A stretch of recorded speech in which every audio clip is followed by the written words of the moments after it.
Chapter 1. An Appointment with Knowledge.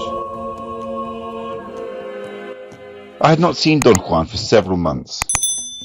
It was the autumn of 1971. I had the certainty that he was at Don Genaro's house in central Mexico, and made the necessary preparations for a 6 or 7 day drive to visit him. On the second day of my journey, however, on an impulse, I stopped at Don Juan's place in Sonora in the mid-afternoon. I parked my car and walked a short distance to the house. To my surprise, I found him there. "Don Juan, I didn't expect to find you here," I said. He laughed. My surprise seemed to delight him. He was sitting on an empty milk crate by the front door. He appeared to have been waiting for me. There was an air of accomplishment in the ease with which he greeted me. He took off his hat and flourished it in a comical gesture. Then he put it on again and gave me a military salute. He was leaning against the wall, sitting on the crate as if it were a saddle. sit down," he said in a jovial tone. "Good to see you again." "I was going to go all the way to central Mexico for nothing," I said, "and then I would have had to drive back to Los Angeles. Finding you here has saved me days and days of driving." "Somehow you would have found me," he said in a mysterious tone. "But let's say that you owe me the 6 days that you would have needed to get there. Days which you should use in doing something more interesting than pressing down on the gas pedal of your car." There was something engaging in Don Juan's smile. His warmth was contagious. "Where's your writing gear?" he asked. I told him that I had left it in the car. He said that I looked unnatural without it and made me go back and get it. "I have finished writing a book," I said. He gave me a long, strange look that produced an itching in the pit of my stomach. It was as if he were pushing my middle section with a soft object. I felt like I was going to get ill, but then he turned his head to the side, and I regained my original feeling of well-being. I wanted to talk about my book, but he made a gesture that indicated that he did not want me to say anything about it. He smiled. His mood was light and charming, and he immediately engaged me in a casual conversation about people and current events. Finally, I managed to steer the conversation onto the topic of my interest. I began by mentioning that I had reviewed my early notes and had realized that he had been giving me a detailed description of the Sorcerer's world from the beginning of our association. In light of what he had said to me in those stages, I had begun to question the role of hallucinogenic plants. "Why did you make me take those power plants so many times?" I asked. He laughed and mumbled very softly. "'Cause you're dumb?" I heard him the first time, but I wanted to make sure and pretended I had not understood. "I beg your pardon?" I asked. "You know what I said," he replied and stood up. He tapped me on the head as he walked by me. "You're rather slow," he said, "and there was no other way to jolt you." "So none of that was absolutely necessary?" I asked.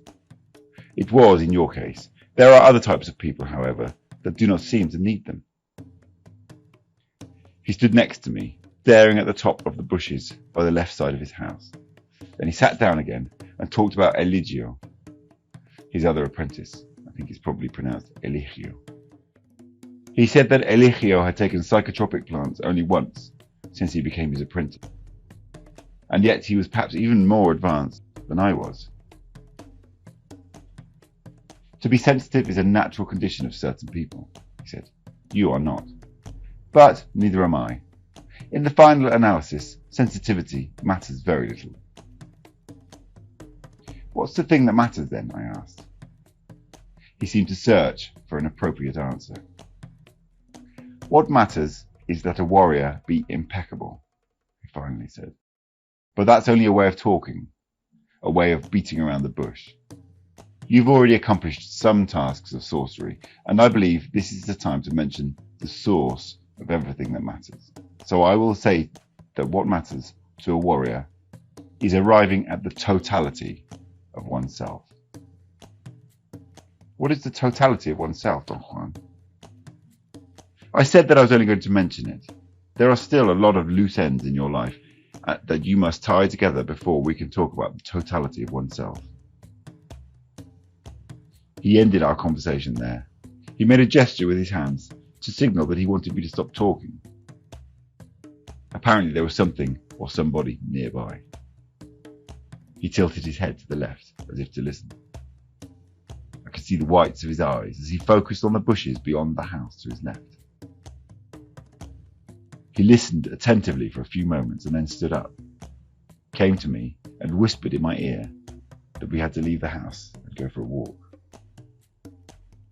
Is there something wrong? I asked, also in a whisper. No, nothing is wrong, he said. Everything is rather right. He led me into the desert chaparral. We walked for perhaps half an hour and then came to a small circular area free from vegetation. A spot about 12 feet in diameter, where the reddish dirt was packed perfectly flat. There were no signs, however, that machinery had cleared and flattened the area. Don Juan sat down in the centre of it, facing the east, southeast. He pointed to a place about 5 feet away from him and asked me to sit there, facing him.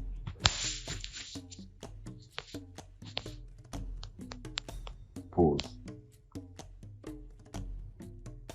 What are we going to do here? I asked.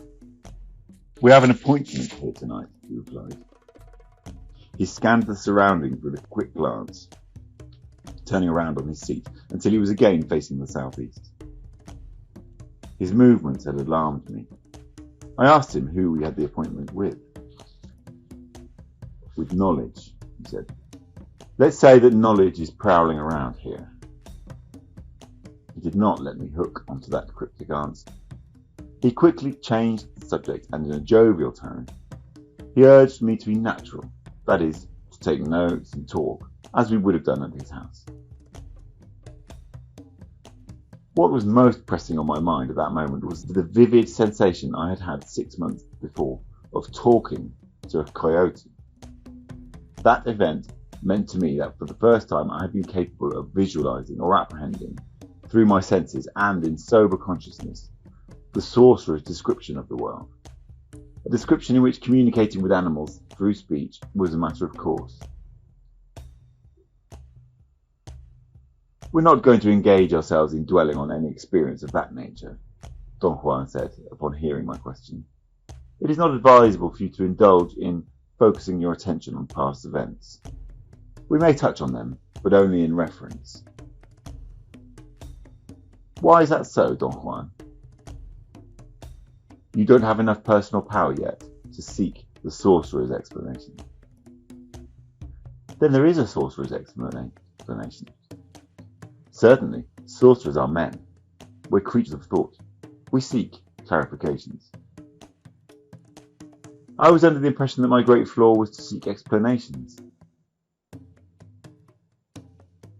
No, your flaw is to seek convenient explanations. Explanations that fit you and your world. What I object to is your reasonableness. A sorcerer explains things in his world too, but he's not as stiff as you. How can I arrive at the sorcerer's explanation? By accumulating personal power. Personal power will make you slide with great ease into the sorcerer's explanation. The explanation is not what you would call an explanation. Nevertheless, it makes the world and its mysteries, if not clear, at least less awesome. That should be the essence of an explanation. But that is not what you seek. You're after the reflection of your ideas. I lost my momentum to ask questions, but his smile urged me to keep on talking. Another issue of great importance to me was his friend Don Genaro and the extraordinary effect that his actions had had on me. Every time I'd come into contact with him, I'd experienced the most outlandish sensory distortions. Don Juan laughed when I voiced my question. Genaro is stupendous, he said, but for the time being, there is no sense in talking about him or about what he does to you.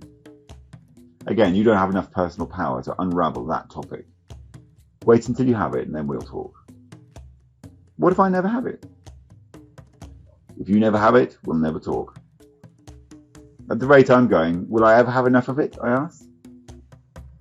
That's up to you, he replied. I've given you all the information necessary. Now it's your responsibility to gain enough personal power to tip the scales. You're talking metaphors, I said. Give it to me straight. Tell me exactly what I should do. If you have already told me, let's say that I've forgotten it. Don Juan chuckled and lay down, putting his arms behind his head. You know exactly what you need, he said. I told him that sometimes I thought I knew, but that most of the time I had no self-confidence. I'm afraid that you are confusing issues, he said. The self-confidence of the warrior is not the self-confidence of the average man. The average man seeks certainty in the eyes of the onlooker and calls that self-confidence. The warrior seeks impeccability in his own eyes and calls that humbleness. The average man is hooked to his fellow men, while the warrior is hooked only to himself. Perhaps you are chasing rainbows. You're after the self-confidence of the average man, when you should be after the humbleness of a warrior. The difference between the two is remarkable.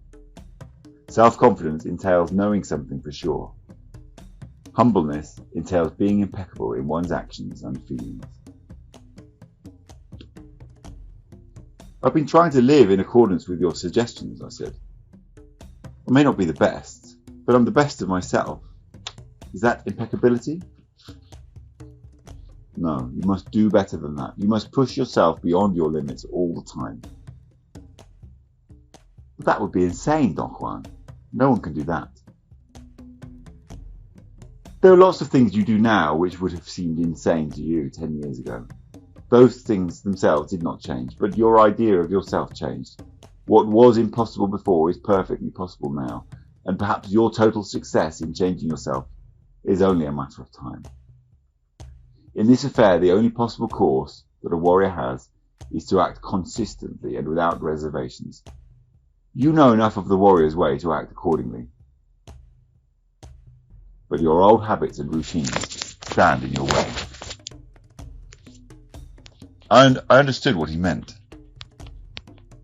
Do you think that writing is one of the old habits I should change? I asked. Should I destroy my new manuscript? He did not answer. He stood up and turned to look at the edge of the chaparral. I told him that I had received letters from various telling me that it was wrong to write about my apprenticeship. They had cited as a precedent that the masters of Eastern esoteric doctrines demanded absolute secrecy about their teachings. Perhaps those masters are just indulging in being masters, Don Juan said without looking at me. I'm not a master, I'm only a warrior, so I really don't know what a master feels like. But maybe I'm revealing things I shouldn't, Don Juan. It doesn't matter what one reveals or what one keeps to oneself, he said. Everything we do, everything we are, rests on our personal power. If we have enough of it, one word uttered to us might be sufficient to change the course of our lives. But if we don't have enough personal power, the most magnificent piece of wisdom can be revealed to us, and that revelation won't make a damn bit of difference.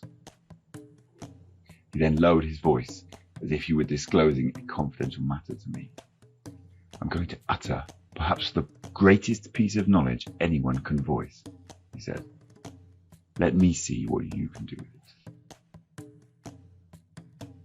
Do you know that at this very moment you are surrounded by eternity?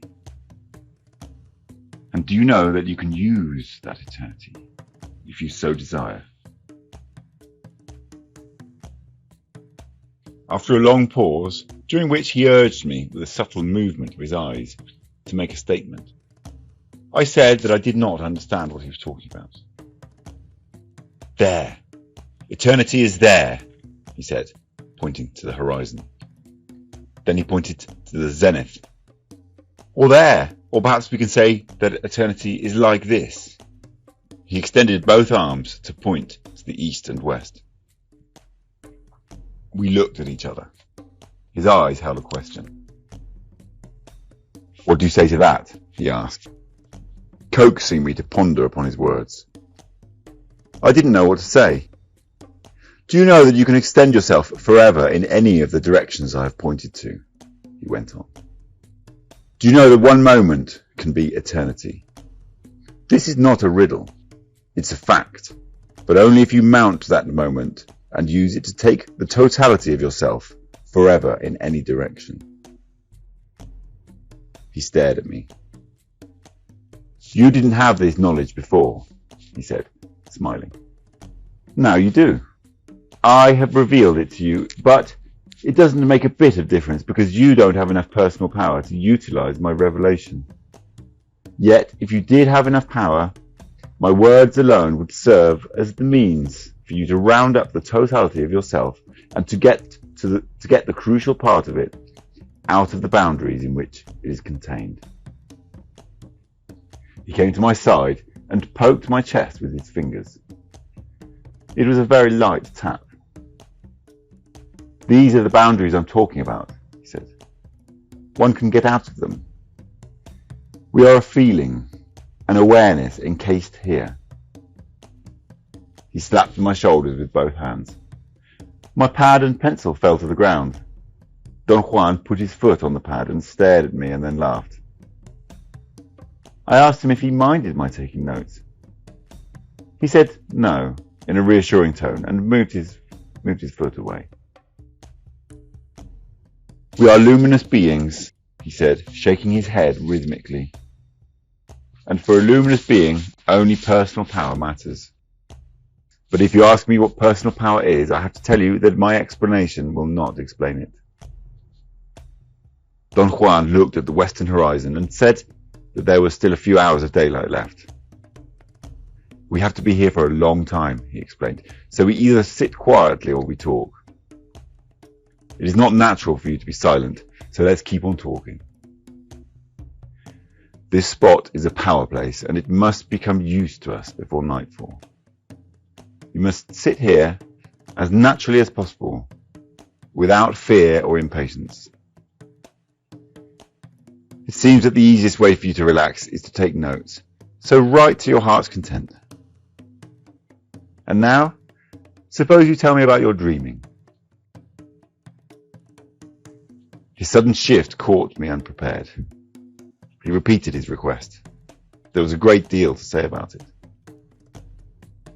Dreaming entailed cultivating a peculiar control over one's dreams, to the extent that the experiences undergone in them and those lived in one's waking hours acquired the same pragmatic valence. The sorcerer's allegation was that under the impact of dreaming, the ordinary criteria to differentiate a dream from reality became inoperative. Don Juan's praxis of dreaming was an exercise that consisted of finding one's hands in a dream. In other words, one had to deliberately dream that one was looking for and could find one's hands in a dream by simply dreaming that one lifted one's hands to the level of the eyes. After years of unsuccessful attempts, I had finally accomplished the task. Looking at it in retrospect, it had become evident to me that I had succeeded only after I had gained a degree of control over the world of my everyday life. Don Juan wanted to know the salient points. I began telling him that the difficulty of setting up the command to look at my hands seemed to be quite often insurmountable.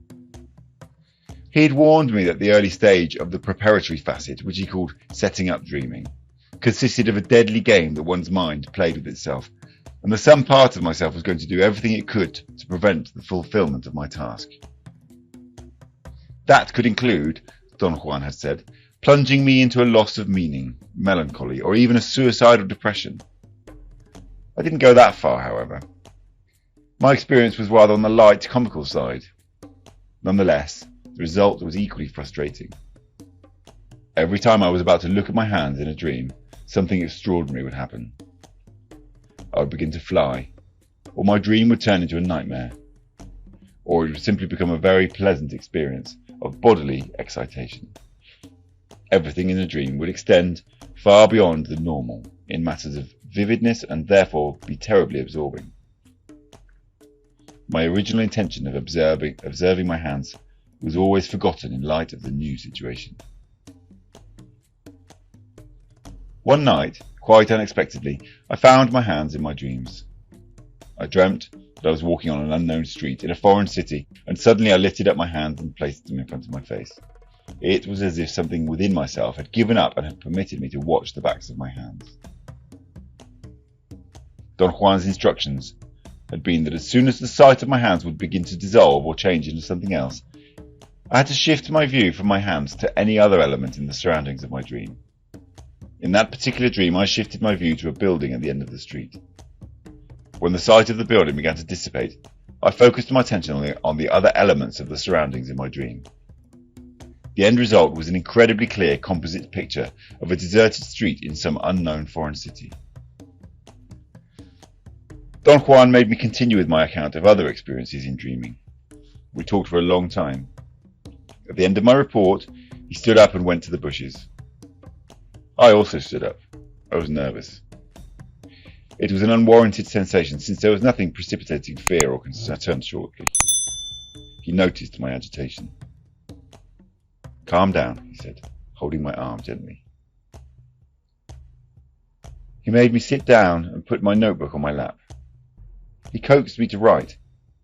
His argument was that I should not disturb the power place with unnecessary feelings of fear or hesitation.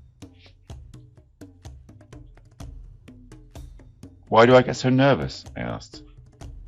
"It's natural," he said. "Something in you is threatened by your activities in dreaming. As long as you didn't think about those activities, you were all right.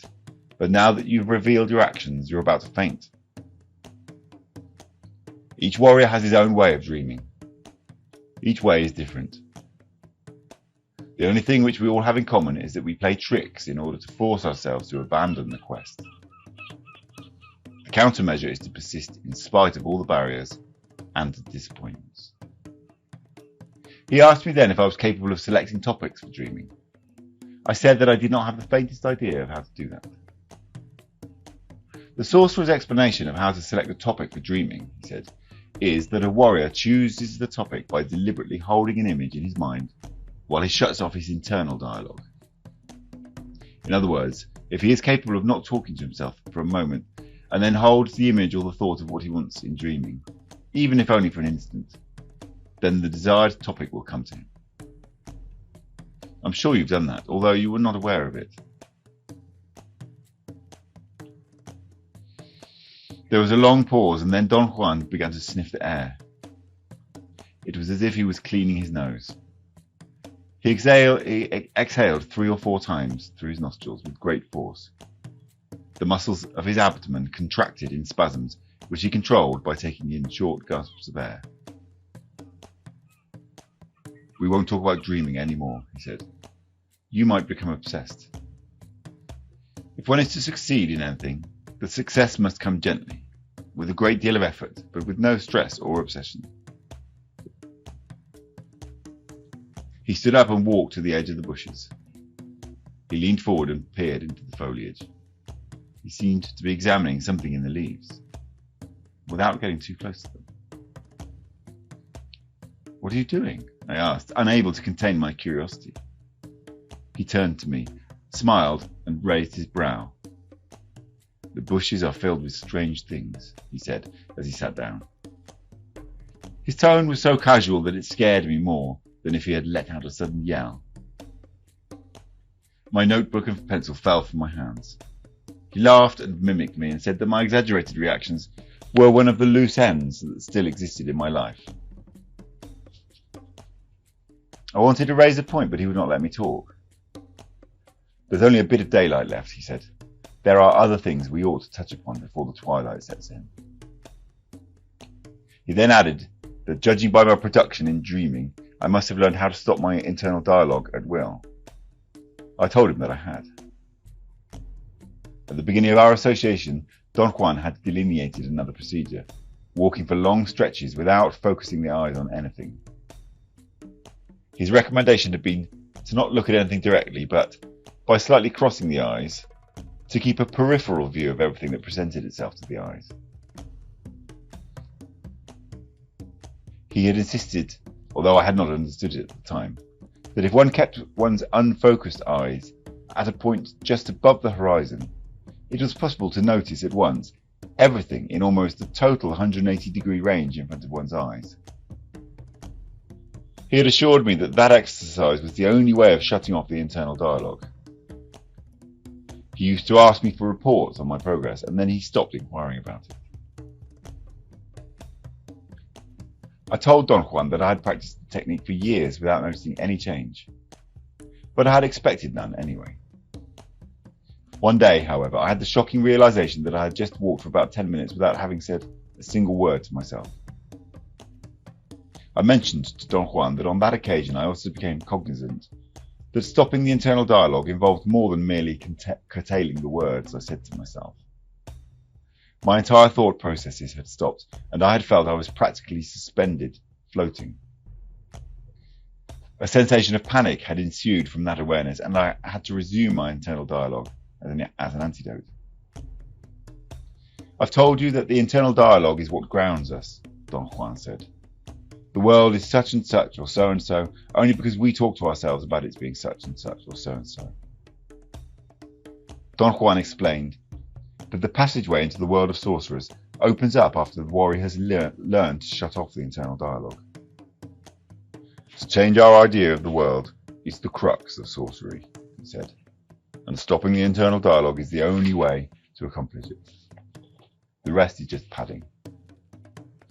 Now you're in the position to know that nothing of what you've seen or done, with the exception of stopping the internal dialogue, could by itself have changed anything in you, or in your idea of the world. The provision is, of course, that change should not be deranged. Now you can understand why a teacher doesn't clamp down on his apprentice. That would only breed obsession and morbidity.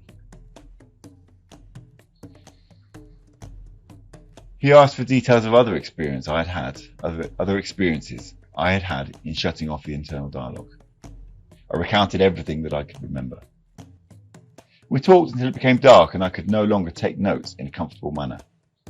I had to pay attention to my writing, and that altered my concentration. Don Juan became aware of it and began to laugh. He pointed out that I had accomplished another sorcery task, writing without concentrating. The moment he said it, I realized that I really did not pay attention to the act of taking notes. It seemed to be a separate activity I had nothing to do with. I felt odd. Don Juan asked me to sit by him in the center of the circle. He said it was too dark and I was no longer safe sitting so close to the edge of the chaparral.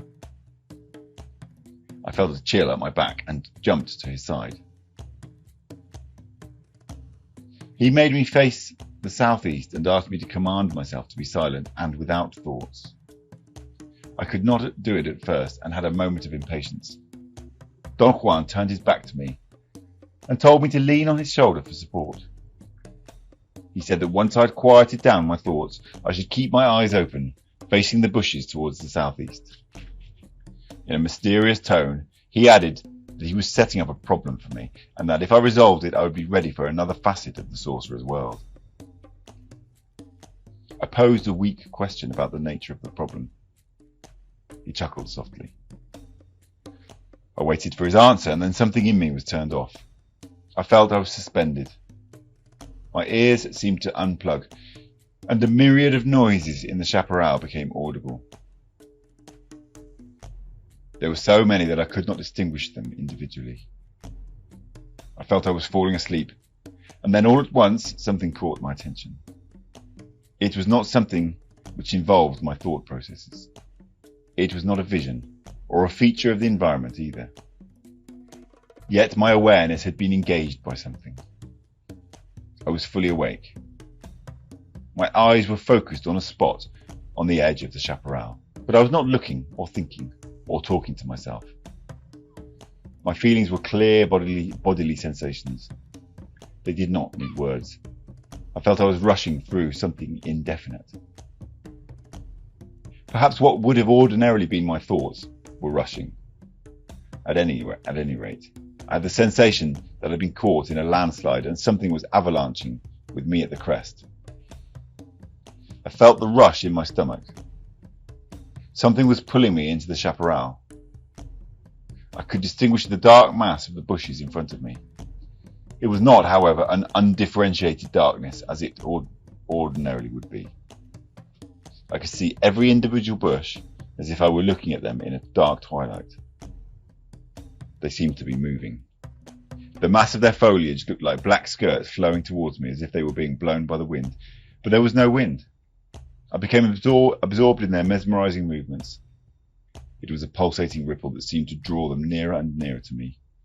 And then I noticed a lighter silhouette which seemed to be superimposed on the dark shapes of the bushes. I focused my eyes on a spot to the side of the lighter silhouette, and I could make out a chartreuse glow on it. Then I looked at it without focusing, and I had the certainty that the lighter silhouette was a man hiding in the underbrush. I was, at that moment, in a most peculiar state of awareness. I was cognizant of the surroundings and of the mental processes that the surroundings engendered in myself, yet I was not thinking as I ordinarily think. For instance, when I realized that the silhouette superimposed on the bushes was a man, I recalled another occasion on the desert. I had noticed then, while Don Genaro and I were walking in the chaparral at night, that a man was hiding in the bushes behind us. By the instant I had attempted to explain the phenomenon rationally, I lost sight of the man. This time, however, I felt I had the upper hand, and I refused to explain or to think anything at all. For a moment I had the impression that I could hold the man and force him to remain where he was. I then experienced a strange pain in the pit of my stomach. Something seemed to rip inside me, and I could not hold the muscles of my midsection tense any longer. At the very moment I let go, the dark shape of an enormous bird, or some sort of flying animal, lurched at me from the chaparral. It was as if the shape of the man had turned into the shape of a bird. I had the clear conscious perception of fear. I gasped and then let out a loud yell and fell on my back. Don Juan helped me up. His face was very close to mine. He was laughing. "What was that?" I shouted. He hushed me, putting his hand over my mouth. He put his lips to my ear and whispered that we had to leave the area in a calm and collected fashion as if nothing had happened. We walked side by side. His pace was relaxed and even. A couple of times he turned around quickly. I did the same, and twice I caught sight of a dark mass that seemed to be following us. I heard a loud, eerie shriek behind me. I experienced a moment of sheer terror. Ripples ran through the muscles of my stomach. They came in spasms and grew in intensity until they simply forced my body to run. The only way of talking about my reaction has to be in Don Juan's terminology, and thus I can say that my body, due to the fright I was experiencing, was capable of executing what he had called the gate of power, a technique he had taught me years before, consisting of running in the darkness without tripping or hurting oneself in any way. I was not fully aware of what I had done or how I had done it. Suddenly I found myself again at Don Juan's house. Apparently he had also run, and we had arrived at the same time. He lit his kerosene lantern, hung it from a beam in the ceiling, and casually asked me to sit down and relax. I jogged on the same spot for a while until my nervousness became more manageable. Then I sat down. He force-forwarded me to act as if nothing had happened and handed me my notebook. I had not realized to leave the bushes. I had dropped it.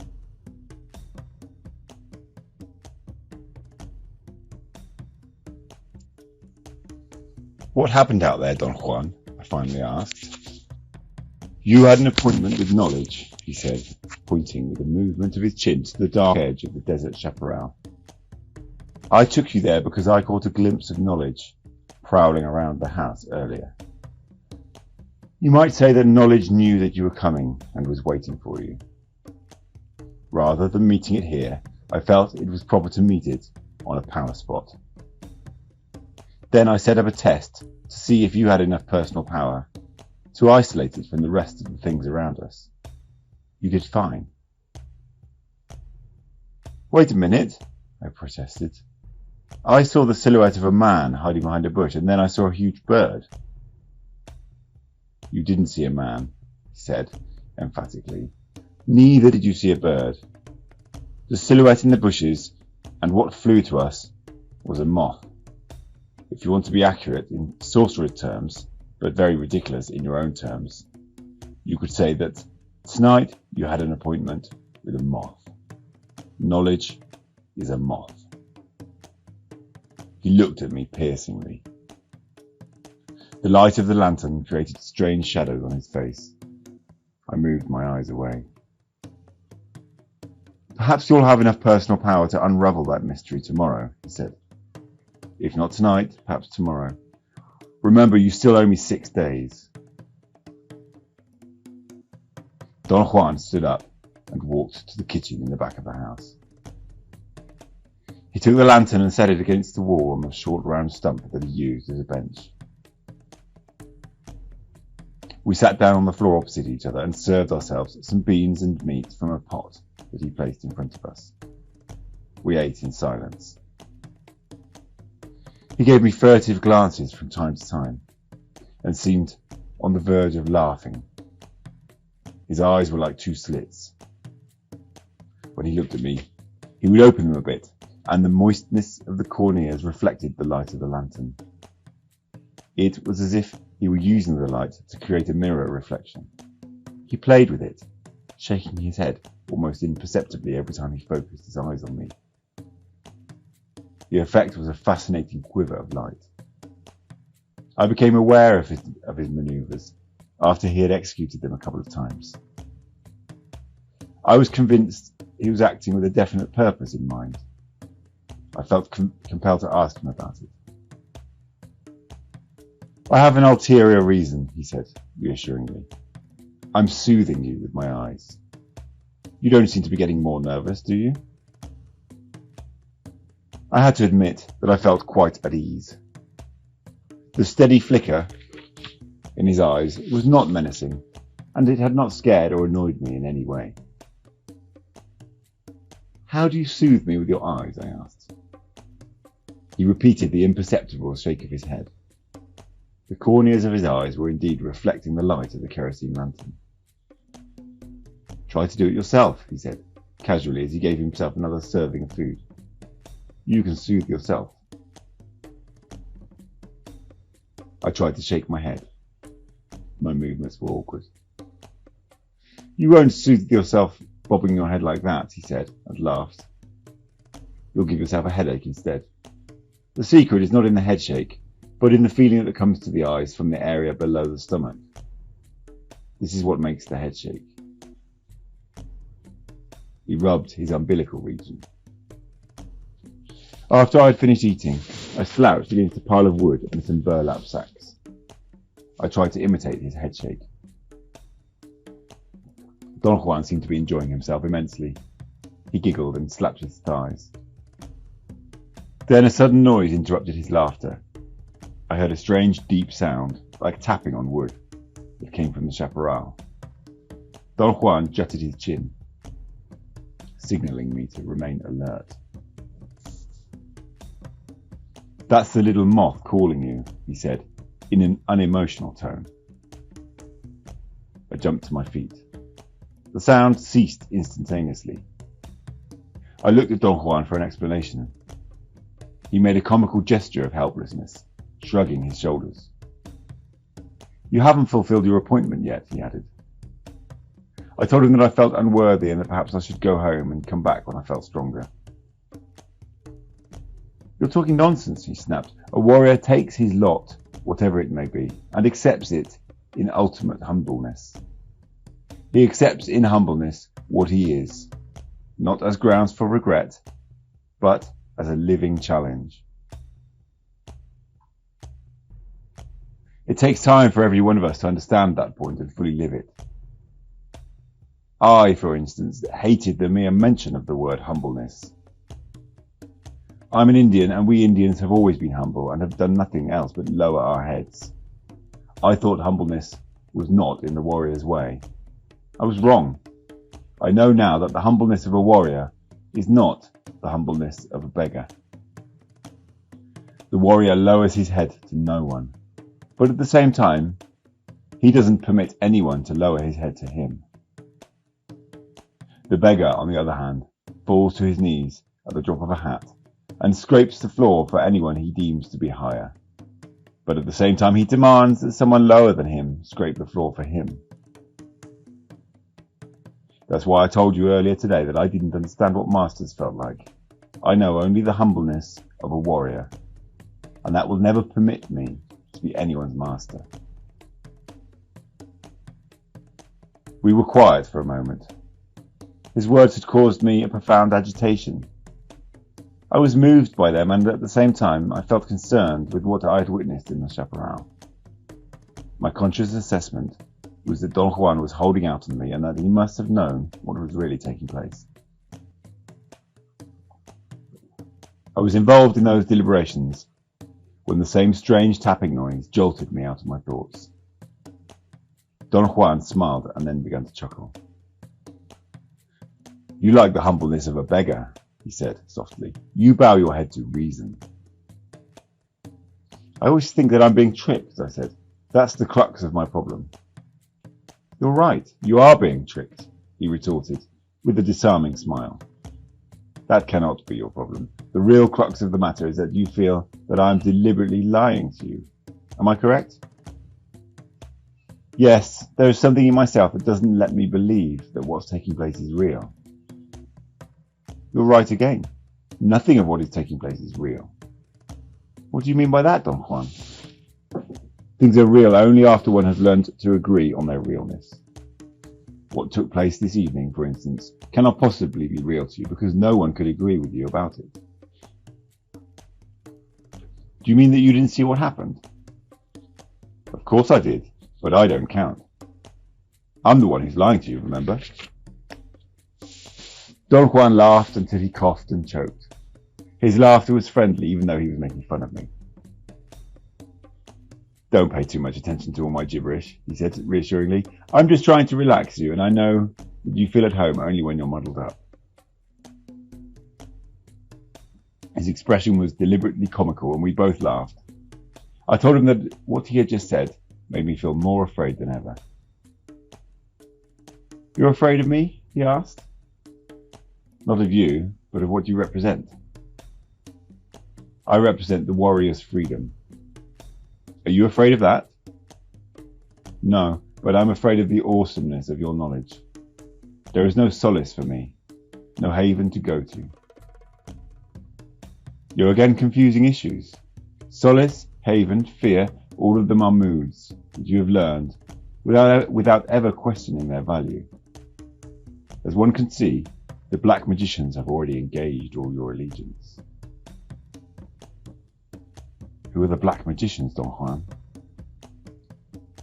"Our fellow men are the black magicians, and since you are with them, you too are a black magician." Think for a moment. Can you deviate from the path that they've lined up for you? No. Your thoughts and your actions are fixed forever in their terms. That is slavery. I, on the other hand, brought you freedom. Freedom is expensive, but the price is not impossible. So, fear your captors, your masters. Don't waste your time and your power fearing me. I knew that he was right, and yet, in spite of my genuine agreement with him, I also knew that my lifelong habits would unavoidably make me stick to my old path. I did indeed feel like a slave.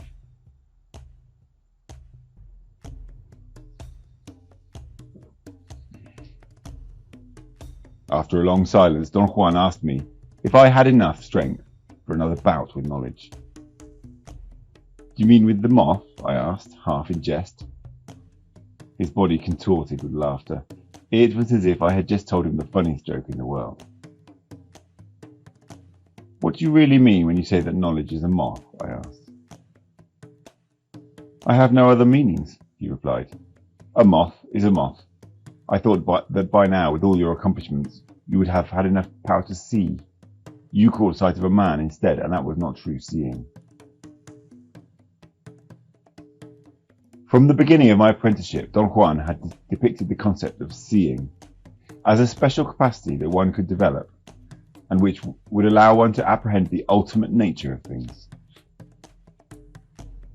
Over the years of our association, I had developed a notion that what he meant by seeing was an intuitive grasp of things, or the capacity to understand something at once, or perhaps the ability to see through human interactions and discover covert meanings and motives.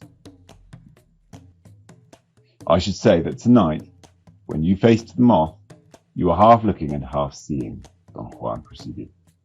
In that state, although you were not altogether your usual self, you were still capable of being fully aware in order to operate your knowledge of the world. Don Juan paused and looked at me. I did not know what to say at first. How was I operating my knowledge of the world? I asked. Your knowledge of the world told you that in the bushes one could only find animals prowling, or men hiding behind the foliage. You held that thought, and naturally you had to find ways to make the world conform to that thought. But I wasn't thinking at all, Don Juan. Let's not call it thinking then. It is rather the habit of having the world always conform to our thoughts. When it doesn't, we simply make it conform. Moths as large as a man cannot be even a thought. Therefore, for you, what was in the bushes had to be a man. The same thing happened with the coyote. Your old habits decided the nature of that encounter too. Something took place between you and the coyote, but it wasn't talk. I have been in the same quandary myself. I told you that once I talked with a deer. Now you've talked to a coyote. But neither you nor I will ever know what really took place at those times.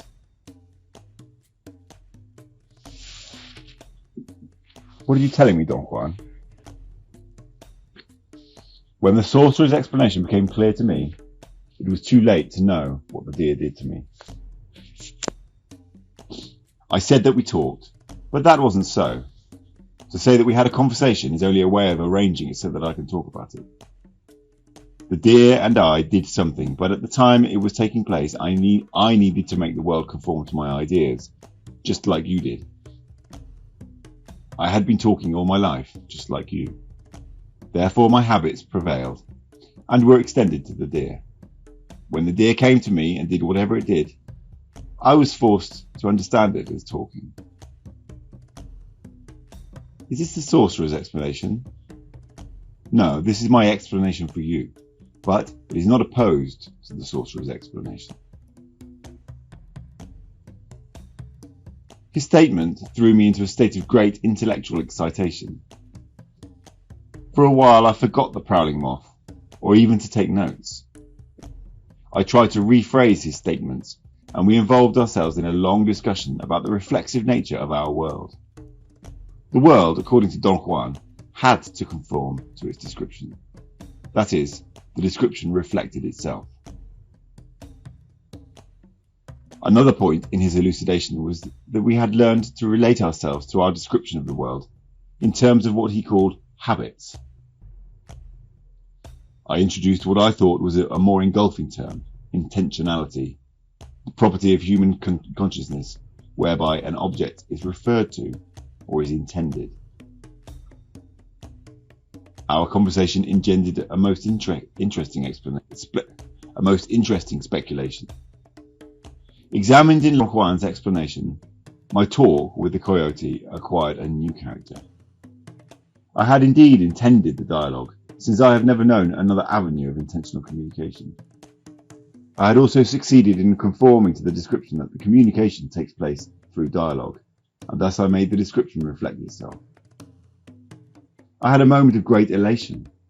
Don Juan laughed and said that to be so moved by words was another aspect of my foolery. He made a comical gesture of talking without sounds. All of us go through the same shenanigans, he said, after a long pause. The only way to overcome them is to persist in acting like a warrior. The rest comes of itself and by itself. What is the rest, Don Juan? Knowledge and power. Men of knowledge have both, and yet none of them could tell how they got to have them, except that they had kept on acting like warriors, and at a given moment everything changed. He looked at me. He seemed undecided, then stood up and said that I had no other recourse but to keep my appointment with knowledge. I felt a shiver. My heart began to pound fast. I got up. Don Juan moved around me as if he were examining my body from every possible angle. He signalled me to sit down and keep on writing. If you get too frightened, you won't be able to keep your appointment, he said. A warrior must be calm and collected and must never lose his grip. I'm really scared, I said. Moth or whatever, there is something prowling around out there in the bushes. Of course there is, he exclaimed. My objection is that you insist on thinking that it is a man, just like you insist on thinking that you talked with a coyote. A part of me fully understood his point. There was, however, another aspect of myself that would not let go, and in spite of the evidence clung steadfast to reason. I told Don Juan that his explanation did not satisfy my senses, although I was in complete intellectual agreement with it. That's the flaw with words, he said, in an assuring tone. They always force us to feel enlightened, but when we turn around to face the world, they always fail us, and we end up facing the world as we always have, without enlightenment. For this reason, a sorcerer seeks to act rather than to talk, and to this effect, he gets a new description of the world. A new description where talking is not that important, and where new acts have new reflections. He sat down by me and gazed into my eyes and asked me to voice what I had really seen in the chaparral. I was confronted at the moment with an absorbing inconsistency. I had seen the dark shape of a man, but I had also seen that shape turn into a bird. I had therefore witnessed more than my reason would allow me to consider possible. But rather than discarding my reason altogether, something in myself had selected parts of my experience, such as the size and general contour of the dark shape, and held them as reasonable possibilities, while it discarded other parts, such as the dark shape turning into a bird. And thus I had become convinced that I had seen a man. Don Juan roared with laughter when I expressed my quandary. He said that sooner or later the sorcerer's explanation would come to my rescue, and everything would then be perfectly clear, without having to be reasonable or unreasonable. In the meantime, all I can do for you is to guarantee that that was not a man, he said. Don Juan's gaze became quite unnerving. My body shivered involuntarily. He made me feel embarrassed and nervous. I'm looking for marks on your body, he explained. You may not know it, but this evening you had quite a bout out there. What kind of marks are you looking for? Not actual physical marks on your body, but signs, indications in your luminous fibres, areas of brightness. We are luminous beings, and everything we are or everything we feel shows in our fibres. Humans have a brightness peculiar only to them. That's the only way to tell them apart from other luminous beings. If you would have seen tonight, you would have noticed that the shape in the bushes was not a luminous living being. I wanted to ask more, but he put his hand on my mouth and hushed me. He then put his mouth to my ear and whispered that I should listen and try to hear a soft rustling, the gentle muffled steps of a moth on the dry leaves and branches on the ground.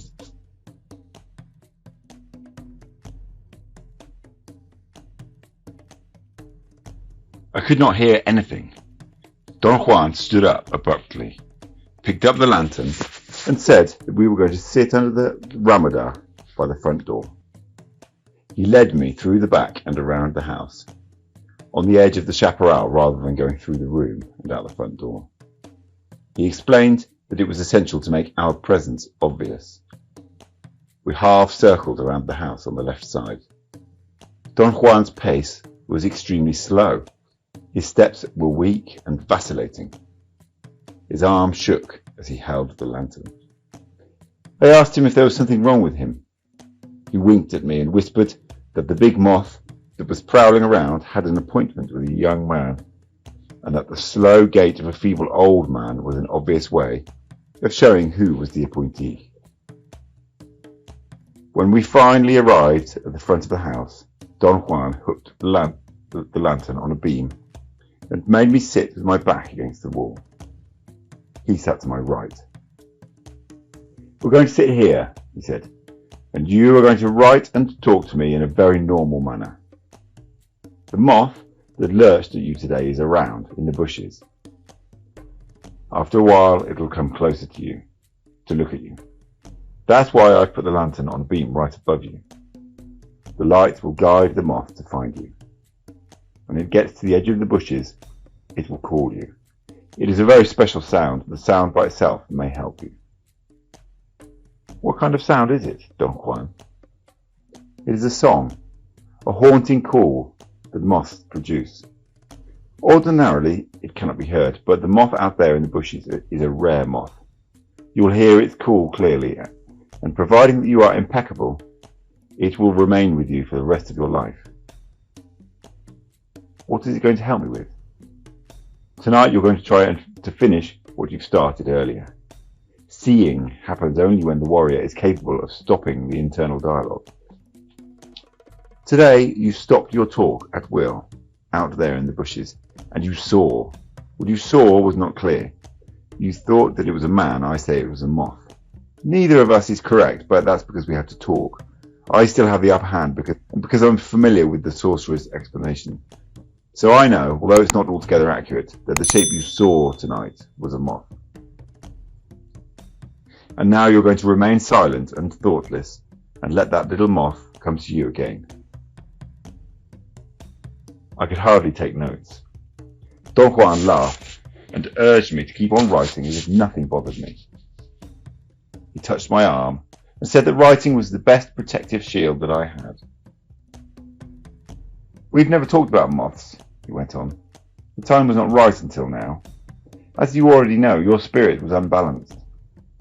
To counteract that, I taught you to live the warrior's way. Well, a warrior starts off with the certainty that his spirit is off balance.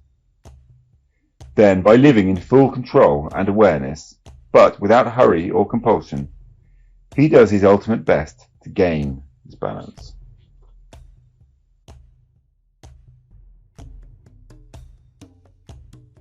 In your case, as in the case of every man, your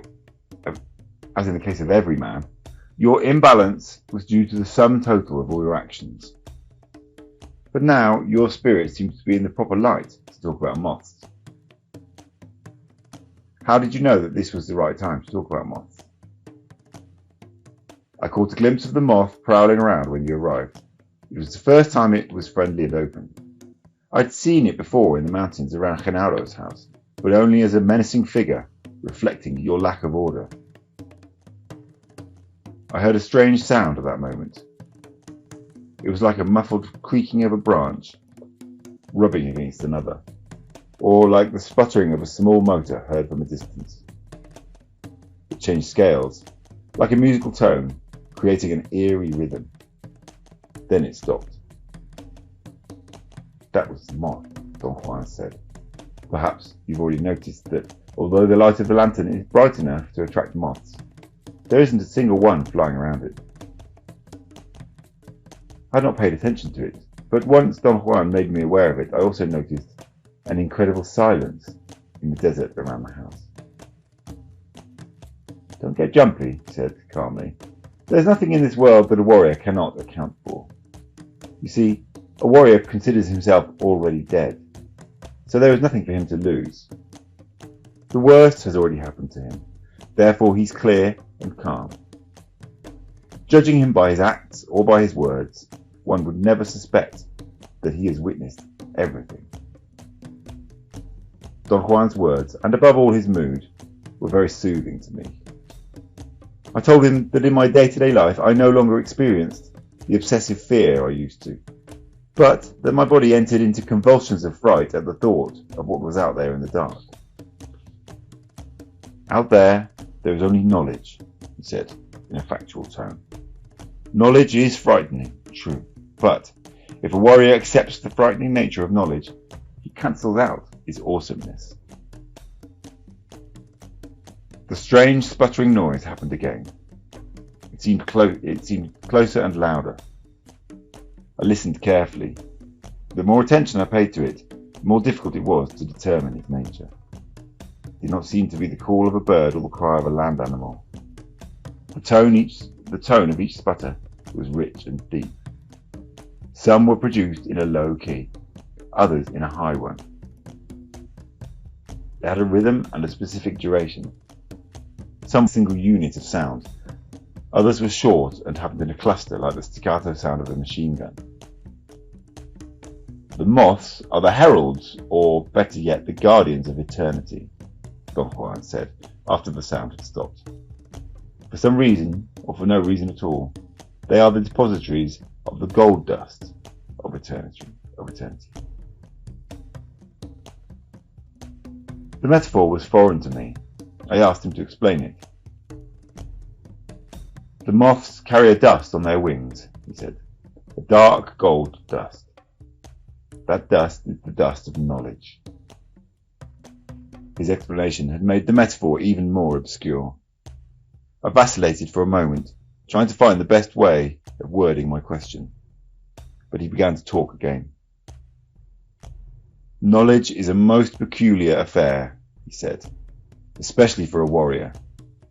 Knowledge, for a warrior, is something that comes at once, engulfs him, and passes on. What does knowledge have to do with the dust on the wings of moths? I asked after a long pause. Knowledge comes floating like specks of gold dust, the same dust that covers the wings of moths. So, for a warrior, knowledge is like taking a shower, or being rained on by specks of dark gold dust. In the most polite manner I was capable of, I mentioned that his explanations had confused me even more. He laughed and assured me that he was making perfect sense, except that my reason would not allow me to be at ease. The moths have been the intimate friends and helpers of sorcerers from time immemorial, he said. I had not touched upon this subject before because of your lack of preparation. But how can the dust on their wings be knowledge? You'll see. He put his hand over my notebook and told me to close my eyes and become silent and without thoughts. He said that the call of the moth in the chaparral was going to aid me. If I paid attention to it, it would tell me of imminent events. He stressed that he did not know how the communication between the moth and myself was going to be established. Neither did he know what the terms of the communication would be. He urged me to feel at ease and confident, and trust my personal power. After an initial period of impatience and nervousness, I succeeded in becoming silent. My thoughts diminished in number until my mind was perfectly blank. The noises of the desert chaparral seemed to have been turned on as I became more calm. The strange sound Don Juan said was made by the moth occurred again. It registered as a feeling in my body and not as a thought in my mind. It occurred to me that it was not threatening or malevolent at all. It was sweet and simple. It was like a child's call. It brought back the memory of a little boy that I once knew. The long sounds reminded me of his round blonde head, the short staccato sounds of his laughter. The most anguishing feeling oppressed me, and yet there were no thoughts in my mind. I felt the anguish in my body. I could no longer remain sitting and slid to the floor on my side. My sadness was so intense that I began to think. I assessed my pain and sorrow and suddenly found myself in the midst of an internal debate about the little boy. The sputtering sound had ceased. My eyes were closed. I heard Don Juan standing up, and then I felt him helping me to sit up. I did not want to speak. He did not say a word. I heard him moving by me. I opened my eyes. He had knelt in front of me and was examining my face, holding the lantern close to me. He ordered me to put my hands over my stomach. He stood up, went to the kitchen and brought me some water. He splashed some on my face and gave me the rest to drink. He sat down next to me and handed me my notes. I told him that the sound had involved me in the most painful reverie. "You are indulging beyond your limits," he said dryly. He seemed to immerse himself in thought, as if he was searching for an appropriate suggestion to make. "The problem for tonight is seeing people," he finally said.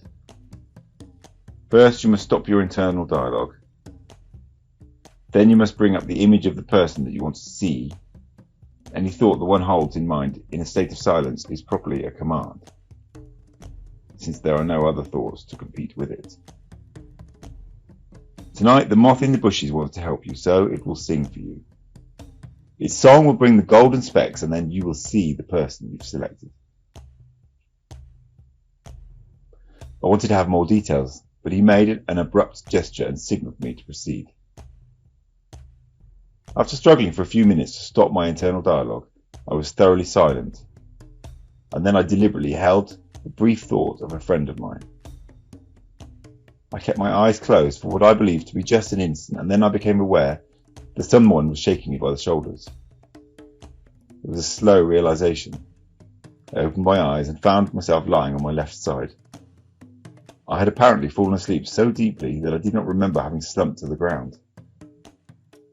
Don Juan helped me to sit up again. He was laughing.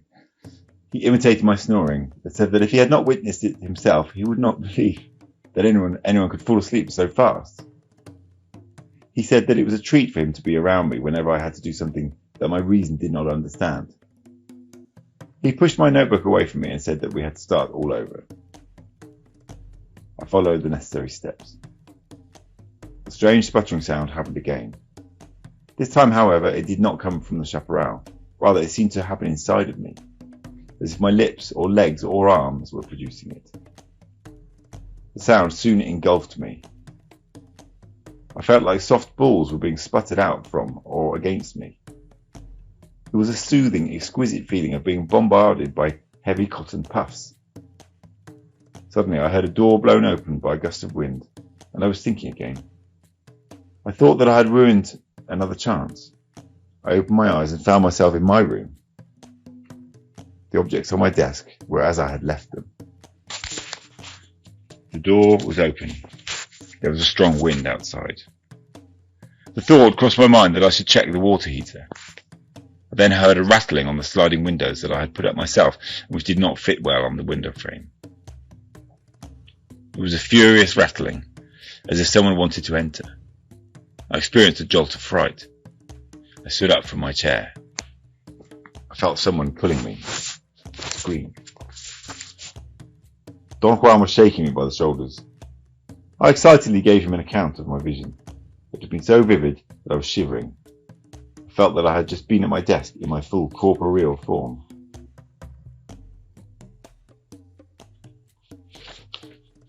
Don Juan shook his head in disbelief and said that I was a genius in tricking myself. He did not seem impressed by what I had done.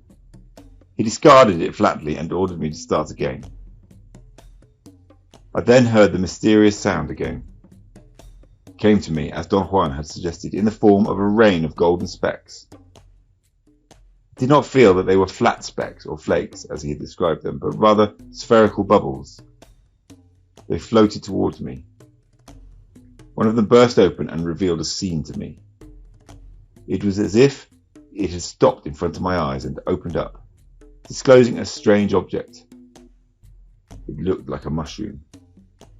I was definitely looking at it. What I was experiencing was not a dream. The mushroom-like object remained unchanged within my field of vision, and then it popped, as though the light that was shining on it had been turned off. An interminable darkness followed it. I felt a tremor, a very unsettling jolt, and then I had the abrupt realization that I was being shaken. All at once my senses were turned on. Don Juan was shaking me vigorously, and I was looking at him. I must have just opened my eyes at that moment. He sprinkled water on my face. The coldness of the water was very appealing. After a moment's pause, he wanted to know what had happened. I recounted every detail of my vision. But what did I see? I asked. Your friend, he retorted. I laughed and patiently explained that I'd seen a mushroom-like figure. Although I had no criteria to judge dimensions, I had had the feeling that it was about a foot long. Don Juan emphasized the feeling was all that counted. He said that my feelings were the gauge that assessed the state of being of the subject I was seeing. From your description and your feelings, I must conclude that your friend must be a very fine man. Words. He said that the mushroom-like formation was the essential shape of sorcerer was seeing them from far away. But when a sorcerer was directly facing the person he was seeing, the human quality was shown as an egg-like cluster of luminous fibers. You were not facing your friend, he said, therefore he appeared like a mushroom. Why is that so, Don Juan? No one knows. That simply is the way men appear in this specific type of seeing. He added that every feature of the mushroom-like formation has special significance, but that it was impossible for a beginner to accurately interpret that significance. I then had an intriguing recollection. Some years before, in a state of non-ordinary reality elicited by the intake of psychotropic plants, I had experienced or perceived, while I was looking at a water stream, that a cluster of bubbles floated towards me, engulfing me. The golden bubbles I had just envisioned had floated and engulfed me in exactly the same manner. In fact, I could say that both clusters had the same structure and the same pattern. Don Juan listened to my commentaries without interest. Don't waste your power on trifles, he said. You are dealing with that immensity out there. He pointed towards the chaparral with a movement of his hand. To turn that magnificence out there into reasonableness doesn't do anything for you. Here, surrounding us, is eternity itself. To engage in reducing it to a manageable nonsense is petty and outright disastrous. He then insisted that I should attempt to see another person from my realm of acquaintances. He added that once the vision had terminated, I should strive to open my eyes by myself and surface to the full awareness of my immediate surroundings. I succeeded in holding the view of another mushroom-like form, but while the first one had been yellowish and small, the second one was whitish, larger and contorted. By the time we had finished talking about the two shapes I had forgotten the moth in the bushes, which had been so overwhelming a little while before. I told Don Juan that it amazed me that I had such a facility for discarding something so truly uncanny. It was as if I were not the person I knew myself to be. I don't see why you make such a fuss out of this, Don Juan said. Whenever the dialogue stops, the world collapses, and extraordinary facets of ourselves surface, as though they had been kept heavily guarded by our words. You are like you are, because you tell yourself you are that way. After a short rest, Don Juan urged me to continue calling friends. He said that the point was to attempt to see as many times as possible in order to establish a guideline for feeling. I called 32 persons in succession. After each attempt, he demanded a careful and detailed rendition of everything I had perceived in my vision. He changed that procedure, however, as I became more proficient in my performance, judging by my stopping the internal dialogue in a matter of seconds, by my being capable of opening my eyes by myself at the end of each experience, and by my resuming ordinary activities without any transition. I noticed this change while we were discussing the coloration of the mushroom-like formations. He had already made the point that what I called coloration was not a hue, but a glow of different intensities. I was about to describe a yellowish glow that I had envisioned when he interrupted me and accused me and accurately described what I had seen. From that point on, he discussed the content of each vision, not as if he had understood what I had said, but as if he had seen it himself. When I called him to comment on it, he flatly refused to talk about it. By the time I had finished calling the 32 persons, I had realized that I had seen a variety of mushroom-like shapes and glows, and I had had a variety of feelings towards them, ranging from mild delight to sheer disgust. Don Juan explained that men were filled with configurations that could be wishes, problems, sorrows, worries, and so on. He asserted that only a profoundly powerful sorcerer could untangle the meaning of those configurations, and that I had to be content with viewing only the general shape of men. I was very tired. There was something indeed fatiguing about those strange shapes. My overall sensation was one of queasiness. I had not liked them. They had made me feel trapped and doomed. Don Juan commanded me to write in order to dispel the sensation of somberness. After a long silent interval during which I could not write anything, he asked me to call on people that he himself would select. A new series of forms emerged. They were not mushroom-like, but looked more like Japanese cups for sake, turned upside down. Some of them had a head-like formation, just like the foot of sake cups. Others were more round. Their shapes were appealing and peaceful. I sensed that there was some inherent feeling of happiness about them. They bounced, as opposed to the earthbound heaviness that the previous batch had exhibited. Somehow, the mere fact that they were there eased my fatigue. Among the persons he had selected was his apprentice, Eligio. When I summoned the vision of Eligio, I got a jolt that shook me out of my visionary state. Eligio had a long white shape that jerked and seemed to leap at me. Don Juan explained that Eligio was a very talented apprentice, and that he, no doubt, had noticed that someone was seeing him. Another of Don Juan's selections was Pablito, Don Genaro's apprentice. The jolt that the vision of Pablito gave me was even greater than Eligio's. Don Juan laughed so hard that tears rolled down his cheeks. Why are those people shaped differently? I asked you. They have more personal power, he replied. As you might have noticed, they are not pegged down to the ground. What has given them that lightness? Were they born that way? We are all born that light and bouncy, but we have become earthbound and fixed. We make ourselves that way. So perhaps we must say that these people are shaped differently because they live like warriors. That's not important though. What's of value is that you are at the edge now.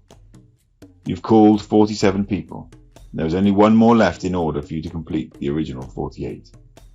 I remembered at that moment that years before he had told me, while discussing corn sorcery and divination, that the number of corn kernels the sorcerer possessed was 48. He had never explained why. I asked him again, why 48? 48 is our number, he said. That's what makes us men. I don't know why. Don't waste your power in idiotic questions.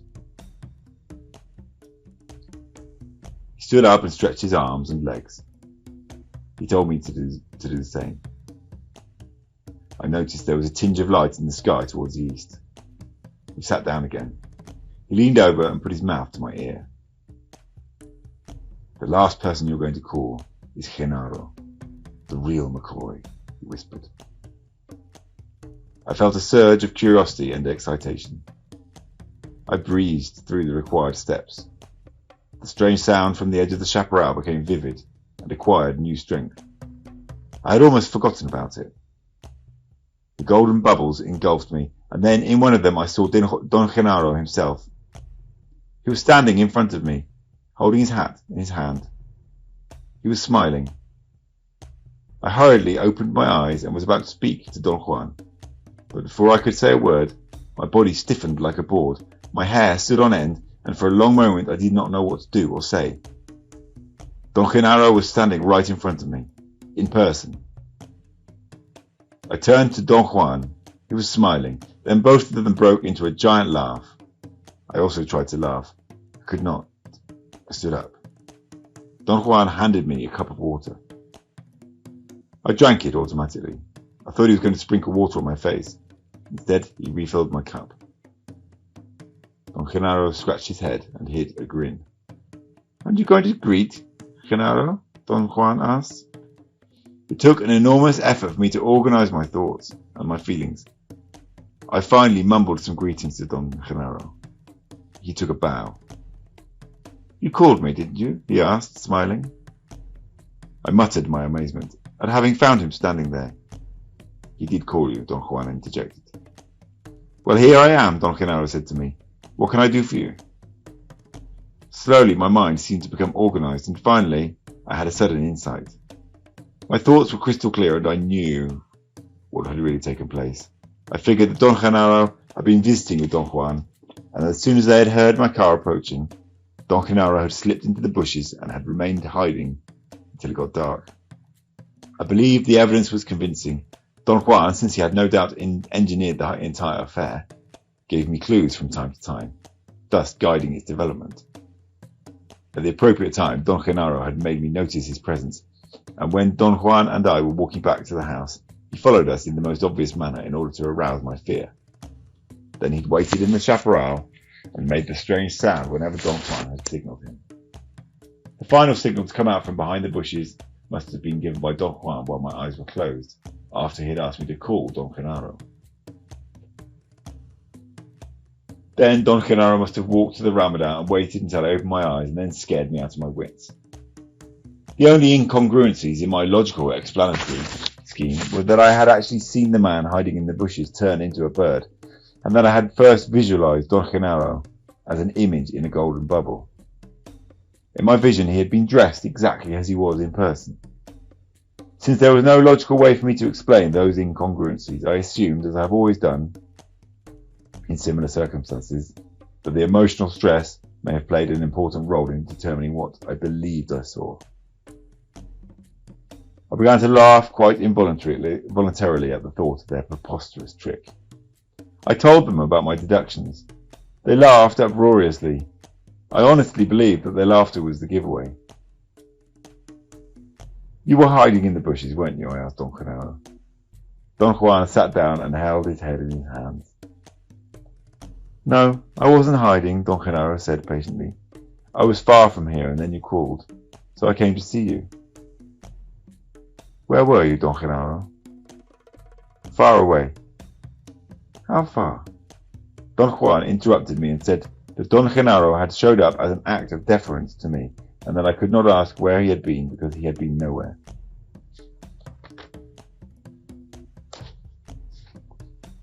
Don Genaro came to my defense and said that it was all right to ask him anything. "If you were not hiding around the house, where were you, Don Genaro?" I asked. "I was at my house," he said with great candour. "In central Mexico?" "Yes, it's the only house I've got." They looked at each other and again broke into laughter. I knew that they were kidding me, but I decided not to contest the point any further. I thought they must have had a reason for engaging themselves in such an elaborate production. I sat down. I felt that I was truthfully cut in two. Some part of me was not shocked at all and could accept any of Don Juan or Don Genaro's acts at their face value, but there was another part of me that flatly refused. It was my strongest part. My conscious assessment was that I had accepted Don Juan's sorcery descriptions of the world merely on an intellectual basis, while my body as a whole entity refused it. Thus my dilemma. But then over the course of the years of my association with Don Juan and Don Genaro, I had experienced extraordinary phenomena, and those had been bodily experiences, not intellectual ones. Earlier that very night I had executed the Gate of Power, which from the point of view of my intellect was an inconceivable accomplishment. And best of all, I had had incredible visions through no other means than my own volition. I explained to them the nature of my painful and at the same time bona fide perplexity. "This guy is a genius," Don Juan said to Don Genaro, shaking his head in disbelief. "You're a huge genius, Carlitos," Don Genaro said, as if he were relaying a message. They sat down on either side of me, Don Juan to my right and Don Genaro to my left. Don Juan observed that soon it was going to be morning. At that instant I again heard the moth's call. It had moved. The sound was coming from the opposite direction. I looked at both of them, holding their gaze. My logical scheme began to disintegrate. The sound had a mesmerizing richness and depth. Then I heard muffled steps, soft feet crushing the dry underbrush. The sputtering sound came closer, and I huddled against Don Juan. He dryly ordered me to see it. I made a supreme effort, not so much to please him as to please myself. I'd been sure that Don Genaro was the moth, but Don Genaro was sitting with me. What then was in the bushes? A moth? The sputtering sound echoed in my ears. I could not stop my internal dialogue altogether. I heard the sound, but I could not feel it in my body as I had done earlier. I heard definite steps. Something was creeping in the dark. There was a loud cracking noise, as if a branch had been snapped in two, and suddenly a terrifying memory seized me. Years before, I had spent a dreadful night in the wilderness, and had been harassed by something very light and soft, that had stepped on my neck over and over while I crouched on the ground. Don Juan had explained the event as an encounter with the Ally, a mysterious force that the sorcerer learned to perceive as an entity. I leaned closer to Don Juan and whispered what I had remembered. Don Genaro crawled on all fours to get closer to us. "What did he say?" he asked Don Juan in a whisper. "He said that there is an ally out there," Don Juan replied in a low voice. Don Genaro crawled back and sat down. Then he turned to me and said in a loud whisper, "You're a genius." They laughed quietly. Don Genaro pointed towards the chaparral with a movement of his chin. "Go out there and grab it," he said. "Take off your clothes and scare the devil out of that ally." They shook with laughter. The sound in the meantime had ceased. Don Juan ordered me to stop my thoughts, but to keep my eyes open, focused on the edge of the chaparral in front of me. He said that the moth had changed positions because Don Juan was there, and that if it was going to manifest itself to me, it would choose to come from the front. After a moment's struggle to quiet my thoughts, I perceived the sound again. It was richer than ever. I heard first the muffled steps on dry twigs, and then I felt them on my body. At that instant I distinguished a dark mass directly in front of me, at the edge of the chaparral. I felt I was being shaken. I opened my eyes. Don Juan and Don Genaro were standing above me, and I was kneeling, as if I had fallen asleep in a crouching position. Don Juan gave me some water, and I sat down again with my back against the wall. A short while later it was dawn. The chaparral seemed to wake up. The morning cold was crisp and invigorating. The moth had not been Don Genaro. My rational structure was falling apart. I did not want to ask any more questions, nor did I want to remain quiet. I finally had to talk. "But if you were in central Mexico, Don Genaro, how did you get here?" I asked. Don Genaro made some ludicrous and utterly hilarious gestures with his mouth. "I'm sorry," he said to me, "my mouth doesn't want to talk." He then turned to Don Juan and said, grinning, "Why don't you tell him?" Don Juan vacillated. Then he said that Don Genaro, as a consummate artist of sorcery, was capable of prodigious deeds. Don Genaro's chest swelled as if Don Juan's words were inflating it.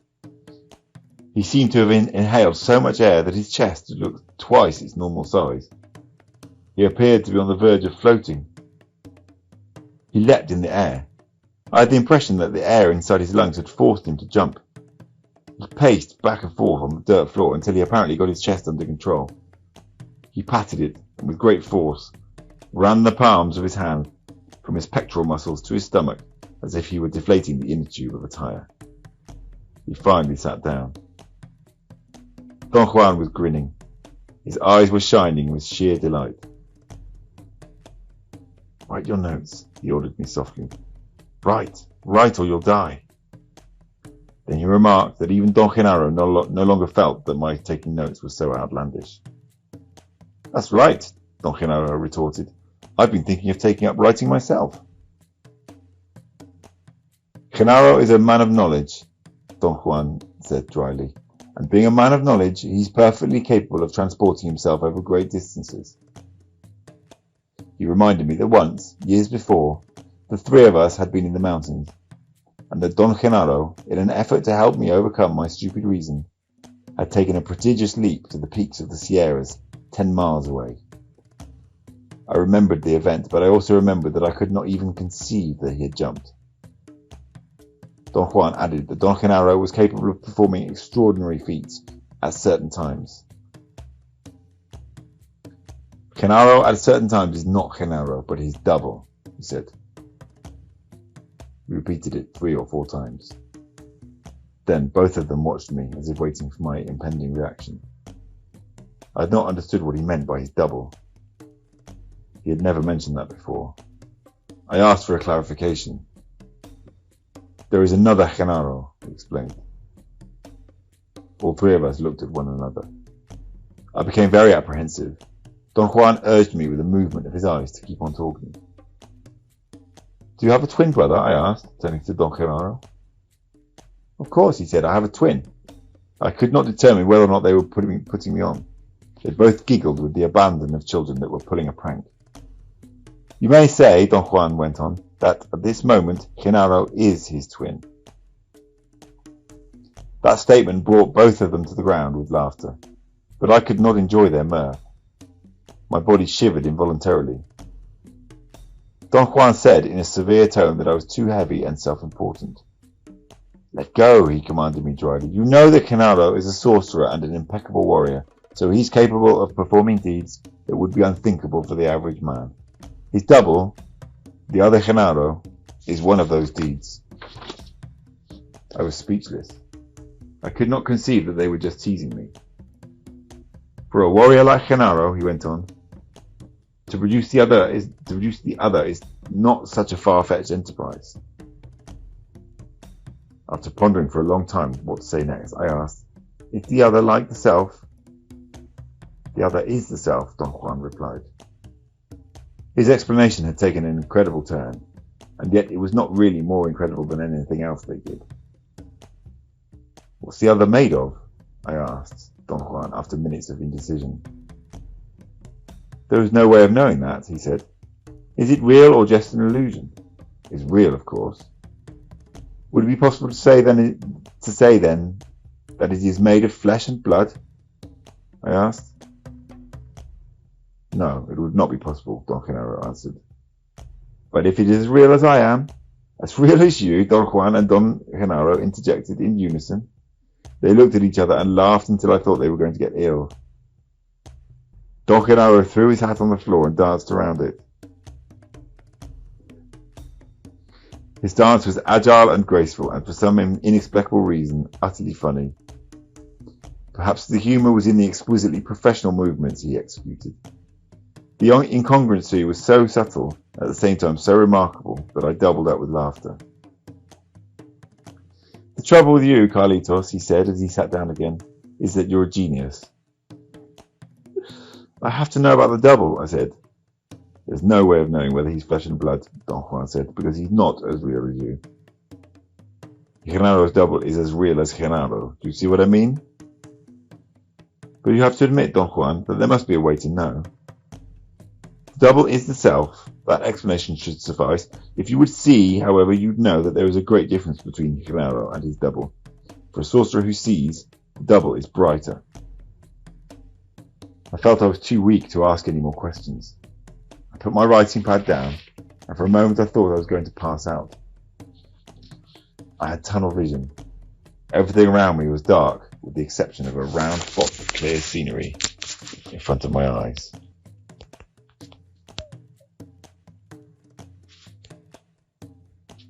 I felt I was too weak to ask any more questions. I put my writing pad down, and for a moment I thought I was going to pass out. I had tunnel vision. Everything around me was dark, with the exception of a round spot of clear scenery in front of my eyes.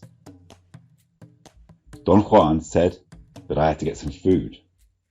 I was not hungry.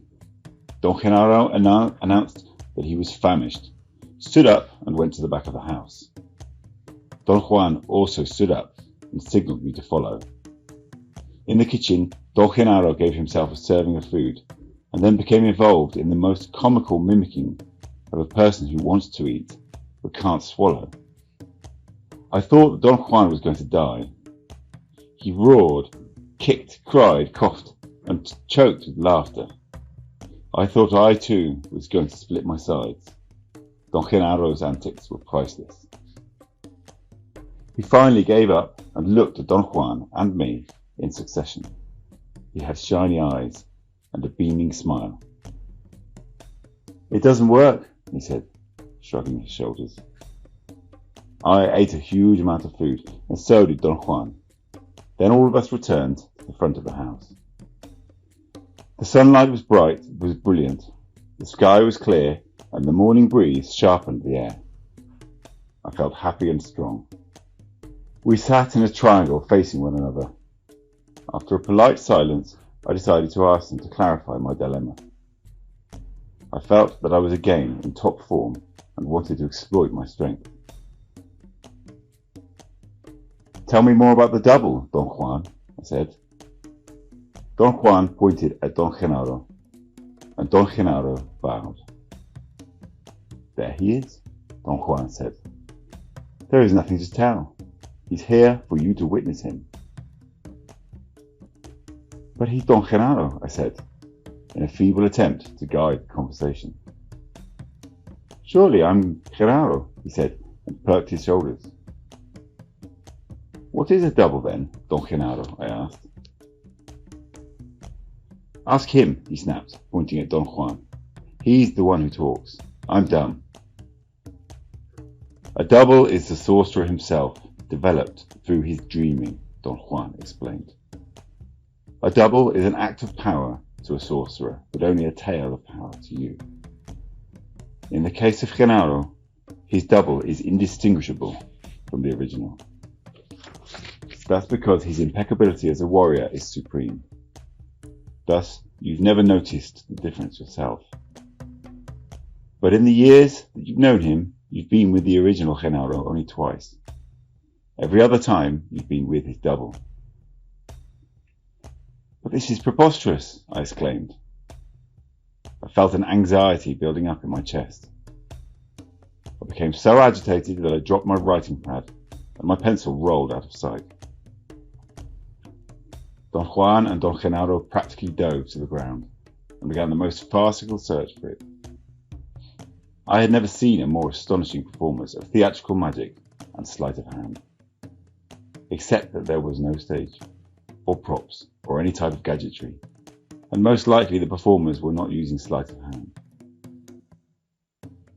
Don Genaro, the head magician, and his assistant, Don Juan, produced in a matter of minutes the most astounding, bizarre, and outlandish collection of objects, which they found underneath or behind, or above, every object within the periphery of the ramada. In the style of stage magic, the assistant set up the props, which in this case were the few items on the dirt floor: rocks, burlap sacks, pieces of wood, a milk crate, a lantern, and my jacket. Then the magician, Don Genaro, would proceed to find an object, which he would throw away as soon as he had attested that it was not my pencil. The collection of objects found included pieces of clothing, wigs, eyeglasses, toys, utensils, pieces of machinery, women's underwear, human teeth, sandwiches, and religious objects. One of them was outright disgusting. It was a piece of compact human excrement that Don Genaro took from underneath my jacket. Finally, Don Genaro found my pencil, and handed it to me after dusting it off with the tail of his shirt. They celebrated their clowning with yells and chuckles. I found myself watching, unable to join them. "Don't take things so seriously, Carlitos," Don Genaro said with a tone of concern. "Otherwise you're going to bust a..." He made a ludicrous gesture that could have meant anything. After their laughter subsided, I asked Don Genaro what a double did, or what a sorcerer did with the double. Don Juan answered. He said that the double had power, and that it was used to accomplish feats that would be unimaginable under ordinary terms. "I've told you time and again that the world is unfathomable," he said to me, "and so are we. And so is every being that exists in this world. It is impossible, therefore, to reason out the double. You've been allowed to witness it, though, and that should be more than enough." "But there must be a way to talk about it," I said. "You yourself have told me that you explained your conversation with the deer in order to talk about it. Can't you do the same with the double?" It was quiet for a moment. I pleaded with him. The anxiety I was experiencing was beyond anything I had ever gone through. "Well, a sorcerer can double up," Don Juan said. "That's all one can say." "But is he aware that he is doubled?" "Of course he's aware of it." "Does he know that he's in two places at once?" Both of them looked at me and then they exchanged a glance. "Where is the other Don Genaro?" I asked. Don Genaro leaned towards me and stared into my eyes. "I don't know," he said softly. "No sorcerer knows where his other is." "Genaro is right," Don Juan said. "A sorcerer has no notion that he is in two places at once.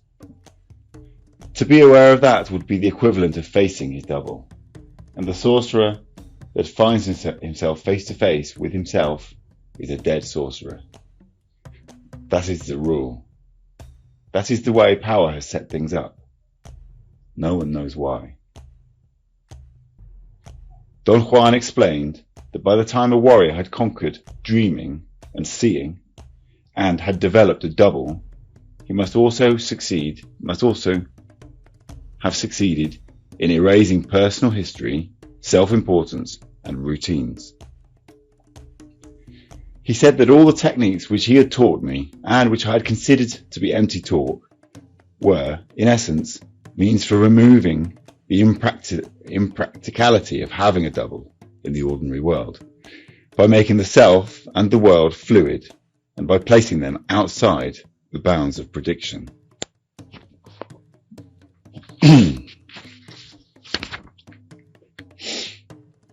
A fluid warrior can no longer make the world chronological, Don Juan explained. And for him, the world and himself are no longer objects. He's a luminous being existing in a luminous world. The double is a simple affair for a sorcerer because he knows what he's doing. To take notes is a simple affair for you, but you still scare Genaro with your pencil. Can an outsider, looking at a sorcerer, see that he is in two places at once? I asked Don Juan. Certainly.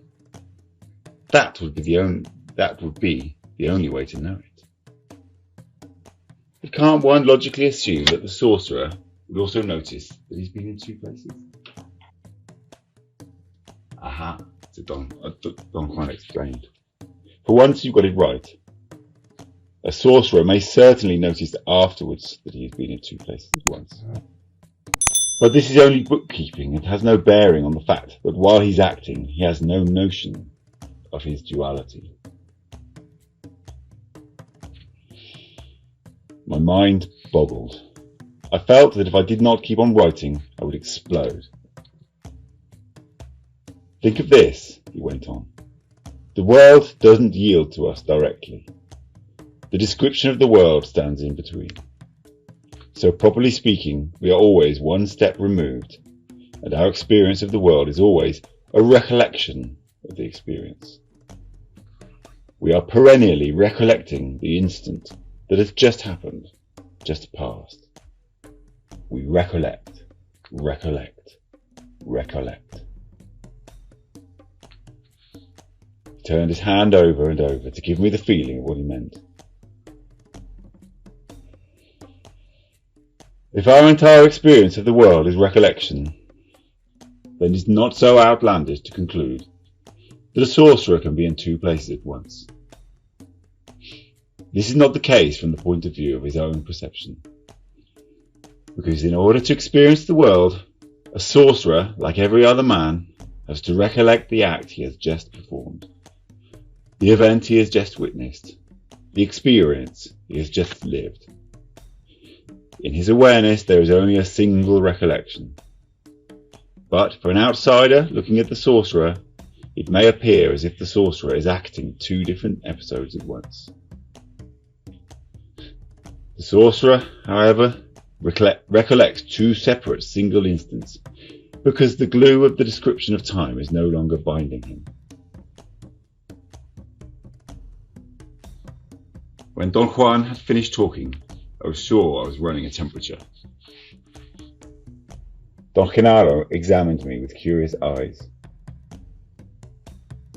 He's right, he said. We're always one jump behind. He moved his hand as Don Juan had done.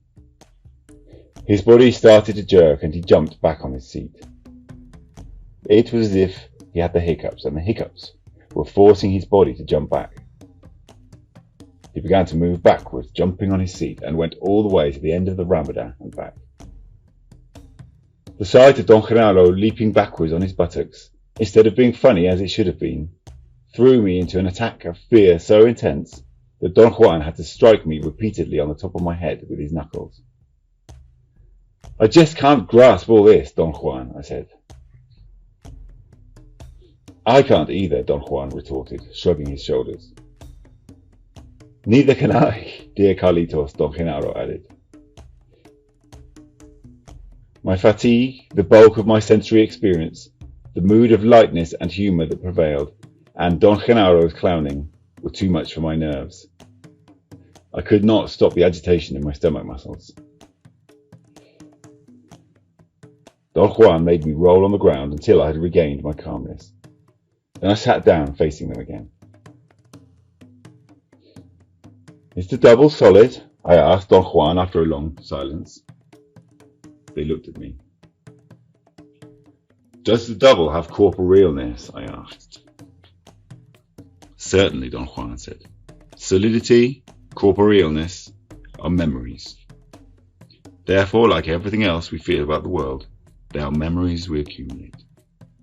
Memories of the description. You have the memory of my solidity, and the same way you have the memory of communicating through words. Thus you talked with a coyote, and you feel me as being solid.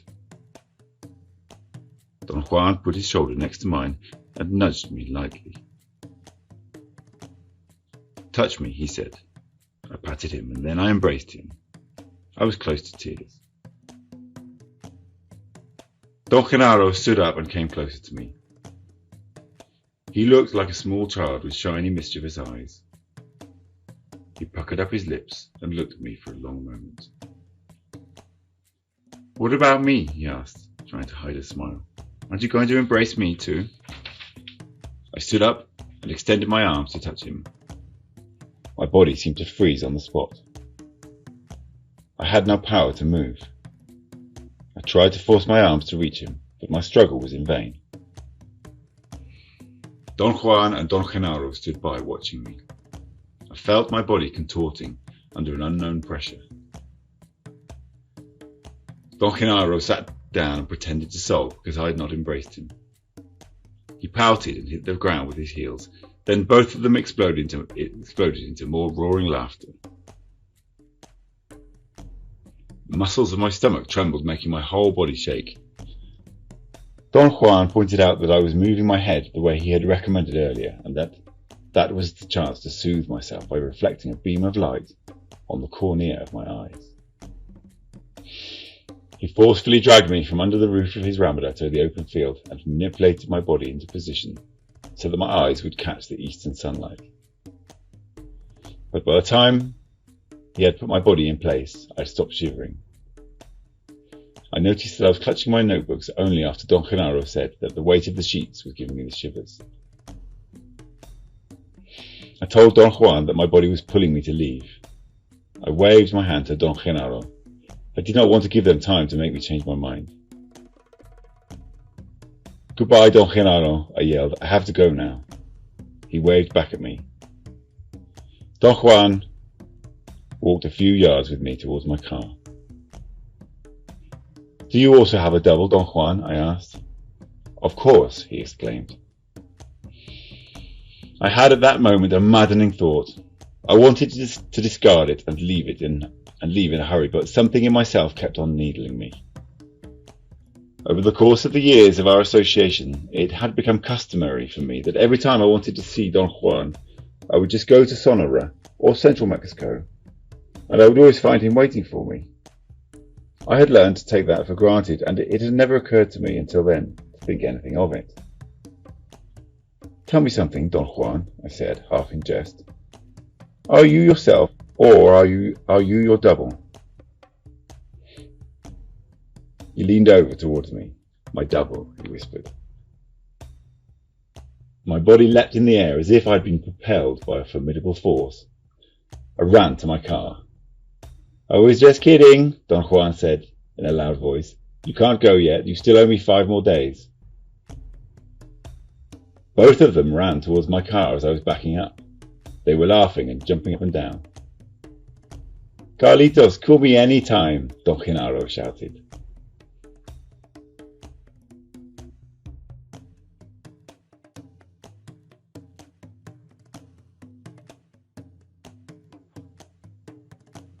Carlos Castaneda, Tales of Power. Part 1, A Witness to Acts of Power. Chapter 2, The Dreamer and the Dreamed. Page 54. I drove to Don Juan's house and arrived there in the early morning. I had spent the night in a hotel on the way down, so I would get to his house before noon.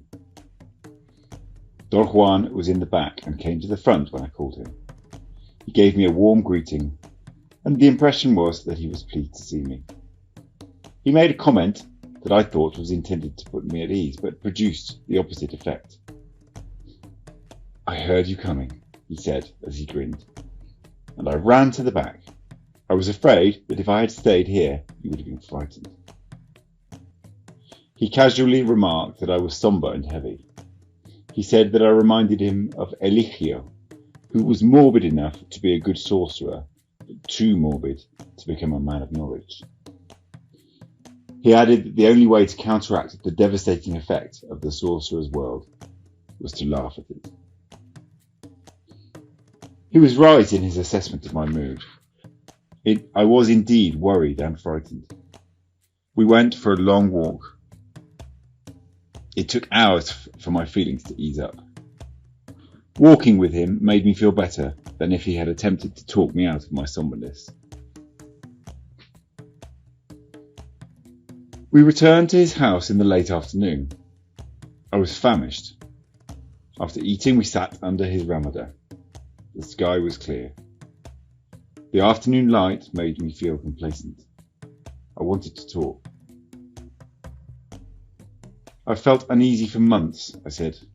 "There was something truly awesome in what you and Don Genaro did and said the last time I was here." Don Juan did not say anything. He got up and moved around the ramada. "I've got to talk about this," I said. "It obsesses me and I can't stop pondering about it." "Are you afraid?" he asked.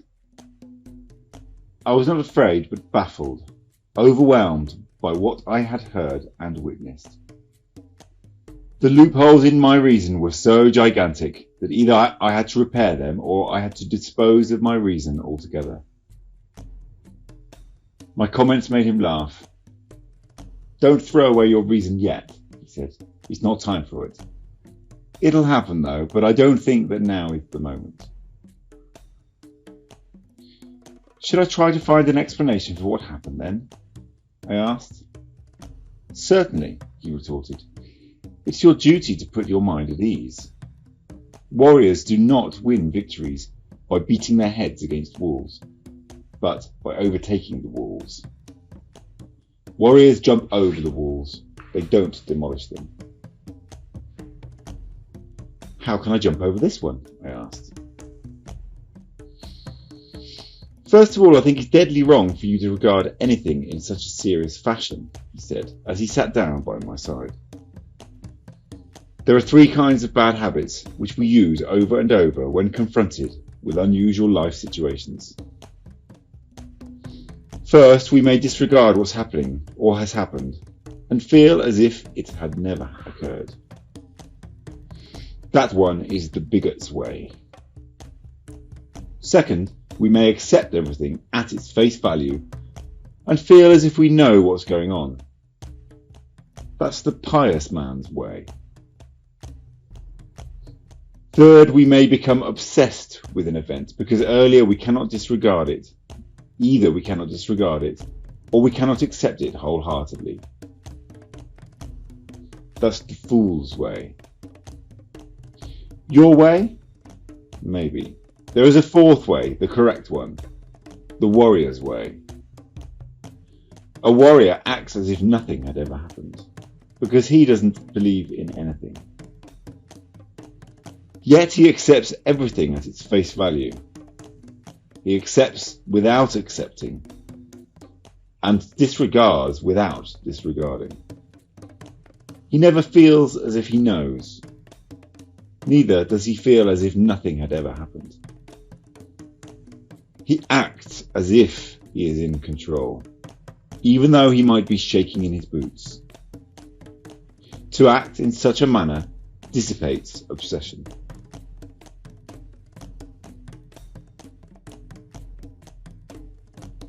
We were quiet for a long time. Don Juan's words were like a balm to me. "Can I talk about Don Genaro and his double?" I asked. "It depends on what you want to say about him," he replied. "Are you going to indulge in being obsessed?" "I want to indulge in explanations," I said. "I'm obsessed because I haven't dared to come see you. And I haven't been able to talk about my qualms and doubts with anyone." "Don't you talk with your friends?" "I do, but how could they help me?" "I never thought that you needed help. You must cultivate the feeling that a warrior needs nothing." "You say you need help. Help for what? You have everything needed for the extravagant journey that is your life. I have tried to teach you that the real experience is to be a man, and that what counts is being alive. Life is the little detour that we are taking now. Life in itself is sufficient, self-explanatory, and complete. A warrior understands this and lives accordingly. Therefore, one may say, without being presumptuous, that the experience of experiences is being a warrior." He seemed to wait for me to say something. It for a moment. I wanted to select my words carefully. "If a warrior needs solace," he went on, "he simply chooses anyone and expresses to that person every detail of his turmoil. After all, the warrior is not seeking to be understood or helped. By talking, he's merely relieving himself of his pressure. That is, providing that the warrior is given to talking. If he's not, he tells no one. But you're not living like a warrior altogether. Not yet, anyway. and the pitfalls that you encounter must be truly monumental. You have all my sympathy." He was not being facetious. Judging by the concern in his eyes, he seemed to be the one who had been there himself. He stood up and patted me on the head. He walked back and forth the length of the Ramada and looked casually to the chaparral around the house. His movements evoked a sensation of restlessness in me. In order to relax, I began to talk about my dilemma. I felt that it was inherently too late for me to pretend to be an innocent bystander. Under his guidance, I had trained myself to achieve strange perceptions, such as stopping the internal dialogue and controlling my dreams. Those were instances that could not be faked. I had followed his suggestions, although never to the letter, and had partially succeeded in disrupting daily routines, assuming responsibility for my acts, erasing personal history, and had finally arrived at a point which years before I had dreaded. I was capable of being alone without disrupting my physical or emotional well-being. That was perhaps my single most astounding triumph. From the point of view of my former expectations and moods, to be alone and not go out of my mind was an inconceivable state. I was keenly aware of all the changes that had taken place in my life and in my view of the world. And I was also aware that it was somehow superfluous to be affected so profoundly by Don Juan and Don Genaro's revelation about the double. "What's wrong with me, Don Juan?" I asked. "You indulge," he snapped. "You feel that indulging in doubts and tribulations is the sign of a sensitive man. Well, the truth of the matter is that you're the farthest thing from being sensitive. So why pretend? I told you the other day, a warrior accepts in humbleness what he is." "You make it sound as if I were confusing myself deliberately," I said. "We do confuse ourselves deliberately," he said. "All of us are aware of our doings. Our puny reason deliberately makes itself into the monster it fancies itself to be. It's too little for such a big mould, though." I explained to him that my dilemma was perhaps more complex than what he was making it out to be. I said that as long as he and Don Genaro were men like myself, their superior control made them models for my own behaviour.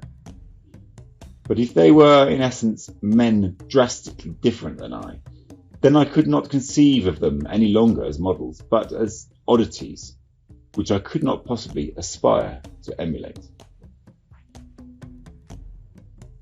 "Genaro is a man," Don Juan said in a reassuring tone. "He's no longer a man like yourself, true, but that's his accomplishment and it shouldn't give rise to fear on your part. If he's different, the more reason to admire him." "But his difference is not a human difference," I said. "And what do you think it is? The difference between a man and a horse?" "I don't know, but he's not like me. He was at one time, though." "But can his change be understood by me?" "Of course.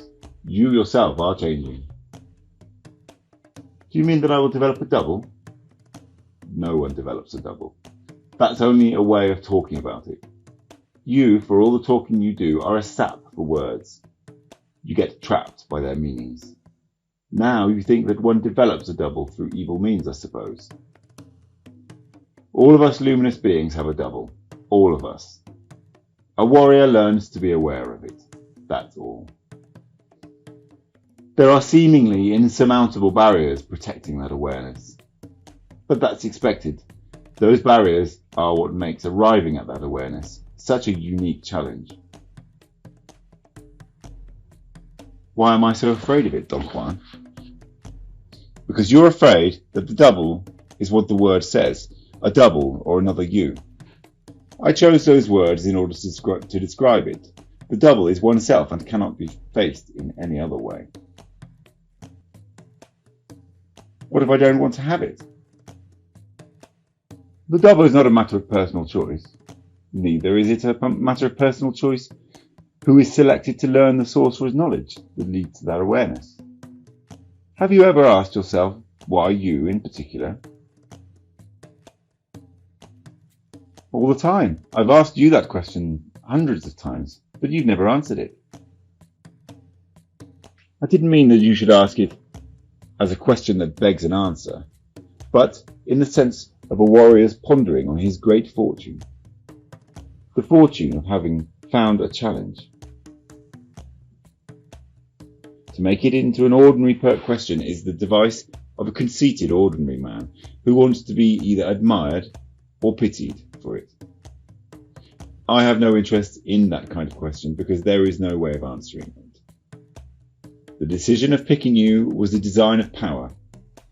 No one can discern the designs of power. Now that you've been selected, there is nothing that you can do to stop the fulfillment of that design.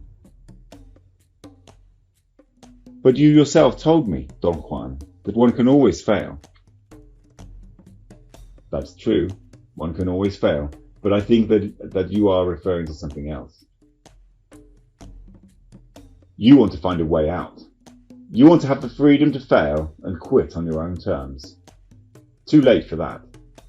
A warrior is in the hands of power, and his only freedom is to choose an impeccable life. There is no way to fake triumph or defeat. Your reason may want you to fail altogether in order to obliterate the totality of yourself.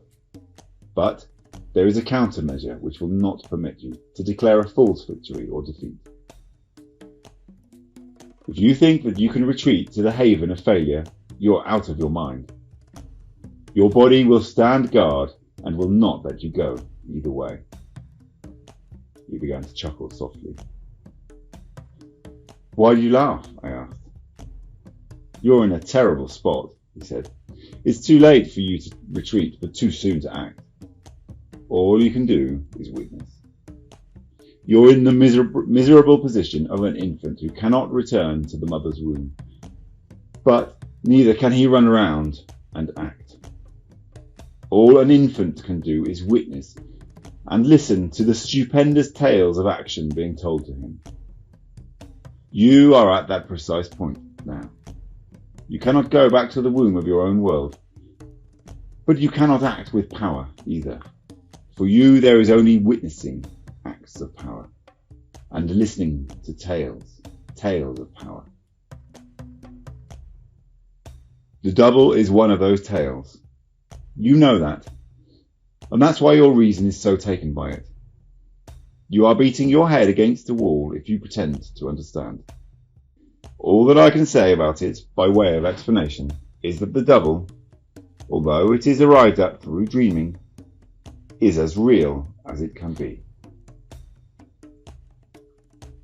According to what you've told me, Don Juan, the double can perform acts. Can the double then... He did not let me continue with my line of reasoning.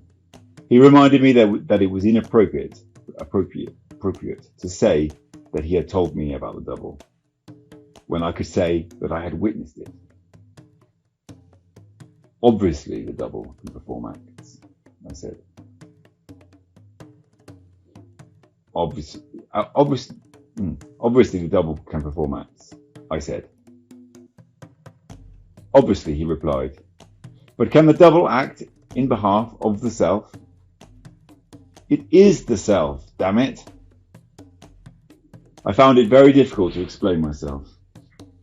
I had in mind that if a sorcerer could perform two actions at once, his capacity for utilitarian production had to double. He could work two jobs, be in two places, see two persons, and so on, at once. Don Juan listened patiently. Let me put it this way, I said. Hypothetically, can Don Genaro kill someone hundreds of miles away by letting his double do it? Don Juan looked at me. He shook his head and moved his eyes away. "You're filled with tales of violence," he said. "Genaro cannot kill anyone, simply because he no longer has any interest in his fellow men.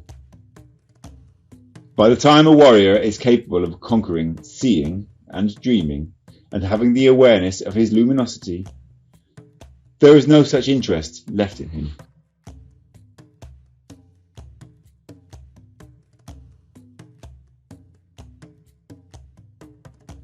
I pointed out that at the beginning of my apprenticeship, he had made the statement that a sorcerer, aided by his ally, could be transported over hundreds of miles to deliver a blow to his enemies. "I am responsible for your confusion," he said, "but you must remember that on another occasion I told you that, with you, I was not following the steps my own teacher prescribed. He was a sorcerer, and I should have properly plunged you into that world. I didn't, because I am no longer concerned with the ups and downs of my fellow men."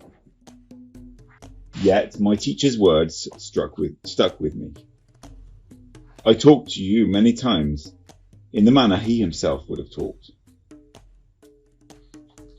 Genaro is a man of knowledge, the purest of them all.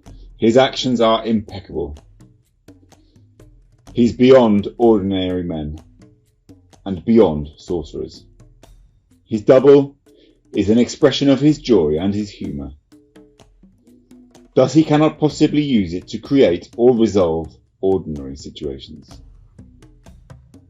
As far as I know, the double is the awareness of our state as luminous beings. It can do anything, and yet it chooses to be unobtrusive and gentle. It was my error to mislead you with borrowed words. My teacher was not capable of producing the effects Genaro does. For my teacher, unfortunately, certain things were, as they are for you, only tales of power. I was compelled to defend my point. I said that I was speaking in a hypothetical sense. "There is no hypothetical sense when you speak about the world of men of knowledge," he said. "A man of knowledge cannot possibly act towards his fellow men in injurious terms, hypothetically or otherwise. But what if his fellow men are plotting against his security and well-being? Can he then use his double to protect himself?" He clicked his tongue in disapproval. "What incredible violence in your thoughts," he said. "No one can plot against the security and well-being of a man of knowledge. He sees, therefore he would take steps to avoid anything like that. Genaro, for example, has taken a calculated risk in joining you. But there is nothing that you could do to endanger his security. If there is anything, his seeing will let him know. Now, if there is something about you that is inherently injurious to him, and his seeing cannot reach it, then it is his fate, and neither Genaro nor anyone else can avoid that. So you see, a man of knowledge is in control, without controlling anything." We were quiet. The sun was about to reach the top of the heavy tall bushes on the west side of the house. There were about 2 hours of daylight left. "Why don't you call Genaro?" Don Juan said casually. My body jumped. My initial reaction was to drop everything and run for my car. Don Juan broke into a belly laugh. I told him that I did not have to prove anything to myself and that I was perfectly content to talk to him. Don Juan could not stop laughing. Finally, he said that it was a shame that Don Genaro was not there to enjoy a great scene. "Look, if you're not interested in calling Genaro, I am," he said in a resolute tone. "I like his company." I had a terrible sour taste on the roof of my mouth. Beads of perspiration ran down from my brow and my upper lip. I wanted to say something, but there was really nothing to say. Don Juan gave me a long, scrutinizing look. "Come on," he said. A warrior is always ready. To be a warrior is not a simple matter of wishing to be one. It is rather an endless struggle that will go on to the very last moment of our lives. Nobody is born a warrior, in exactly the same way that nobody is born a reasonable being. We make ourselves into one or the other. Pull yourself together. I don't want Genaro to see you shivering like this. He stood up and paced back and forth on the clean floor of the Ramadan. I could not remain impassive. My nervousness was so intense that I could not write any more, and I jumped to my feet. Don Juan made me jog on the spot facing the west. He had made me perform the same movements before on various occasions. The idea was to draw power from the impending twilight by raising one's arms to the sky with the fingers stretched, like a fan, and then clasp them forcefully when the arms were in the midpoint between the horizon and the zenith.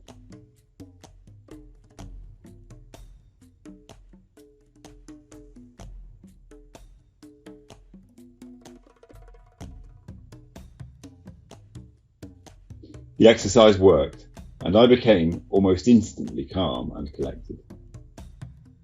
I could not avoid wondering, however, what had happened to the old me that could never have relaxed so completely by performing those simple and idiotic movements. I wanted to focus all my attention on the procedure that Don Juan was doubtlessly going to follow to call Don Genaro. I anticipated some portentous acts. Don Juan stood on the edge of the Ramadan facing the southeast, cupped his hands around his mouth, and yelled, "Genaro, come here!"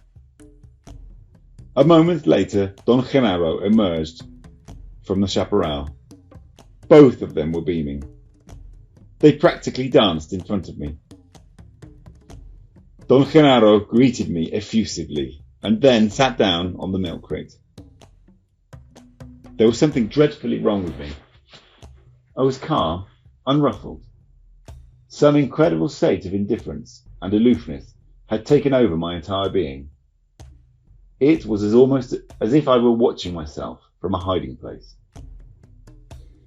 In a very nonchalant manner, I proceeded to tell Don Genaro that during my last visit he had nearly scared me to death, and that not even during my experiences with psychotropic plants had I been in such a complete state of chaos. Both of them celebrated my statements as if they were meant to be funny. I laughed with them. They obviously were aware of my state of emotional numbness. They watched me and humoured me as if I were drunk. There was something inside me that fought desperately to turn the situation into something familiar. I wanted to be concerned and afraid. Don Juan finally splashed some water on my face and urged me to sit down and to take notes. He said, as he had done before, that either I took notes or I died. The mere act of putting down some words brought back my familiar mood. It was as if something became crystal clear again, something that a moment before had been opaque and numb. The advent of my usual self also meant the advent of my usual fears. Strangely enough, I was less afraid of being afraid than of being unafraid. The familiarity of my old habits, no matter how, was a spite. I fully realised then that Don Genaro had just emerged from the chaparral. My usual processes were beginning to function. I started by refusing to think or speculate about the event. I made the resolution of not asking him anything. I was going to be a silent witness this time. "Genaro has come again, exclusively for you," Don Juan said. Don Genaro was leaning against the wall of the house, resting his back against it while he sat on a tilted milk crate. He looked as if he were riding on horseback. His hands were in front of him, giving the impression that he was holding the reins of a horse. "That's right, Carlitos," he said, and brought the milk crate to rest on the ground. He dismounted whirling his right leg over an imaginary neck of a horse, and then jumped to the ground. His movements were so perfectly executed that he gave me the unquestionable sensation that he had arrived on horseback. He came to my side and sat down to my left. Genaro has come because he wants to tell you about the other, Don Juan said. He made a gesture of giving Don Genaro the floor. Don Genaro bowed. He turned slightly to face me. What would you like to know, Carlitos? He asked, in a high-pitched voice. What would you like to know, Carlitos? Well, if you're going to tell me about the double, tell me everything, I said, feigning casualness. Both of them shook their heads and glanced at each other. Genaro is going to tell you about the dreamer and the dreamed, Don Juan said. As you know, Carlitos, Don Genaro said, with the air of an orator warming up, the double begins in dreaming. He gave me a long look and smiled. His eyes swept from my face to my notebook and pencil. The double is a dream, he said, and scratched his arms and then stood up. He walked to the edge of the ramada and stepped out into the chaparral. He stood by a bush, showing 3/4 of his profile to us. He was apparently urinating. After a moment, I noticed that there seemed to be something wrong with him. He appeared to be trying desperately to urinate, but could not. Don Juan's laughter was the clue that Don Genaro was clowning again.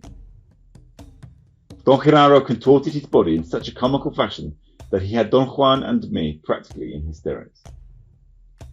Don Genaro came back to the ramada and sat down. His smile radiated a rare warmth. When you can't, you just can't, he said, and shrugged his shoulders. Then, after a moment's pause, he added, sighing, Yes, Carlitos, the double is a dream. Do you mean that he's not real? I asked. No, I mean that he is a dream, he retorted. Don Juan intervened and explained that Don Genaro was referring to the first emergence of the awareness that we are luminous beings. Each one of us is different, and thus the details of our struggles are different, Don Juan said. The steps that we follow to arrive at the double are the same, though, especially the beginning steps, which are muddled and uncertain. Don Genaro agreed and made a comment on the uncertainty that a sorcerer had at that stage. When it first happened to me, I didn't know how it had happened, he explained. One day I had been picking plants in the mountains. I had gone into a place that was worked by other herb collectors. I had 2 huge sacks of plants. I was ready to go home, but before I did, I decided to take a moment's rest. I lay down on the side of the trail in the shade of a tree, and I fell asleep. I heard then the sound of people coming down the hill and woke up. I hurriedly ran for cover and hid behind some bushes a short distance across the road from where I had fallen asleep. While I hid there, I had the nagging impression I had forgotten something. I looked to see if I had my 2 sacks of plants. I didn't have them. I looked across the road to the place where I had been sleeping, and I nearly dropped my pants with fright. I was still there, asleep.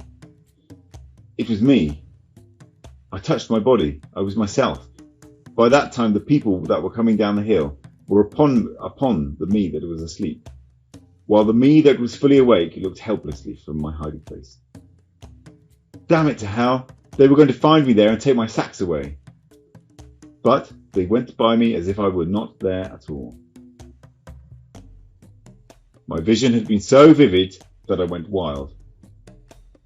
I screamed and then I woke up again. Damn it, it had been a dream. Don Genaro stopped his account and looked at me, as if waiting for a question or a comment. Tell him where you woke up the second time, Don Juan said. I woke up by the road, Don Genaro said, where I had fallen asleep. But for one moment I didn't quite know where I really was. I can almost say that I was still looking at myself waking up. Then something pulled me to the side of the road and I found myself rubbing my eyes. "And what did you do next?" Don Juan asked. I realized when both of them began to laugh that he was teasing me. He was imitating my questions. Don Genaro went on talking. He said that he was stunned for a moment and then went to check everything.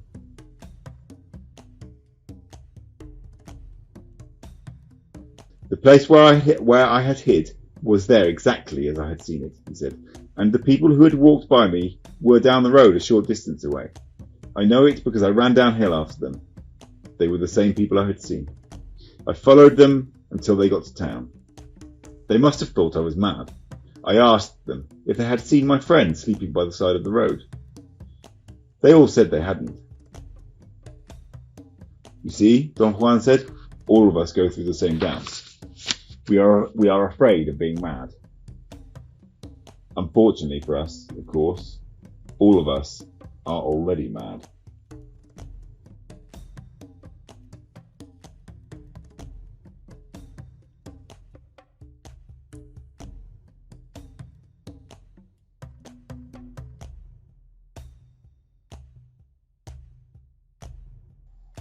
"You are a tinge madder than us, though," Don Genaro said and winked. "And more suspicious." They teased me about my suspiciousness, and then Don Genaro began to talk again.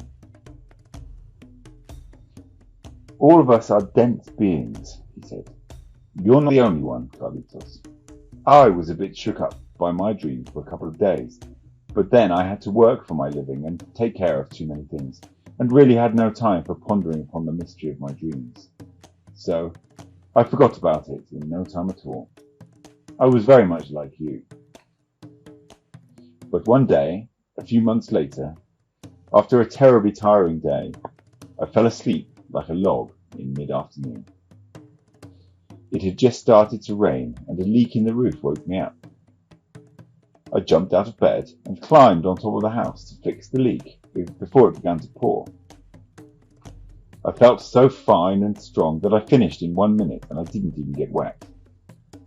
I thought that the snooze I had taken had done me a lot of good. When I was through, I went back into the house to get something to eat and I realized that I could not swallow. I thought I was sick. I mashed some roots and leaves and wrapped them around my neck and went to my bed. And then again, when I got to my bed, I nearly dropped my pants. I was there in bed or asleep. I wanted to shake myself and wake me up, but I knew that that was not the thing one should do. So I ran out of the house. I was panic-stricken. I roamed around the hills aimlessly. I had no idea where I was going, and although I had lived all my life there, I got lost. I walked in the rain and didn't even feel it. It seemed that I couldn't think. Then the lightning and thunder became slow up again. He paused for a moment. "Do you want to know where I woke up?" he asked me. "Certainly," Don Juan answered. "I woke up in the hills in the rain," he said. "But how did you know you had woken up?" I asked. "My body knew it," he replied. "That was a stupid question," Don Juan interjected. "You yourself know that something in the warrior is always aware of every change. It is precisely the aim of the warrior's way to foster and maintain that awareness. The warrior cleans it, shines it, and keeps it running." He was right. I had to admit then that I knew that there was something in me that registered and was aware of everything I did, and yet it had nothing to do with the ordinary awareness of myself. It was something else which I could not pin down. I told them that perhaps Don Genaro could describe it better than I. "You're doing very well yourself," Don Genaro said. "It's an inner voice that tells you what's what. And at that time, it told me that I had woken up a second time. Of course, as soon as I woke up, I became convinced that I must have been dreaming. Obviously, it had not been an ordinary dream, but it hadn't been dreaming proper either. So I settled for something else. Walking in my sleep, half awake, I suppose. I could not understand it in any other way. Don Genaro said that his benefactor had explained to him that what he had done and what he had gone through was not a dream at all, and that he should not insist on regarding it as walking in his sleep. What did he tell you that it was? I asked. They exchanged a glance. He told me it was the bogeyman, Don Genaro replied, affecting the tone of a small child. I explained to them that I wanted to know if Don Genaro's benefactor explained things in the same way they themselves did. Of course he did, Don Juan said. My benefactor explained that the dream in which one was watching oneself asleep, Don Genaro went on, was the time of the double. He recommended that rather than wasting my power in wondering and asking myself questions, I should be prepared. My next chance took place at my benefactor's house. I was helping him with the housework. I had laid down to rest, and as usual I fell sound asleep. His house was definitely a place of power for me and helped me. I was suddenly aroused by a loud noise and awakened. My benefactor's house was large. He was a wealthy man and had many people working for him. The noise seemed to be the sound of a shovel in gravel. I sat up to listen, and then I stood up. The noise was very unsettling to me, but I couldn't figure out why. I was pondering whether to go and check it out when I noticed that I was asleep on the floor. This time I knew what to expect and what to do, and I followed the noise. I walked to the back of the house. There was no one there. The noise seemed to come from beyond the house. I kept on following it. The more I followed it, the quicker I could move. I ended up at a distant place, witnessing incredible things. He explained that at the time of those events he was still in the beginning stages of his apprenticeship and had done very little in the realm of dreaming, but that he had an uncanny facility to dream that he was looking at himself. Where did you go, Don Genaro? I asked. That was the first time that I had really moved in dreaming, he said. I knew enough about it to behave correctly there. I didn't look at anything directly and ended up in a deep ravine where my benefactor had some of his power plants. Do you think it works better if one knows very little about dreaming? I asked. No, Don Juan interjected. Each of us has a facility for something in particular. Genaro's knack is for dreaming. What did you see in the ravine, Don Genaro? I asked.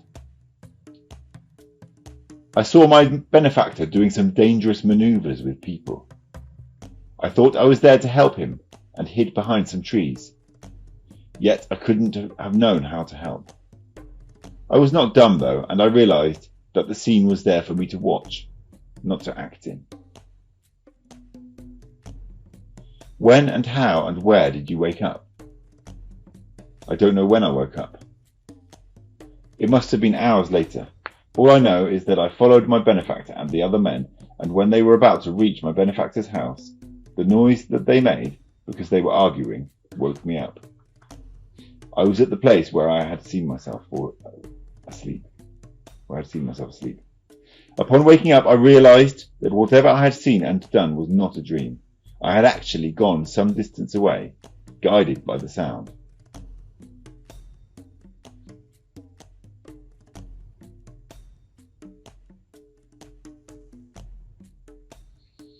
Was your benefactor aware of what you were doing?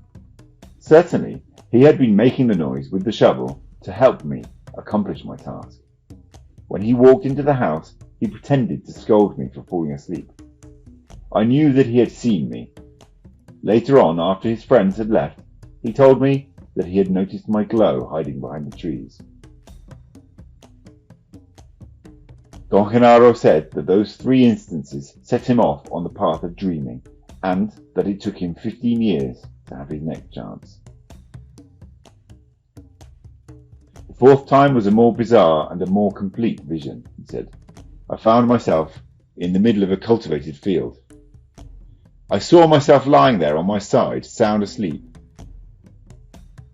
I knew that it was dreaming because I had set myself to do dreaming every night. Usually, every time I had seen myself asleep, I was at the site where I had gone to sleep. This time I was not in my bed, and I knew I had gone to bed that night. In this dreaming, it was daytime. So I began to explore. I moved away from the place where I was lying and oriented myself. I knew where I was. I was actually not too far from my house, perhaps a couple of miles away. I walked around looking at every detail of the place. I stood in the shade of a big tree, a short distance away, and peered across a flat strip of land to some cornfields on the side of a hill. Something quite unusual struck me then. The details of the surroundings did not change or vanish no matter how long I peered at them. I got scared and ran back to where I was sleeping. I was still there exactly as I had been before. I began to watch myself. I had an eerie feeling of indifference towards the body I was watching. Then I heard the sound of people approaching. People always seemed to be around for me. I ran up ahead to a small hill and carefully watched from there. There were 10 people coming to the field where I was. They were all young men. I ran back to where I was lying and went through one of the most agonizing times of my life, while I faced myself lying there snoring like a pig. I knew that I had to awaken me, but I had no idea how. I also knew that it was deadly for me to awaken myself. But if those young men were to find me there, they were going to be very upset. All those deliberations that were going through my mind were not really thoughts. They were more appropriately scenes in front of my eyes. My worrying, for instance, was a scene in which I looked at myself while I had the sensation of being boxed in. I call that worrying. It has happened to me a number of times after that first time. Well, since I didn't know what to do, I stood looking at myself, waiting for the worst. A bunch of fleeting images went past me in front of my eyes. I hung on to one in particular, the sight of my house under my bed. The image became very clear. Oh, how I wished to be back in my bed. Something shook me then. It felt like someone was hitting me, and I woke up. I was on my bed.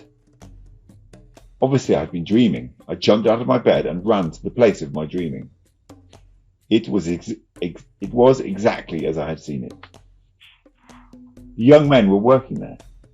I watched them for a long time. They were the same ones I had seen.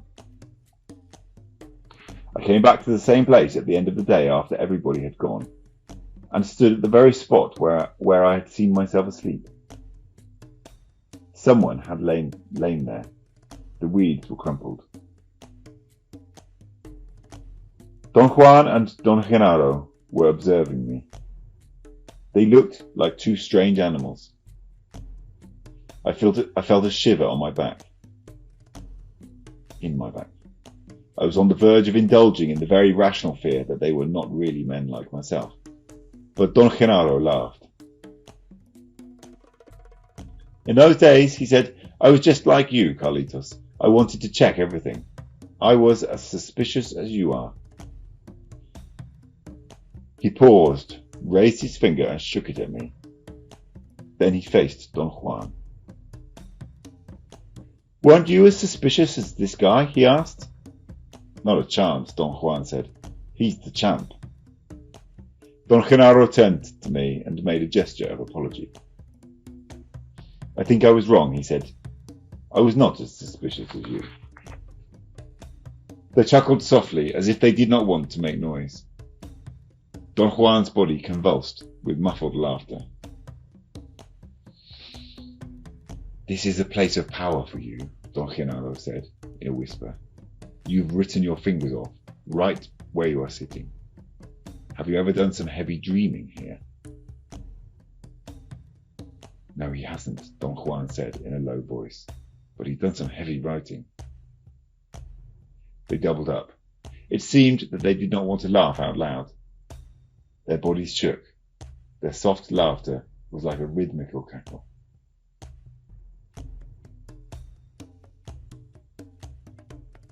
Don Genaro sat up straight and slid closer to me. He patted me on the shoulder repeatedly, saying that I was a rascal. Then he pulled my left arm with great force towards him. I lost my balance and fell forward. I almost hit my face on the ground hard. I automatically put my right arm in front and buffered my fall. One of them held me down by pressing on my neck. I was not sure who. The hand that was holding me felt like Don Genaro's. I had a moment of devastating panic. I felt I was fainting. Perhaps I did. The pressure in my stomach was so intense that I vomited. My next clear perception was that somebody was helping me to sit up. Don Genaro was squatting in front of me. I turned around to look for Don Juan. He was nowhere in sight. Don Genaro had a beaming smile. His eyes were shiny. They were looking fixed at me. I asked him what he had done to me, and he said that I was in pieces. His tone was reproach. He seemed to be annoyed or dissatisfied with me. He repeated various times that I was in pieces and that I had to come together again. He tried to feign a severe tone, but he laughed in the middle of his harangue. He was telling me that it was just terrible, that I was spread all over the place, and that he would have to use a broom to sweep up all my pieces into one heap. Then he added that I might get the pieces in the wrong places and end up with my penis where my thumb should be. He cracked up at that point.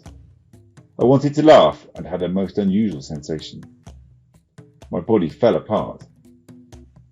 It was as if I had been a mechanical toy that simply broke up into pieces. I had no physical feelings whatever, and neither had I any fear or concern. Coming apart was a scene that I witnessed from the point of view of the perceiver, and yet I did not perceive anything from a sensorial point of reference. The next thing I became aware of was that Don Genaro was manipulating my body.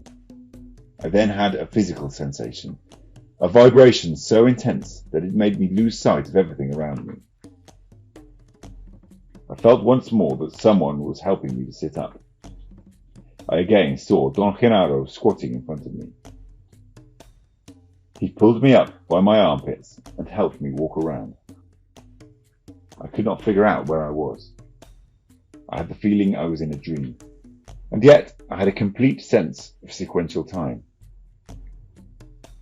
I was keenly aware that I had just been with Don Genaro and Don Juan in the Ramada of Don Juan's house. Don Genaro walked with me, propping me by holding my left armpit. The scenery I was watching changed constantly. I could not determine, however, the nature of what I was observing. What was in front of my eyes was rather like a feeling or a mood. And the centre from where all those changes radiated was definitely in my stomach. I had made that connection not as a thought or a realization, but as a bodily sensation that suddenly became fixed and predominant. The fluctuations around me came from my stomach. I was creating a world, an endless run of feelings and images. Everything I knew was there. That in itself was a feeling, not a thought or a conscious assessment.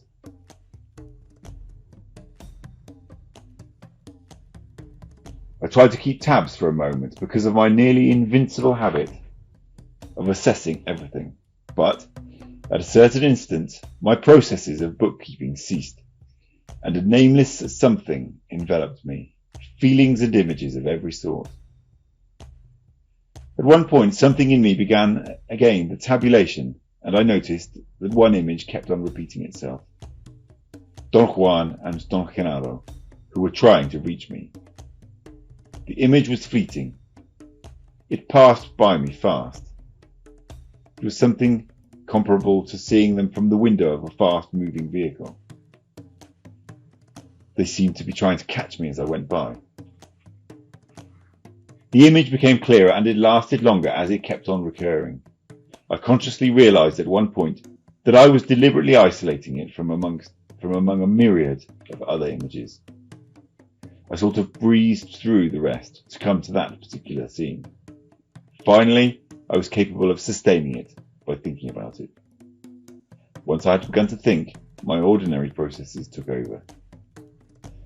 They were not as defined as in my ordinary activities, but clear enough to know that the scene or feeling I had isolated was that Don Juan and Don Genaro were in the ramada of Don Juan's house and were holding me by the armpits. I wanted to keep on fleeing through other images and feelings, but they would not let me. I struggled for a moment. I felt bouncy and happy.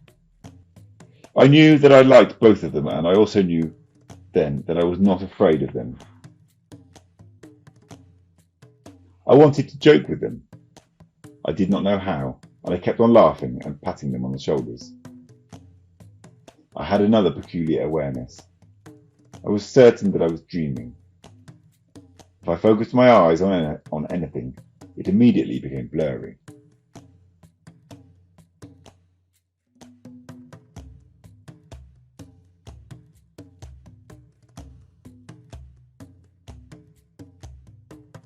Don Juan and Don Genaro were talking to me.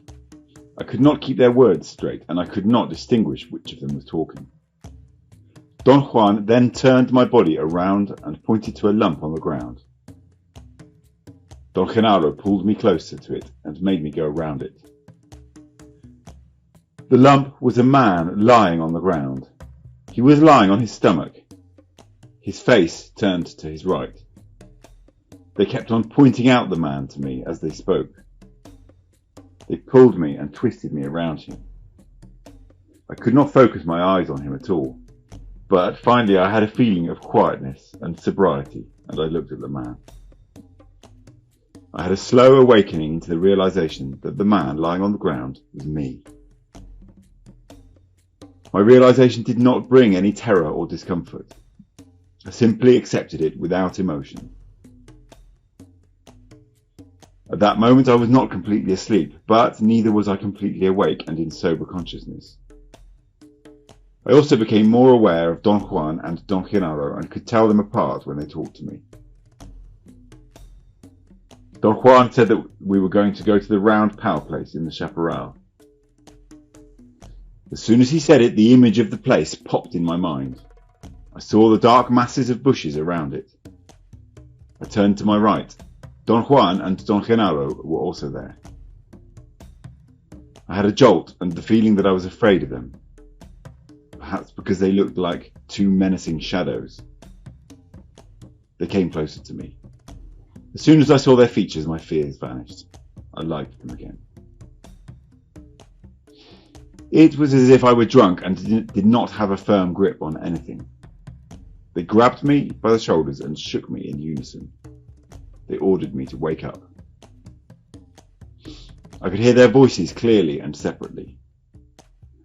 I had then a unique moment. I held two images in my mind, two dreams.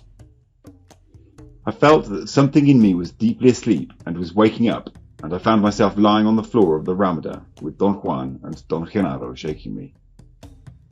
But I also was at the power place, and Don Juan and Don Genaro were still shaking me.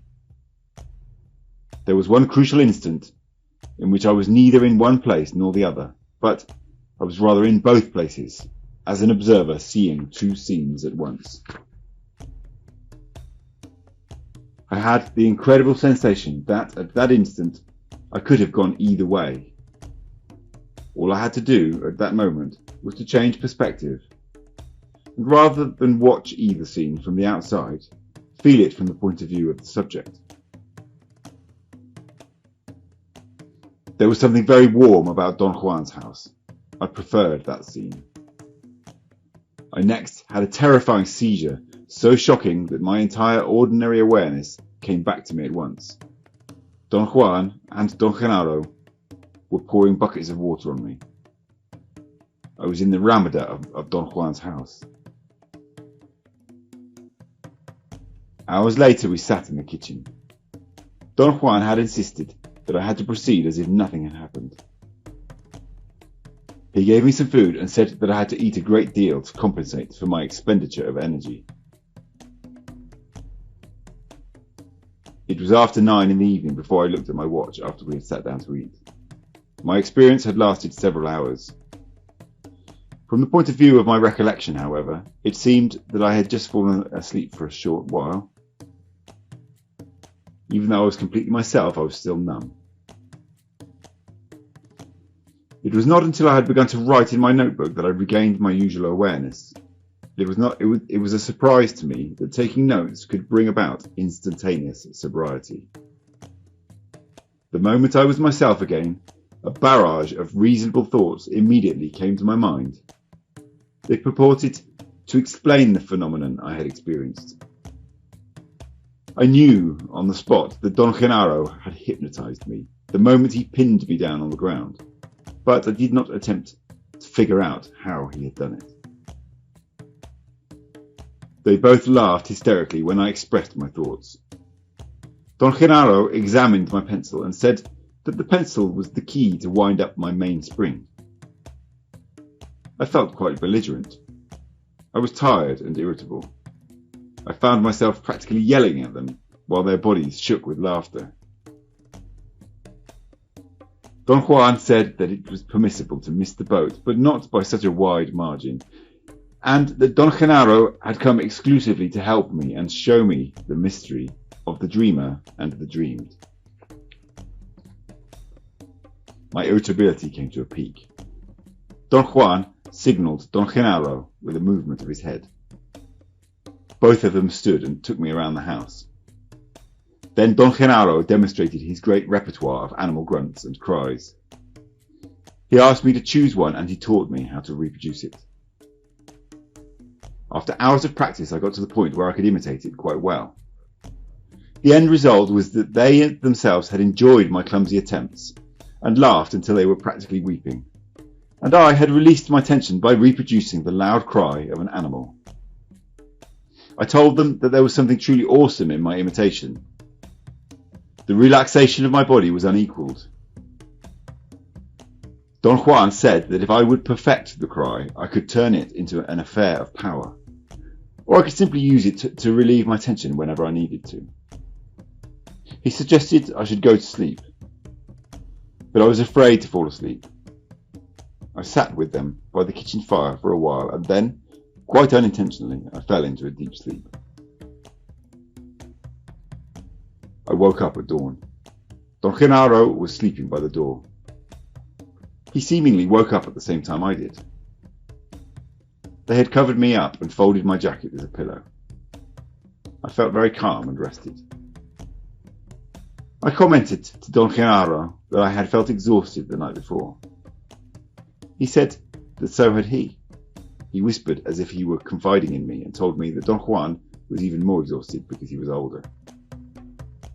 You and I are young, he said with a glint in his eyes, but he's old. He must be about 300 now.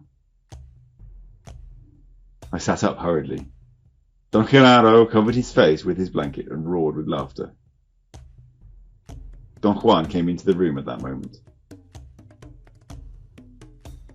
I had a feeling of completeness and peace.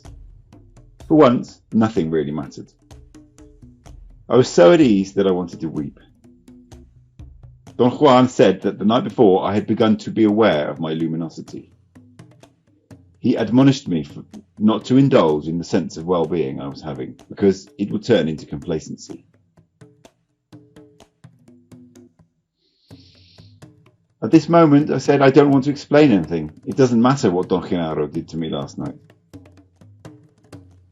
I didn't do anything to you, Don Genaro retorted. Look, it's me, Genaro, your Genaro. Touch me.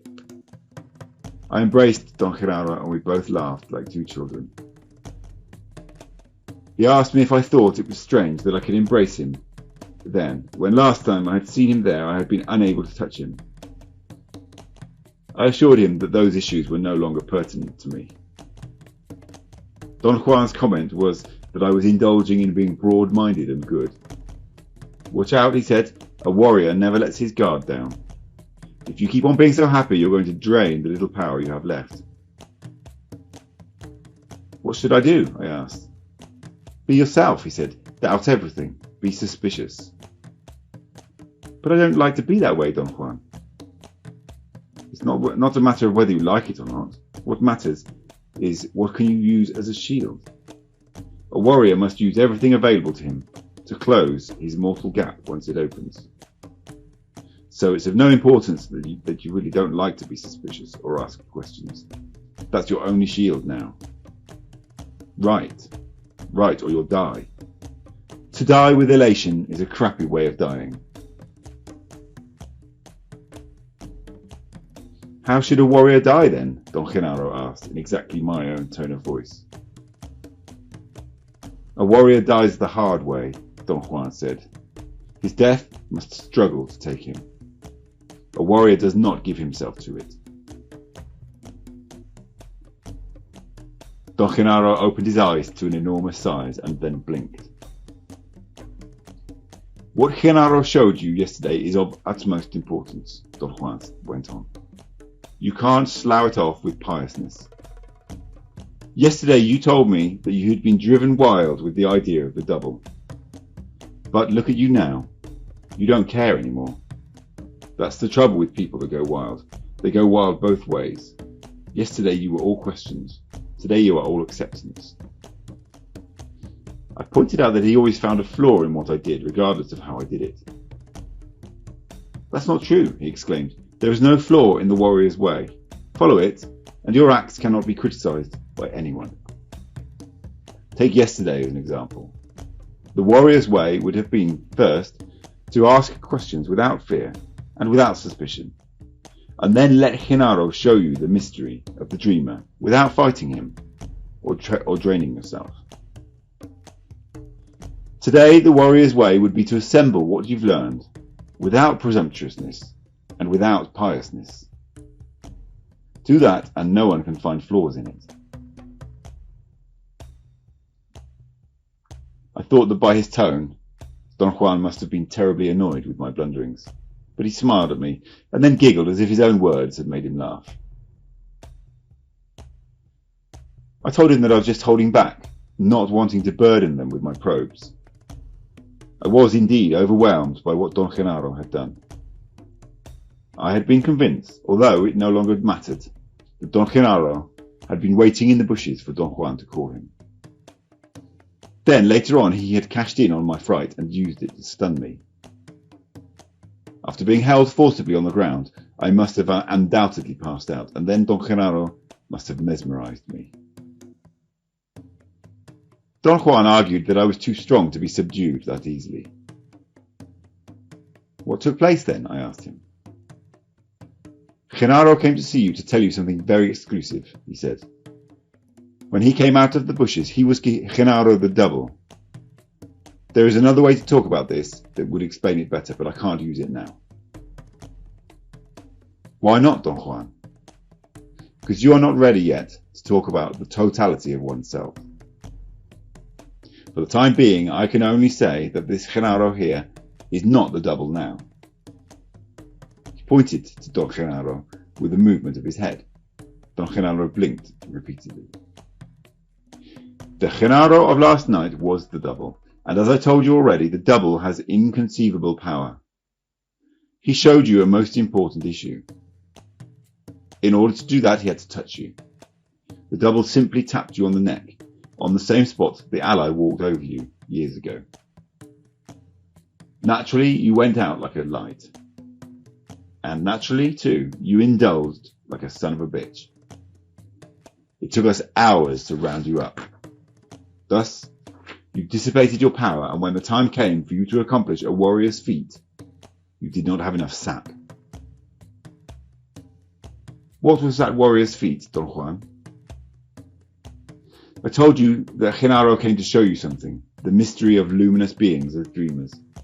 You wanted to know about the double. It begins in dreams. But then you asked, what is the double? And I said, the double is the self. The self dreams the double. That should be simple, except that there is nothing simple about us. Perhaps the ordinary dreams of the self are simple, but that doesn't mean that the self is simple. Once it has learned to dream the double, the self arrives at this weird crossroad, and a moment comes when one realizes that it is the double who dreams the self.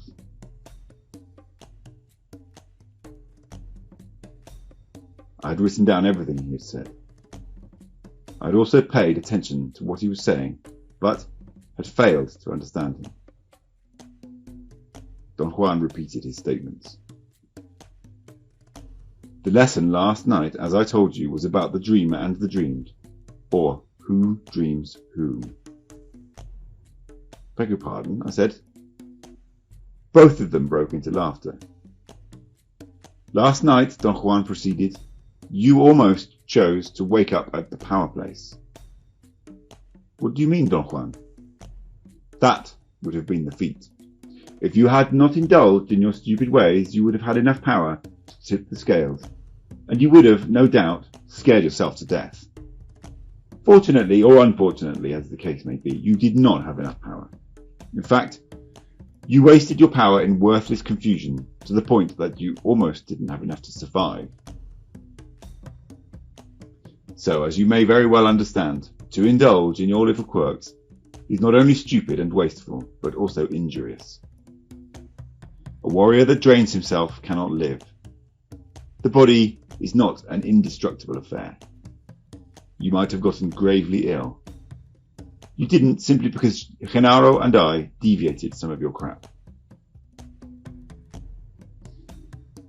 The full impact of his words was beginning to take hold of me. Last night, Genaro guided you through the intricacies of the double, Don Juan went on. Only he can do that for you. And it was not a vision or a hallucination when you saw yourself lying on the ground. You could have realized that with infinite clarity if you had not gotten lost in your indulging. And you could have known then that you yourself are a dream, that your double is dreaming you, in the same fashion that you dreamed him last night. But how can that be possible, Don Juan?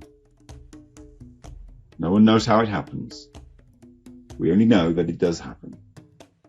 That's the mystery of us as luminous beings.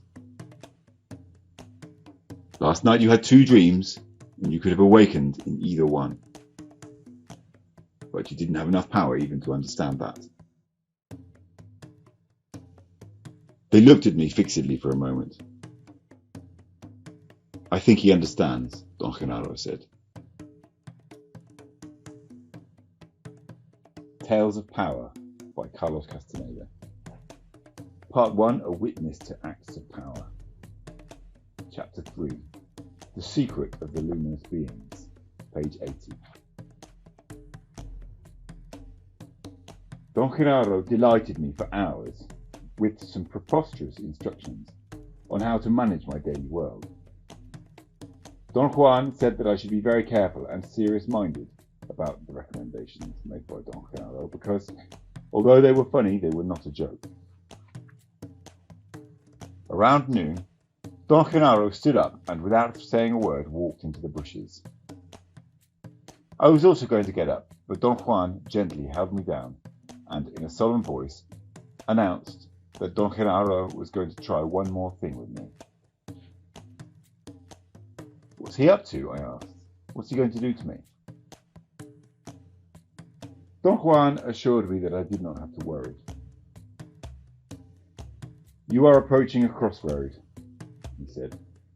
A certain crossroad that every warrior comes to. I had the idea that he was talking about my death. He seemed to anticipate my question and signalled me not to say anything. We won't discuss this matter, he said.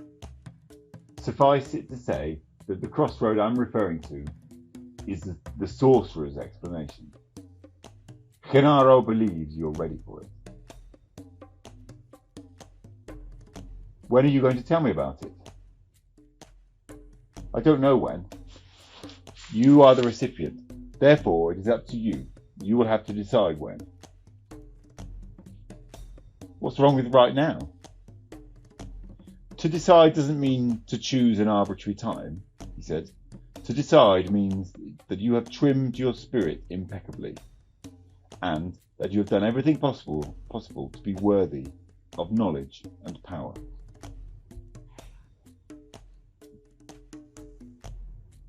Today, however, you must solve a little riddle for Genaro. He's gone ahead of us, and he'll be waiting somewhere in the chaparral. No one knows the spot where he'll be, or the specific time to go to him. If you're capable of determining the right time to leave the house, you will also be capable of guiding yourself to where he is.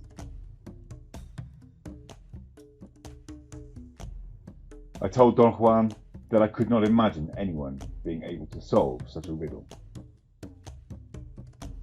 How can leaving the house at a specific time guide me to where Don Genaro is? I asked. Don Juan smiled and began to hum a tune. He seemed to enjoy my agitation. That's the problem which Genaro has set up for you, he said. If you have enough personal power, you will decide with absolute certainty the right time to leave the house. How leaving at the precise time will guide you is something that no one knows. And yet, if you have enough power, you yourself will attest that this is so. But how am I going to be guided, Don Juan? No one knows that either. I think Don Genaro is pulling my leg. You better watch out then, he said. If Genaro is pulling your leg, he's liable to yank it out. Don Juan laughed at his own joke. I could not join him. My fear about the inherent danger of Don Genaro's manipulations was too real. Can you give me some clues? I asked. There are no clues, he said cuttingly. Why does Don Genaro want to do this? He wants to test you, he replied. Let's say that it is very important for him to know whether you can take the Sorcerer's explanation. If you solve the riddle, the implication will be that you have stored enough personal power and you're ready. But if you flub it, it'll be because you don't have enough power. And in that case, the Sorcerer's explanation won't make any sense to you. I think that we should give you the explanation regardless of whether you understand it or not. That's my idea. Genaro is a more conservative warrior. He wants things in their proper order. And he won't give it until he thinks you're ready. Why don't you just tell me about the Sorcerer's explanation yourself? Because Genaro must be the one who helps you. Why is that so, Don Juan? Genaro doesn't want me to tell you why, he said, not yet. Would it hurt me to know the Sorcerer's explanation? I asked. I don't think so. Please, Don Juan, tell me then. You must be joking. Genaro has precise ideas on this matter, and we must honour and respect them. He made an imperative gesture to quiet me. After a long, unnerving pause, I ventured a question. But how can I solve this riddle, Don Juan? I really don't know that. Thus, I can't advise you what to do, he said. Genaro is most efficient. He designed the riddle just for you. Since he's doing this for your benefit, he's attuned to you alone. Therefore, only you can pick the precise time to leave the house. He will call you himself and guide you by means of his call. What will his call be like? I don't know. His call is for you, not for me. He'll be tapping your will directly. In other words, you must use your will in order to know the call. Genaro feels that he must make sure at this point that you have stored sufficient personal power to enable you to turn your will into a functioning unit. Will was another concept which Don Juan had delineated with great care but without making it clear. I had gathered from his explanation that will was a force that emanated from the umbilical region through an unseen opening below the navel, an opening he had called the gap. Will was allegedly cultivated only by sorcerers. It came to the practitioners veiled in mystery and purportedly gave them the capacity to perform extraordinary acts. I remarked to Don Juan that there was no chance that anything so vague could ever be a functioning unit in my life. That's where you're wrong, he said. The will develops in a warrior in spite of every opposition of the reason. Can't Don Genaro, being a sorcerer, know whether I'm ready or not, without testing me? I asked. He certainly can, he said, but that knowledge won't be of any value or consequence because it has nothing to do with you. You are the one who's learning. Therefore, you yourself must claim knowledge as power, not Genaro. Genaro is not concerned with his knowing as much as with your knowing. You must find out whether or not your will works. This is a very difficult point to make. In spite of what Genaro or I know about you, you must prove to yourself that you are in the position to claim knowledge as power. In other words, you yourself have to be convinced that you can exercise your will. If you're not, then you must become convinced today. If you cannot perform this task, then Genaro's conclusion will be that regardless of what he might see about you, you're not ready yet. I experienced an overwhelming apprehension. Is all this necessary? I asked. It's Genaro's request and must be obeyed, he said, in a firm but friendly tone. But what does Don Genaro have to do with me? You may find that out today, he said, and smiled. I pleaded with Don Juan to get me out of that intolerable situation and explain all the mysterious talk. He laughed and patted my chest and made a joke about a Mexican weightlifter who had enormous pectoral muscles, but could not do heavy physical labour because his back was weak. Watch those muscles, he said. They shouldn't be just for show. My muscles have nothing to do with what you're talking about, I said, in a belligerent mood. They do, he replied. The body must be perfection before the will is a functioning unit.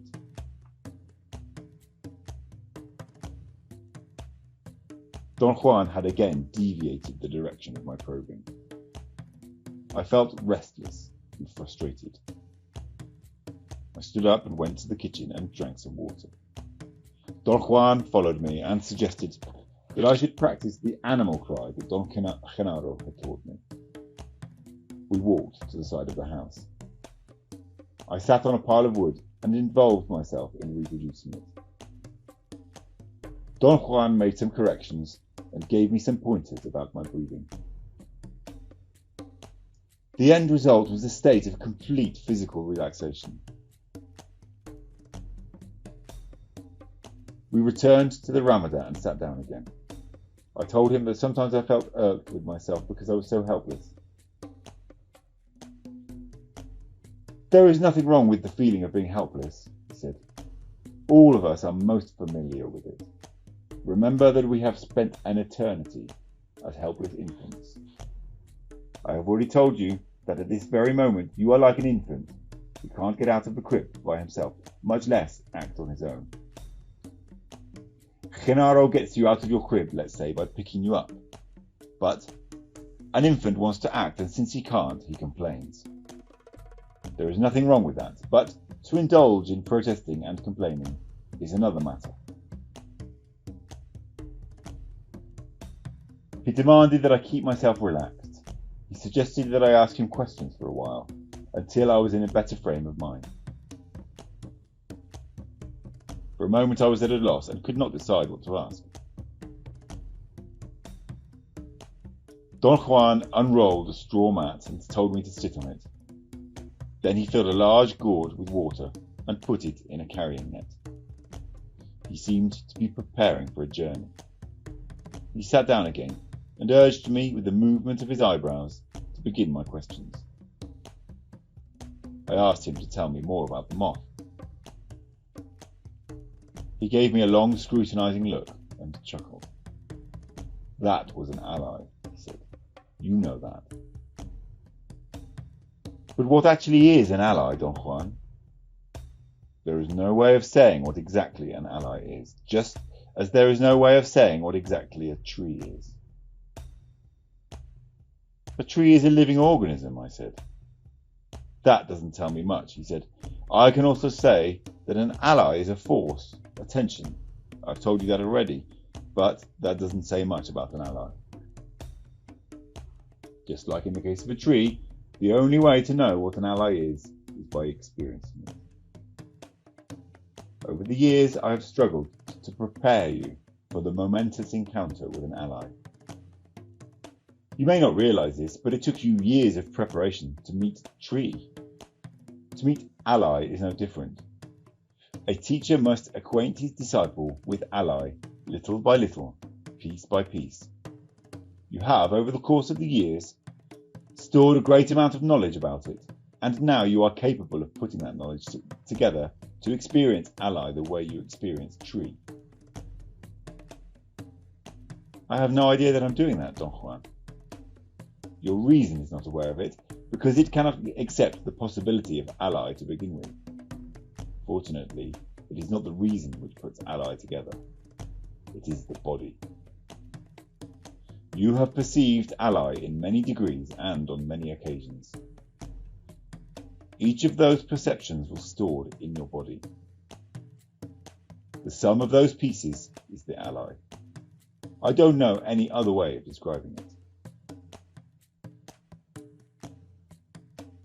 I said that I could not conceive that my body was acting by itself, as if it were an entity separate from my reason. It isn't, but we have made it so, he said. Our reason is petty, and it is always at odds with our body. This, of course, is only a way of talking. But the triumph of a man of knowledge is that he has joined the two together. Since you're not a man of knowledge, your body does things now that your reason cannot comprehend. The ally is one of those things. You were not mad, nor were you dreaming when you perceived the ally that night right here.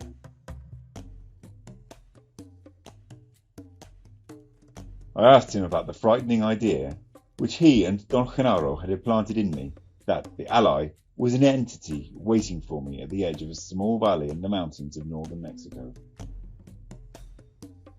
They had told me that sooner or later I had to keep my appointment with the ally and wrestle with it. Those are ways of talking about mysteries for which there are no words, he said. Genaro and I said that at the edge of that plain the ally was waiting for you. That statement was true, but it doesn't have the meaning that you want to give it. The ally is waiting for you, that's for sure, but it is not at the edge of any plain. It is right here, or there, or in any other place. The ally is waiting for you, just like death is waiting for you. Everywhere and nowhere. Why is the ally waiting for me? For the same reason that death waits for you, he said. Because you were born. There is no possibility of explaining at this point. You must first experience the ally. You must perceive it in its full force. Then the sorcerer's explanation may throw light upon it. So far, you've had enough power to clarify at least one point. That the ally is a moth. Some years ago, you and I went to the mountains, and you had a bout with something. I had no way of telling you then what was taking place. You saw a strange shadow flying back and forth in front of the fire. You yourself said that it looked like a moth, although you didn't know what you were talking about. You were absolutely correct. The shadow was a moth. Then, on another occasion, something frightened you out of your wits. After you had fallen asleep, again in front of the fire. I had warned you not to fall asleep, but you disregarded my warning. That act left you at the mercy of the ally, and the moth stepped on your neck. Why you survived will always be a mystery to me. You didn't know then, but I had given you up for dead. Your blunder was that serious. From then on, every time we've been in the mountains or in the desert, even if you didn't notice it, the moth always followed us. All in all then, we can say that for you the ally is a moth. But I cannot say that it is really a moth the way we know moths. Calling the ally a moth is again only a way of talking. A way of making that immensity out there understandable. Is the ally a moth for you too? I asked. No. The way one understands the ally is a personal matter, he said. I mentioned that we were back where we had started. He had not told me what an ally really was. There's no need to be confused, he said. Confusion is a mood one enters into, but one can also get out of it. At this point, there is no way of clarifying anything.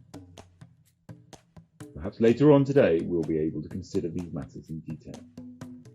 It's up to you, or rather, it's up to your personal power. You refused to say one more word. I became quite upset with the fear that I was going to fail the test. Don Juan took me to the back of his house and made me sit on a straw mat at the edge of an irrigation ditch. The water moved so slowly that it almost seemed stagnant. He commanded me to sit quietly, shut off my internal dialogue, and look at the water. He said that years before he had discovered that I had a certain affinity for bodies of water, a feeling that was most convenient for the endeavours I was involved in. I remarked that I was not particularly fond of bodies of water, but neither did I dislike them. He said that was precisely why water was beneficial for me. I was indifferent towards it. Under conditions of stress, water could not trap me, but neither could it reject me.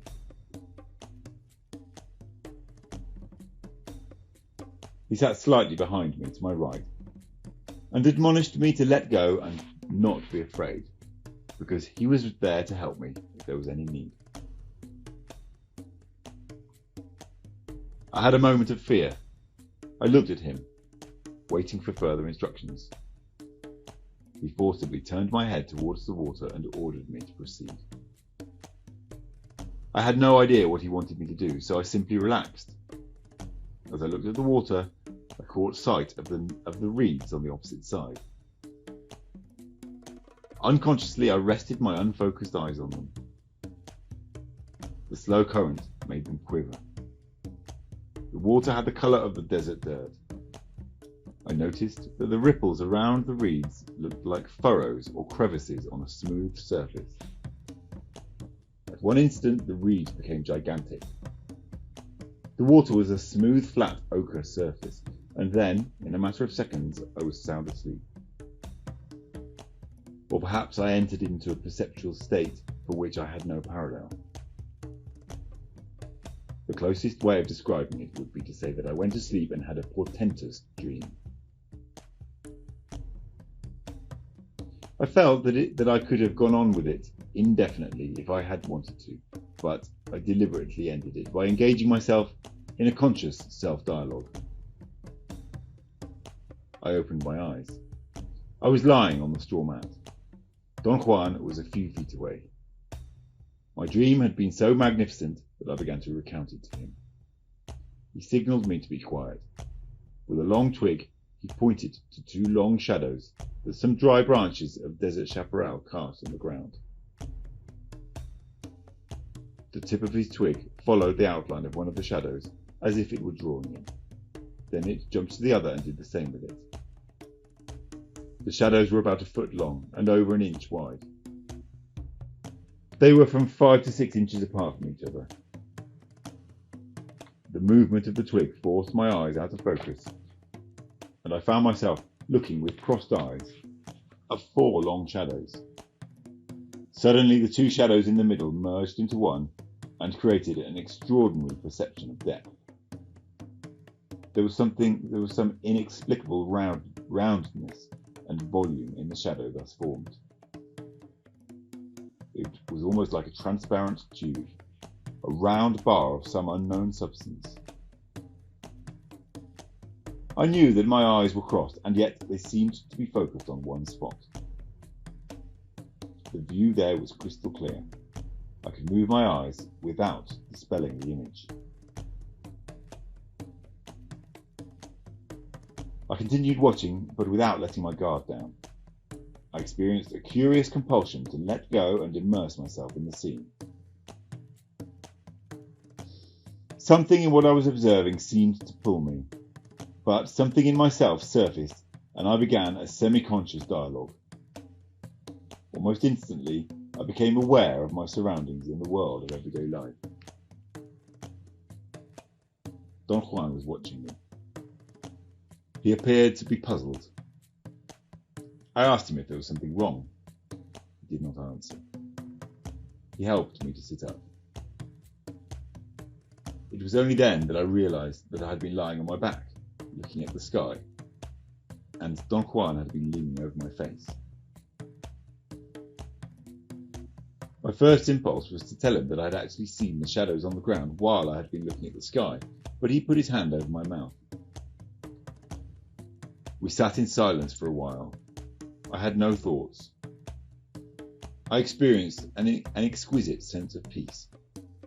And then, quite abruptly, I had an unyielding urge to get up and go into the chaparral to look for Don Genaro. I made an attempt to speak to Don Juan. He jutted his chin and twisted his lips as a silent command not to talk. I tried to assess my predicament in a rational manner.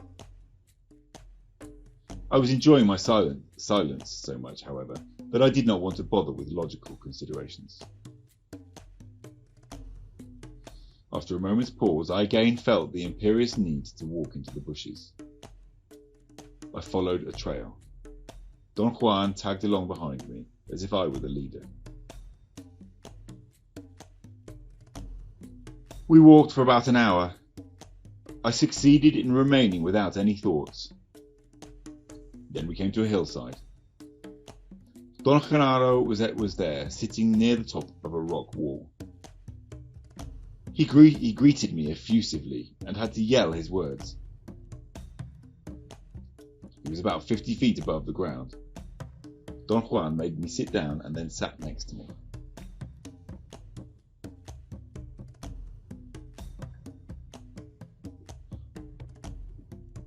Don Genaro explained that I had found the place where he had been waiting because he had guided me with the sound he had been making. As he voiced his words, I realized that I had indeed been hearing a peculiar sound I thought to be a buzzing in my ears. It had seemed to be more of an internal affair, a bodily condition, a feeling of sound so undetermined that it was beyond the realm of conscious assessment and interpretation. I believed that Don Genaro had a small instrument in his left hand. From where I sat, I could not distinguish it clearly. It looked like a Jew's harp. With it, he produced a soft, eerie sound which was practically indiscernible. He kept on playing it for a moment, as if allowing me time to fully realise what he had just said. Then he showed me his left hand. There was nothing in it. He was not holding any instrument. It had appeared to me that he was playing some instrument because of the manner in which he had put his hand to his mouth. Actually, the sound was being produced with his lips and the edge of his left hand, between the thumb and index finger. I turned to Don Juan to explain to him that I had been fooled by Don Genaro's movements. He made a quick gesture and told me not to talk and to pay close attention to what Don Genaro was doing. I turned back to look at Don Genaro, but he was no longer there. I thought that he must have climbed down. I waited a few moments for him to emerge from behind the bushes. The rock he had been standing on was a peculiar formation. It was more like a huge ledge on the side of a larger rock wall.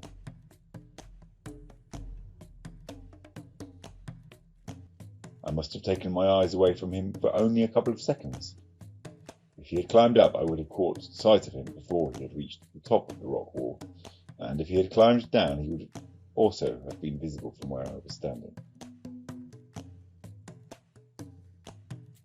I asked Don Juan about Don Genaro's whereabouts. He replied that he was still standing on the rock ledge. As far as I could judge, there was no one there, but Don Juan maintained over and over again that Don Genaro was still standing on the rock. He did not seem to be joking. His eyes were steady and fierce. He said, in a cutting tone, that my senses were not the proper avenue to appraise what Don Genaro was doing. He ordered me to shut off my internal dialogue. I struggled for a moment and began to close my eyes. Don Juan lurched at me and shook me by the shoulders. He whispered that I had to keep my view on the rock ledge. I had a sensation of drowsiness and heard Don Juan's words as if they were coming from far away. I automatically looked at the ledge. Don Genaro was there again. That did not interest me. I noticed semi-consciously that it was very difficult for me to breathe, but before I could have a thought about it, Don Genaro jumped to the ground. That act did not catch my interest either. He came over to me and helped me stand up, holding me by the arm. Don Juan held my other arm. They propped me up between the two of them. Then it was only Don Genaro who was helping me walk. He whispered something in my ear that I could not understand, and suddenly I felt that he had pulled my body in some strange way. He grabbed me, in a manner of speaking, by the skin of my stomach and pulled me up to the ledge, or perhaps onto another rock. I knew that for an instant I was on a rock. I could have sworn that it was the rock ledge. The image was so fleeting, however, that I could not evaluate it in detail. Then I felt something in me faltered and I fell backwards. I had a faint feeling of anguish or perhaps physical discomfort. The next thing I knew, Don Juan was talking to me. I could not understand him. I concentrated my attention on his lips. The sensation I had was dreamlike. I was trying to rip from the inside of an enveloping film-like sheet that encased me, while Don Juan tried to rip it from the outside. Finally, it actually popped, and Don Juan's words became audible, and their meaning crystal clear. He was commanding me to surface by myself. I struggled desperately to gain my sobriety. I had no success. I quite consciously wondered why I was having so much trouble. I fought to talk to myself. Don Juan seemed to be aware of my difficulty. He urged me to try harder. Something out there was preventing me from engaging myself in my familiar internal dialogue. It was as if a strange force was making me feel, and was making me drowsy and indifferent. I fought against it until I began to lose my breath. I heard Don Juan talking to me. My body contorted involuntarily with the tension. I felt as if I were embraced and locked in mortal combat with something that was keeping me from breathing. I did not have fear, but rather some uncontrollable fury possessed me. My wrath mounted to such heights that I growled and screamed like an animal. Then my body was taken by a seizure. I had a jolt that stopped me instantly. I could again breathe normally, and then I realised that Don Juan had poured his gourd of water over my stomach and neck, soaking me. He helped me sit up. Don Genaro was standing on the ledge. He called my name and then jumped to the ground. I saw him plummeting down from a height of 50 feet or so, and I experienced an unbearable sensation around my umbilical region. I had the same sensation in dreams of falling. Don Genaro came to me and asked me, smiling, if I had liked his leap. I tried unsuccessfully to say something. Don Genaro called my name again. "Carlitos, watch me," he said. He swung his arms at his sides 4 or 5 times as if to get momentum, and then jumped out of sight. Or I thought he did. Or perhaps he did something else for which I had no description. He was 5 or 6 feet away from me, and then he vanished, as if he had been sucked away by an uncontrollable force. I felt aloof and tired. I had a sense of indifference and did not want to think or talk to myself. I was not afraid, but inexplicably sad. I wanted to weep. Don Juan hit me repeatedly with his knuckles on the top of my head and laughed as if everything that had happened were a joke. He then demanded that I talk to myself, because that was the time when the internal dialogue was desperately needed. I heard him ordering me, "Talk, talk." I had an involuntary spasm in the muscles of my lips. My mouth moved without sounds. I remembered Don Genaro moving his mouth in a similar way when he was clowning, and I wished I could have said, as he said, "My mouth doesn't want to talk." I tried to voice the words, and my lips contorted in a painful way. Don Juan seemed to be on the verge of collapsing with laughter. His enjoyment was contagious, and I also laughed. Finally, he helped me stand up. I asked him if Don Genaro was coming back. He said that Don Genaro had had enough of me for the day. "You almost made it," Don Juan said. We'd been sitting near the fire in the earth stove. He had insisted that I eat. I was not hungry or tired. An unusual melancholy had overtaken me. I felt removed from all the events of the day. Don Juan handed me my writing pad. I made a supreme effort to recapture my usual state. I jotted down some comments. Little by little, I brought myself back into my old pattern. It was as if a veil were being lifted. Suddenly, I was again involved in my familiar attitude of interest and bewilderment.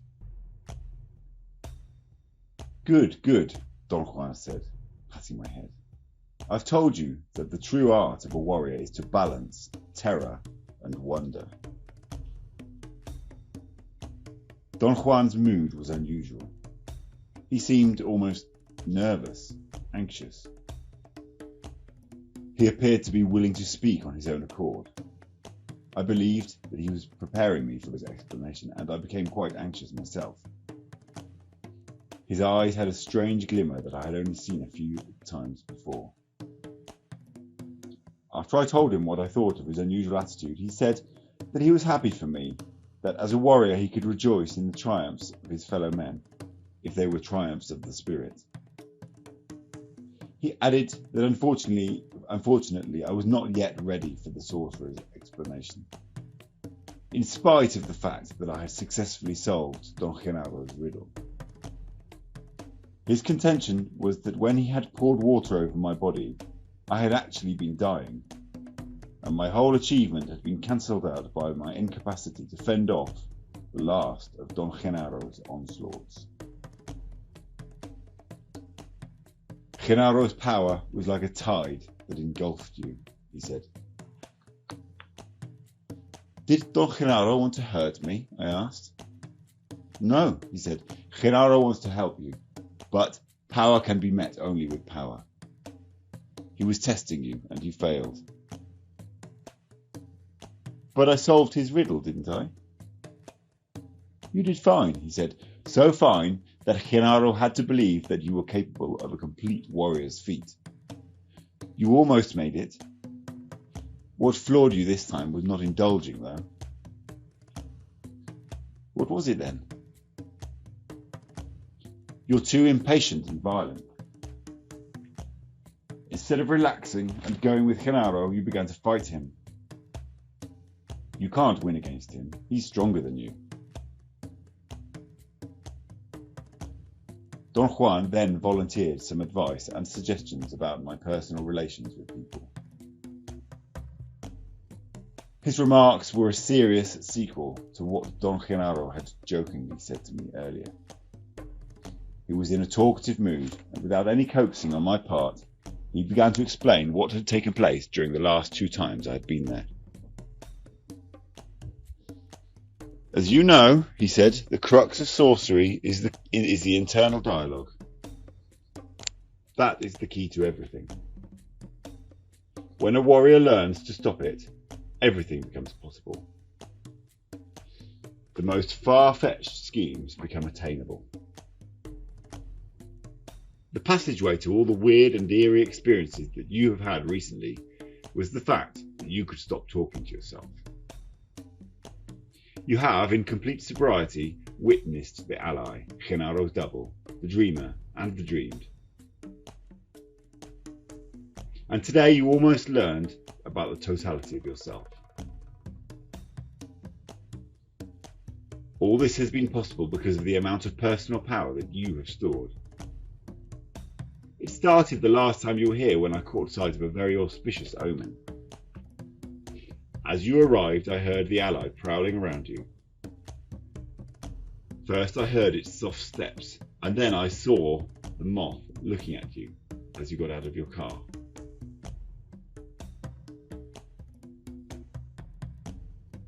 The ally was motionless, watching you. To me, that was the best omen.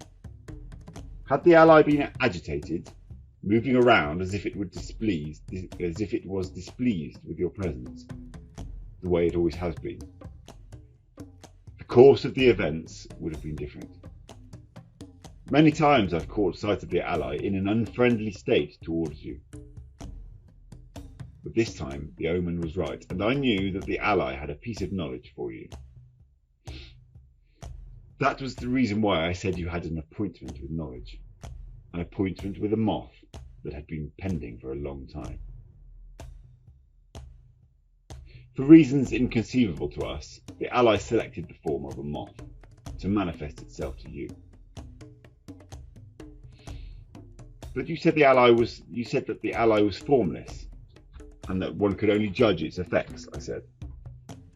That is right, he said, but the ally is a moth for the onlookers who are associated with you, Genaro and myself.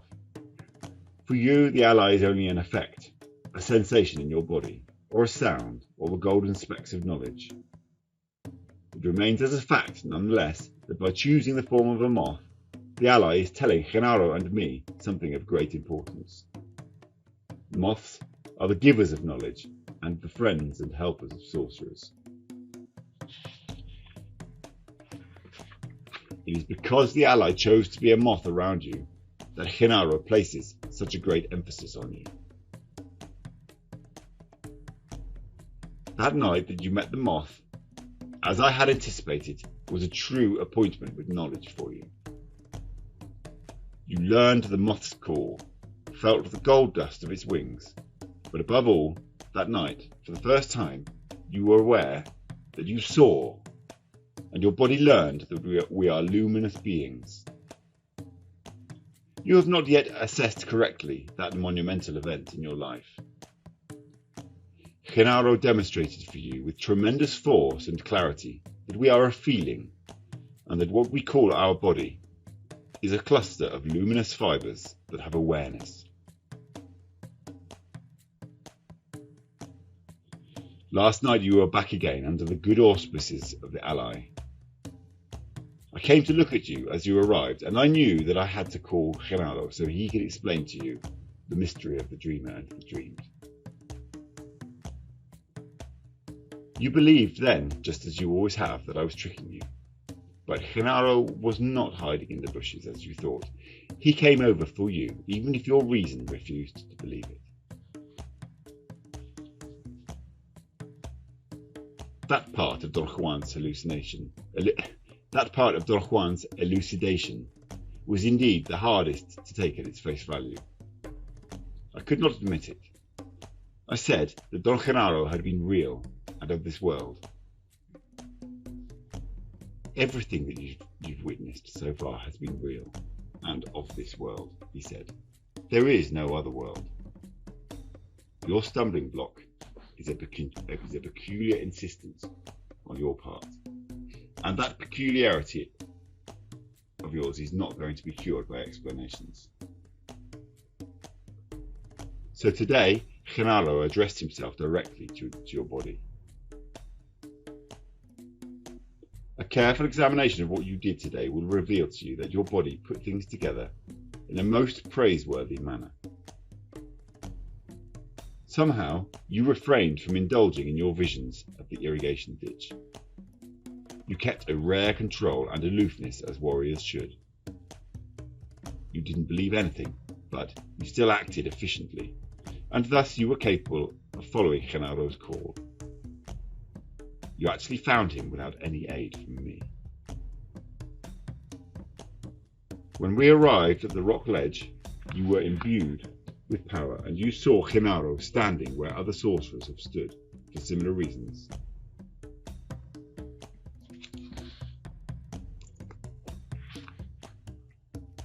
He walked over to you after jumping from the ledge. He himself was all power. Had you proceeded as you did earlier by the irrigation ditch, you would have seen him as he really is, a luminous being. Instead, you got frightened, especially when Genaro made you leap. That leap in itself should have been sufficient to transport you beyond your boundaries. But you didn't have the strength and fell back into the world of your reason. Then, of course, you entered into mortal combat with yourself. Something in you, your will, wanted to go with Genaro, while your reason opposed him. Had I not helped you, you now would be lying dead and buried in that power place. But even with my help, the outcome was dubious for a moment.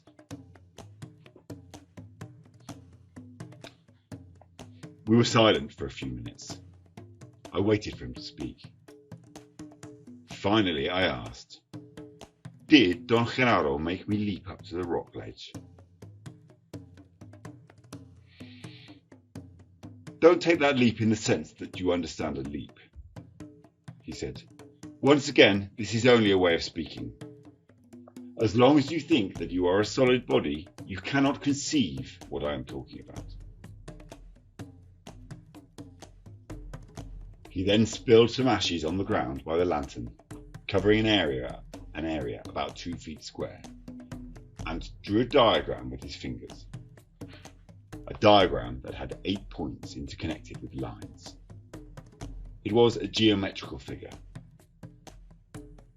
He had drawn a similar one years before when he tried to explain to me that it was not an illusion that I had observed the same leaf falling 4 times from the same tree. The diagram in the ashes had 2 epicenters. One he called reason, the other will.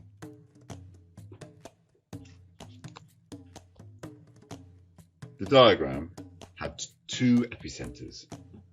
One he called reason, the other will. Reason directly with a point he called talking. Through talking, reason was indirectly connected to three other points: feeling, dreaming, and seeing. The other epicenter, will, was directly connected to feeling, dreaming, and seeing, but only indirectly to reason and talking. I remarked that the diagram was different from the one I had recorded years before. The outer form is of no importance, he said. These points represent a human being and can be drawn in any way you want.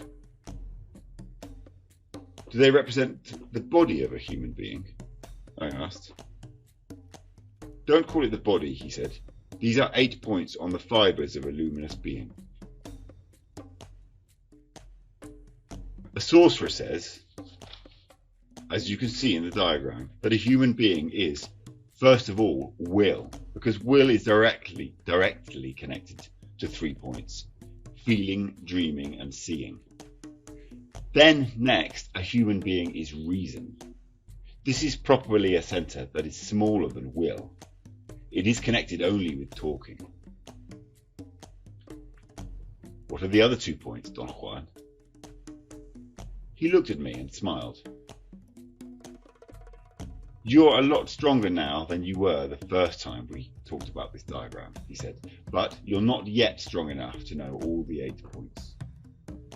Genaro will someday show you the other 2.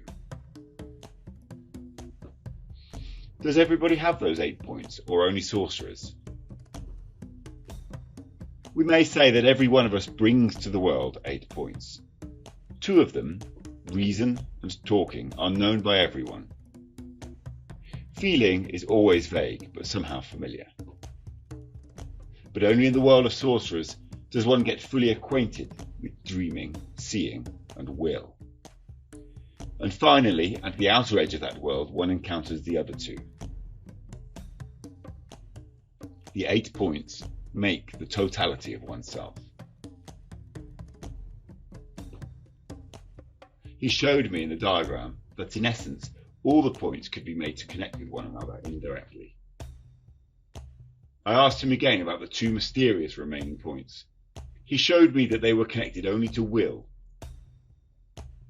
and that they were removed from feeling, dreaming, and seeing, and much more distant from talking and reason. He pointed with his finger to show that they were isolated from the rest, and from each other. Those 2 points will never yield to talking or to reason, he said. Only will can handle them. Reason is so removed from them that it is utterly useless to try figuring them out. This is one of the hardest things to realize. After all, the forte of reason is to reason out everything. I asked him if the 8 points corresponded to areas or to certain organs in a human being. They do, he replied dryly, and erased the diagram. He touched my head and said that was the centre of reason and talking. The tip of my sternum was the centre of feeling. The area below the navel was will. Dreaming was on the right side, against the ribs. Seeing on the left. He said that sometimes in some warriors, seeing and dreaming were on the right side. Where are the other 2 points? I asked. He gave me a most obscene answer and broke into a belly laugh. You're so sneaky, he said. You think I'm a sleepy old goat, don't you? I explained to him that my questions created their own momentum. Don't try to hurry, he said. You'll know in due time, and then you will be on your own, by yourself. Do you mean that I won't see you anymore, Don Juan? Not ever again, he said. Genaro and I will be then what we always have been, dust on the road. I had a jolt in the pit of my stomach. What are you saying, Don Juan? I'm saying that we all are unfathomable beings, luminous and boundless. You, Genaro, and I are stuck together by a purpose that is not our decision. What purpose are you talking about? Learning the warrior's way. You can't get out of it, but neither can we. As long as our achievement is pending, you will find me, or Genaro. But once it is accomplished, you will fly freely and no one knows where the force of your life will take you. What is Don Genaro doing in this? That subject is not in your realm yet, he said. Today, I have to pound the nail that Genaro put in. The fact that we are luminous beings. We are perceivers. We are an awareness. We are not objects. We have no solidity. We are boundless. The world of objects and solidity is a way of making our passage on earth convenient. It is only a description that was created to help us. We, or rather our reason, forget that the description is only a description, and thus we entrap the totality of ourselves in a vicious circle from which we rarely emerge in our lifetime. At this moment, for instance, you are involved in extricating yourself from the snarls of reason. It is preposterous and unthinkable for you that Genaro just appeared at the edge of the chaparral, and yet you cannot deny that you witnessed it. You perceived it as such. Don Juan chuckled. He carefully drew another diagram in the ashes and covered it with his hat before I could copy it.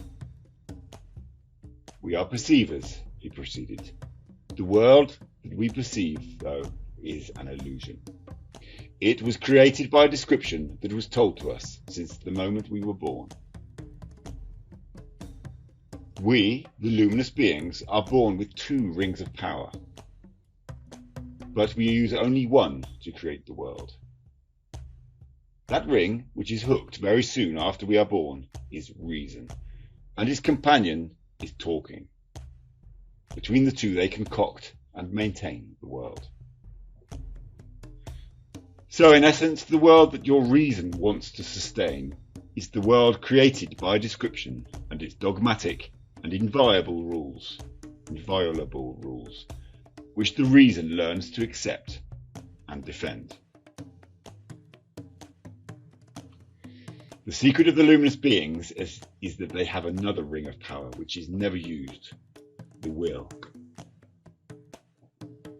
The trick of the sorcerer is the same trick of the average man. Both have a description. One, the average man, upholds it with his reason. The other, the sorcerer, upholds it with his will. Both descriptions have their rules, and the rules are perceivable, but the advantage of the sorcerer is that will is more engulfing than reason.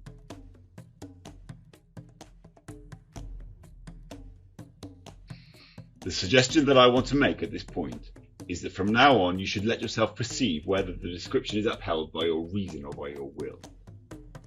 I feel that is the only way for you to use your daily world as a challenge and a vehicle to accumulate enough personal power in order to get to the totality of yourself.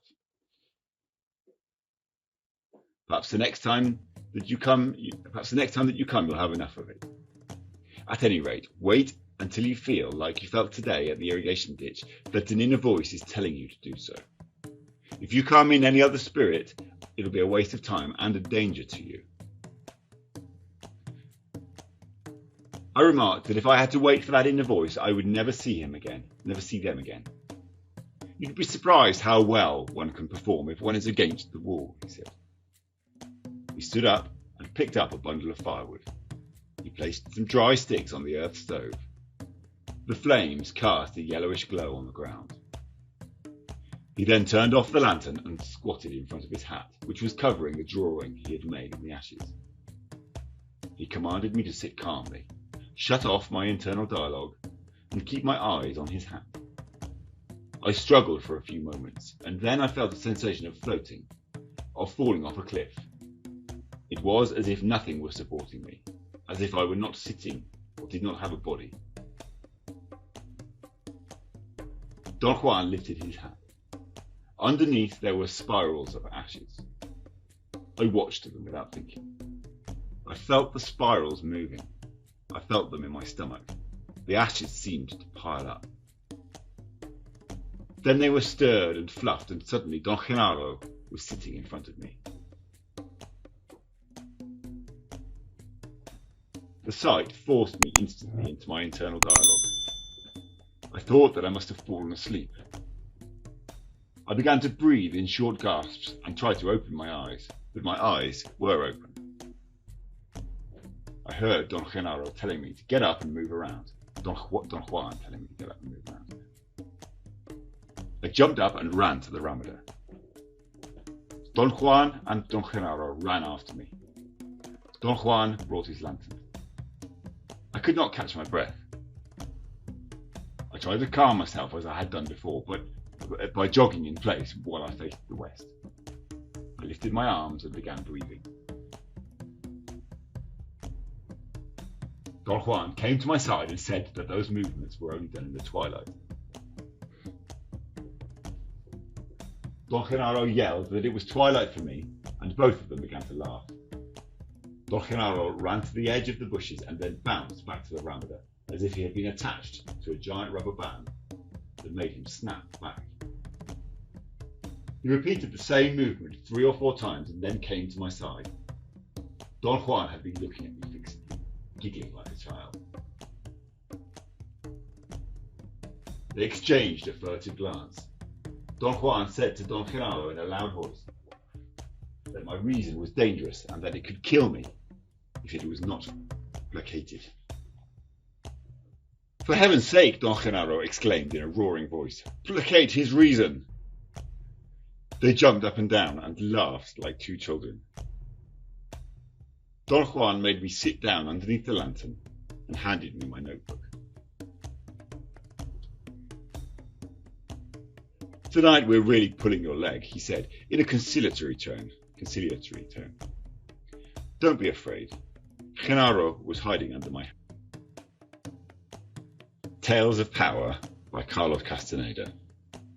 Part 2. The Tonal and the Nagual.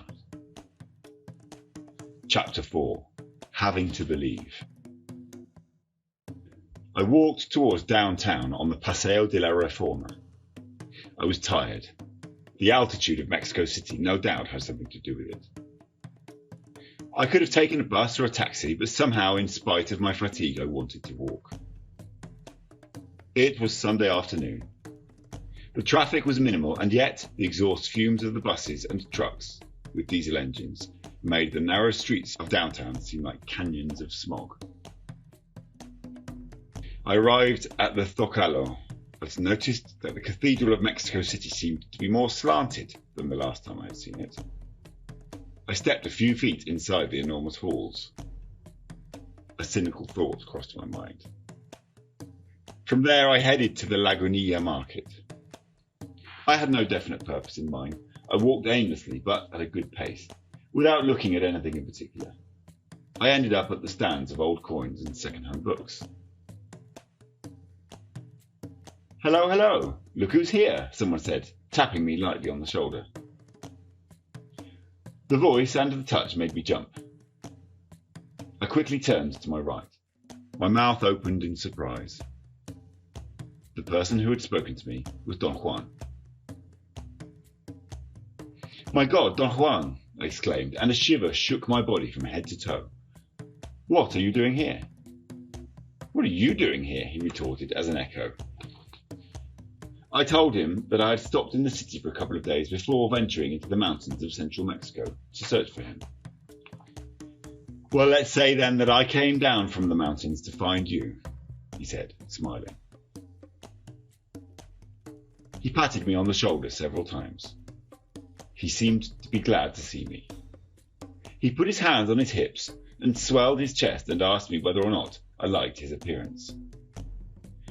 It was only then that I noticed he was wearing a suit. The full impact of such an incongruity hit me. I was dumbfounded. How do you like my tacuche? He asked, beaming. He used the slang word tacuche instead of the standard Spanish word traje for suit.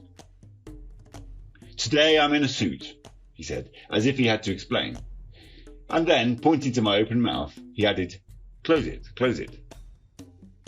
I laughed absent-mindedly. He noticed my confusion. His body shook with laughter as he turned around, so I could see him from every angle. His attire was incredible. He was wearing a light brown suit with pinstripes, brown shoes, a shirt, a white shirt, and a necktie. And that made me wonder if he had any socks on, or was he wearing his shoes without them? What added to my bewilderment was the maddening sensation I had had that when Don Juan tapped me on the shoulder and I turned around, I thought I had seen him in his khaki pants and shirt, his sandals and his straw hat. And then, as he made me aware of his attire, and as I focused my attention on every detail of it, the complete unit of his dress became fixed, as if I had created it with my thoughts. My mouth seemed to be the area of my body which was most taxed by the surprise. It opened involuntarily.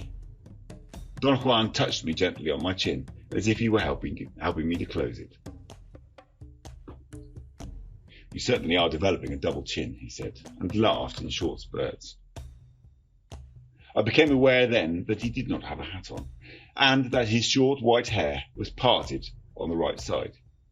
He looked like an old Mexican gentleman, an impeccably tailored urban dweller. I told him that to have found him there was so unnerving to me that I had to sit down.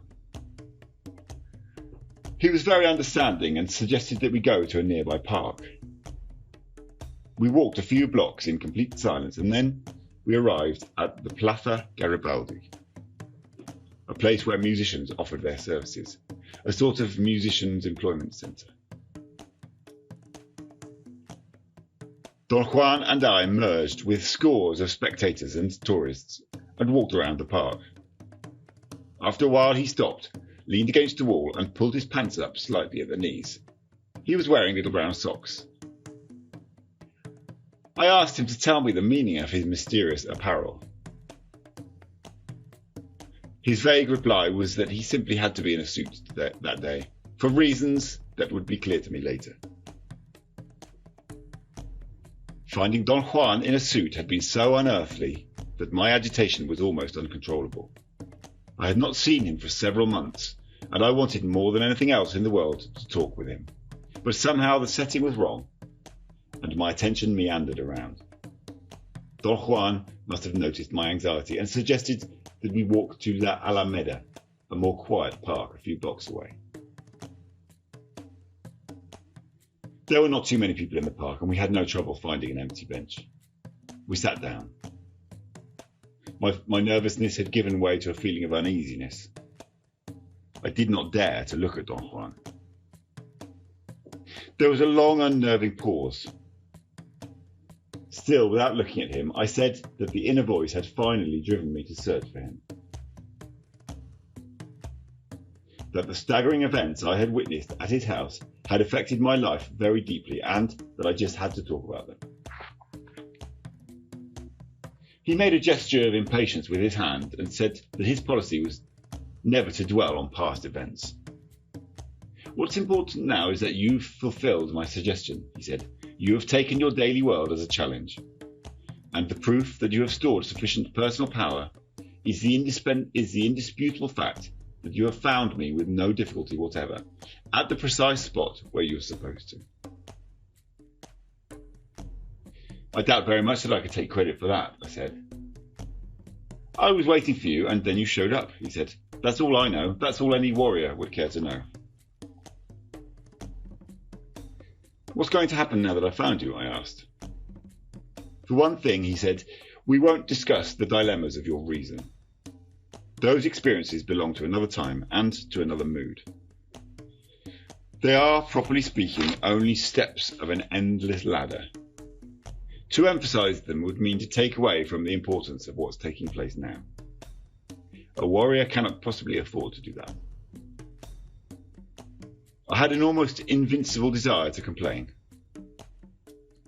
It was not that I resented anything that had happened to me, but I craved solace and sympathy. Don Juan appeared to know my mood and spoke as if I had actually voiced my thoughts. Only as a warrior can one withstand the path of knowledge, he said. A warrior cannot complain or regret anything. His life is an endless challenge, and challenges cannot possibly be good or bad. Challenges are simply challenges. His tone was dry and severe, but his smile was warm and disarming. Now that you're here, what we'll do is wait for an omen, he said. What kind of omen? I asked. We need to find out whether your power can stand on its own, he said. The last time it petered out miserably. This time, the circumstances of your personal life appear to have given you, at least on the surface, all the necessities to deal with the Sorcerer's explanation. Is there a chance that you might tell me about it? I asked. It depends on your personal power, he said, as is always the case in the doings and not doings of warriors. Personal power is the only thing that matters. So far, I should say that you're doing fine. After a moment's silence, as if wanting to change the subject, he stood up and pointed to his suit. I have put on my suit for you, he said in a mysterious tone. This suit is my challenge. Look how good I look in it. How easy, eh? Nothing to it. Don Juan did look extraordinarily well in a suit. All I could think of as a gauge for comparison was the way my grandfather used to look in his heavy English flannel suit. He always gave me the impression that he felt unnatural, out of place in a suit. Don Juan, on the contrary, was so at ease. Do you think it is easy for me to look natural in a suit? Don Juan asked. I didn't know what to say. I concluded to myself, however, that judging by his appearance and by the way he conducted himself, it was the easiest thing in the world for him. To wear a suit is a challenge for me, he said. A challenge as difficult as wearing sandals and a poncho would be for you. You have never had the necessity to take that as a challenge, though. My case is different. I'm an Indian. We looked at each other.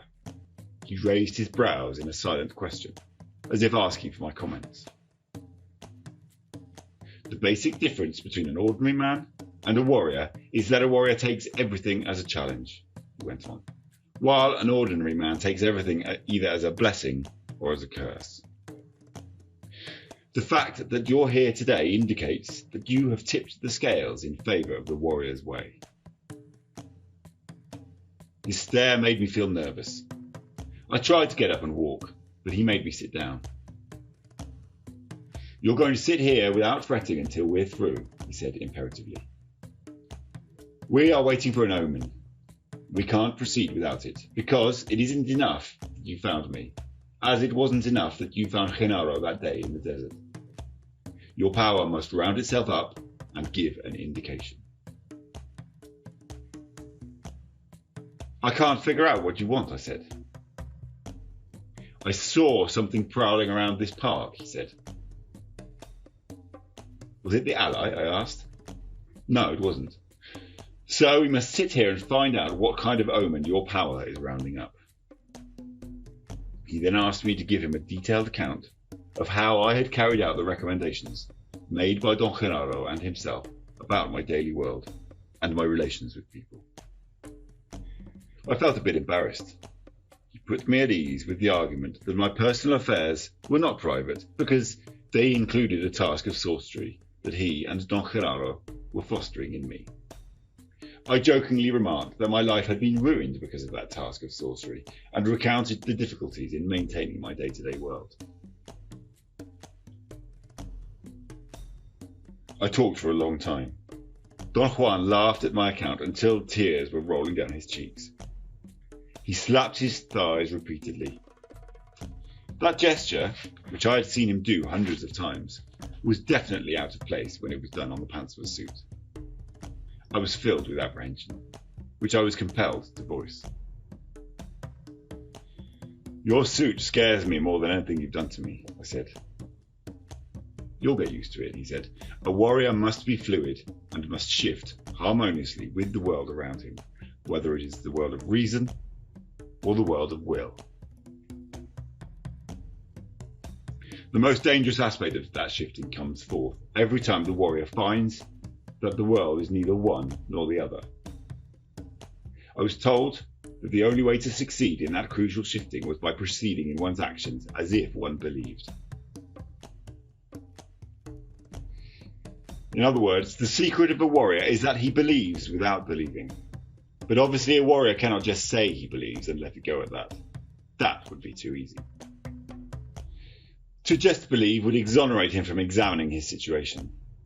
A warrior, whenever he has to involve himself with believing, does it as a choice, as an expression of his innermost predilection. A warrior doesn't believe, a warrior has to believe. He stared at me for a few seconds as I wrote in my notebook. I remained silent. I could not say that I understood the difference, but I did not want to argue or ask questions. I wanted to think about what he had said, but my mind meandered as I looked around. On the street behind us, there was a long line of automobiles and buses blowing their horns. At the edge of the park, perhaps 20 yards away, directly in line with the bench where we were sitting, a group of about 7 people, including 3 policemen in light grey uniforms, stood over a man lying motionless on the grass. He seemed to be drunk or perhaps seriously ill. I glanced at Don Juan. He had also been looking at the man.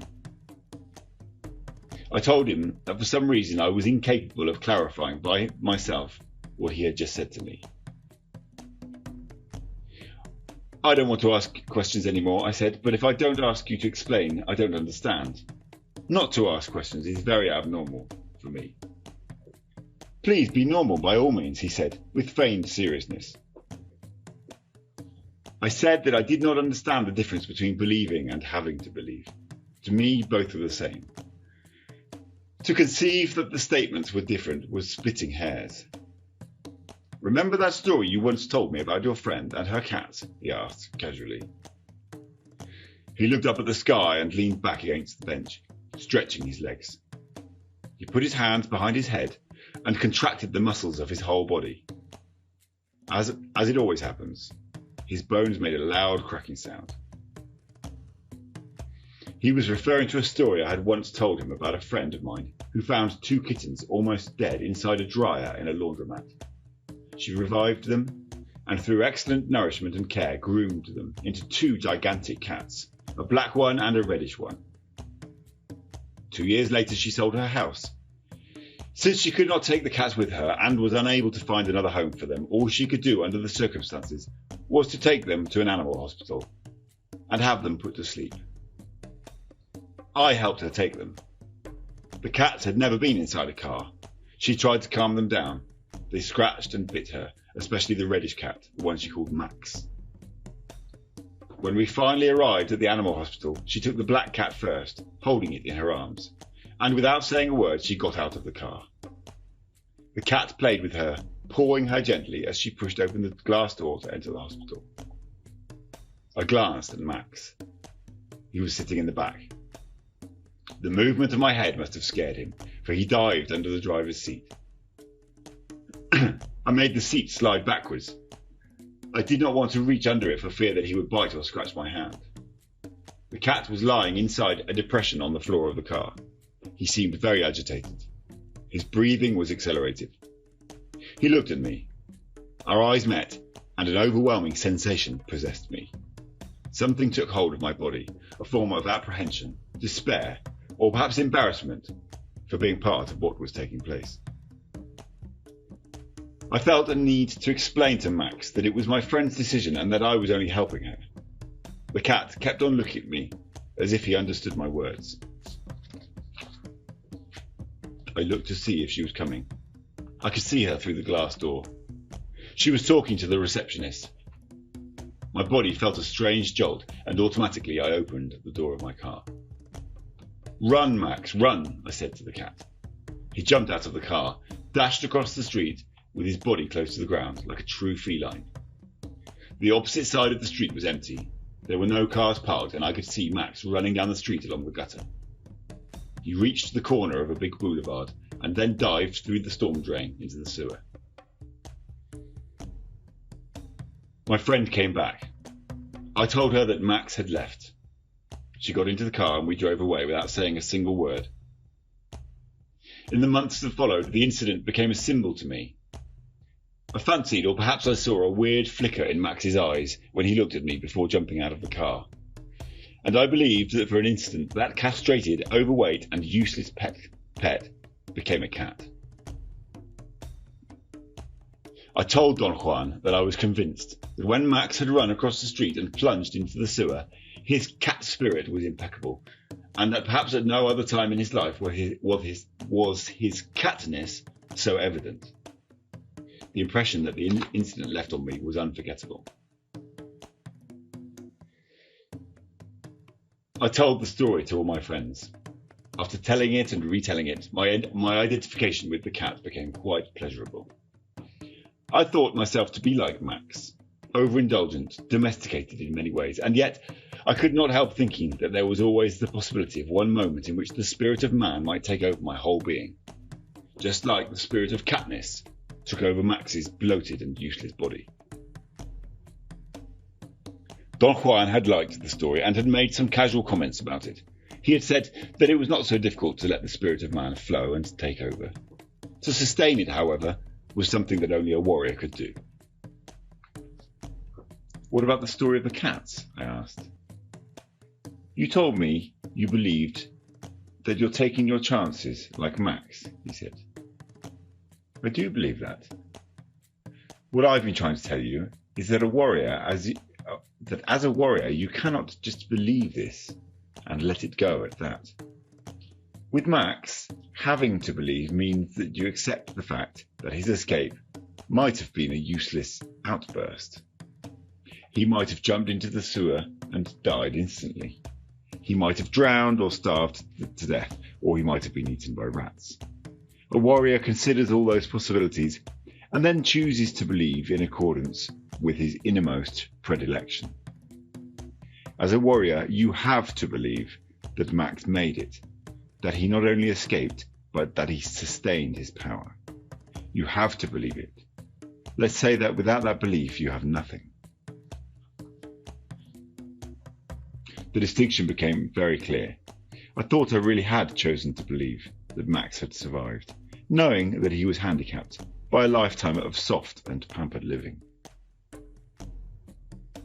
Believing is a cinch, Don Juan went on. Having to believe is something else. In this case, for instance, power gave you a splendid lesson, but you chose to use only part of it. If you have to believe, however, you must use all the event. I see what you mean, I said. My mind was in a state of clarity, and I thought I was grasping his concepts, with no effort at all. I'm afraid you still don't understand, he said, almost whispering. He stared at me. I held his look for a moment. What about the other cat? He asked. Huh? The other cat? I repeated involuntarily. I had forgotten about it. My symbol had rotated around Max. The other cat was of no consequence to me. But he is, Don Juan exclaimed when I voiced my thoughts. Having to believe means that you have to also account for the other cat, the one that went playfully licking the hands that were carrying him to his doom. That was the cat that went to his death trustingly, filled with his cat judgments.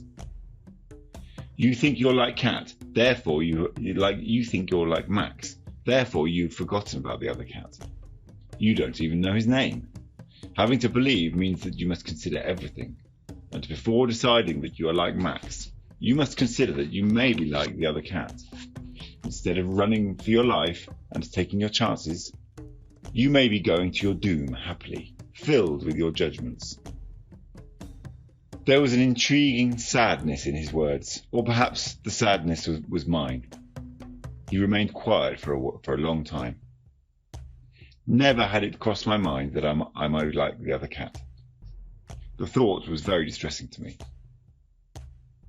A mild commotion and the muffled sound of voices suddenly forced me out of my mental deliberations. Policemen were dispersing some people gathered around the man lying on the grass. Someone had propped the man's head on a rolled-up jacket. The man was lying parallel to the street. He was facing east. From where I sat, I could almost tell that his eyes were open. Don Juan sighed. "What a magnificent afternoon," he said, looking at the sky. "I don't like Mexico City," I said. "Why not?" "I hate the smog." He shook his head rhythmically, as if he were agreeing with me. "I would rather be you in the desert or in the mountains. I would rather be with you in the desert or in the mountains," I said. "If I were you, I would never say that," he said. "That didn't mean anything wrong, Don Juan."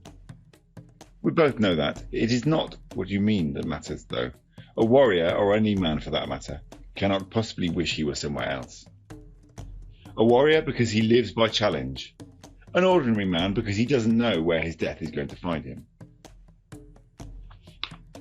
Look at that man over there lying on the grass. What do you think is wrong with him?"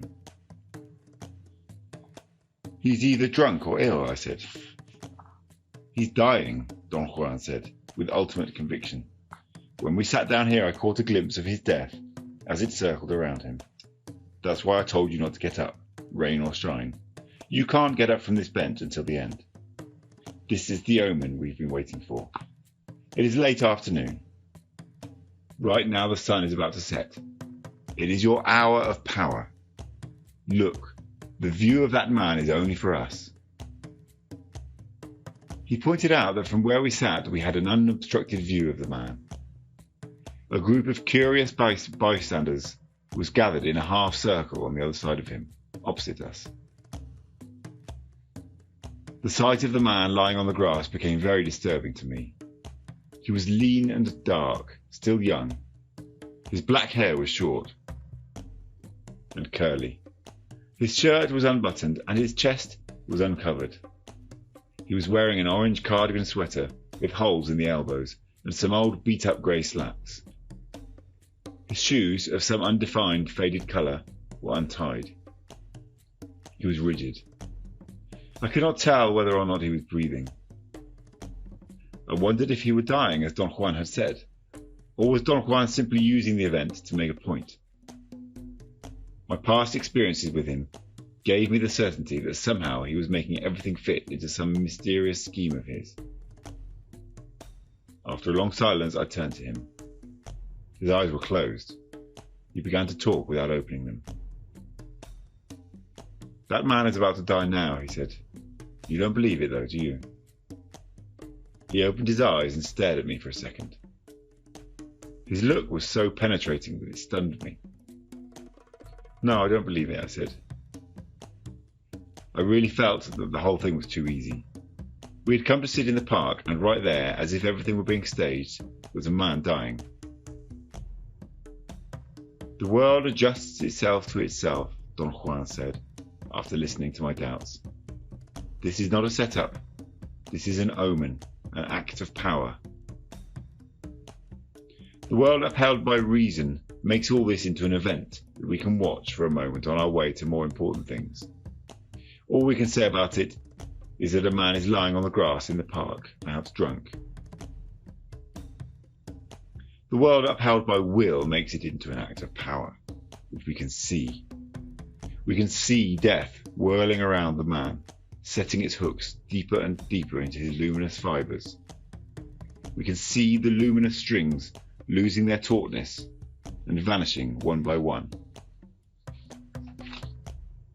Those are the two possibilities opened to us as luminous beings. You are somewhere in the middle, still wanting to have everything under the rubric of reason. And yet, how can you discard the fact that your personal power rounded up an omen? We came to this park after you had found me where I'd been waiting for you. You found me just by walking into me, without thinking or planning, or deliberately using your reason. And after we sat down here to wait for an omen, we became aware of that man. Each of us noticed him in our own way, you with your reason, I with my will. That dying man is one of the cubic centimetres of chance that power always makes available to a warrior. The warrior's art is to be perennially fluid in order to pluck it. I have plucked it, but have you? I could not answer. I became aware of an immense chasm within myself, and for a moment I was somehow cognizant of the two worlds he was talking about. What an exquisite omen this is, he went on. And all for you. Power is showing you that death is the indispensable ingredient in having to believe. Without the awareness of death, everything is ordinary, trivial. It is only because death is stalking us that the world is an unfathomable mystery. Power has shown you that. All I have done myself is to round up the details of the omen, so the direction would be clear to you. But in rounding up the details, I have also shown you that everything I have said to you today is what I have to believe myself, because that is the predilection of my spirit. We looked each other in the eye for a moment. I remember a poem that you used to read to me, he said, moving his eyes to the side, about a man who vowed to die in Paris. How does it go? The poem was Thesa Vallejos, black stone on a white stone. I had read and recited the first two stanzas to Don Juan countless times at his request. I will die in Paris while it rains, on a day which I already remember. I will die in Paris, and I do not run away. Perhaps in the autumn, on a Thursday as it is today. It will be a Thursday because today, the Thursday that I write these lines, my bones feel the turn, and never so much as today in all my road have I seen myself alone. The poem summed up an indescribable melancholy for me. Don Juan whispered that he had to believe that the dying man had had enough personal power to enable him to choose the streets of Mexico City as the place of his death. We're back again to the story of the two cats, he said. We have to believe that Max became aware of what was stalking him and, like that man over there, had enough power at least to choose the place of his end. But then there was the other cat, just like there are other men whose death will encircle them while they are alone, unaware, staring at the walls and ceiling of an ugly barren room. That man, on the other hand, is dying where he has always lived, in the streets. 3 policemen are his guards of honour. And as he fades away, his eyes will catch a last glimpse of the lights in the stores across the street. The cars, the trees, the throngs of people milling around. And his ears will be flooded for the last time with the sounds of traffic and the voices of men and women as they walk by. So you see, without an awareness of the presence of our death, there is no power, no mystery. I stared at the man for a long time. He was motionless. Perhaps he was dead, but my disbelief did not matter any longer. Don Juan was right. Having to believe that the world is mysterious and unfathomable was the expression of a warrior's innermost predilection. Without it, he had nothing. Carlos Castaneda, Tales of Power. Part 2, The Tonal and the Nagual. Chapter 5, The Island of the Tonal. Don Juan and I met again the next day, at the same park around noon. He was still wearing his brown suit. We sat on a bench. He took off his coat, folded it very carefully, but with an air of supreme casualness, and laid it on the bench. His casualness was very studied, and yet it was completely natural. I caught myself staring at him. He seemed to be aware of the paradox he was presenting to me, and smiled. He straightened his necktie. He had on a beige, long-sleeved shirt. It fitted him very well. I still have on my suit because I want to tell you something of great importance, he said, patting me on the shoulder. You had a good performance yesterday. Now it is time to come to some final agreements. He paused for a long moment. He seemed to be preparing a statement. I had a strange feeling in my stomach. My immediate assumption was that he was going to tell me the sorcerer's explanation. He stood up a couple of times and paced back and forth in front of me, as if it were difficult to voice what he had in mind. Let's go to the restaurant across the street and have a bite to eat, he finally said. He unfolded his coat, and before he put it on, he showed me that it was fully lined.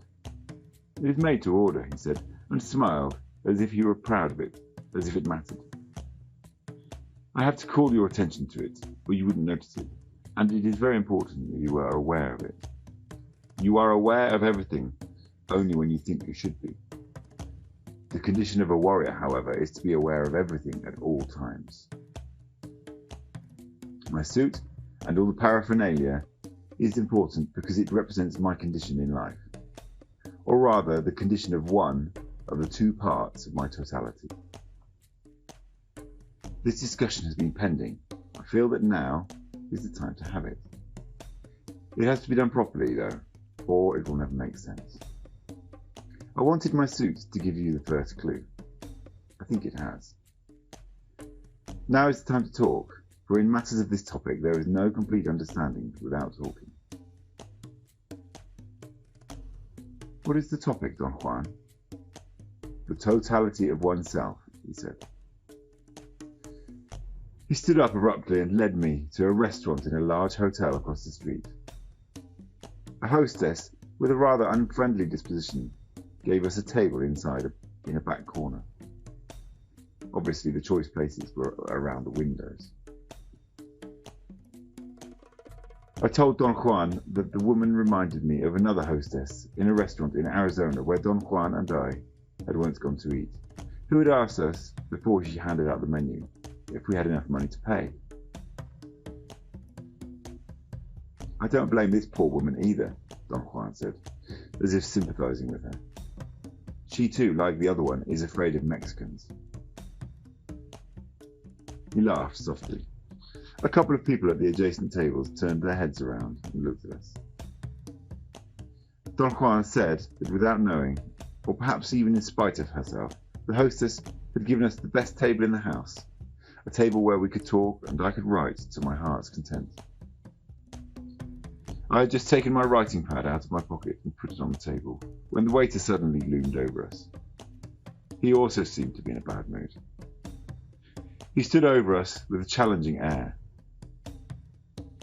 Don Juan proceeded to order a very elaborate meal for himself. He ordered without looking at the menu, as if he knew it by heart. I was at a loss. The waiter had appeared unexpectedly, and I had not had time to read the menu, so I told him that I would have the same.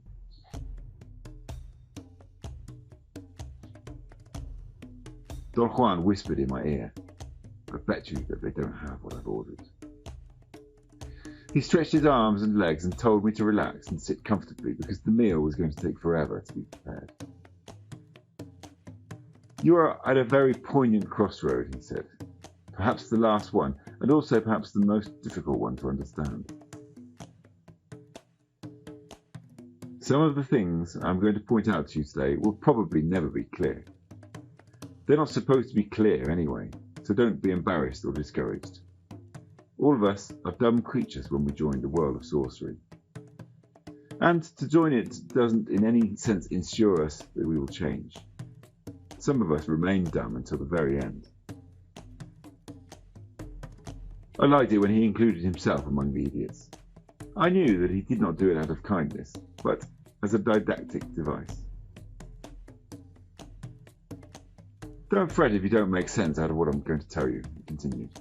Considering your temperament, I'm afraid that you might knock yourself out trying to understand. Don't. What I'm about to say is meant only to point out a direction. I had a sudden feeling of apprehension. Don Juan's admonitions forced me into an endless speculation. He had warned me on other occasions in very much the same fashion, and every time he had done so, what he was warning me about had turned out to be a devastating issue.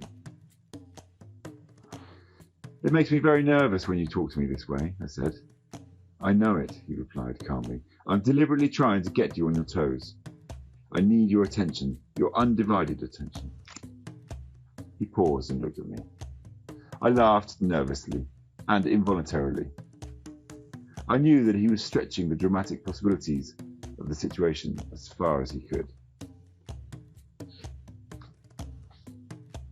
I'm not telling you all this for effect, he said, as if he had read my thoughts. I'm simply giving you time to make the proper adjustments. At that moment, the waiter stopped at our table to announce that they did not have what we had ordered. Don Juan laughed out loud and ordered tortillas and beans. The waiter chuckled scornfully and said that they did not serve them and suggested steak or chicken. We settled for some soup. We ate in silence. I did not like the soup and could not finish it, but Don Juan ate all of his. I've put on my suit, he said all of a sudden, in order to tell you about something you already know, but which needs to be clarified if it is going to be effective. I've waited until now because Camaro feels that you have to be not only willing to undertake the road of knowledge, but your efforts by themselves must be impeccable enough to make you worthy of that knowledge. You have done well. Now I will tell you the sorcerer's explanation. He paused again, rubbed his cheeks, and played with his tongue inside his mouth, as if he were feeling his teeth. I'm going to tell you about the Tonal and the Nagual, he said, and looked at me piercingly. That was the first time in our association that he had used those two terms. I was vaguely familiar with them through the anthropological literature on the cultures of central Mexico. I knew that the Tonal, pronounced Tonal, was thought to be a kind of guardian spirit, usually an animal, and that a child obtained at birth, with which he had intimate ties to the rest of his life. Nagual, produced Nagual, was the name given to the animal into which sorcerers could allegedly transform themselves, or to the sorcerer that elicited such a transformation. This is my Tonal, Don Juan said, rubbing his hand on his chest. Your suit? No, my person. He pounded his chest and his thighs and the side of his ribs. My Tonal is all this. He explained that every human being had two sides, two separate entities, two counterparts, which became operative at the moment of birth. One was called the Tonal, and the other the Nagual. I told him what anthropologists knew about the two concepts. He let me speak without interrupting. Well, whatever you may think you know about them is pure nonsense, he said. I based this statement on the fact that whatever I'm telling you about the Tonal and the Nagual could not possibly have been told to you before. Any idiot would know that you know nothing about them, because in order to be acquainted with them, you would have to be a sorcerer, and you aren't. Or you would have had to talk about them with a sorcerer, and you haven't. So disregard everything you've heard before, because it is inapplicable. It was only a comment, I said. He raised his brows in a comical gesture. Your comments are out of order, he said. This time I need your undivided attention, since I'm going to acquaint you with the Tonal and the Nagual. Sorcerers have a special and unique interest in that knowledge. I would say that the Tonal and the Nagual are in the exclusive realm of men of knowledge. In your case, this is the lid that closes everything I've taught you. Thus, I've waited until now to talk about them. The Tonal is not an animal that guards a person. I would rather say that it is a guardian that could be represented as an animal, but that is not the important point. He smiled and winked at me. I'm using your own words now, he said. The Tonal is the social person. He laughed, I suppose, at the sight of my bewilderment. Tonal is, rightfully so, a protector, a guardian that most of the time turns into a guard. I fumbled with my notebook. I was trying to pay attention to what he was saying. He laughed and mimicked my nervous movements.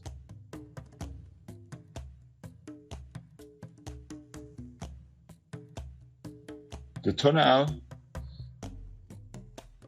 is the organizer of the world, he proceeded.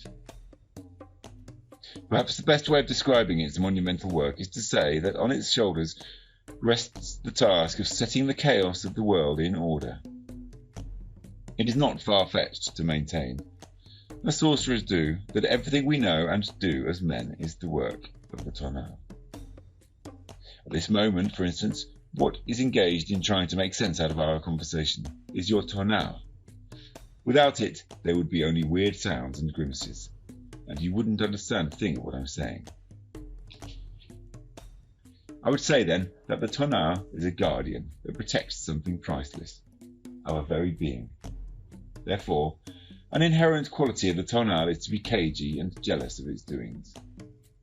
And since its doings are by far the most important part of our lives, it is no wonder that it eventually changes in every one of us from a guardian into a guard.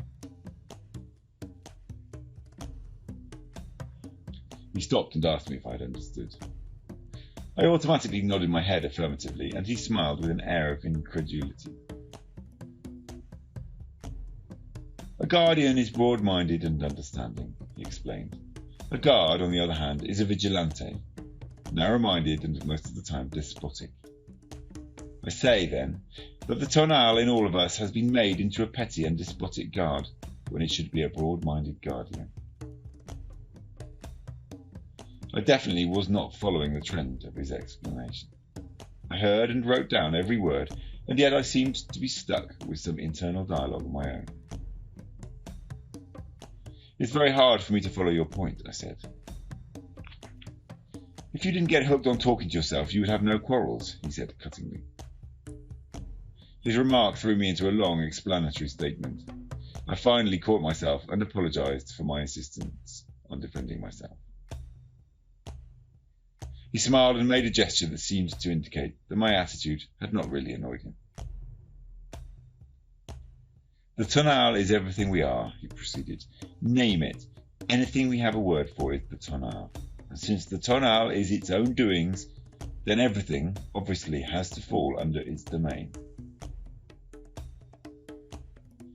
I reminded him that he had said that the Tonal was the social person, a term which I myself had used with him to mean a human being as the end result of socialization processes. I pointed out that if the Tonal was that product, it could not be everything, as he had said, because the world around us was not the product of socialization. Donjuan reminded me that my argument had no basis for him, and that long before he had already made the point that there was no world at large, but only a description of the world which we had learned to visualize and take for granted. The Tonal is everything we know, he said. I think this in itself is enough reason for the Tonal to be such an overpowering affair. He paused for a moment. He seemed to be definitely waiting for comments or suggestions, but I had none. Yet I felt a bit obligated to voice a question and struggled to formulate an appropriate one. I failed. I felt that the admonitions with which he had opened our conversation had perhaps served as a deterrent to any inquiry on my part. I felt strangely numb. I could not concentrate and order my thoughts. In fact, I felt and knew without the shadow of a doubt that I was incapable of thinking, and yet I knew this without thinking, if that were at all possible. I looked at Don Juan. He was staring at the middle part of my body. He lifted his eyes, and my clarity of mind returned instantly. The Tonal is everything we know, he repeated slowly. And that includes not only us as persons, but everything in our world. It can be said that the Tonal is everything that meets the eye. We begin to groom it at the moment of birth. The moment we take the first gasp of air, we also breathe in power for the Tonal. So it is proper to say that the tonal of a human being is intimately tied to his birth. You must remember this point. It is of great importance in understanding all this. The tonal begins at birth and ends at death. I wanted to recapitulate all the points that he had made. I went as far as opening my mouth to ask him to repeat the salient points of our conversation, but to my amazement I could not vocalize my words. I was experiencing a most curious incapacity. My words were heavy, and I had no control over that sensation. I looked at Don Juan to signal him that I could not talk. He was staring at the area around my stomach. He lifted his eyes and asked me how I felt. Words poured out of me as if I had been unplugged. I told him that I had been having the peculiar sensation of not being able to talk or think, and yet my thoughts had been crystal clear. Your thoughts have been crystal clear? He asked. I realized then that the clarity had not pertained to my thoughts, but to my perception of the world. Are you doing something to me, Don Juan? I asked. I'm trying to convince you that your comments are not necessary, he said, and laughed. You mean you don't want me to ask questions? No, ask anything you want, but don't let your attention waver. I had to admit that I had been distracted by the immensity of the topic. I still cannot understand, Don Juan. What do you mean by the statement that the tonal is everything? I said after a moment's pause. The tonal is what makes the world. Is the tonal the creator of the world? Don Juan scratched his temples. The tonal makes the world only in a manner of speaking. It cannot create or change anything, and yet it makes the world because its function is to judge and assess and witness. I say that the tonal makes the world because it witnesses and assesses it according to tonal rules. In a very strange manner, the tonal is a creator that doesn't create a thing. In other words, the tonal makes up the rules by which it apprehends the world. So in a manner of speaking, it creates the world.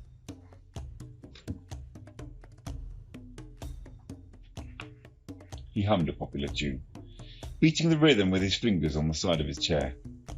His eyes were shining. They seemed to sparkle. He chuckled, shaking his head. You're not following me, he said, smiling. I am. I have no problems, I said, but I did not sound very convincing. The tonal is an island, he explained. The best way of describing it is to say that the tonal is this.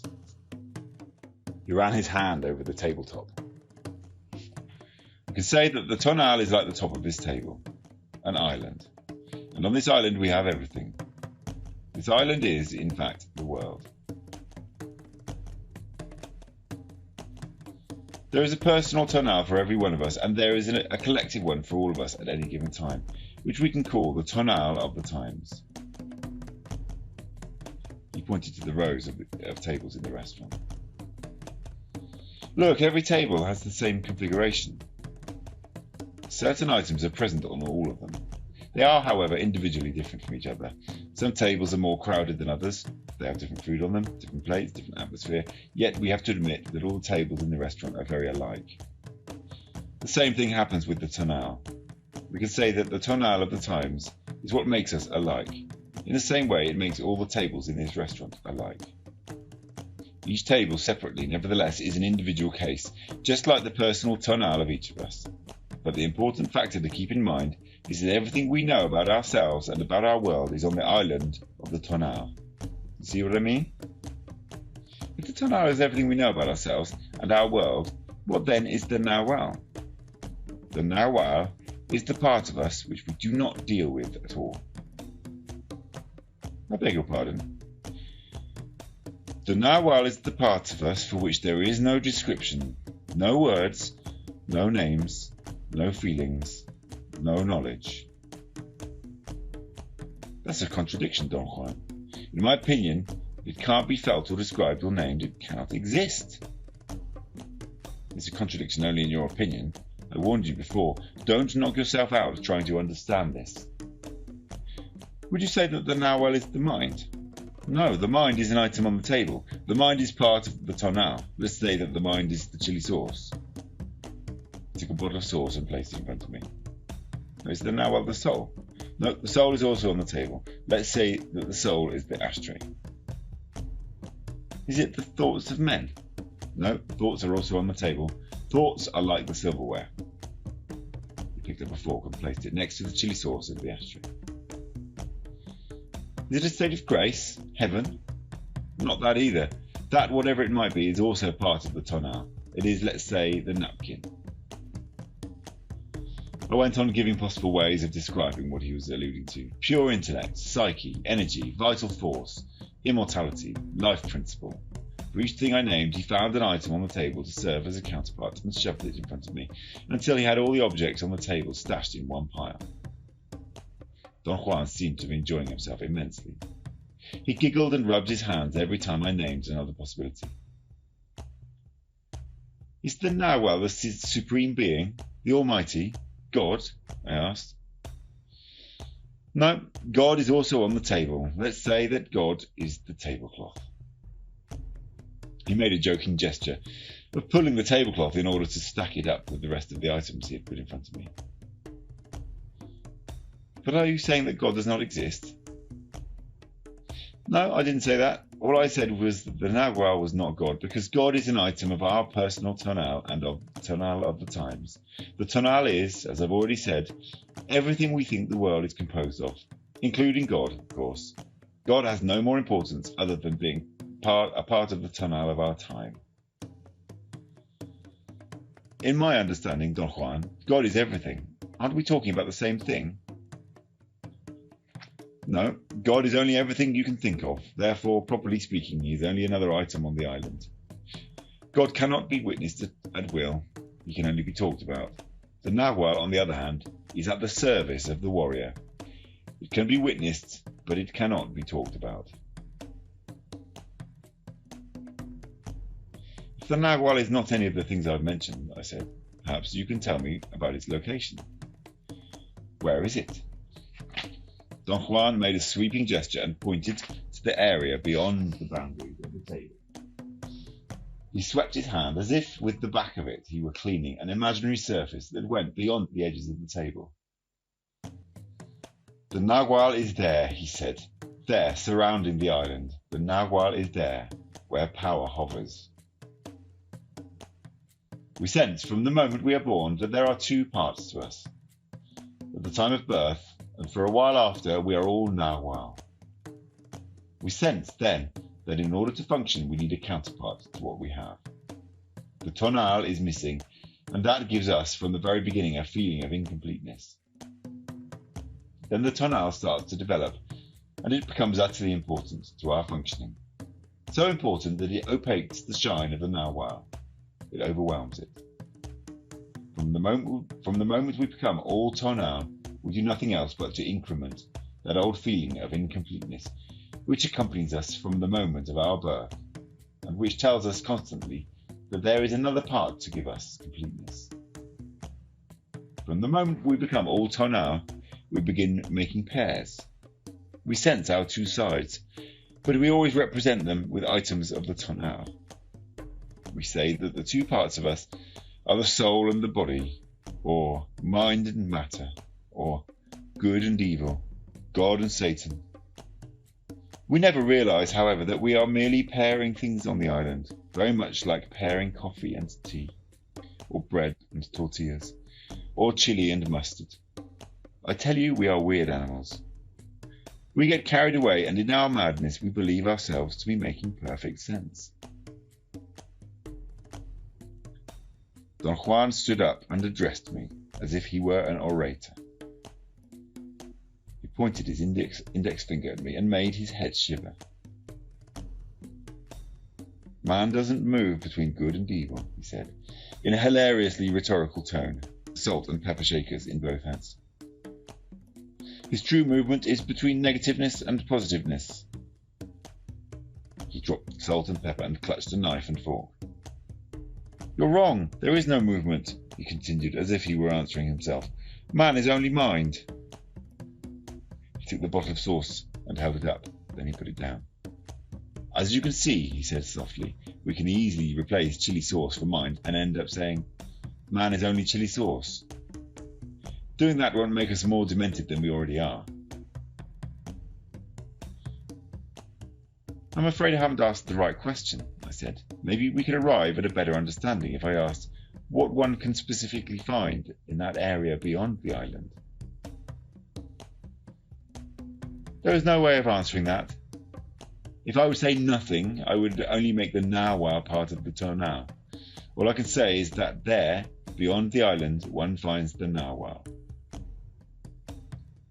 But when you call it the Nagual, aren't you also placing it on the island? No, I named it only because I wanted to make you aware of it. All right, but becoming aware of it is the step that has turned the Nagual into a new item of my Tonal. I'm afraid you do not understand. I have named the Tonal and the Nagual as a true pair. That is all I have done. He reminded me that once, while trying to explain to him my insistence on meaning, I had discussed the idea that children might not be capable of comprehending the difference between father and mother until they were quite developed in terms of handling meaning, and that they would perhaps believe that it might be that father wears pants and mother skirts, or other differences dealing with hairstyle, or size of body, or items of clothing. We certainly do the same thing with the two parts of us, he said. We sense that there is another side to us. But when we try to pin down that other side, the Tonal gets hold of the baton. And as a director, it is quite petty and jealous. It dazzles us with its cunningness and forces us to obliterate the slightest inkling of the other part of the true pair, the Nagual. Chapter 6. The Day of the Tonal. As we left the restaurant, I told Don Juan that he had been correct in warning me about the difficulty of the topic, and that my intellectual prowess was inadequate to grasp his concepts and explanations. I suggested that perhaps if I should go to my hotel and read my notes, my comprehension of the subject might improve. He tried to put me at ease. He said that I was worrying about words.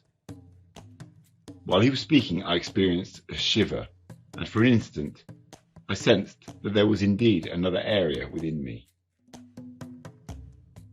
I mentioned to Don Juan that I was having some inexplicable feelings. My statement apparently aroused his curiosity.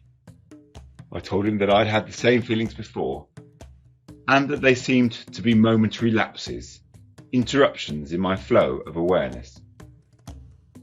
They always manifested themselves as a jolt in my body, followed by the sensation that I was suspended in something. We headed for downtown, walking leisurely. Don Juan asked me to relate all the details of my lapses. I had a hard time describing them, beyond the point of calling them moments of forgetfulness, or absent-mindedness, or not watching what I was doing. He patiently rebuffed me. He pointed out that I was a demanding person, had an excellent memory, and was very careful in my actions. It had occurred to me at first that those peculiar lapses were associated with stopping the internal dialogue. But I also had had them when I had talked to myself extensively. They seemed to stem from an area independent of everything I knew. Don Juan patted me on the back. He smiled with apparent delight. "You're finally beginning to make real connections," he said. I asked him to explain his cryptic statement, but he abruptly stopped our conversation and signalled me to follow him to a small park in front of a church. "This is the end of our journey to downtown," he said, and sat down on a bench. "Right here we have an ideal spot to watch people. There are some who walk by on the street and others who come to church. From here we can see everyone." He pointed to a wide business street and to the gravel walk leading to the steps of the church. Our bench was located midway between the church and the street. "This is my favourite bench," he said, caressing the wood. He winked at me and added with a grin, "It likes me. That's why no one was sitting on it. It knew I was coming." The bench knew that. No, not the bench. My Nagual. Does the Nagual have consciousness? Is it aware of things? Of course, it is aware of everything. That's why I'm interested in your account. What you call lapses and feelings is the Nagual. In order to talk about it, we must borrow from the island of the Tonal. Therefore, it is more convenient not to explain it, but to simply recount its effects. I wanted to say something else about those peculiar feelings, but he hushed me. No more. Today is not the day of the Nagual. Today is the day of the Tonal, he said. I put on my suit because today I am all Tonal. He stared at me. I was about to tell him that the subject was proving to be more difficult than anything he had ever explained to me. He seemed to have anticipated my words. It is difficult, he continued. I know it. But considering that this is the final lid, the last stage of what I've been teaching you, it's not too far-fetched to say that it envelops everything I mentioned since the first day we met. We remained quiet for a long while. I felt that I had to wait for him to resume his explanation, but I had a sudden attack of apprehension and hurriedly asked, "Are the Nagual and the Tonal within ourselves?" He looked at me, piercing. "Very difficult question," he said. "You yourself would say that they are within ourselves. I myself would say that they are not, but neither of us would be right. The Tonal of your time calls for you to maintain that everything dealing with your feelings and thoughts takes place within yourself. The Sorcerer's Tonal says the opposite. Everything is outside. Who's right? No one. Inside, outside, doesn't really matter." I raised a point. I said that when he talked about the Tonal and the Nagual, it seemed as if there was still a third part. He had said that the Tonal forces us to perform acts. I asked him to tell me who he was referring to as being forced. He did not answer me directly. "To explain all this is not that simple," he said. "No matter how clever the checkpoints of the Tonal are, the fact of the matter is that the Nagual surfaces. Its coming to the surface is always inadvertent, though. The Tonal's great art is to suppress any manifestation of the Nagual in such a manner that even if its presence should be the most obvious thing in the world, it is unnoticeable." "For whom is it unnoticeable?" He chuckled, shaking his head up and down. I pressed him for an answer. "For the Tonal," he said. "I'm speaking about it exclusively. I may go around in circles, but that shouldn't surprise or annoy you. I warned you about the difficulty of understanding what I had to tell. I went through all that rigmarole because my Tonal is aware that it is speaking about itself. In other words, my Tonal is using itself in order to understand the information I want your Tonal to be clear about. Let's say that the Tonal, since it is keenly aware of how taxing it is to speak of itself, has created the terms I, myself, and so forth, as a balance, and thanks to them it can talk with other Tonals, or with itself, about itself. Now when I say that the Tonal forces us to do something, I don't mean that there is a third party there. Obviously it forces itself to follow its own judgments. On certain occasions, however, or under certain special circumstances, something in the Tonal itself becomes aware that there is more to us. It is like a voice that comes from the depths, the voice of the Nagual. You see, the totality of ourselves is a natural condition which the Tonal cannot obliterate altogether. And there are moments, especially in the life of a warrior, when the totality becomes apparent. At those moments, one can surmise and assess what we really are. I was concerned with those jolts you have had because that is the way the Nagual surfaces. At those moments, the Tonal becomes aware of the totality of oneself. It is always a jolt because that awareness disrupts the lull. I call that awareness the totality of the being that is going to die. The idea is that at the moment of death, the other member of the true pair, the Nagual, becomes fully operative, and the awareness and memories and perceptions stored in our calves and thighs, in our back and shoulders and neck, begin to expand and disintegrate. Like the beads of an endless broken necklace, they fall asunder without the binding force of life. He looked at me. His eyes were peaceful. I felt ill at ease, stupid. The totality of ourselves is a very tacky affair, he said. We need only a very small portion of it to fulfill the most complex tasks of life. Yet, when we die with the totality of ourselves. A sorcerer asks the question, if we're going to die with the totality of ourselves, why not then live with that totality? He signalled me with his head to watch the scores of people that went by. They're all Tonal, he said.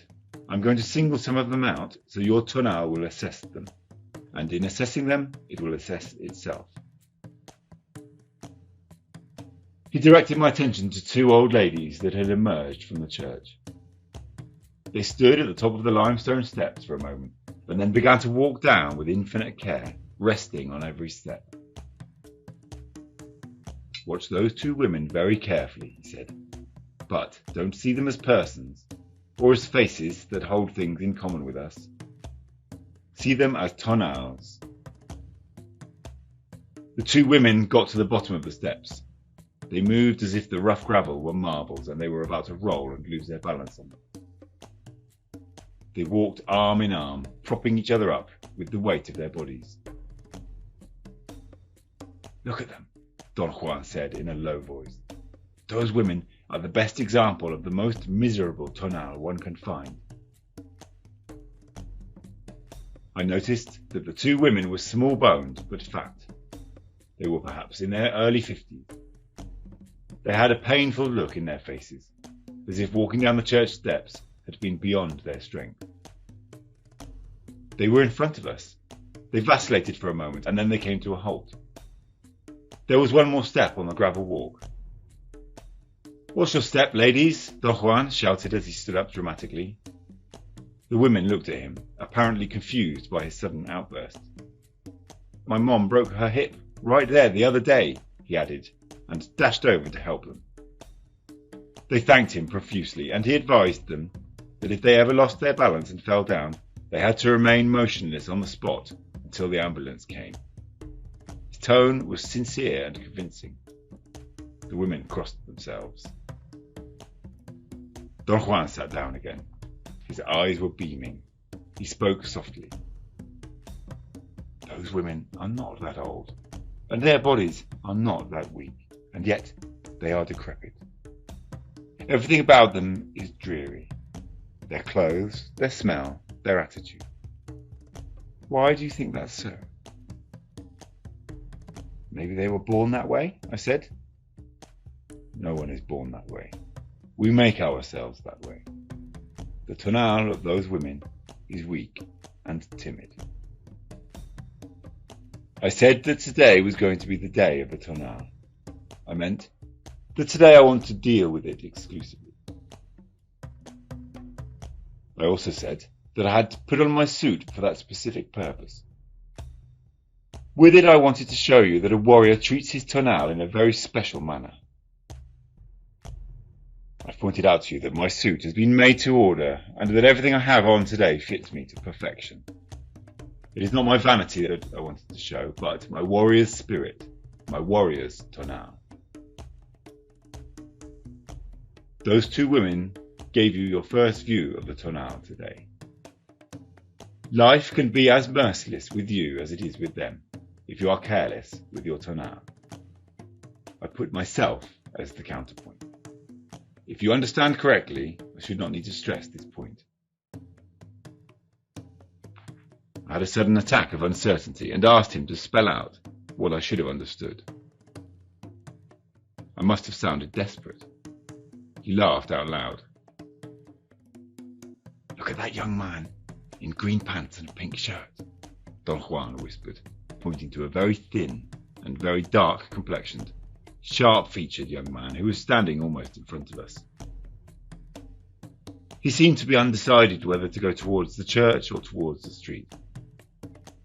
Twice he raised his hand in the direction of the church as though he were talking to himself and were about to start moving towards it. Then he stared at me with a blank expression. "Look at the way he's dressed," Don Juan said in a whisper. "Look at those shoes." The young man's clothes were tattered and wrinkled, and his shoes were in absolute pieces. "He's obviously very poor," I said. "Is that all you can say about him?" he asked. I enumerated a series of reasons that might have accounted for the young man's shabbiness. Poor health, bad luck, indolence, indifference to his personal appearance, or the chance that he may have just been released from prison. Don Juan said that I was merely speculating, and that he was not interested in justifying anything by suggesting that the man was a victim of unconquerable forces. "Maybe he's a secret agent made to look like a bum," I said jokingly. The young man walked away towards the street with a disjointed gait.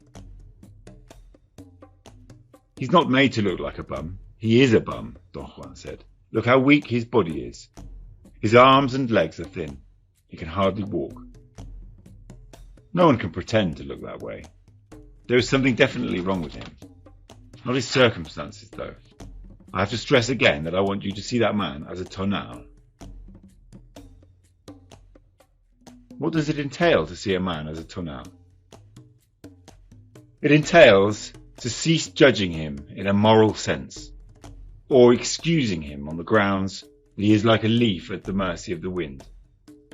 In other words, it entails seeing a man without thinking that he is hopeless or helpless. You know exactly what I'm talking about. You can assess that young man without condemning or forgiving him. "He drinks too much," I said. My statement was not volitional. I just made it without really knowing why. For an instant, I even felt that someone standing behind me had voiced the words. I was moved to explain that my statement was another of my speculations. "That was not the case," Don Juan said. "Your tone of voice had a certainty that you lacked before. You didn't say, 'Maybe he's a drunkard.'"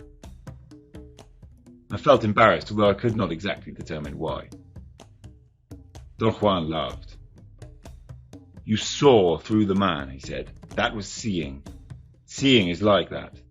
Statements are made with great certainty, and one doesn't know how it happened. You know that young man's tonal was shot, but you don't know how you know it." I had to admit that somehow I'd had that impression. "You're right," Don Juan said. "It doesn't really matter that he's young. He's as decrepit as the two women. Youth is in no way a barrier against the deterioration of the tonal. You thought that there might be a great many reasons for that man's condition. I find that there is only one. His tonal. It is not that his tonal is weak because he drinks. It is the other way around. He drinks because his tonal is weak. That weakness forces him to be what he is. But the same thing happens to all of us in one form or another." "But aren't you also justifying his behaviour by saying that it's his tonal?" "I'm giving you an explanation that you have never encountered before. It is not a justification or a condemnation, though. That young man's tonal is weak and timid, and yet he's not unique. All of us are more or less in the same boat." At that moment, a very large man passed in front of us, heading towards the church. He was wearing an expensive dark grey business suit, and was carrying a briefcase.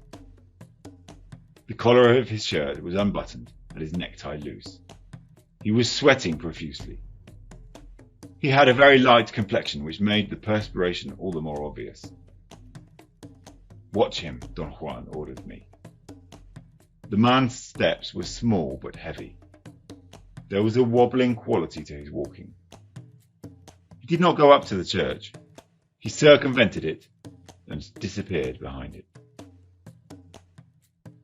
"There is no need to treat the body in such an awful manner," Don Juan said, with a note of scorn. "But the sad fact is that all of us have learned to perfection how to make our tonal weak. I have called that indulging." He put his hand on my notebook and did not let me write any more. His rationale was that as long as I kept on taking notes, I was incapable of concentrating. He suggested I should relax, shut off the internal dialogue, and let go, merging with the person being observed. I asked him to explain what he meant by merging. He said there was no way to explain it, that it was something that the body felt or did when put in observational contact with other bodies. He then clarified the issue by saying that in the past he had called that process seeing, and that it consisted of a lull of true silence within, followed by an outward elongation of something in the self, an elongation that met and merged with the other body, or with anything within one's field of awareness. At that point I wanted to get back to my writing pad, but he stopped me and began to single out different people from the crowd that passed by. He pointed out dozens of persons covering a wide range of types among men, women and children of various ages. Don Juan said that he had selected persons whose weak tonal could fit into a categorization scheme, and thus he had acquainted me with a preconceived variety of indulging. I did not remember all the people he had pointed out and discussed. I complained that if I had taken notes I could have at least sketched out the intricacies of his schemata on indulging. As it was, he did not want to repeat it, or perhaps he did not remember it either. He laughed and said that he did not remember it because in the life of a sorcerer it was the Nagual that was accountable for creativity. He looked at the sky and said that it was getting late, and that from that moment on we were going to change direction. Instead of weak tonals, we were going to wait for the appearance of a proper tonal. He added that only a warrior had a proper tonal, and that the average man, at best, could have a right tonal. After a few minutes' wait, he slapped his thigh and chuckled. "Look who's coming now," he said, pointing to the street with a movement of his chin. "It is as if they were made to order." I saw 3 male Indians approaching. They had on some short brown woolen ponchos, white pants that came to their mid-calf, long-sleeved white tops, dirty worn-out sandals, and old straw hats. Each of them carried a bundle tied to his back. Don Juan stood up and went to meet them. He spoke to them. They seemed surprised and surrounded him. They smiled at him. He was apparently telling them something about me. The 3 of them turned around and smiled at me. They were about 10 or 12 feet away. I listened carefully, but I could not hear what they were saying. Don Juan reached in his pocket and handed them some bills. They appeared to be pleased. They moved their feet nervously. I liked them very much. They looked like children. All of them had small white teeth and very pleasing mild features. One, by all appearances the eldest, had whiskers. His eyes were tired but very kind. He took off his hat and came closer to the bench. The others followed him.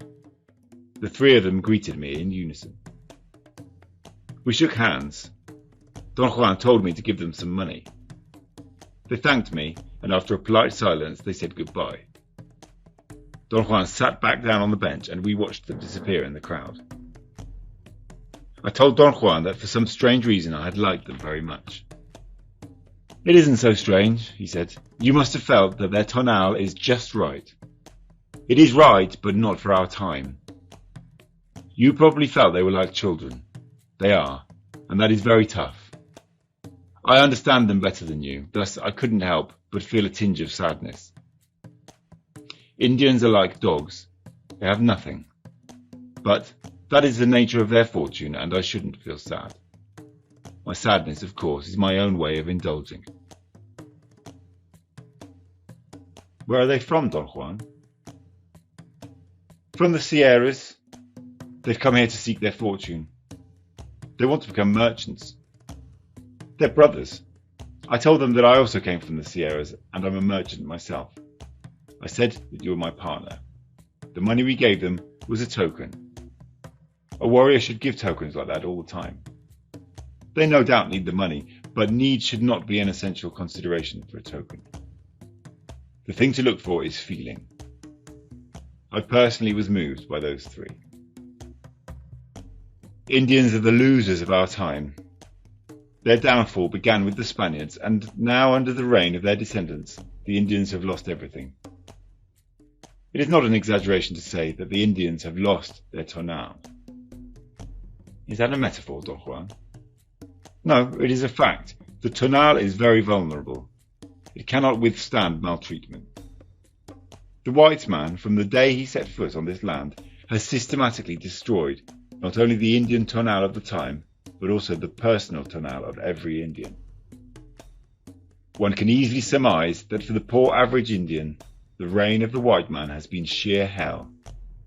And yet, the irony is that for another kind of Indian, it has been sheer bliss.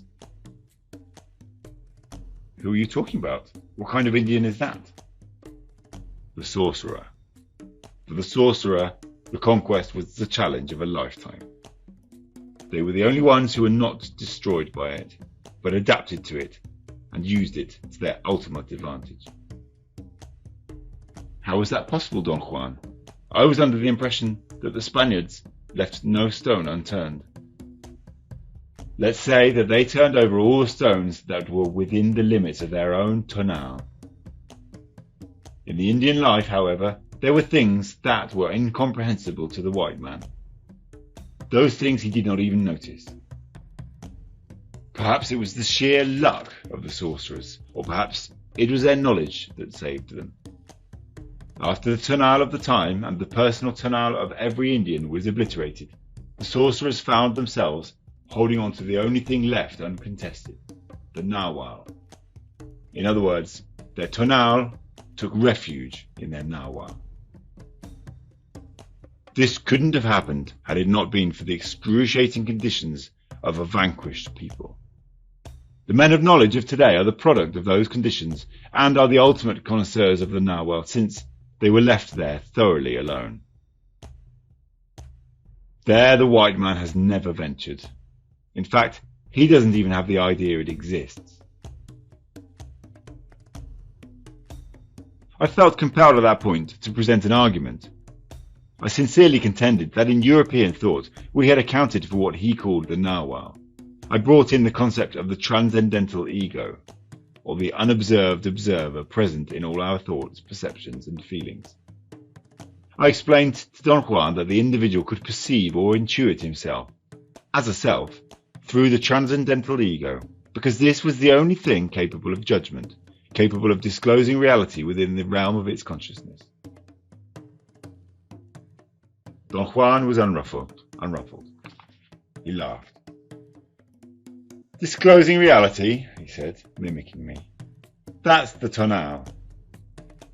I argued that the Tonal may be called the empirical ego, found in one's passing stream of consciousness or experience, while the transcendental ego was found behind that stream. Watching, I suppose, he said mockingly. That's right, watching itself, I said. I hear you talking, he said, but you're saying nothing. The Nagual is not experience or intuition or consciousness. Those terms and everything else you may care to say are only items on the island of the Tonal. The Nagual, on the other hand, is only effect. The Tonal begins at birth and ends at death, but the Nagual never ends. The Nagual has no limit. I said that the Nagual is where power hovers. That was only a way of alluding to it. By reasons of its effect, perhaps the Nagual can be best understood in terms of power.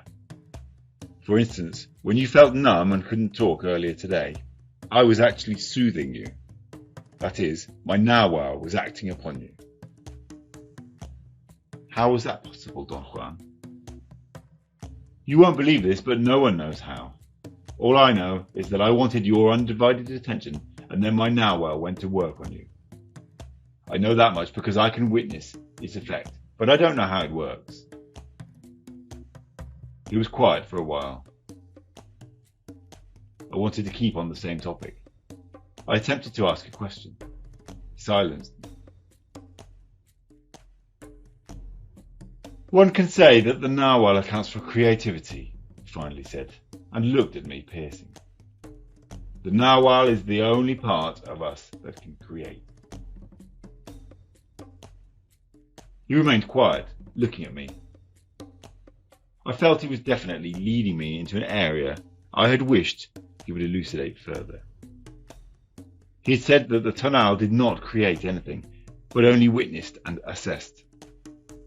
I asked how he explained the fact that we construct superb structures and machines. That's not creativity, he said. That's only moulding. We can mould anything with our hands, personally or in conjunction with the hands of other Tonals. A group of Tonals can mould anything, superb structures, as you said. But what's creativity then, Don Juan? He stared at me, squinting his eyes. He chuckled softly, lifted his right hand over his head, and twisted his wrist with a sharp jerk, as if he were turning a doorknob. Creativity is this, he said, and brought his hand with a cupped palm to the level of my eyes. It took me an incredibly long time to focus my eyes on his hand. I felt that a transparent membrane was holding my whole body in a fixed position, and that I had to break it in order to place my sight on his hand. I struggled until beads of perspiration ran into my eyes. Finally, I heard or felt a pop, and my eyes and head jerked free. On his right palm there was the most curious rodent I had ever seen. It looked like a bushy-tailed squirrel. The tail, however, was more like a porcupine's. It had stiff quills. "Touch it," Don Juan said softly. I automatically obeyed him and ran my finger on its soft back. Don Juan brought his hand closer to my eyes, and then I noticed something that threw me into nervous spasms. The squirrel had eyeglasses and big teeth. "He looks like a Japanese," I said, and began to laugh hysterically.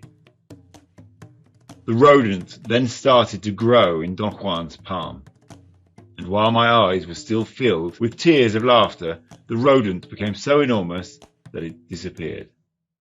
It literally went out of the frame of my vision. It happened so rapidly that I was caught in the middle of a spasm of laughter. When I looked again, or when I wiped my eyes and focused them properly, I was looking at Don Juan. He was sitting on the bench and I was standing in front of him, although I did not remember having stood up. For a moment, my nervousness was uncontainable. Don Juan calmly got up, forced me to sit, propped my chin between the bicep and forearm of his left arm, and hit me on the very top of my head with the knuckles of his right hand. The effect was like the jolt of an electric current. It calmed me down immediately. There were so many things that I wanted to ask, but my words could not wade through all those thoughts. I then became keenly aware that I had lost control over my vocal cords. I did not want to struggle to speak, however, and leaned against the back of the bench. Don Juan said forcefully that I had to pull myself together and stop indulging. I felt a bit dizzy. He imperatively ordered me to write my notes and handed me my pad and pencil, after picking them up from underneath the bench. I made a supreme effort to say something, and again I had the clear sensation that a membrane was enveloping me. I puffed and groaned for a moment while Don Juan laughed, until I heard or felt another pop. I began to write immediately. Don Juan spoke as if he were dictating to me. "One of the acts of a warrior is never to let anything affect him," he said. Thus, a warrior may be seeing the devil himself, but he won't let anyone know that. The control of a warrior has to be impeccable. He waited until I had finished writing, and then asked me, laughing, "Did you get all that?" I suggested that we should go to a restaurant and have dinner. I was famished. He said that we had to stay until the proper Tonal appeared. He added in a serious tone that if the proper Tonal did not come that day, we had to remain on the bench until it cared to show up. "What is a proper Tonal?" I asked. "A Tonal that is just right, balanced and harmonious. You are supposed to find one today, or rather your power is supposed to bring one to us." "But how can I tell it apart from other Tonals?" "Never mind that, I'll point it out to you." "What is it like, Don Juan?" "Hard to tell, it depends on you. This is a show for you, therefore you will set up those conditions yourself." "How?" "I don't know that. Your power, your Nagual, will do that. There are, roughly speaking, two sides to every Tonal. One is the outer part, the fringe, the surface of the island. That's the part related to action and acting. The rugged side. The other part is the decision and judgment, the inner Tonal, softer, more delicate and more complex. The proper Tonal is a Tonal where the two levels are in perfect harmony and balance. Don Juan stopped talking. It was fairly dark by then, and I had a hard time taking notes. He told me to stretch and relax. He said that it had been quite an exhausting day, but very prolific, and that he was sure that the proper Tonal would show up. Dozens of people went by. We sat in a relaxed silence for 10 or 15 minutes.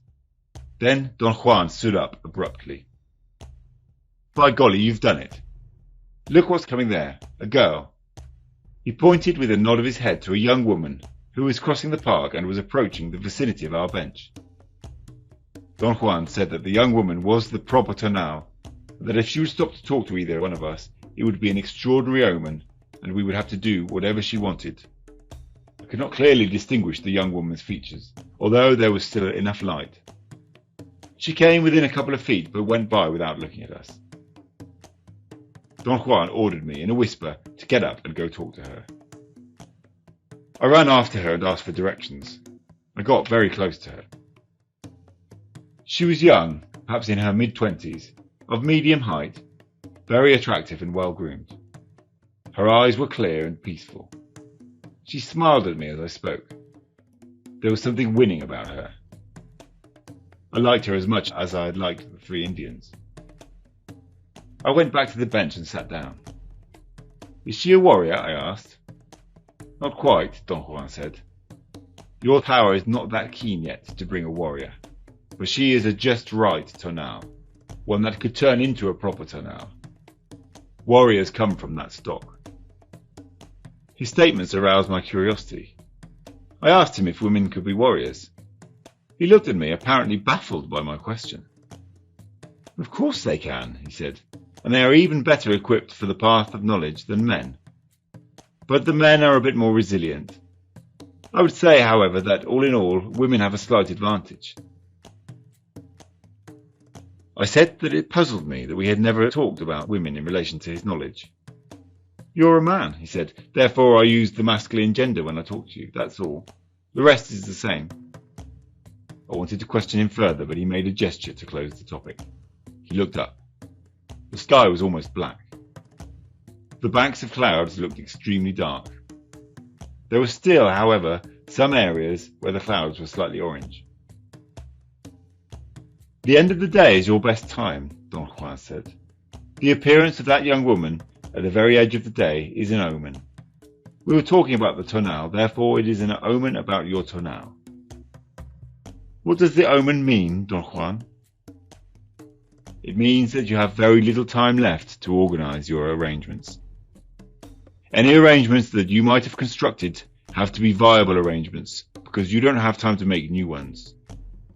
Your arrangements must work now, or they are not arrangements at all. I suggest that when you go back home, you check your lines and make sure they are strong. You will need them. What's going to happen to me, Don Juan? Years ago, you bid for power. You have followed the hardships of learning faithfully, without fretting or rushing. You're now at the edge of the day. What does that mean?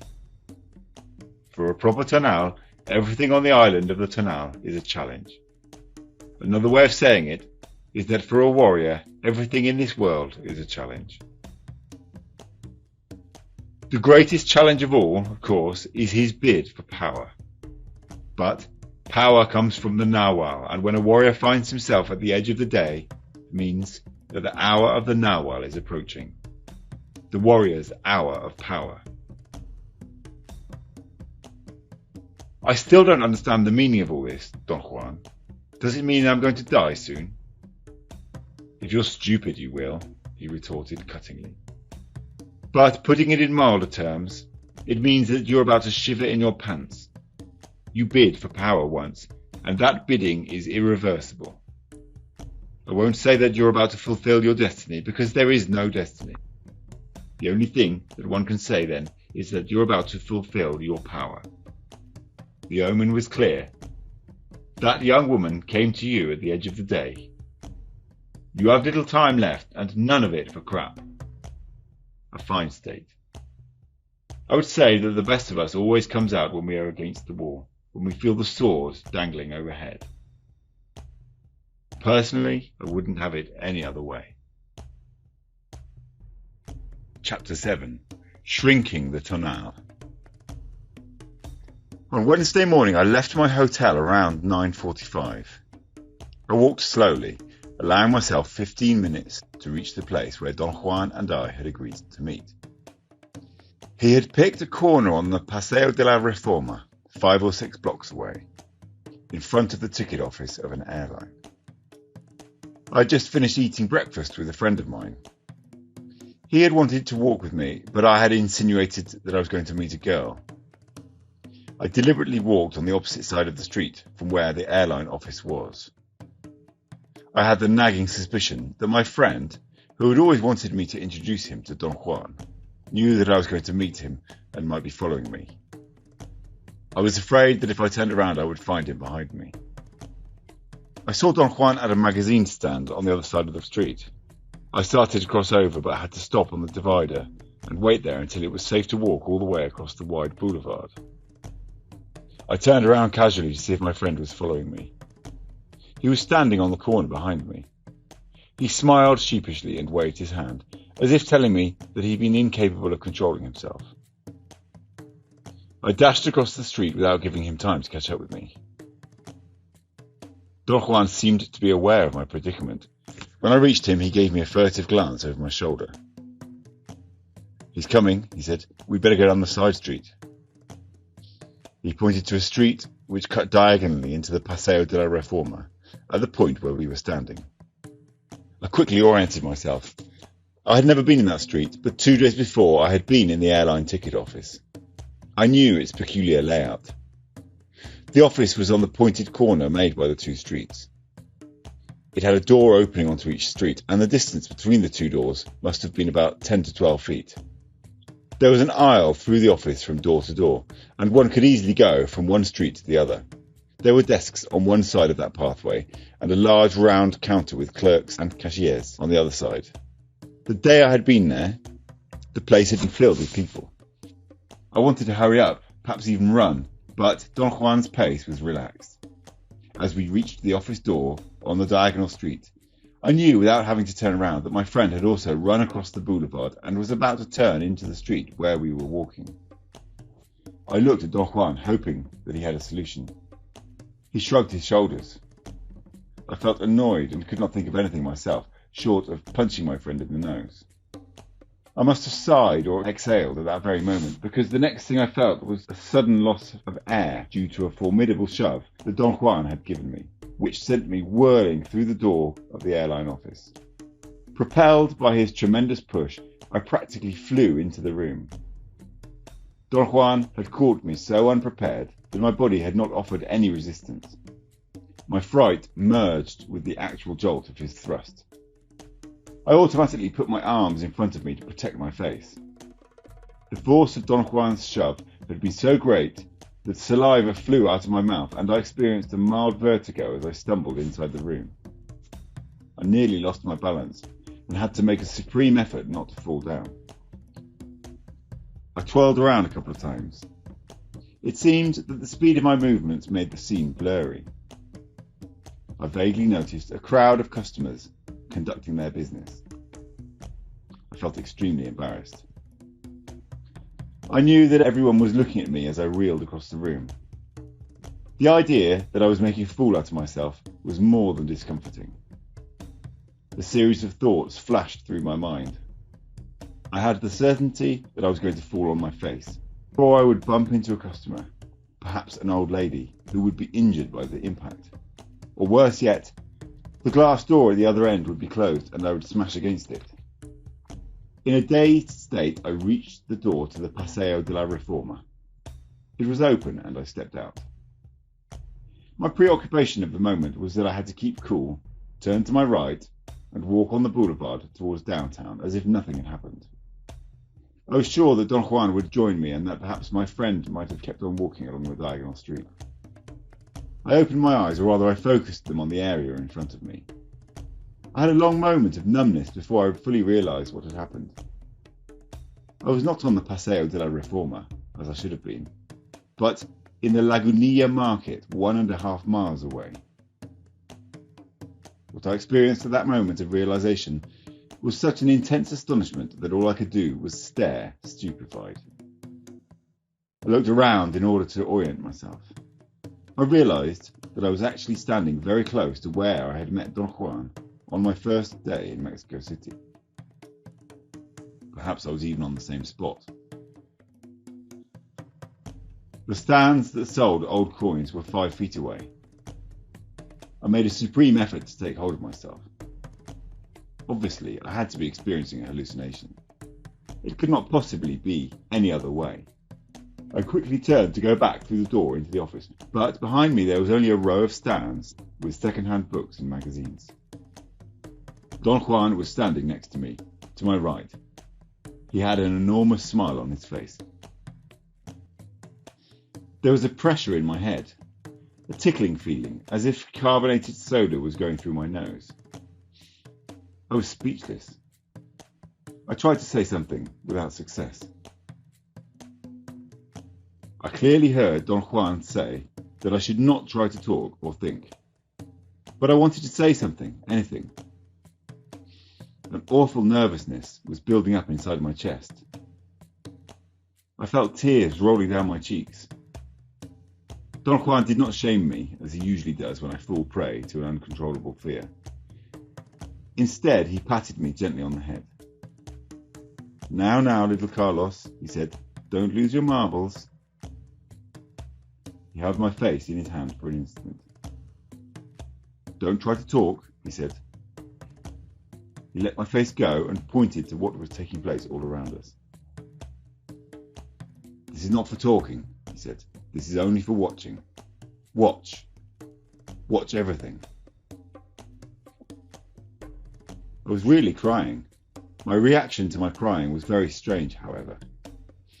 I kept on weeping without any concern. It did not matter to me at that moment whether or not I was making a fool out of myself. I looked around. Right in front of me there was a middle-aged man wearing a pink short-sleeved shirt and dark grey pants. He seemed to be an American.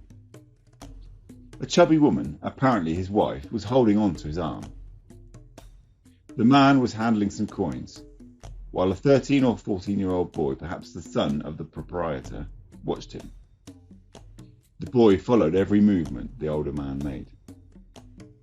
Finally, the man put the coins back on the table, and the boy immediately relaxed. Watch everything, Don Juan demanded again.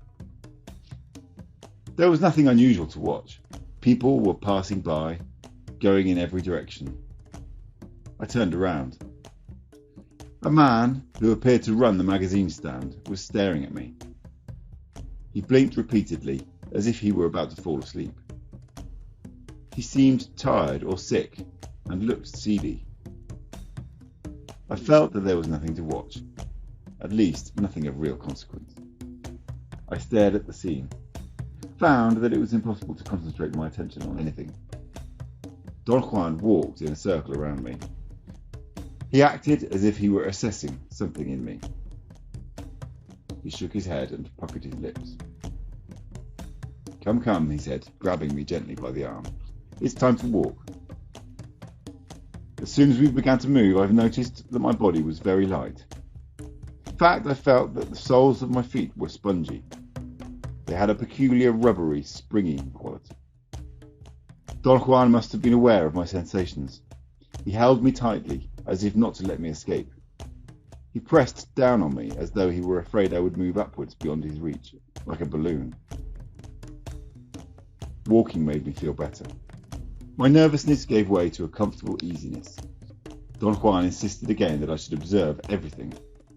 I told him that there was nothing I wanted to watch, that it made no difference to me what people were doing in the market, and that I did not want to feel like an idiot dutifully observing some moronic activity of someone buying coins and old books, while the real thing was escaping through my fingers.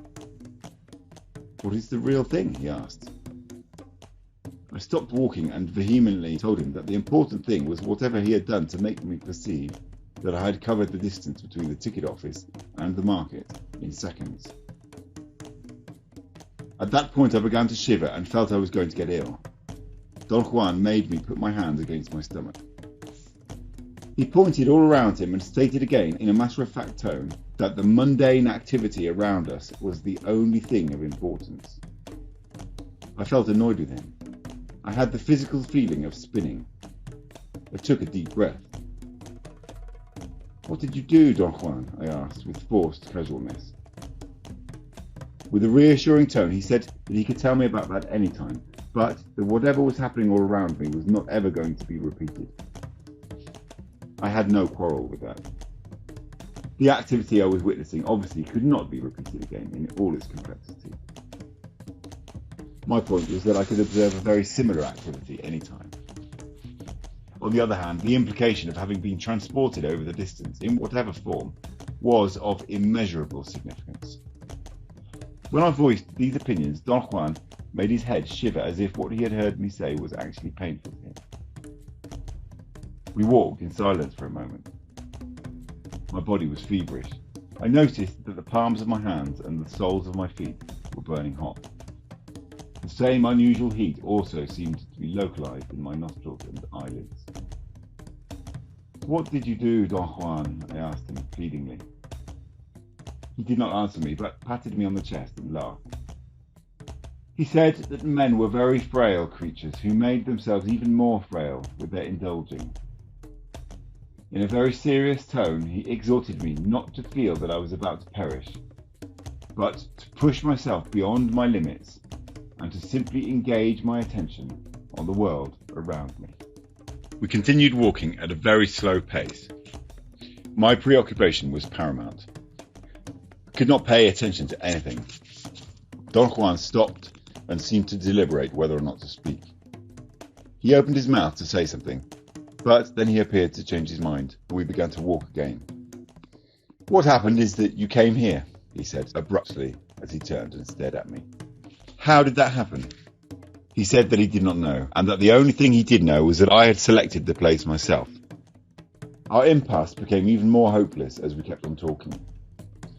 I wanted to know the steps, and he insisted that the selection of the place was the only thing we could discuss, and since I did not know why I had chosen it, there was essentially nothing to talk about. He criticised, without getting angry, my obsession to reason out everything as an unnecessary indulging. He said that it was simpler and more effective just to act, without seeking explanations, and that by talking about my experience and by thinking about it, I was dissipating it. After a few moments, he said that we had to leave that place because I had spoiled it, and it would become increasingly injurious to me. We left the market and walked to the Alameda Park. I was exhausted.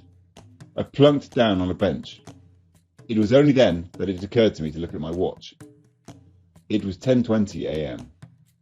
I had to make quite an effort in order to focus my attention. I did not remember the exact time when I had met Don Juan.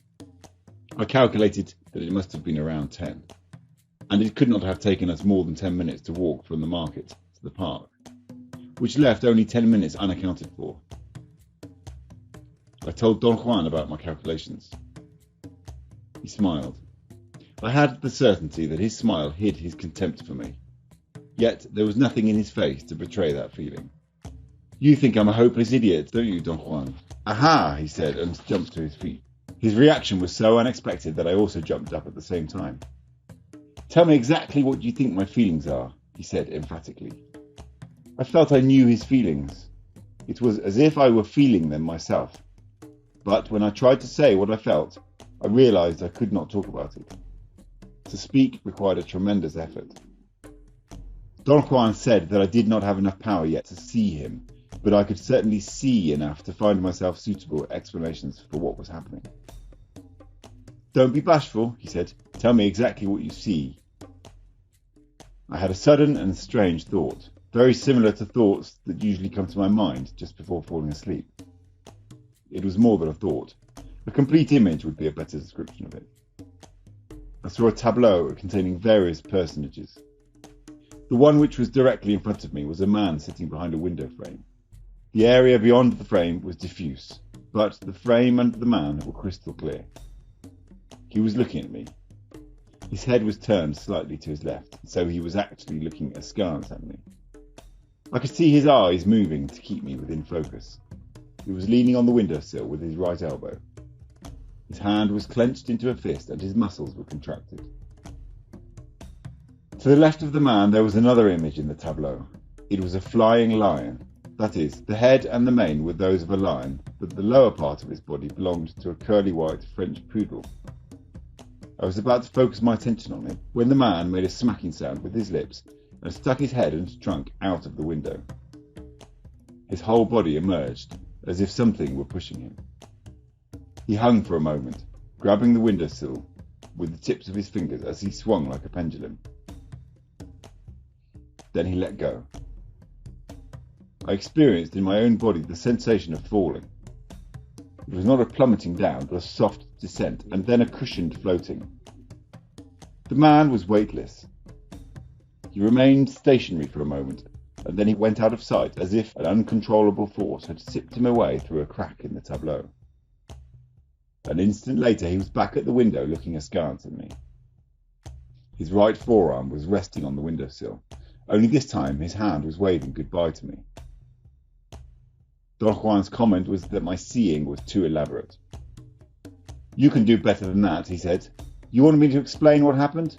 Well, I want you to use your seeing to do that. You saw, but you saw crap. That kind of information is useless to a warrior. It would take too long to figure out what's what. Seeing must be direct. For a warrior can't use his time to unravel what he himself is seeing. Seeing is seeing because it cuts through all that nonsense." I asked him if he thought that my vision had only been a hallucination and not really seeing. He was convinced it had been seeing because of the intricacy of detail, but that it was inappropriate for the occasion. "Do you think that my visions explain anything?" I asked. "Sure they do, but I wouldn't try to unravel them if I were you. In the beginning, seeing is confusing and it's easy to get lost in it. As the warrior gets tighter, however, his seeing becomes what it should, a direct knowing." As Don Juan spoke, I had one of those peculiar lapses of feeling, and I clearly sensed that I was about to unveil something which I already knew, a thing which eluded me by turning into something very blurry. I became aware that I was involved in a struggle. The more I tried to define or reach that elusive piece of knowledge, the deeper it sank. "That seeing was too visionary," Don Juan said. The sound of his voice shook me. "A warrior asks a question, and through his seeing he gets an answer. But the answer is simple, never embellished to the point of flying French poodles." We laughed at the image, and half-jokingly I told him that he was too strict, that anyone going through what I had gone through that morning deserved a bit of leniency. That is the easy way out, he said. That is the indulging way. You hinge the world on the feeling that everything is too much for you. You're not living like a warrior. I told him that there were so many facets of what he called a warrior's way that it was impossible to fulfill all of them, and that the meaning of it became clear only as I encountered new instances where I had to apply it. A rule of thumb for a warrior, he said, is that he makes his decisions so carefully that nothing that may happen as a result of them can surprise him, much less drain his power. To be a warrior means to be humble and alert. Today you were supposed to watch the scene which was unfolding in front of your eyes, not to ponder how all that was possible. You focused your attention on the wrong place. If I wanted to be lenient with you, I could easily say that since this was the first time it had happened to you, you were not prepared. But that's not permissible because you came here as a warrior, ready to die. Therefore, what happened to you today shouldn't have caught you with your pants down. I conceded that my tendency was to indulge in fear and bewilderment. Let's say that a rule of thumb for you should be that when you come to see me, you should come prepared to die, he said. If you come here ready to die, there shouldn't be any pitfalls, or any unwelcome surprises, or any unnecessary acts. Everything should gently fall into place because you're expecting nothing. That's easy to say, Don Juan. I am on the receiving end, though. I am the one who has to live with all this. It is not you that have to live with all this. You are all this. You're not just tolerating it for the time being. Your decision to join forces with this evil world of sorcery should have burned all the lingering feelings of confusion and should give you the spunk to claim all of this as your world. I felt embarrassed and sad. Don Juan's actions, no matter how prepared I was, taxed me in such a way that every time I came in contact with him, I was left with no other recourse but to act and feel like a half-rational, nagging person. I had a surge of wrath and did not want to write anymore. At that moment I wanted to rip my notes and throw everything in the trash can. I would have done that had it not been for Don Juan, who laughed and held my arm, restraining me. In a mocking tone he said that my Tonal was about to fool itself again. He recommended that I should go to the fountain and splash water on my neck and ears. The water soothed me. We were quiet for a long time. Right, Don Juan coaxed me in a friendly tone. Let's say that your notebook is the only sorcery you have. To rip it up is another way of opening yourself to death. It'll be another of your tantrums. A flashy tantrum at best, not a change. A warrior doesn't ever leave the island of the Tonal. He uses it. He pointed all around me with a quick movement of his hand and then touched my notebook. This is your world. You can't renounce it. It is useless to get angry and feel disappointed with oneself. All that proves is that one's Tonal is involved in an internal battle. A battle within one's Tonal is one of the most inane contests I can think of. The tight life of a warrior is designed to end that struggle. From the beginning I have taught you to avoid wear and tear. Now there is no longer a war within you, not as it used to be, because the warrior's way is harmony. The harmony between actions and decisions at first, and then the harmony between Tonal and Nagual. Throughout the time I have known you, I have talked to both your Tonal and your Nagual. That is the way the instructions should be conducted. In the beginning, one has to talk to the Tonal. It is the Tonal that has to relinquish control, but it should be made to do so gladly.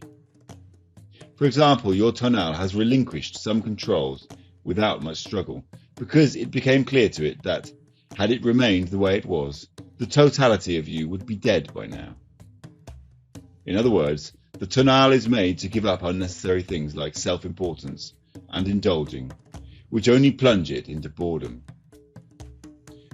The whole trouble is that the Tonal clings to those things when it should be glad to rid itself of that crap.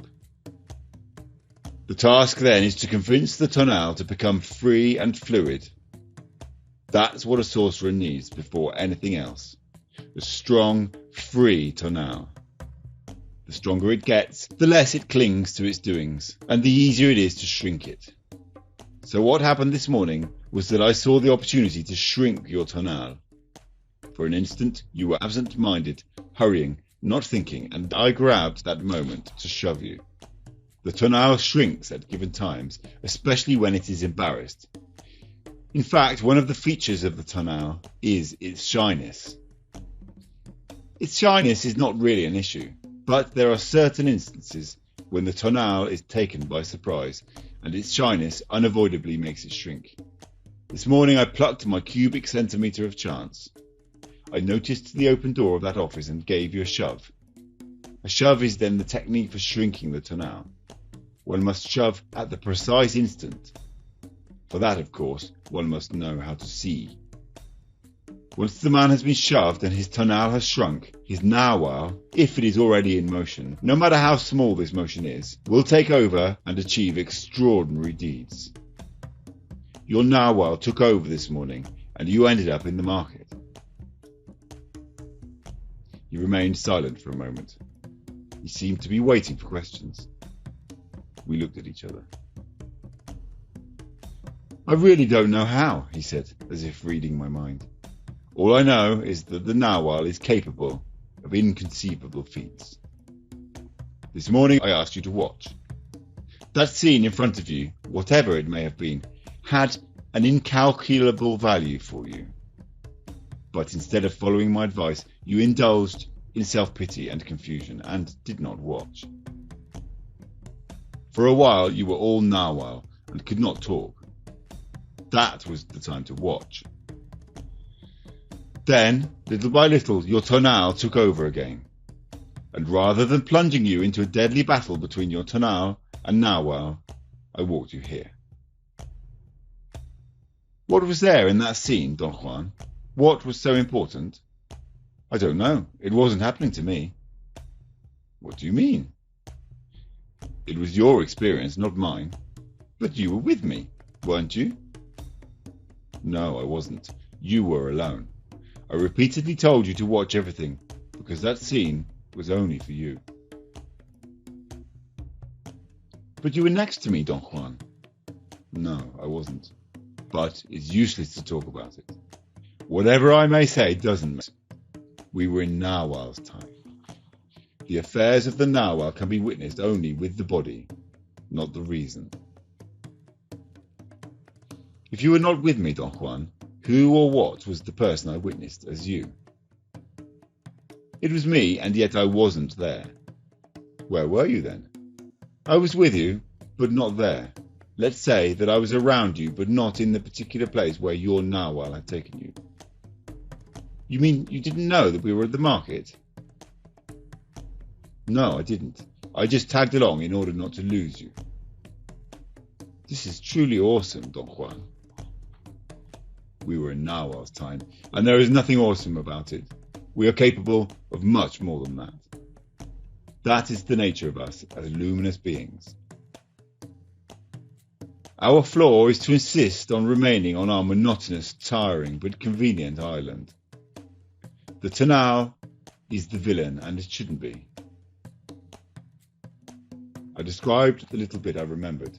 He wanted to know if I had witnessed any features of the sky, such as daylight, clouds, the sun, or if I had heard noises of any sort, or if I had caught sight of unusual people or events.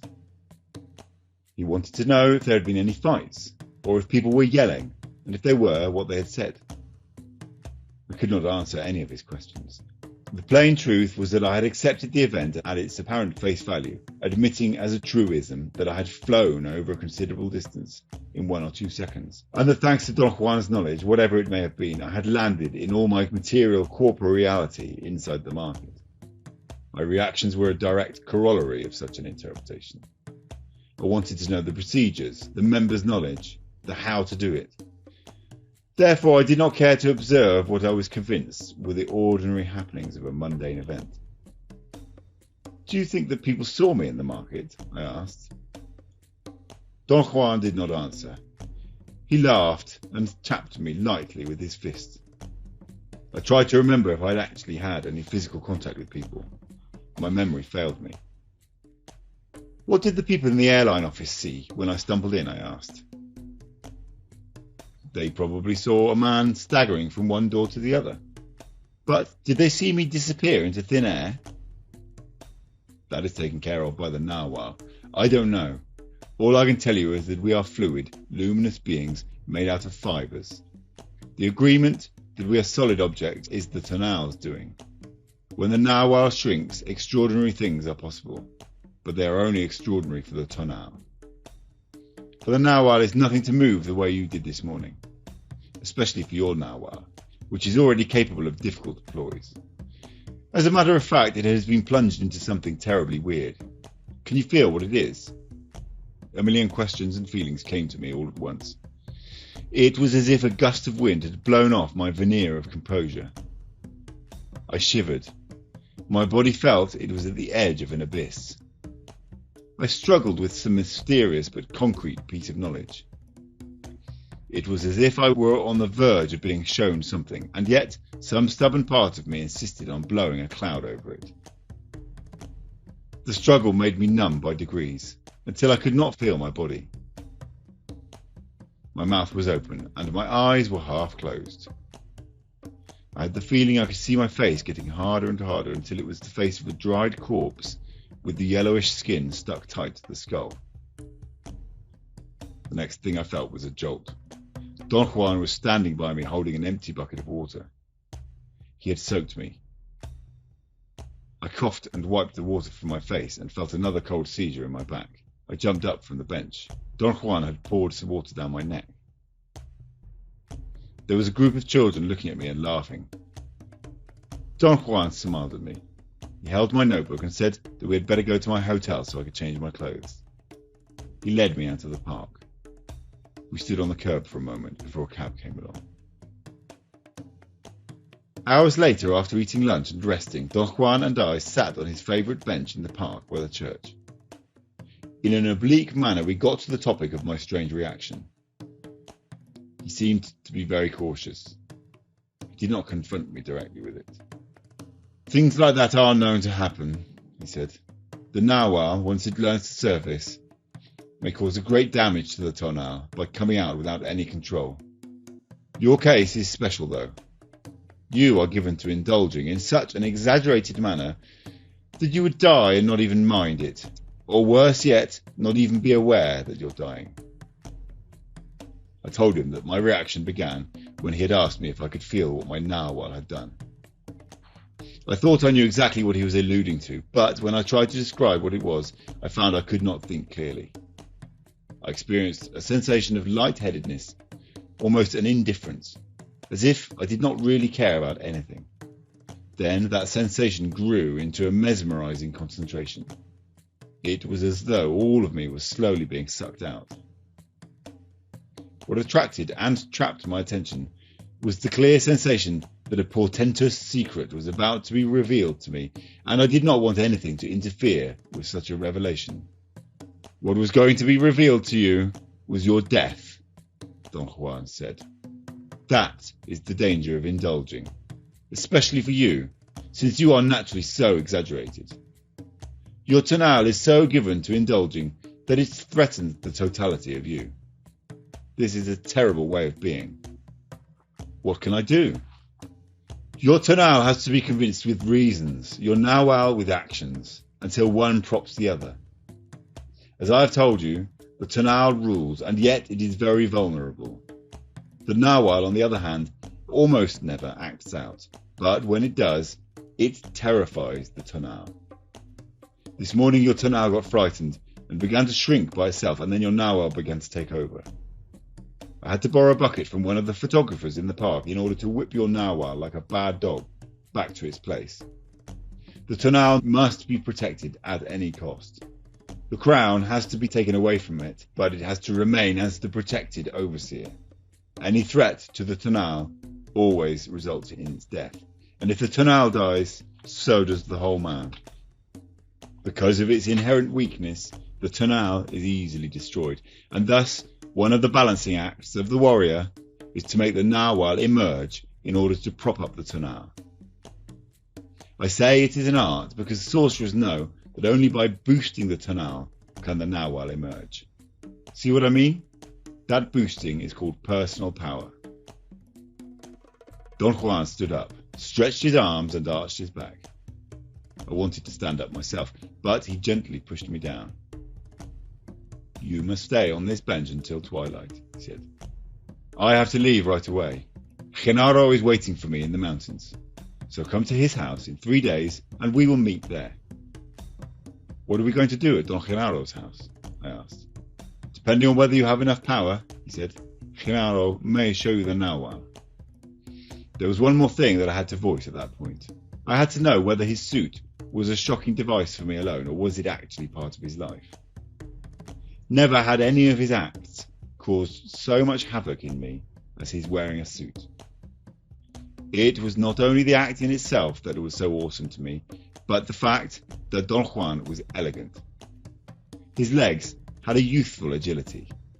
It was as if wearing shoes had shifted his point of balance, and his steps were longer and more firm than usual. Do you wear a suit all the time? I asked. Yes, he replied with a charming smile. I have others, but I didn't want to wear a different suit today because it would have scared you even more. I did not know what to think. I felt that I had arrived at the end of my path. If Don Juan could wear a suit and be elegant in it, anything was possible. He seemed to enjoy my confusion and laughed. I'm a stockholder, he said in a mysterious but unaffected tone, and walked away. The next morning, on Thursday, I asked a friend of mine to walk with me from the door of the office where Don Juan had pushed me to the Lagunilla market. We took the most direct route. It took us 35 minutes. Once we arrived there, I tried to orient myself. I failed. I walked into a clothing store at the very corner of the wide avenue where we were standing. Pardon me, I said to a young woman who was gently cleaning a hat with a duster. Where are the stands of coins and second-hand books? We don't have any, she said in a nasty tone. But I saw them somewhere in this market yesterday. No kidding, she said, and walked behind the counter. I ran after her and pleaded with her to tell me where they were. She looked me up and down. You couldn't have seen them yesterday, she said. Those stands are assembled only on Sunday, right here along this wall. We don't have them the rest of the week. Only on Sunday, I repeated mechanically. Yes, only on Sunday. That's the way. The rest of the week they would interfere with the traffic. She pointed to the wide avenue filled with cars. Chapter 8. In Nagual's Time. I ran up a slope in front of Don Genaro's house and saw Don Juan and Don Genaro sitting on a cleared area by the door. They smiled at me. There was such warmth and innocence in their smiles that my body experienced a state of immediate alarm. I automatically slowed down to a walk. I greeted them. "How are you?" Don Genaro asked me in such an affected tone that we all laughed. "He's in very good shape," Don Juan interjected before I could answer. "I can see that," Don Genaro retorted. "Look at that double chin, and look at those chunks of bacon fat on the jowls." Don Juan held his stomach as he laughed. "Your face is round," Don Genaro went on. "What have you been doing? Eating?" Don Juan jokingly assured him that my lifestyle required that I eat a great deal. In a most friendly way, they teased me about my life, and then Don Juan asked me to sit down between them. The sun had already set behind the huge range of mountains to the west. "Where's your famous notebook?" Don Genaro asked me, and when I got it out of my pocket, he yelled, "Yippee!" and took it from my hands. Obviously, he had observed me with great care and knew my mannerisms to perfection. He held the notebook with both hands and played with it nervously, as if he did not know what to do with it. Twice he seemed to be on the verge of throwing it away, but appeared to contain himself. Then he held it against his knees and pretended to write feverishly in it, the way I do. Don Juan laughed so hard that he was about to choke. "What did you do after I left you?" Don Juan asked after they had quieted down. "I went to the market on Thursday," I said. "What were you doing there? Retracing your steps?" he retorted. Don Genaro fell backwards, and with his lips made the dry sound of a head hitting the ground. He looked at me askance and winked. I had to do it, I said, and I found out that on weekdays there are no stands that sell coins and second-hand books. Both of them laughed. Then Don Juan said that asking questions was not going to reveal anything new. What really took place, Don Juan? I asked. Believe me, there is no way of knowing that, he said dryly. In those matters, you and I are on equal ground. My advantage over you at this moment is that I know how to get to the Nagual, and you don't. But once I have gotten there, I have no more advantage and no more knowledge than you. Did I really land in the market, Don Juan? I asked. Of course. I've told you, the Nagual is at the warrior's command. Isn't it so, Genaro? Right! Don Genaro exclaimed in a booming voice and stood up in one single motion. It was as though his voice had pulled him from a lying position to a perfectly vertical one. Don Juan was practically rolling on the ground laughing. Don Genaro, with a nonchalant air, took a comical bow and said goodbye. Genaro will see you tomorrow morning, Don Juan said. Now you must sit here in total silence. We did not say another word. After hours of silence, I fell asleep. I looked at my watch. It was almost 6 a.m. Don Juan examined the solid mass of heavy white clouds over the eastern horizon and concluded that it was going to be an overcast day. Don Genaro sniffed the air and added that it was also going to be hot and windless. How far are we going? I asked. To those eucalyptus trees over there, Don Genaro replied, pointing to what seemed to be a grove of trees about a mile away. When we reached the trees, I realized that it was not a grove. The eucalyptus had been planted in straight lines in order to mark the boundaries of fields cultivated with different crops. We walked along the edge of a cornfield, along a line of enormous trees, thin and straight, over 100 feet high, and arrived in an empty field. I figured that the crop must have been just harvested. There were only the dried stalks and leaves of some plants I did not recognize. I bent over to pick up a leaf, but Don Genaro stopped me. He held my arm with great force. I recoiled in pain, and then I noticed that he had only placed his fingers gently on my arm. He was definitely aware of what he had done and of what I was experiencing. He swiftly lifted his fingers off my arm, and then again placed them gently on it. He repeated it once more, and laughed like a delighted child when I winced. Then he turned his profile to me. His aquiline nose made him look like a bird with strange long white teeth. In a soft voice, Don Juan told me not to touch anything. I asked him if he knew what kind of crop had been cultivated there. He seemed to be about to tell me, but Don Genaro interceded and said that it was a field of worms. Don Juan looked at me fixedly, without cracking a smile. Don Genaro's meaningless answer appeared to be a joke. I waited for a cue to start laughing, but they just stared at me. A field of gorgeous worms, Don Genaro said. Yes, what was grown here was the most delightful worms you've ever seen. He turned to Don Juan. They looked at each other for an instant. Isn't it so? He asked. Absolutely true, Don Juan said. And turning to me, he added in a soft voice, Genaro holds the baton today. Only he can tell what's what, so do exactly as he says. The idea that Don Genaro had the control filled me with terror. I turned to Don Juan to tell him about it. But before I had time to voice my words, Don Genaro let out a long, formidable scream, a yell so loud and frightening that I felt the back of my neck swell and my hair flowing out as if a wind were blowing it. I had an instant of complete disassociation and would have remained glued to the spot had it not been for Don Juan, who with incredible speed and control turned my body around so my eyes could witness an inconceivable feat. Don Genaro was standing horizontally, about 100 feet above the ground, on the trunk of a eucalyptus tree, which was perhaps 50 yards away. That is, he was standing with his legs 3 feet apart, perpendicular to the tree. It was as if he had hooks on his shoes, and with them was capable of defying gravity. His arms were crossed over his chest, and his back was turned to me. I stared at him. I did not want to blink for fear of losing sight of him. I made a quick judgment and concluded that if I could maintain him within my field of vision, I might detect a clue, a movement, a gesture, or anything that would help me understand what was taking place.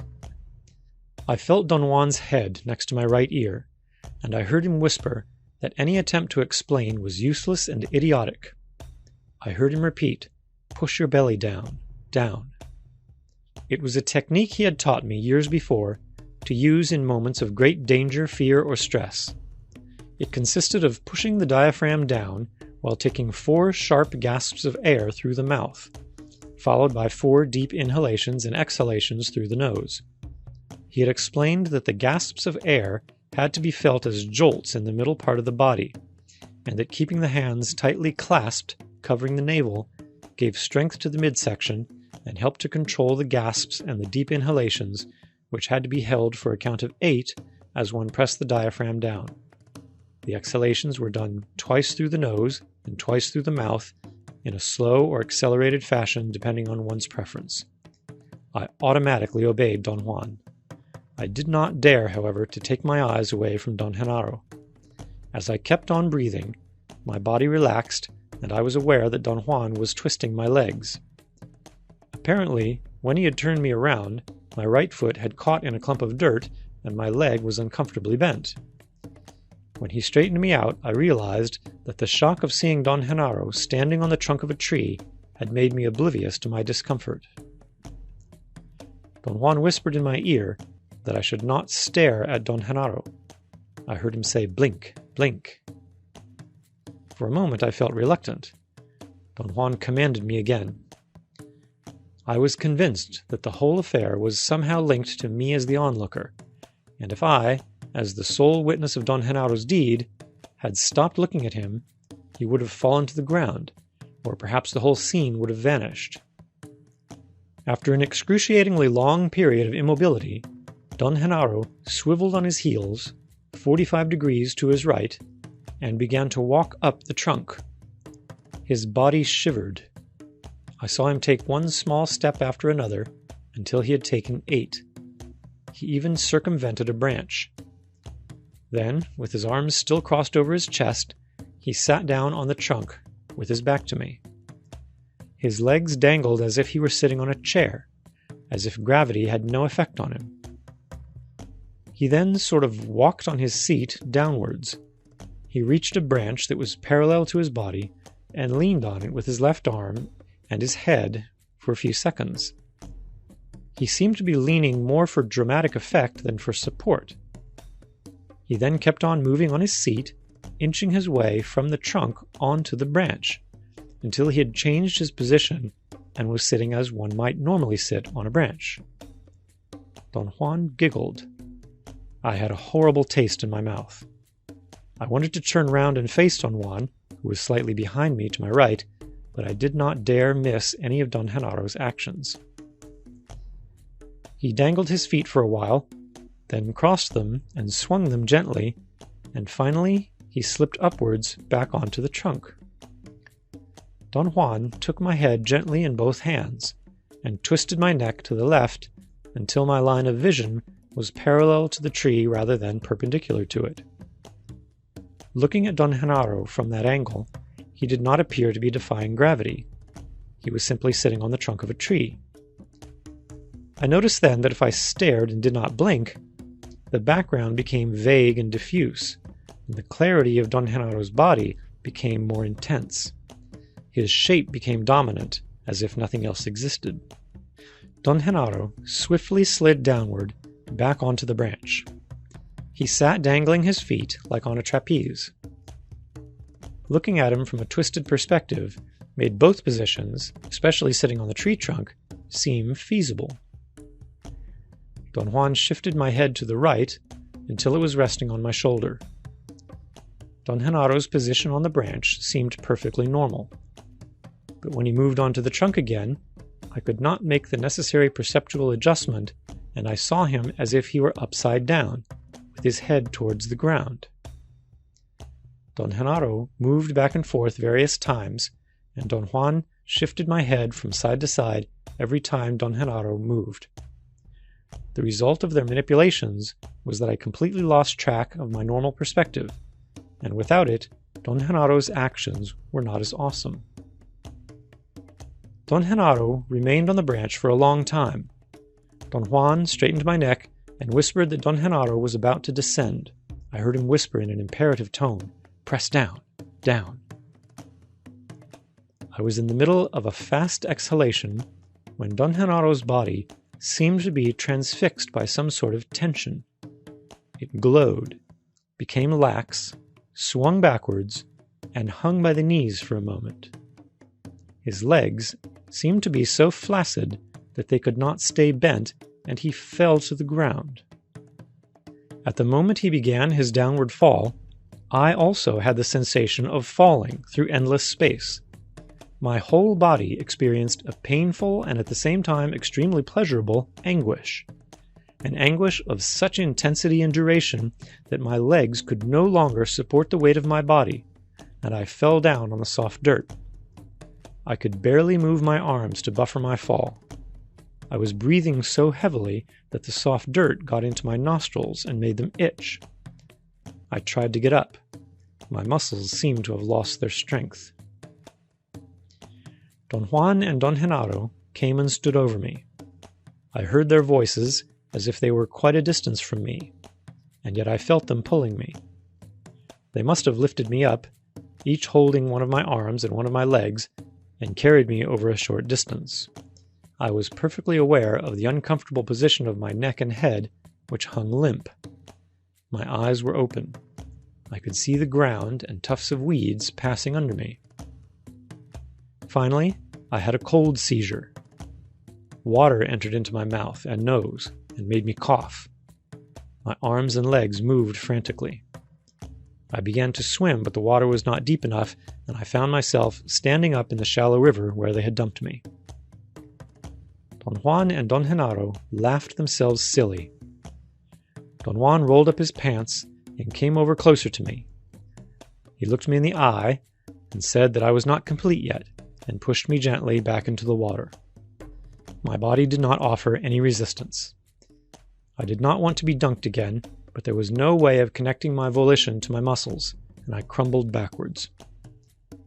The coldness was even more intense. I quickly jumped up and scurried out on the opposite bank by mistake.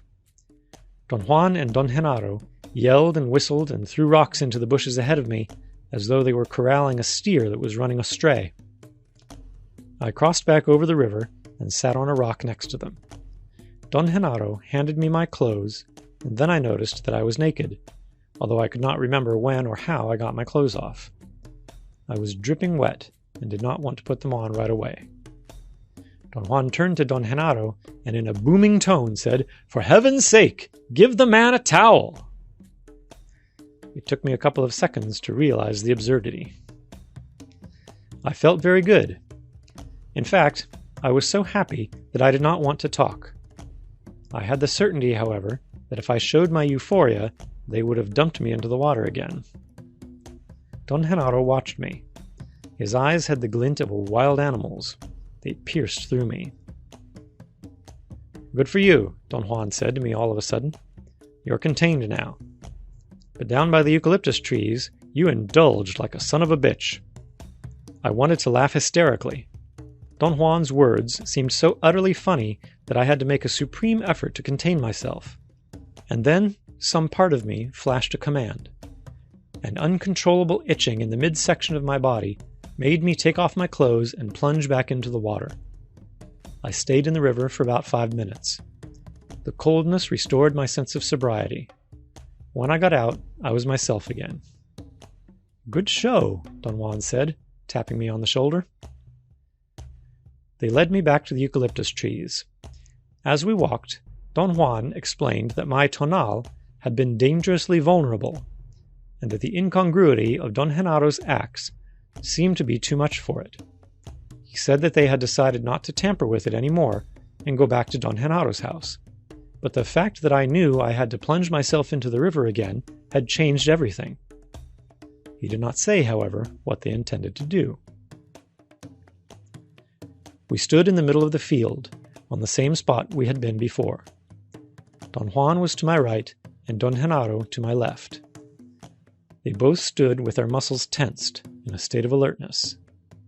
They maintained that tenseness for about 10 minutes. I shifted my eyes from one to the other. I thought that Don Juan would cue me on what to do. I was right. At one moment, he relaxed his body and kicked some hard clumps of dirt. Without looking at me, he said, "I think we'd better go." I automatically reasoned that Don Genaro must have had the intention of giving me another demonstration of the Nagual, but had decided not to. I felt relieved. I waited another moment for a final confirmation. Don Genaro also eased off, and then both of them took one step forward. I knew then that we were through there.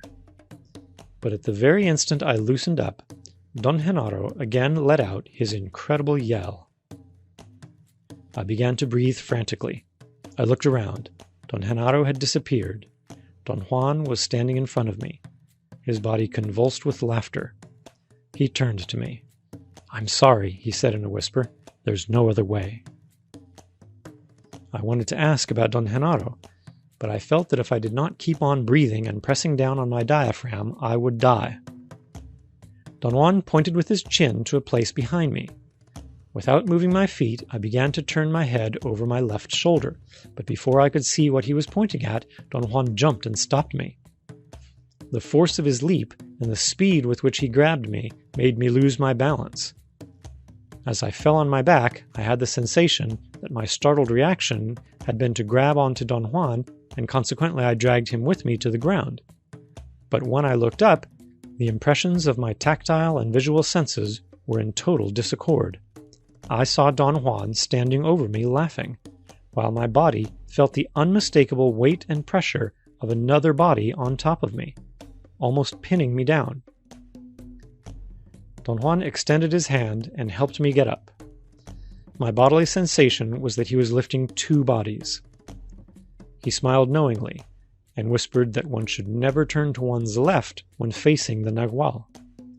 He said that the Nagual was deadly, and there was no need to make the risks more dangerous than they already were. He then gently turned me around and made me face an enormous eucalyptus tree.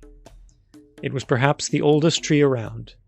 Its trunk was nearly twice as thick as any of the others. He pointed with his eyes to the top. Don Genaro was perched on a branch. He was facing me.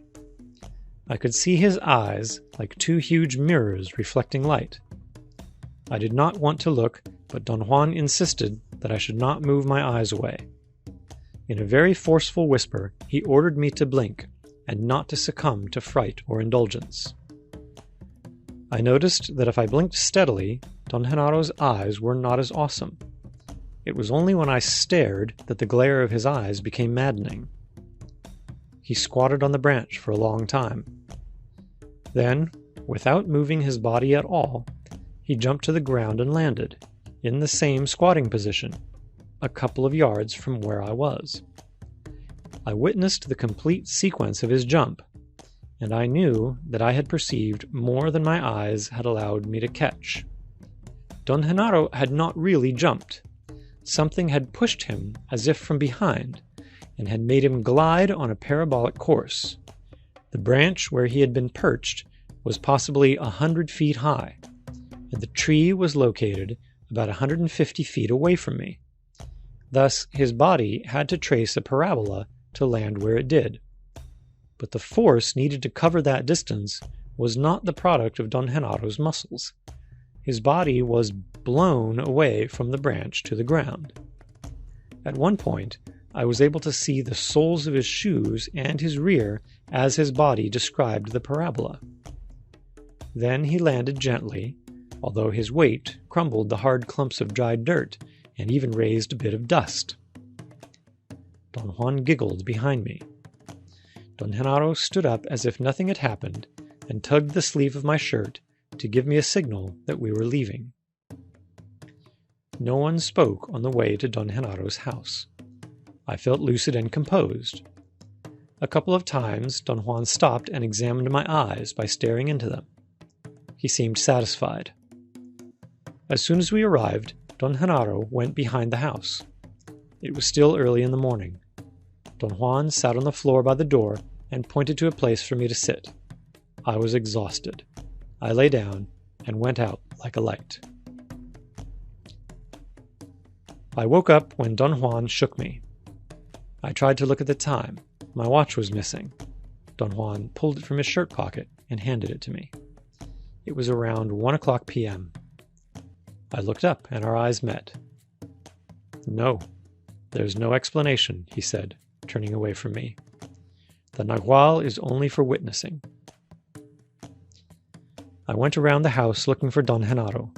He was not there. I came back to the front. Don Juan had made me something to eat. After I had finished eating, he began to talk. "When one is dealing with the Nagual, one should never look into it directly," he said. "You were peering at it this morning, and therefore you were sapped. The only way to look at the Nagual is as if it were a common affair. One must blink in order to break the fixation. Our eyes are the eyes of the Tonal. Or perhaps it would be more accurate to say that our eyes have been trained by the Tonal. Therefore the Tonal claims them. One of the sources of your bafflement and discomfort is that your Tonal doesn't let go of your eyes.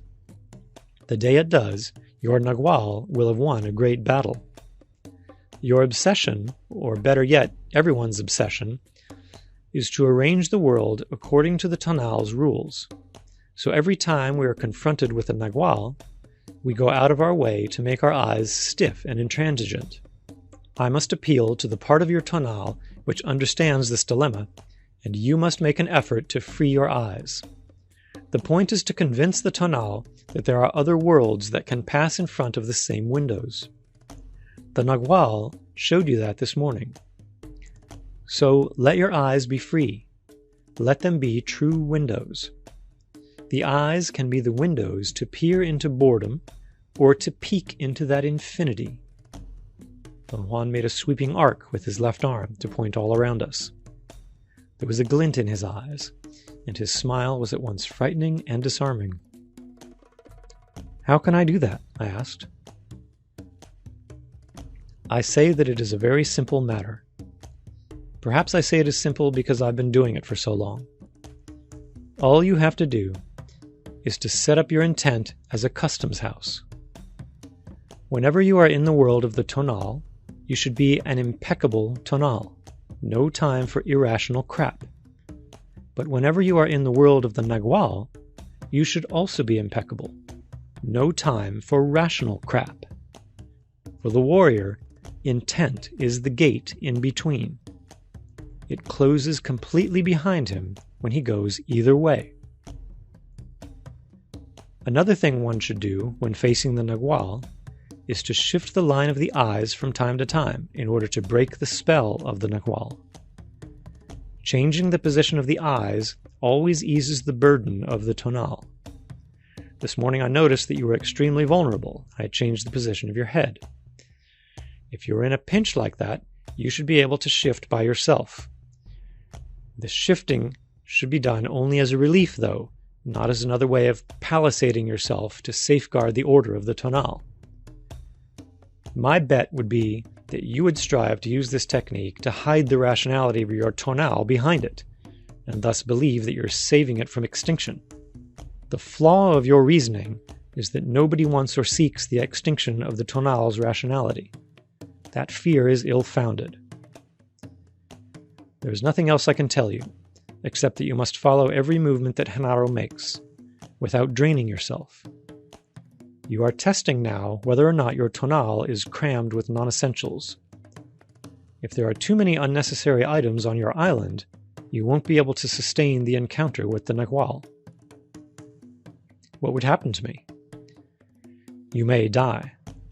No one is capable of surviving a deliberate encounter with a Nagual without a long training. It takes years to prepare the Tonal for such an encounter. Ordinarily, if an average man comes face to face with a Nagual, the shock would be so great that he would die. The goal of a warrior's training, then, is not to teach him to hex or to charm, but to prepare his Tonal not to crap out. A most difficult accomplishment. A warrior must be taught to be impeccable and thoroughly empty before he could even conceive witnessing the Nagual. In your case, for instance, you have to stop calculating. What you were doing this morning was absurd. You call it explaining. I call it a sterile and boring insistence of the Tonal to have everything under its control. Whenever it doesn't succeed, there is a moment of bafflement, and then the Tonal opens itself to death. What a prick! It would rather kill itself than relinquish control. And yet there is very little we can do to change that condition. How did you change it yourself, Don Juan? The island of the Tonal has to be swept clean and maintained clean. That's the only alternative that a warrior has. A clean island offers no resistance. It is as if there were nothing there. He went around the house and sat down on a big smooth rock. From there one could look into a deep ravine. He signaled me to sit down next to him. "Can you tell me, Don Juan, what else we're going to do today?" I asked. "We aren't going to do anything. That is, you and I will only be the witnesses. Your benefactor is Genaro." I thought I had misunderstood him in my eagerness to take notes. At the beginning stages of my apprenticeship, Don Juan himself had introduced the term benefactor. My impression had always been that he himself was my benefactor. Don Juan had stopped talking and was staring at me. I made a quick assessment, and my conclusion was that he must have meant that Don Genaro was something like the star performer on that occasion. Don Juan giggled, as if he were reading my thoughts. "Genaro is your benefactor," he repeated. "But you are, aren't you?" I asked in a frantic tone. "I'm the one who helped you sweep the island of the Tonal," he said. "Genaro has 2 apprentices, Pablito and Nestor. He is helping them sweep the island, but I will show them the Nagual. I will be their benefactor. Genaro is only their teacher. In these matters, one can either talk or act. One cannot do both with the same person. One either takes the island of the Tonal, or one takes the Nagual. In your case, my duty has been to work with your Tonal." As Don Juan spoke, I had an attack of terror so intense that I was about to get ill. I had the feeling that he was going to leave me with Don Genaro, and that was a most dreadful scheme to me. Don Juan laughed and laughed as I voiced my fears. "The same thing happens to Pablito," he said. "The moment he sets eyes on me, he gets ill. The other day he walked into the house when Genaro was gone. I was alone here, and I had left my sombrero by the door. Pablito saw it, and his Tonal became so frightened that he actually shit in his pants." I could easily understand and project into Pablito's feelings. When I considered the matter carefully, I had to admit that Don Juan was terrifying. I had learned, however, to feel comfortable with him. I experienced with him a familiarity born out of our long association. "I'm not going to leave you with Genaro," he said, still laughing. "I'm the one who takes care of your Tonal. Without it, you're dead."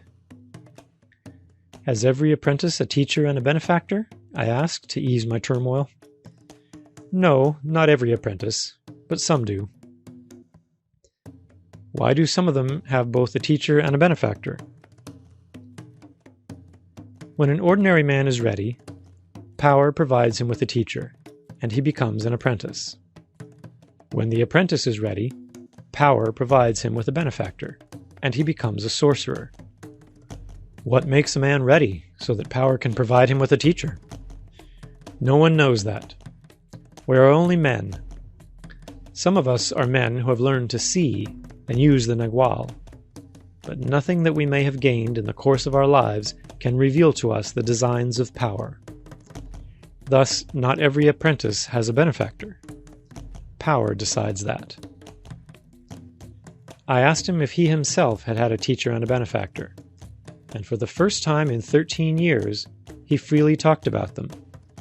He said that both his teacher and his benefactor were from central Mexico. I had always considered that information about Don Juan to be of value for my anthropological research, but somehow, at the moment of his revelation, it did not matter. Don Juan glanced at me. I thought it was a look of concern. He then abruptly changed the subject and asked me to recount every detail of what I had experienced in the morning. A sudden fright always shrinks the Tonal, he said, as a comment on my description of how I felt when Don Genaro screamed. The problem here is not to let the Tonal shrink itself out of the picture. A grave issue for a warrior is to know exactly when to allow his Tonal to shrink and when to stop it. This is a great art. A warrior must struggle like a demon to shrink his Tonal, and yet at the very moment the Tonal shrinks, the warrior must reverse all that struggle to immediately halt that shrinking. But by doing that, isn't he reverting back to what he already was? I asked. No. After the Tonal shrinks, the warrior is closing the gate from the other side. As long as his Tonal is unchallenged and his eyes are tuned only for the Tonal's world, the warrior is on the safe side of the fence. He's on familiar ground and he knows all the rules. But when his Tonal shrinks, he is on the windy side, and that opening must be shut tight immediately, or he would be swept away. And this is not just a way of talking. Beyond the gate of the Tonal's eyes, the wind rages. I mean a real wind, no metaphor. A wind that can blow one's life away. In fact, that is the wind that blows all living things on this earth.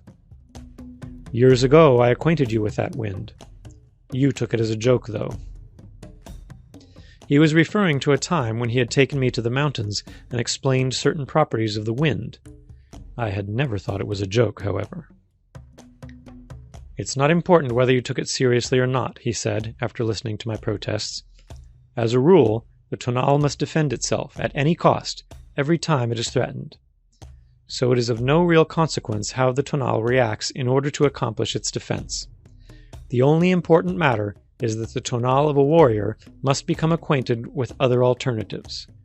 What a teacher aims for in this case is the total weight of those possibilities. It is the weight of those new possibilities which helps to shrink the Tonal. By the same token, it is the same weight which helps stop the Tonal from shrinking out of the picture. He signaled me to proceed with my narrative of the events of the morning, and he interrupted me when I came to the part where Don Genaro slid back and forth from the tree trunk to the branch. The Nagual can perform extraordinary things, he said. Things that do not seem possible. Things that are unthinkable for the Tonal. But the extraordinary thing is that the performer has no way of knowing how those things happen.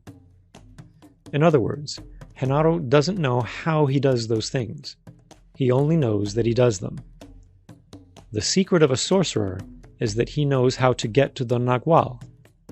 But once he gets there, your guess is as good as his as to what takes place. But what does one feel while doing those things? One feels like one is doing something.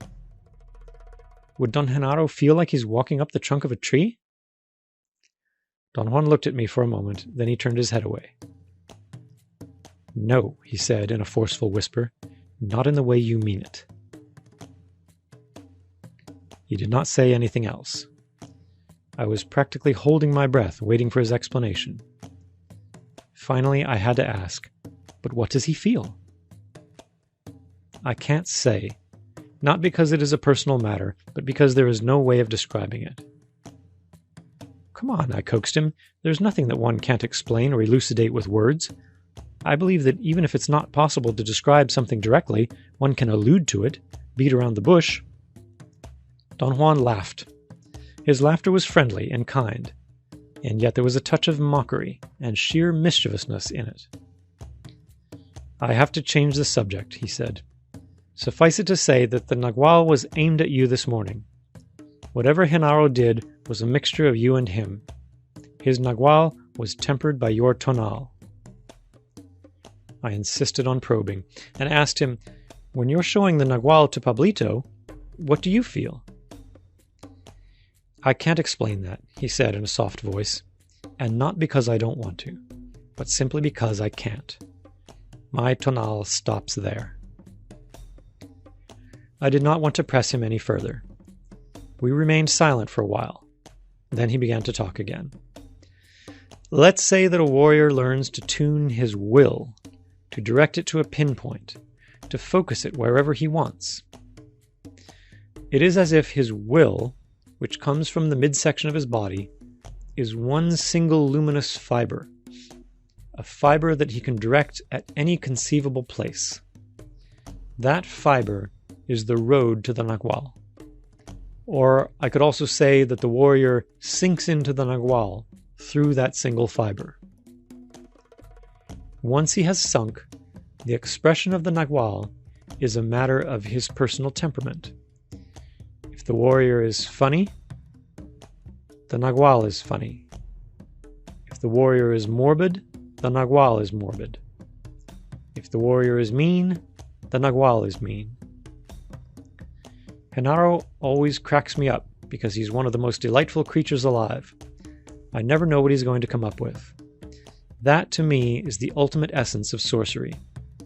Genaro is such a fluid warrior that the slightest focusing of his will makes his Nagual act in incredible ways. Did you yourself observe what Don Genaro was doing in the trees? I asked. No, I just knew because I saw that the Nagual was in the trees. The rest of the show was for you alone.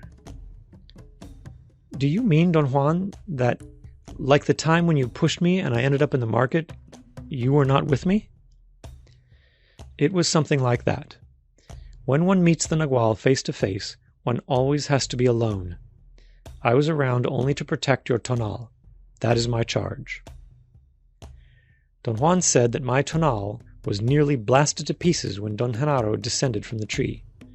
Not so much because of any inherent quality of danger in the Nagual, but because my Tonal indulged in its bewilderment.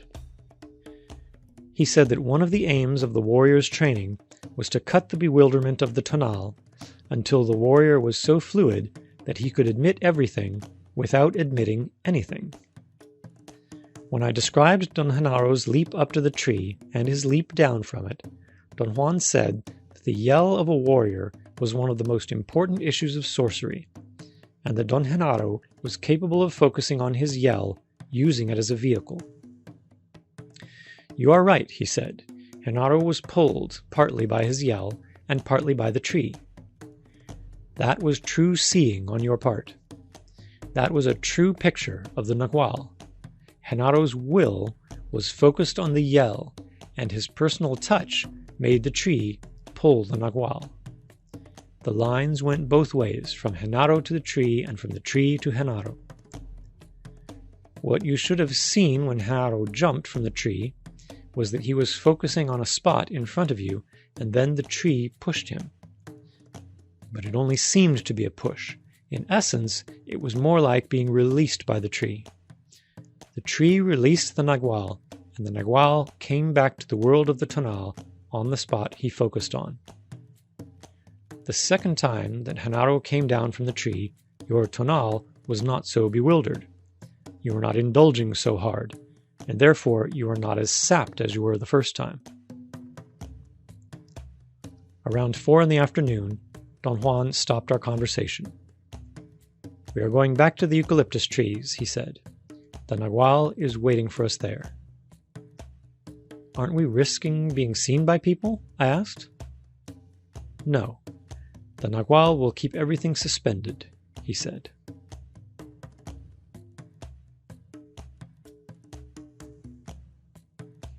Tales of Power by Carlos Castaneda. Chapter 9. The Whispering of the Nagual. As we approached the eucalyptuses, I saw Don Genaro sitting on a tree stump. He waved his hand, smiling. We joined him. There was a flock of crows in the trees. They were cawing as if something was frightening them. Don Genaro said that we had to remain motionless and quiet until the crows had calmed down. Don Juan leaned his back against a tree and signaled me to do the same on a tree next to him a few feet away to his left. We were both facing Don Genaro, who was 3 or 4 yards in front of us. With a subtle movement of his eyes, Don Juan gave me a cue to rearrange my feet. He was standing firmly, with his feet slightly apart, touching the tree trunk only with the upper part of his shoulder blades and with the very back of his head. His arms hung at his sides. We stood like that for perhaps an hour. I kept a close vigil on both of them, especially on Don Juan. At a given moment, he slid gently down the tree trunk and sat down, still keeping the same areas of his body in contact with the tree. His knees were raised, and he rested his arms on them. I imitated his movements. My legs had become extremely tired, and the change of position made me feel quite comfortable. The crows had stopped cawing by degrees until there was not a single sound in the field. The silence was more unnerving to me than the noise of the crows. Don Juan spoke to me in a quiet tone. He said that the twilight was my best hour. He looked at the sky. It must have been after 6. It had been an overcast day, and I had had no way of checking the position of the sun. I heard the distant cries of geese and perhaps turkeys. But in the field with eucalyptus trees there was no noise. There had been no whistling of birds or sounds of large insects for a long time. The bodies of Don Juan and Don Genaro had been in perfect immobility, as far as I could judge, except for a few seconds when they shifted their weight in order to rest. After Don Juan and I had slid to the ground, Don Genaro made a sudden motion. He lifted his feet up and squatted on the stump. He then turned 45 degrees, and I was looking at his left profile. I stared at Don Juan in search of a clue. He jutted his chin. It was a command to look at Don Genaro. A monstrous agitation began to overtake me. I was incapable of containing myself. My bowels were loose. I could absolutely feel what Pablito must have felt when he saw Don Juan's sombrero. I experienced such intestinal distress that I had to get up and run to the bushes. I heard them howling with laughter. I did not dare to return to where they were. I hesitated for a while. I figured that the spell must have been broken by my sudden outburst. I did not have to ponder for too long. Don Juan and Don Genaro came over to where I was. They flanked me, and we walked to another field. We stopped at the very center of it, and I recognized that we had been there in the morning. Don Juan spoke to me. He told me that I had to be fluid and silent, and should stop my internal dialogue. I listened attentively. Don Genaro must have been aware that all my concentration was focused on Don Juan's admonitions, and he used that moment to do what he had done in the morning. He again let out his maddening scream. He caught me unaware but not unprepared. I almost immediately recuperated my balance by breathing. The jolt was terrifying, yet it did not have a prolonged effect on me, and I was capable of following Don Genaro's movements with my eyes. I saw him leap to a low branch on a tree. As I followed his course for a distance of 80 to 90 feet, my eyes experienced an extravagant distortion. It was not that he leaped by means of the spring action of his muscles. He rather glided through the air, catapulted in part by his formidable yell, and pulled by some vague lines emanating from the tree. It was as if the tree had sipped him through its lines. Don Genaro stayed perched on the low branch for a moment. His left profile was turned to me. He began to perform a series of strange movements. His head wobbled, his body shivered. He hid his head various times in between his knees. The more he moved and fretted, the more difficult it was for me to focus my eyes on his body. He seemed to be dissolving. I blinked desperately, and then I shifted my line of vision by twisting my head to the right and to the left, as Don Juan had taught me. From my left perspective, I saw Don Genaro's body as I had never seen it before. It was as if he had put on a disguise. He had a furry suit on. The hair was the color of a Siamese cat, light buff brown, with touches of dark chocolate brown on the legs and the back. It had a long, thick tail. Don Genaro's costume made him look like a furry brown, long-legged crocodile sitting on a branch. I could not see his head or his features. I straightened my head to a normal position. The vision of Don Genaro in disguise remained unchanged. Don Genaro's arms shivered. He stood up on the branch, sort of stooped over, and leaped towards the ground. The branch was perhaps 15 to 20 feet high. As far as I could judge, it was an ordinary leap of a man wearing a costume.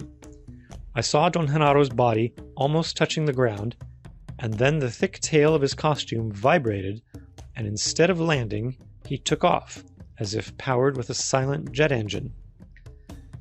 He went over the trees and then glided almost to the ground.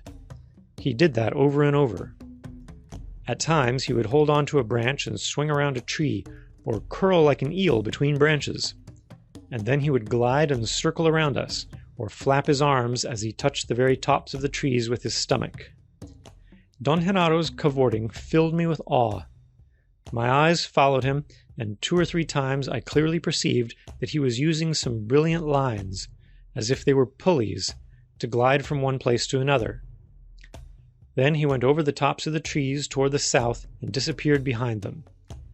I tried to anticipate the place where he would appear again, but he did not show up at all.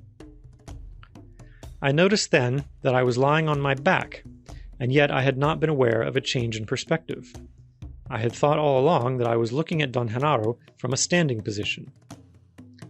Don Juan helped me to sit up, and then I saw Don Genaro walking towards us with a nonchalant air. He smiled coyly and asked me if I had liked his flying. I attempted to say something, but I was speechless. Don Genaro exchanged a strange look with Don Juan and adopted a squat position again. He leaned over and whispered something in my left ear. I heard him say, "Why don't you come and fly with me?" He repeated it 5 or 6 times. Don Juan came towards me and whispered in my right ear, "Don't talk, just follow Genaro." Don Genaro made me squat and whispered to me again. I heard him with crystal clear precision. He repeated the statement perhaps 10 times. He said, "Trust the Nagual. The Nagual will take you." Then Don Juan whispered in my right ear another statement. He said, "Change your feelings." I could hear both of them talking to me at once, but I could also hear them individually. Every one of Don Genaro's statements had to do with the general context of gliding through the air. The statements that he repeated dozens of times seemed to be those that became engraved in my memory. Don Juan's words, on the other hand, had to do with specific commands, which he repeated countless times. The effect of that dual whispering was most extraordinary. It was as if the sound of their individual words were splitting me in half. Finally, the abyss between my 2 ears was so wide that I lost all sense of unity. There was something that was undoubtedly me, but it was not solid. It was rather like a glowing fog, a dark yellow mist that had feelings. Don Juan told me that he was going to mold me for flying. The sensation I had then was that the words were like pliers that twisted and molded my feelings. Don Genaro's words were an invitation to follow him. I felt I wanted to, but I could not. The split was so great that I was incapacitated. Then I heard the same short statements repeated endlessly by both of them. Things like, "Look at that magnificent flying shape. Leap, leap. Your legs will reach the treetops. The eucalyptuses are like green dots. The worms are lights." Something in me must have ceased at a given moment. Perhaps my awareness of being talked to. I sensed that Don Genaro was still with me, yet from the point of view of my perception, I could only distinguish an enormous mass of the most extraordinary lights. At times their glare diminished, and at times the lights became intense. I was also experiencing movement. The effect was like being pulled by a vacuum that never let me stop. Whenever my motion seemed to diminish, and I could actually focus my awareness on the lights, the vacuum would pull me away again. At one moment, between being pulled back and forth, I experienced the ultimate confusion. The world around me, whatever it was coming and going at the same time, thus the vacuum-like effect. I could see 2 separate worlds, one that was going away from me, and the other that was coming closer to me. I did not realize this as one ordinarily would. That is, I did not become aware of it as something that had thus far been unrevealed. I rather had two realizations without the unifying conclusion. After that, my perceptions became dull. They either lacked precision, or there were too many and I had no way of sorting them. The next batch of discernible apperceptions were a series of sounds that happened at the end of a long tube-like formation. The tube was myself, and the sounds were Don Juan and Don Genaro, again talking to me through each of my ears. The more they talked, the shorter the tube became, until the sounds were in a range I recognized. That is to say, the sounds of Don Juan and Don Genaro's words reached my normal range of perception. The sounds were first recognizable as noises, then as words yelled, and finally as words whispered in my ears.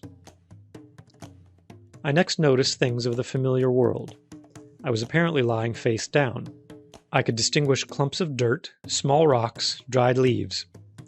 And then I became aware of the field of eucalyptus trees. Don Juan and Don Genaro were standing by me. It was still light. I felt that I had to get into the water in order to consolidate myself. I walked to the river, took off my clothes, and stayed in the cold water long enough to restore my perceptual balance. Don Genaro left as soon as we arrived at his house. He casually patted me on the shoulder as he was leaving. I jumped away in a reflex reaction. I thought that his touch was going to be painful. To my amazement, it was simply a gentle pat on the shoulder. Don Juan and Don Genaro laughed like two kids celebrating a prank. "Don't be so jumpy," Don Genaro said. "The Nagual is not after you all the time." He smacked his lips as though disapproving my overreaction, and with an air of candor and comradeship he extended his arms. I embraced him. He patted my back in a most friendly, warm gesture. "You must be concerned with the Nagual only at certain moments," he said. "The rest of the time you and I are like all the other people on this earth." He faced Don Juan and smiled at him. "Isn't it so, Juancho?" he asked, emphasizing the word Juancho, a funny nickname for Juan. "That's so, Herancho," Don Juan answered, making up the word Herancho. They both had an explosion of laughter. "I must warn you," Don Juan said to me, "you have to exert the most demanding vigil to be sure when a man is a Nagual and when a man is simply a man. You may die if you come into direct physical contact with the Nagual." Don Juan turned to Don Genaro and with a beaming smile asked, "Isn't it so, Herancho?" "That's so, absolutely so, Juancho," Don Genaro replied, and both of them laughed. Their childlike mirth was very moving to me. The events of the day had been exhausting, and I was very emotional. A wave of self-pity engulfed me. I was about to weep as I kept on repeating to myself that whatever they had done to me was irreversible and most likely injurious. Don Juan seemed to be reading my thoughts, and shook his head in a gesture of disbelief. He chuckled. I made an effort to stop my internal dialogue, and my self-pity vanished. "Genaro is very warm," Don Juan commented when Don Genaro had left. "The design of power was that you found a gentle benefactor." I did not know what to say. The idea that Don Genaro was my benefactor intrigued me no end. I wanted Don Juan to tell me more about it. He did not seem inclined to talk. He looked at the sky and at the top of the dark silhouette of some trees at the side of the house. He sat down with his back against a thick forked pole, planted almost in front of the door, and told me to sit next to him, to his left. I sat by him. He pulled me closer by the arm until I was touching him. He said that that time of the night was dangerous for me, especially on that occasion. In a very calm voice, he gave me a set of instructions. We were not to move from the spot until he saw fit to do so. We were to keep on talking, on an even keel, without long interruptions, and I had to breathe and blink as if I were facing the Nagual. "Is the Nagual around here?" I asked. "Of course," he said, and chuckled. I practically huddled against Don Juan. He began to talk and actually solicited any kind of question from me. He even handed me my notebook and pencil, as if I could write in the darkness.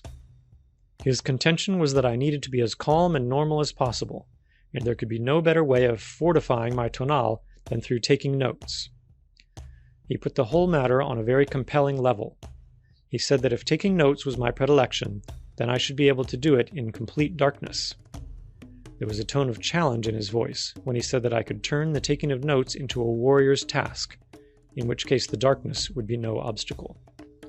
Somehow he must have convinced me, for I managed to scribble down parts of our conversation. The main topic was Don Genaro as my benefactor. I was curious to know when Don Genaro had become my benefactor, and Don Juan coaxed me to remember a supposedly extraordinary event that had happened the day I had met Don Genaro, and which served as a proper omen. I could not recollect anything of the sort. I began to recount the experience. As far as I could remember, it was a most unobtrusive and casual meeting, which took place in the spring of 1968. Don Juan stopped me. "If you're dumb enough not to remember," he said, "we'd better leave it that way. A warrior follows the dictums of power. You will remember it when it becomes necessary." Don Juan said that having a benefactor was a most difficult matter. He used as an example the case of his own apprentice, Eligio, who had been with him for many years. He said that Eligio had been unable to find a benefactor. I asked him if Eligio would eventually find one. He answered that there was no way of predicting the quirks of power. He reminded me that once, years before, we had found a group of young Indians roaming around the desert in northern Mexico. He said that he saw that none of them had a benefactor, and that the general surroundings and the mood of the moment were just right for him to give them a hand by showing them the Nagual. He was talking about one night when 4 young men sat by a fire while Don Juan put on what I thought to be a spectacular show, in which he apparently appeared to each of us in a different guise. "Those guys knew a great deal," he said. "You were the only greenhorn among them." "What happened to them afterwards?" I asked. "Some of them found a benefactor," he replied. Don Juan said that it was the duty of a benefactor to deliver his ward to power, and that the benefactor imparted to the neophyte his personal touch, as much if not more so than the teacher. During a short pause in our talk, I heard a strange rasping noise at the back of the house. Don Juan held me down. I had almost stood up as a reaction to it. Before the noise happened, our conversation had been a matter of course for me. But when the pause occurred, and there was a moment of silence, the strange noise popped through it.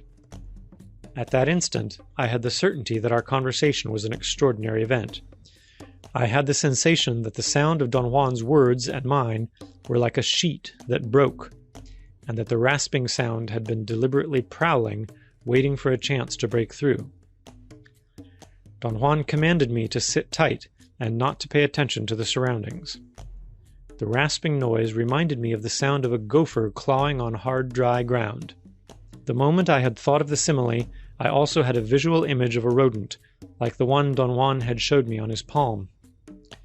It was as if I were falling asleep, and my thoughts were turning into visions or dreams. I began the breathing exercise, and held my stomach with my clasped hands. Don Juan kept on talking, but I was not listening to him. My attention was on the soft rustle of a snake-like thing slithering over small dry leaves. I had a moment of panic and physical revulsion at the thought of a snake crawling on me. I involuntarily put my feet under Don Juan's legs and breathed and blinked frantically. I heard the noise so close that it seemed to be only a couple of feet away. My panic mounted. Don Juan calmly said that the only way to fend off the Nagual was to remain unaltered. He ordered me to stretch my legs and not to focus my attention on the noise. He imperatively demanded that I write or ask questions and make an effort not to succumb.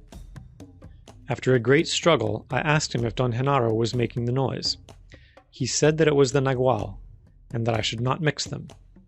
Genaro was the name of the Tonal. He then said something else, but I could not understand him. Something was circling around the house, and I could not concentrate on our conversation. He commanded me to make a supreme effort. At one moment, I found that I was babbling idiocies about my being unworthy. I had a jolt of fear and snapped into a state of great lucidity. Don Juan told me then that it was all right to listen, but there were no sounds. "The Nagual is gone," Don Juan said, and stood up and went inside. He lit Don Genaro's kerosene lantern and made some food. We ate in silence. I asked him if the Nagual was coming back. No, he said with a serious expression. It was just testing you. At this time of night, just after the twilight, you should always involve yourself in something. Anything would do. It is only for a short period, an hour perhaps, but in your case, a most deadly hour. Tonight the Nagual tried to make you stumble, but you were strong enough to ward off its assault. Once you succumbed to it, and I had to pour water over your body. This time you did fine. I remarked that the word assault made the event sound very dangerous. Made it sound dangerous? That's a weird way of putting it, he said. I'm not trying to scare you. The actions of the Nagual are deadly. I've already told you that. And it is not that Genaro tries to hurt you. On the contrary, his concern for you is impeccable. But if you don't have enough power to parry the Nagual's onslaught, you're dead, regardless of my help or Genaro's concern. After we finished eating, Don Juan sat next to me and looked over my shoulder at my notes. I commented that it would probably take me years to assort everything that had happened to me during that day. I knew that I had been flooded with perceptions I could not ever hope to understand. If you cannot understand, you're in great shape, he said. It is when you understand that you're in a mess. That's from the point of view of a sorcerer, of course. From the point of view of an average man, if you fail to understand, you're sinking. In your case, I would say that an average man would think that you are disassociated, or you're beginning to become disassociated. I laughed at his choice of words. I knew that he was throwing the concept of disassociation back at me. I had mentioned it to him some time back in connection with my fears. I assured him that this time I was not going to ask anything about what I had been through. I've never put a ban on talking, he said. We can talk about the Nagual to your heart's content, as long as you don't try to explain it. If you remember correctly, I said that the Nagual is only for witnessing. So we can talk about what we witnessed and about how we witnessed it. You want to take on the explanation of how it is all possible, though, and that is an abomination. You want to explain the Nagual with the Tonal. That is stupid, especially in your case, since you can no longer hide behind your ignorance. You know very well that we make sense in talking only because we stay within certain boundaries, and those boundaries are not applicable to the Nagual. I attempted to clarify the issue. It was not only that I wanted to explain everything from a rational point of view, but my need to explain stemmed from my necessity to maintain order throughout the tremendous onslaughts of chaotic stimuli and perceptions I had had. Don Juan's comment was that I was trying to defend a point I did not agree with. You know damn well that you're indulging, he said. To maintain order means to be a perfect Tonal, and to be a perfect Tonal means to be aware of everything that takes place on the island of the Tonal. But you're not. So your argument about maintaining order has no truth in it. You only use it to win an argument. I did not know what to say. Don Juan sort of consoled me by saying that it took a gigantic struggle to clean the island of the Tonal. Then he asked me to recount all I had perceived in my second session with the Nagual. When I had finished, he said that what I had witnessed as a furry crocodile was the epitome of Don Genaro's sense of humor. It's a pity that you're still so heavy, he said. You always get hooked by bewilderment and miss Genaro's real art. Were you aware of his appearance, Don Juan? No, the show was only for you. What did you see? Today, all I could see was the movement of the Nagual, gliding through the trees and whirling around us. Anyone who sees can witness that. What about someone who doesn't see? He would witness nothing, just the trees being blown by a wild wind, perhaps. We interpret any unknown expression of the Nagual as something we know. In this case, the Nagual might be interpreted as a breeze shaking the leaves, or even as some strange light, perhaps a lightning bug of unusual size. If a man who doesn't see is pressed, he would say that he thought he saw something but could not remember what. This is only natural. The man would be talking sense. After all, his eyes would have judged nothing extraordinary. Being the eyes of the Tonal, they have to be limited to the Tonal's world.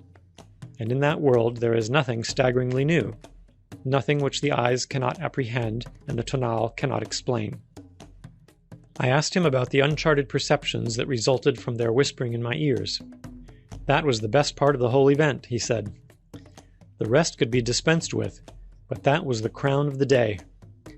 The rule calls for the benefactor and the teacher to make that final trimming, the most difficult of all acts.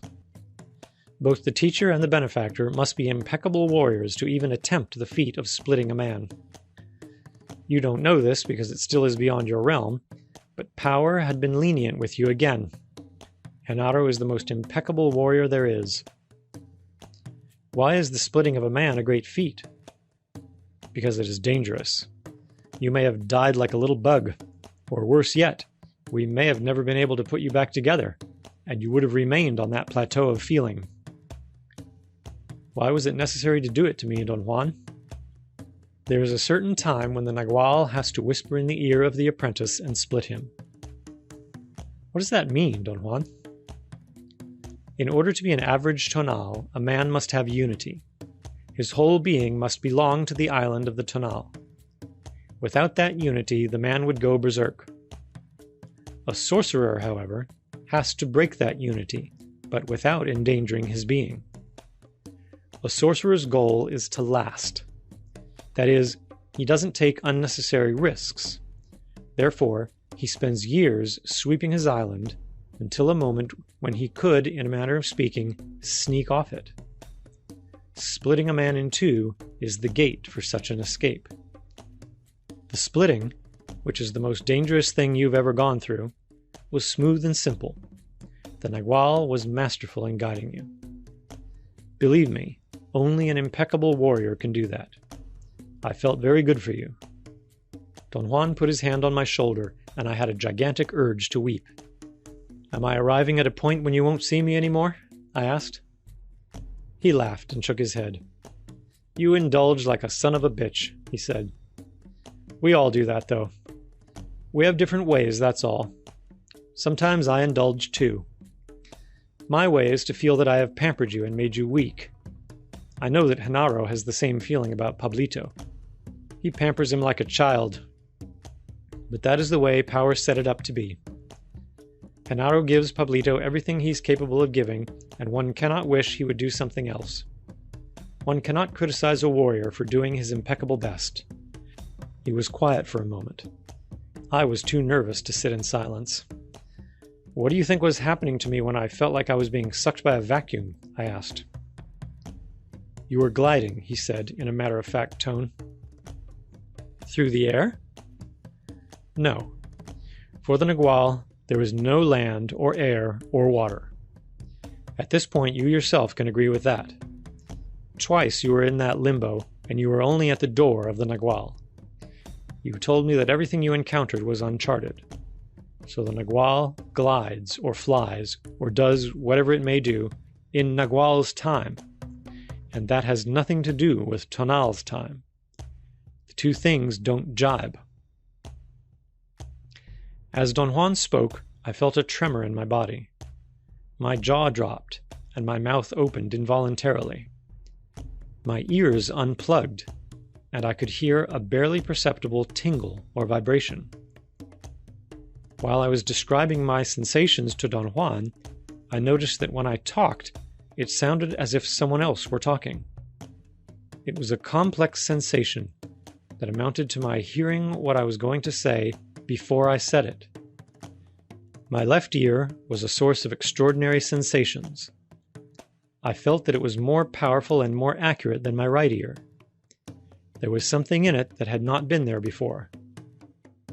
When I turned around to face Don Juan, who was to my right, I became aware that I had a range of clear auditory perception around that ear. It was a physical space, a range within which I could hear everything with incredible fidelity. By turning my head around, I could scan the surroundings with my ear. The whispering of the Nagual did that to you, Don Juan said when I described my sensorial experience. It'll come at times and then vanish. Don't be afraid of it. or of any unusual sensation that you may have from now on. But above all, don't indulge and become obsessed with those sensations. I know you will succeed. The time for your splitting was right. Power fixed all that. Now everything depends on you. If you are powerful enough, you will sustain the great shock of being split.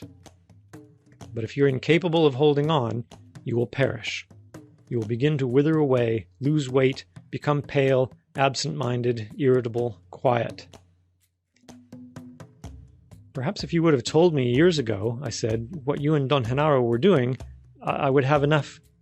He raised his hand and did not let me finish. That's a meaningless statement, he said. You once told me that if it wouldn't be for the fact that you're stubborn and given to rational explanations, you would be a sorcerer by now. But to be a sorcerer in your case means that you have to overcome stubbornness and the need for rational explanations, which stand in your way. What's more, those shortcomings are your road to power. You can't say that power would flow to you if your life would be different. Genaro and I have to act the same way you do, within certain limits. Power sets up those limits, and a warrior is, let's say, a prisoner of power. A prisoner who has one free choice. The choice to act either like an impeccable warrior, or to act like an ass. In the final analysis, perhaps the warrior is not a prisoner, but a slave of power, because that choice is no longer a choice for him. Genaro cannot act in any other way but impeccably. To act like an ass would drain him and cause his demise. The reason why you're afraid of Genaro is because he has to use the avenue of fright to shrink your tonal. Your body knows that, although your reason may not, and thus your body wants to run away every time Genaro is around. I mentioned that I was curious to know if Don Genaro deliberately set out to scare me. He said that the Nagual did strange things, things which were not foreseeable. He gave me as an example what had happened between us in the morning when he prevented my turning to my left to look at Don Genaro in the tree. He said that he was aware of what his Nagual had done, although he had no way of knowing about it ahead of time. His explanation of the whole affair was that my sudden movement to the left was a step towards my death, which my Tonal was deliberately taking as a suicidal plunge. That movement stirred his Nagual, and the result was that some part of him fell on top of me. I made an involuntary gesture of perplexity. Your reason is telling you again that you're immortal, he said. What do you mean by that, Don Juan? An immortal being has all the time in the world for doubts and bewilderment and fears. A warrior, on the other hand, cannot cling to the meanings made under the Tonal's order, because he knows for a fact that the totality of himself has but a little time on this earth. I wanted to make a serious point. My fears and doubts and bewilderment were not on a conscious level, and no matter how hard I tried to control them, every time I was confronted with Don Juan and Don Genaro, I felt helpless. A warrior cannot be helpless, he said, or bewildered or frightened, not under any circumstances. For a warrior, there is time only for his impeccability. Everything else drains his power. Impeccability replenishes it. We're back to my old question, Don Juan. What's impeccability? Yes, we're back again to your old question, and consequently, we're back again to my old answer. Impeccability is to do your best in whatever you're engaged in. But Don Juan, my point is that I'm always under the impression I'm doing my best, and obviously I'm not. It's not as complicated as you make it appear. The key to all these matters of impeccability is the sense of having or not having time. As a rule of thumb, when you feel and act like an immortal being that has all the time in the world, you are not impeccable. At those times, you should turn, look around, and then you will realize that your feeling of having time is an idiocy. There are no survivors on this earth.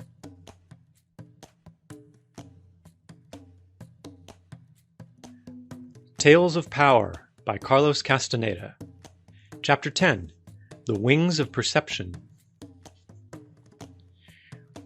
Don Juan and I spent the whole day in the mountains. We left at dawn. He took me to 4 places of power, and at each one of them he gave me specific instructions on how to proceed towards the fulfillment of the particular task that he had outlined years before as a life situation for me. We returned in the late afternoon.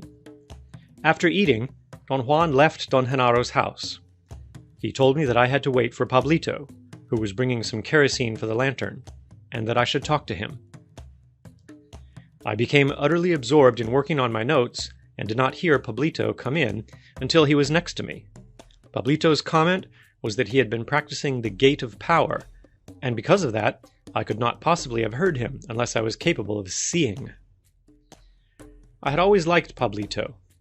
I had not, however, had very many opportunities in the past to be alone with him, although we were good friends. Pablito had always struck me as being a most charming person. His name, of course, was Pablo, but the diminutive, Pablito, suited him better. He was small-boned but wiry. Like Don Genaro, he was lean, unsuspectedly muscular, and strong. He was perhaps in his late 20s, but it seemed like he was 18. He was dark and of medium height. His brown eyes were clear and bright, and like Don Genaro, he had a winning smile with a touch of devilishness in it. I asked him about his friend Nestor, Don Genaro's other apprentice. In the past, I had always seen them together, and they had always given me the impression of having an excellent rapport with each other, yet they were opposites in physical appearance and character. While Pablito was jovial and frank, Nestor was gloomy and withdrawn. He was also taller, heavier, darker, and much older. Pablito said that Nestor had finally become involved in his work with Don Genaro, and that he had changed into an altogether different person since the last time I had seen him. He did not want to elaborate any further on Nestor's work or change of personality, and abruptly shifted the topic of conversation. "I understand the Nagual is biting your heels," he said. I was surprised that he knew, and I asked how he had found that out. "Genaro tells me everything," he said. I noticed that he did not speak of Don Genaro in the same formal way I did. He simply called him Genaro in a familiar fashion. He said that Don Genaro was like his brother, and that they were at ease around each other as though they were family. He openly professed that he loved Don Genaro dearly. I was deeply moved by his simplicity and candor. In talking to him, I realized how close in temperament Don Juan and I were. Thus, our relationship was formal and strict in comparison to Don Genaro and Pablito's. I asked Pablito why he was afraid of Don Juan. His eyes flickered. It was as if the mere thought of Don Juan made him wince. He did not answer. He seemed to be assessing me in some mysterious way. "You're not afraid of him?" he asked. I told him I was afraid of Don Genaro, and he laughed as if it were the last thing he expected to hear. He said that the difference between Don Juan and Don Genaro was like the difference between day and night. Don Genaro was the day, Don Juan was the night, and as such, he was the most frightening being on earth. Describing his fear for Don Juan led Pablito to make some comments about his own condition as an apprentice. "I'm in a most miserable state," he said. "If you could see what's in my house, you would realize that I know too much for an ordinary man. And yet if you saw me with the Nagual, you would realize that I don't know enough." He quickly changed the subject and began to laugh at my taking notes. He said that Don Genaro had provided hours of fun imitating me. He added that Don Genaro liked me very much, in spite of the oddities of my person, and that he had expressed his delight in my being his protegido. This was the first time I had heard that term. It was congruous with another term introduced by Don Juan at the beginning of our association. He had told me that I was his escogido, the chosen one. The word protegido meant the protected one. I asked Pablito about his meetings with the Nagual, and he told me the story of his first encounter with it. He said that once Don Juan gave him a basket, which he took to be a gift of goodwill. He placed it on a hook over the door of his room, and since he could not conceive any use for it at that moment, he forgot about it all day.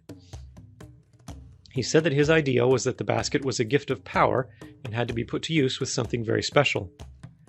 During the early evening, which Pablito said was his deadly hour also, He walked into his room to get his jacket. He was alone in the house and was getting ready to go visit a friend. The room was dark.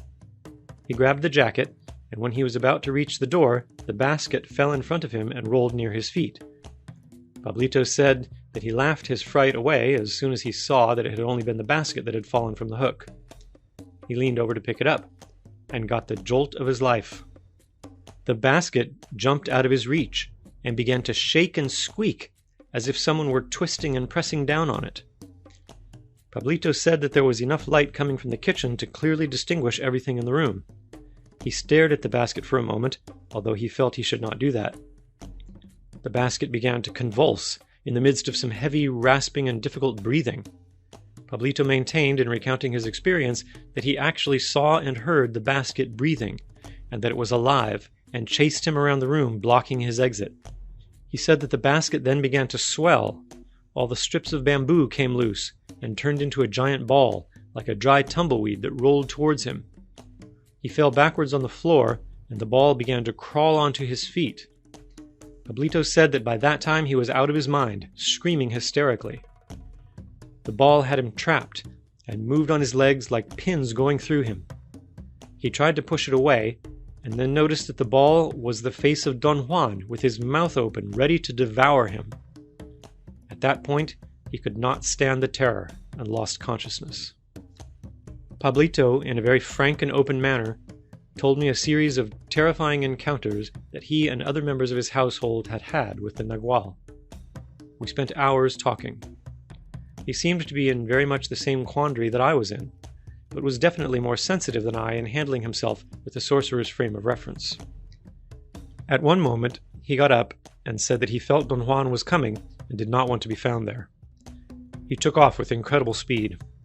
It was as if something had pulled him out of the room. He left me in the middle of saying goodbye. Don Juan and Don Genaro came back shortly. They were laughing. "Pablito was running down the road like a soul chased by the devil," Don Juan said. "I wonder why." "I think he got frightened when he saw Carlitos working his fingers to the bone," Don Genaro said, mocking my writing. He came closer to me. "Hey, I've got an idea," he said, almost in a whisper. "Since you like to write so much, why don't you learn to write with your finger instead of a pencil? That'll be a blast." Don Juan and Don Genaro sat by my side and laughed while they speculated about the possibility of writing with one's finger. Don Juan, in a serious tone, made a strange comment. He said, "There is no doubt that he could write with his finger, but would he be able to read it?" Don Genaro doubled up with laughter and added, "I am confident that he can read anything." And then he began to tell a most disconcerting tale about a country bumpkin who became an important official during a time of political upheaval. Don Genaro said that the hero of his story was appointed minister or governor, or perhaps even president, because there was no way of telling what people would do in their folly. Because of this appointment, he came to believe that he was indeed important and learned to put on an act. Don Genaro paused and examined me with the air of a ham actor overplaying his part. He winked at me and moved his eyebrows up and down. He said that the hero of the story was very good at public appearances and could whip up a speech with no difficulty at all, but that his position required that he read his speeches, and the man was illiterate. So he used his wits to outsmart everybody. He had a sheet of paper with something written on it and flashed it around whenever he gave a speech. And thus his efficiency and other good qualities were undeniable to all the country bumpkins. But one day, a literate stranger came along and noticed that the hero was reading his speech while holding the sheet upside down. He began to laugh, and pointed out the lie to everyone. Don Genaro again paused for a moment and looked at me, squinting his eyes, and asked, "Do you think that the hero was caught?" "Not a chance." He faced everyone calmly and said, "Upside down? Why should the position of the sheet matter if you know how to read?" And the bumpkins agreed with him. Don Juan and Don Genaro both exploded into laughter. Don Genaro patted me gently on the back. It was as if I were the hero of the story. I felt embarrassed and laughed nervously. I thought that perhaps there was a hidden meaning to it, but I did not dare ask. Don Juan moved closer to me. He leaned over and whispered in my right ear, "Don't you think it's funny?" Don Genaro also leaned over towards me and whispered in my left ear, "What did he say?" I had an automatic reaction to both questions and made an involuntary synthesis. "Yes, I thought he asked it's funny," I said. They were obviously aware of the effect of their maneuvers. They laughed until tears rolled down their cheeks. Don Genaro, as usual, was more exaggerated than Don Juan. He fell backwards and rolled on his back a few yards away from me. He lay on his stomach, extending his arms and legs out, and whirled around on the ground as though he were lying on a swivel. He whirled until he got close to me, and his foot touched mine. He sat up abruptly and smiled sheepishly. Don Juan was holding his sides. He was laughing very hard, and it seemed that his stomach hurt. After a while, they both leaned over and kept on whispering into my ears. I tried to memorize the sequence of their utterances, but after a futile effort, I gave up. There were too many. They whispered in my ears until I again had the sensation I had been split in two. I became a mist, like the day before, a yellow glow that sensed everything directly. That is, I could know things. There were no thoughts involved. There were only certainties. And when I came into contact with a soft, spongy, bouncy feeling, which was outside of me and yet was part of me, I knew it was a tree. I sensed it was a tree by its odor. It did not smell like any specific tree I could remember. Nonetheless, something in me knew that that particular odor was the essence of tree. I did not have just the feeling that I knew, nor did I reason my knowledge out or shuffle clues around. I simply knew that there was something there in contact with me, all around me, a friendly, warm, compelling smell emanating from something which was neither solid nor liquid, but an undefined something else, which I knew was a tree. I felt that by knowing it in that manner, I was tapping its essence. I was not repelled by it. It rather invited me to melt with it. It engulfed me, or I engulfed it. There was a bond between us, which was neither exquisite nor displeasing. The next sensation I could recollect with clarity was a wave of wonder and exultation. All of me vibrated. It was as if charges of electricity were going through me. They were not painful, they were pleasing, but in such an undetermined form that there was no way of categorizing them. I knew, nevertheless, that whatever I was in contact with was the ground. Some part of me acknowledged with concise certainty that it was the ground. But the instant I tried to discern the infinitude of direct perceptions I was having, I lost all capacity to differentiate my perceptions. Then all of a sudden, I was myself again. I was thinking. It was such an abrupt transition that I thought I had woken up. Yet there was something in the way I felt that was not quite myself. I knew that there was indeed something missing before I fully opened my eyes. I looked around. I was still in a dream, or having a vision of some sort. My thought processes, however, were not only unimpaired, but extraordinarily clear. I made a quick assessment. I had no doubt that Don Juan and Don Genaro had induced my dreamlike state for a specific purpose. I seemed to be on the verge of understanding what that purpose was, when something extraneous to me forced me to pay attention to my surroundings. It took me a long moment to orient myself. I was actually lying on my stomach, and what I was lying on was a most spectacular floor.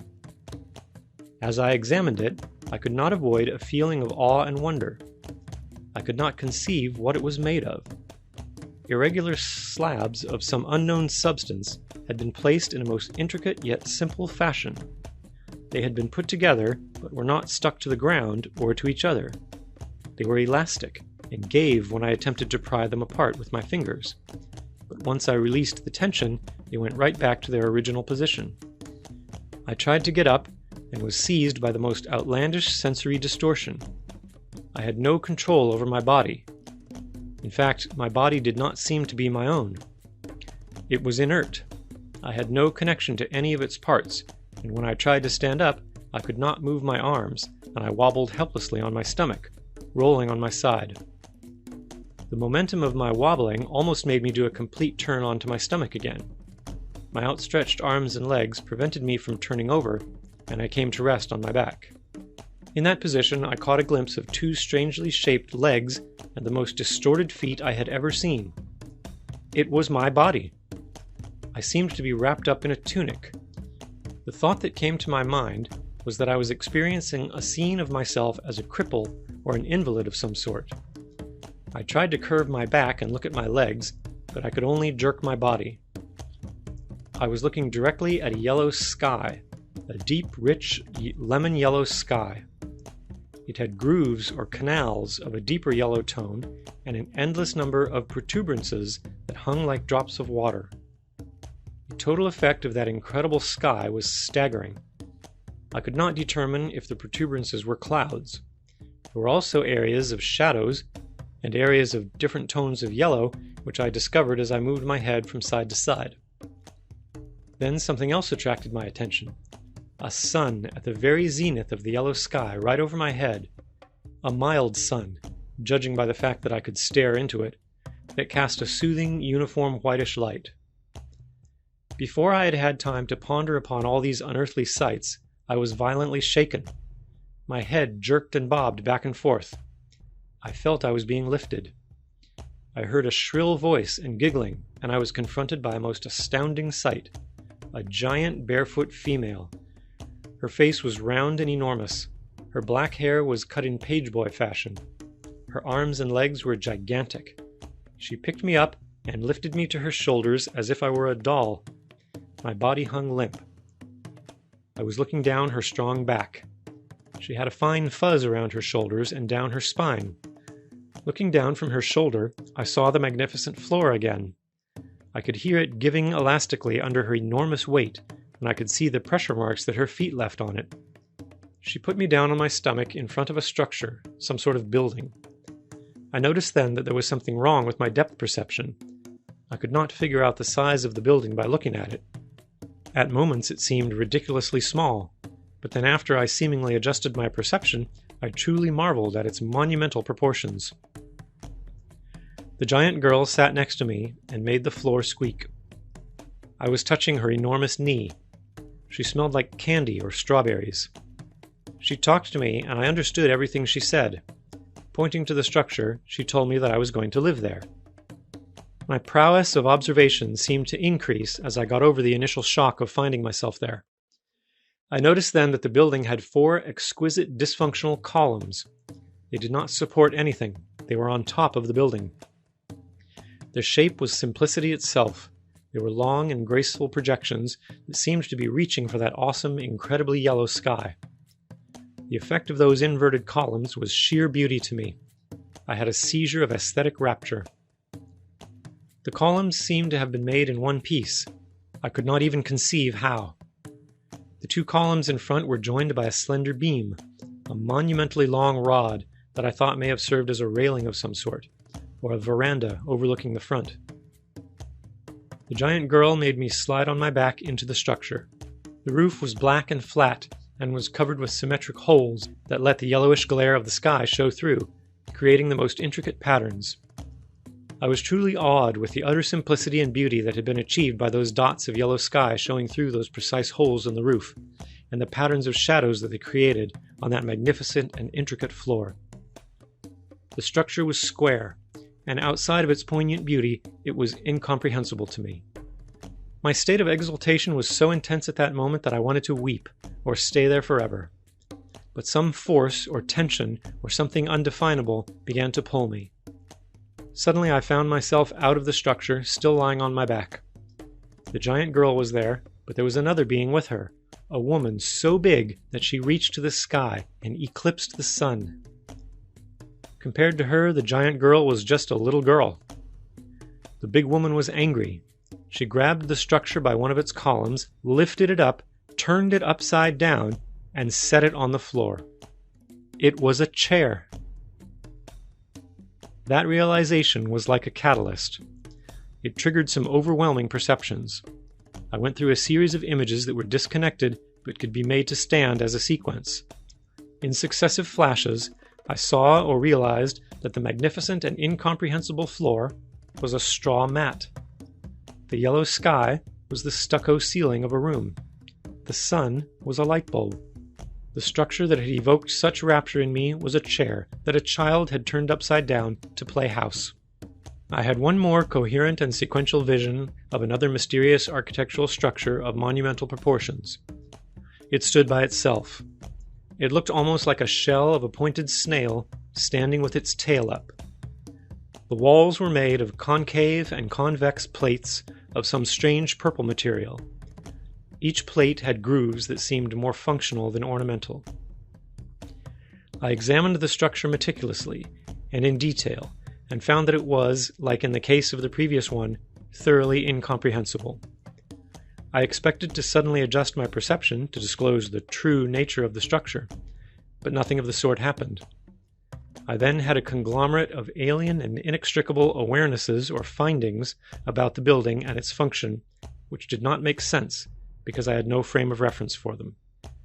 I regained my normal awareness all of a sudden. Don Juan and Don Genaro were next to me. I was tired. I looked for my watch. It was gone. Don Juan and Don Genaro giggled in unison.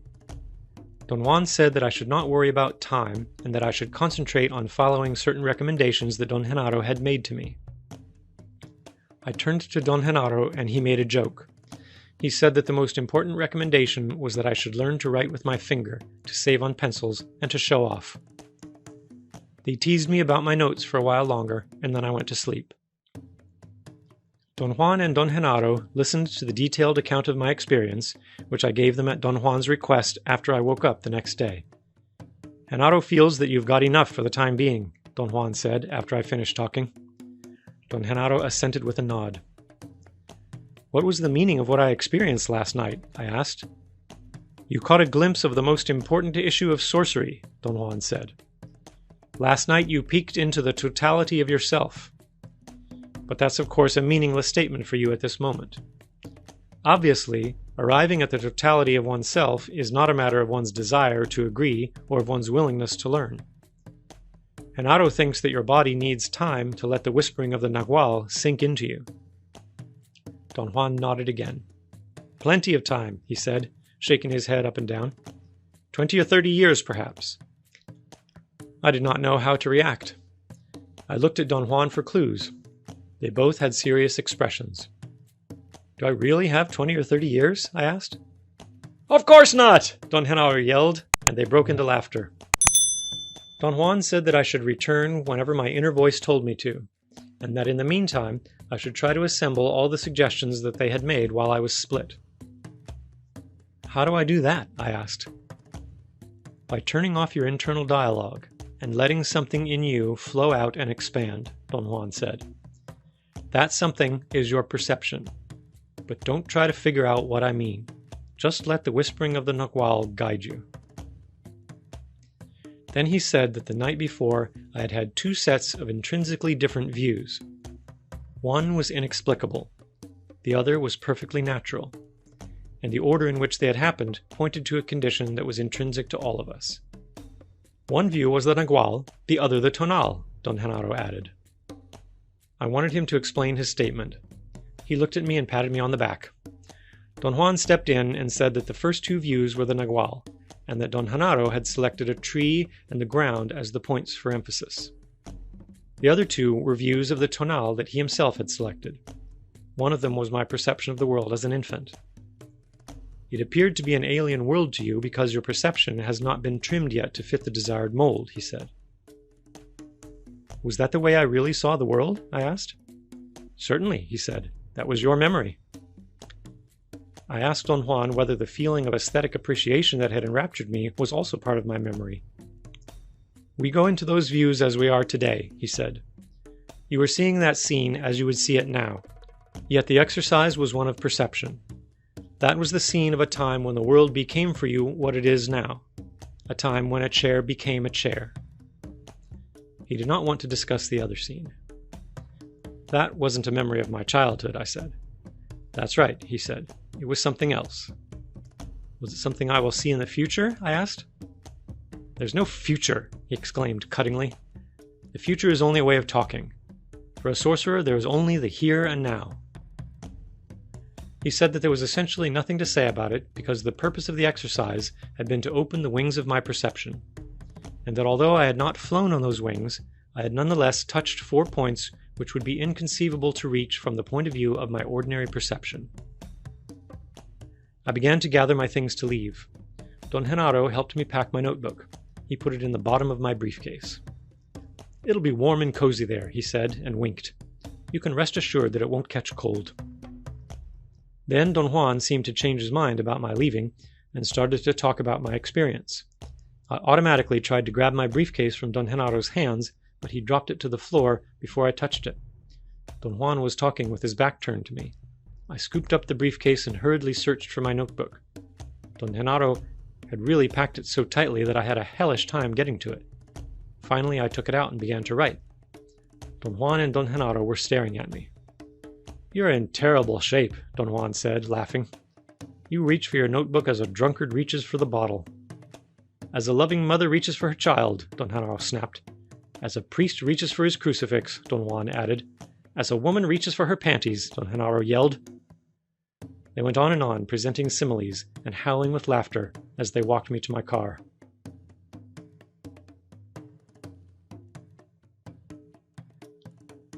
Tales of Power by Carlos Castaneda. Part 3. The Sorcerer's Explanation. Chapter 11. 3 Witnesses to the Nagual. Upon returning home, I was faced again with the task of organizing my field notes. What Don Juan and Don Genaro had made me experience became all the more poignant as I recapitulated the events. I noticed, however, that my usual reaction of indulging for months in bewilderment and awe over what I had gone through was not as intense as it had been in the past. Various times, I deliberately attempted to engage my feelings, as I had done before, in speculation and even in self-pity, but something was missing. I had also had the intention of writing down a number of questions to ask Don Juan, Don Genaro, or even Pablito. The project failed before I had begun it. There was something in me that prevented my entering into a mood of inquiry or perplexity. I did not purposely seek to go back to Don Juan and Don Genaro, but neither did I shy away from the possibility. One day, however, without any premeditation on my part, I simply felt that it was time to see them. In the past, every time I was about to leave for Mexico, I had always had the feeling that there were thousands of important and pressing questions that I wanted to ask Don Juan. This time, there was nothing on my mind. It was as if, after I had worked over my notes, I had become emptied of the past and ready for the here and now of Don Juan and Don Genaro's world. I had to wait only a few hours before Don Juan found me in the market of a little town in the mountains of central Mexico. He greeted me with utmost affection and made a casual suggestion. He said that before we arrived at Don Genaro's place, he would like to pay a visit to Don Genaro's apprentices, Pablito and Nestor. As I turned off the highway, he told me to keep a close watch for any unusual sight on the side of the road or on the road itself. I asked him to give me more precise clues about what he had in mind. "I can't," he said. "The Nagual doesn't need precise clues." I slowed the car down in an automatic response to his reply.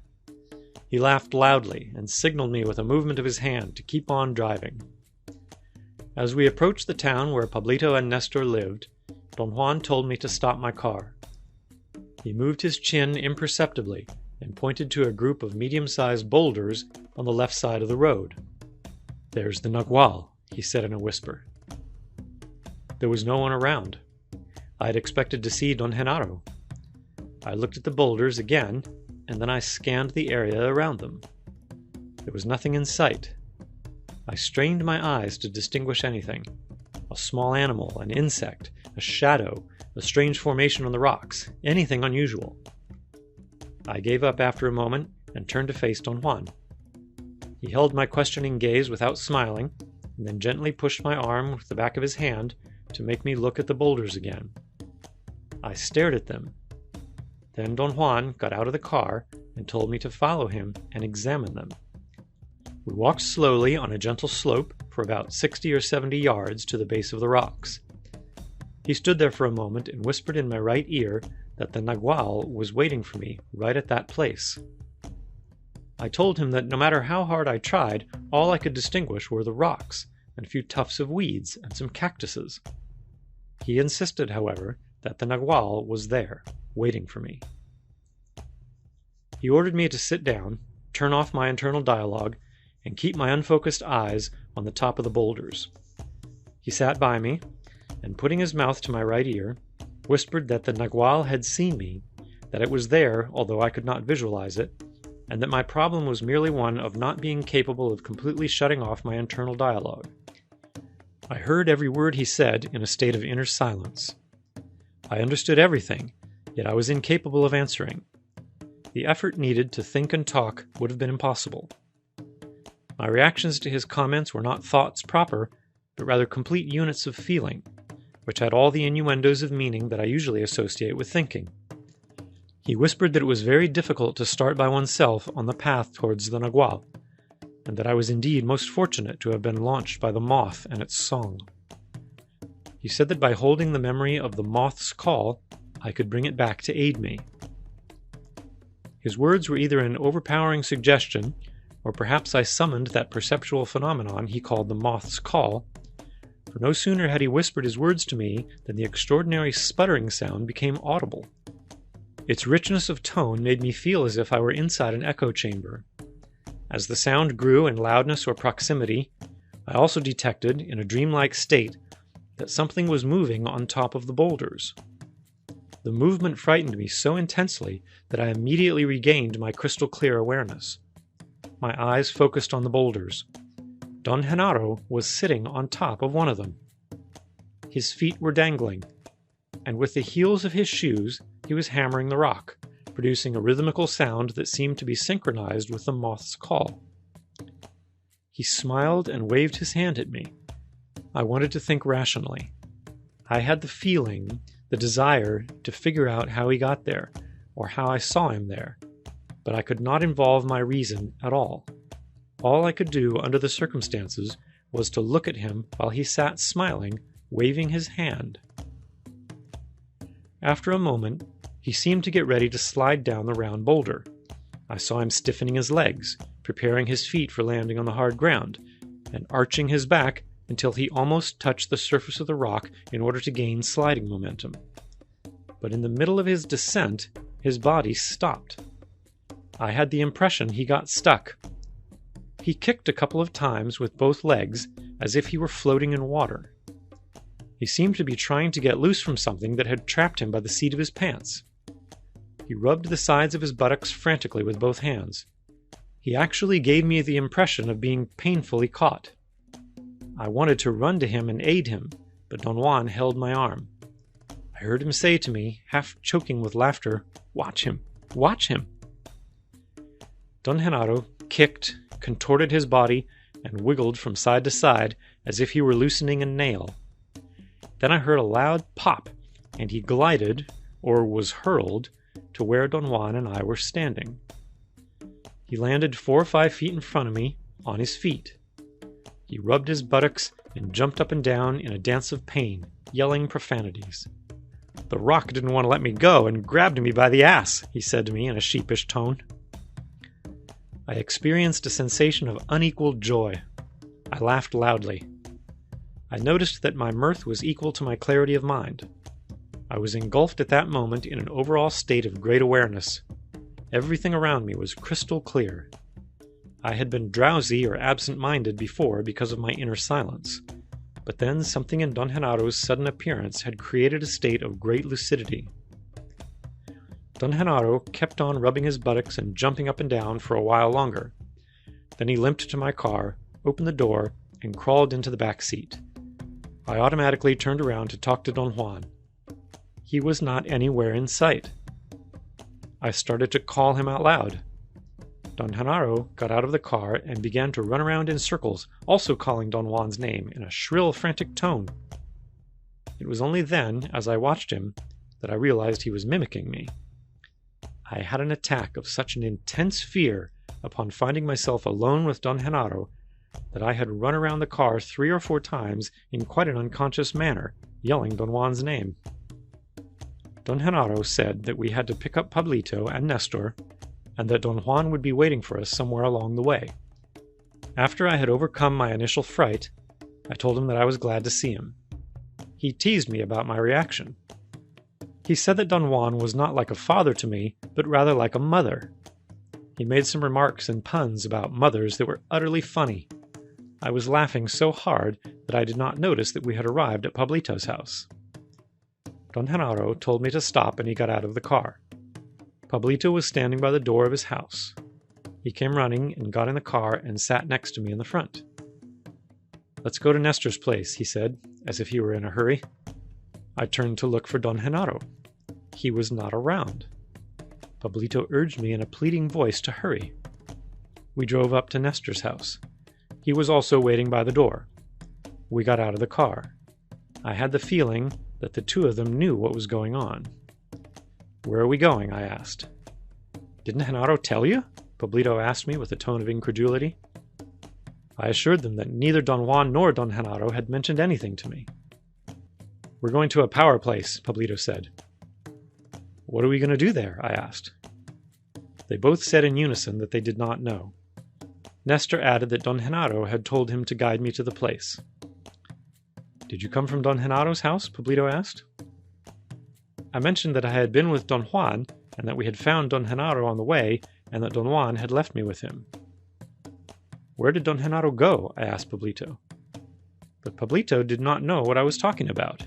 He had not seen Don Genaro in my car. "He drove with me to your house," I said. "I think you had the Nagual in your car," Nestor said in a frightened tone. He did not want to sit in the back and crammed next to Pablito in the front. We drove in silence, except for Nestor's short commands to show the way. I wanted to think about the events of that morning, but somehow I knew that any attempt to explain them was a fruitless indulging on my part. I tried to engage Nestor and Pablito in a conversation. They said that they were too nervous inside the car and could not talk. I enjoyed their candid reply and did not press them any further. After more than an hour's drive, we parked the car on a side road and climbed up the side of a steep mountain. We walked in silence for another hour or so, with Nestor in the lead, and then we stopped at the bottom of a huge cliff, which was perhaps over 200 feet high with a nearly vertical drop. With half-closed eyes, Nestor scanned the ground, looking for a proper place to sit. I was painfully aware that he was clumsy in his scanning movements. Pablito, who was next to me, seemed at various times to be on the verge of stepping in and correcting him, but he restrained himself and relaxed. Then Nestor selected a place, after a moment's hesitation. Pablito sighed with relief. I knew that the place Nestor had selected was the proper one, but I could not figure out how I knew that. Thus I involved myself in the pseudo-problem of imagining what place I would have selected myself, if I had been leading them. I could not, however, even begin to speculate on the procedure I would have followed. Pablito was obviously aware of what I was doing. "You can't do that," he whispered to me. I laughed with embarrassment, as if he had caught me doing something illicit. Pablito laughed and said that Don Genaro always walked around in the mountains with both of them and gave each of them the lead from time to time, so he knew that there was no way of imagining what would have been one's choice. "Genaro says that the reason why there is no way to do that is because there are only right and wrong choices," he said. "If you make a wrong choice, your body knows it, and so does the body of everyone else. But if you make a right choice, the body knows that, and relaxes, and forgets right away that there was a choice. You reload your body, see, like a gun, for the next choice. If you want to use your body again for making the same choice, it doesn't work." Nestor looked at me. He was apparently curious about my taking notes. He nodded affirmatively, as if agreeing with Pablito, and then smiled for the first time. Two of his upper teeth were crooked. Pablito explained that Nestor was not mean or morbid, but embarrassed by his teeth, and that was the reason he never smiled. Nestor laughed, covering his mouth. I told him that I could send him to a dentist and have his teeth straightened. They thought that my suggestion was a joke and laughed like two children. "Genaro says that he has to overcome the feeling of shame by himself," Pablito said.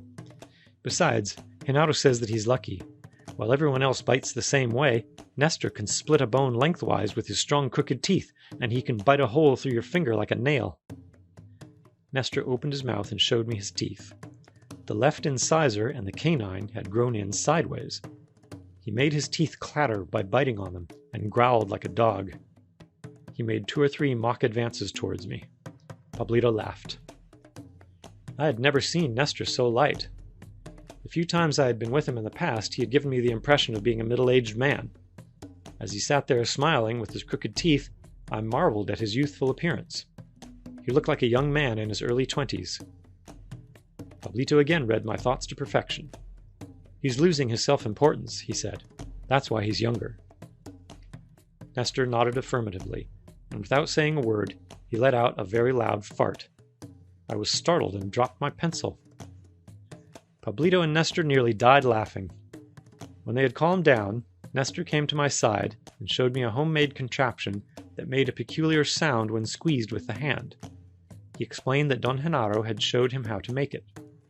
It had a minute bellows, and the vibrator could be any kind of leaf that was placed in a slit between the 2 pieces of wood that were the compressors. Nestor said that the kind of sound it produced depended on the type of leaf that one used as a vibrator. He wanted me to try it and showed me how to squeeze the compressors to produce a certain type of sound, and how to open them in order to produce another. What do you use it for? I asked. They both exchanged a glance. That's a spirit catcher, you fool, Pablito said cuttingly. His tone was peevish, but his smile was friendly. They were both such a strange, unnerving mixture of Don Genaro and Don Juan. I became absorbed in a horrible thought. Were Don Juan and Don Genaro playing tricks on me? I had a moment of supreme terror. But something snapped inside of my stomach, and I instantly became calm again. I knew that Pablito and Nestor were using Don Genaro and Don Juan as models for behavior. I myself had found that I also was behaving more and more like them. Pablito said that Nestor was lucky to have a spirit catcher, and that he did not have one himself. What shall we do here? I asked Pablito. Nestor answered as if I had addressed the question to him. Genaro told me that we have to wait here, and while we wait, we should laugh and enjoy ourselves, he said. How long do you think we have to wait? I asked. He did not answer. He shook his head and looked at Pablito as if asking him. I have no idea, Pablito said. We got involved then in a lively conversation about Pablito's sisters. Nestor teased him that his older sister had such a mean look that she could kill lice with her eyes. He said that Pablito was afraid of her because she was so strong that once in a fit of anger she plucked a handful of his hair as if it were chicken feathers. Pablito conceded that his older sister had been a beast, but that the Nagual had fixed her and brought her into line. After he had told me the story of how she was made to behave, I realized that Pablito and Nestor never mentioned Don Juan's name, but referred to him as the Nagual. Apparently, Don Juan had intervened in Pablito's life and coerced all his sisters into leading a more harmonious life. Pablito said that after the Nagual was through with them, they were like saints. Nestor wanted to know what I did with my notes. I explained my work to them. I had the weird sensation that they were genuinely interested in what I was saying, and I ended up talking about anthropology and philosophy. I felt ludicrous and wanted to stop, but I found myself immersed in my elucidation and unable to cut it short. I had the unsettling sensation that both of them as a team were somehow forcing me into that lengthy explanation. Their eyes were fixed on me. They did not seem to be bored or tired. I was in the middle of a comment when I heard the faint sound of the moth's call. My body stiffened, and I never finished my sentence. The Nagual is here, I said automatically.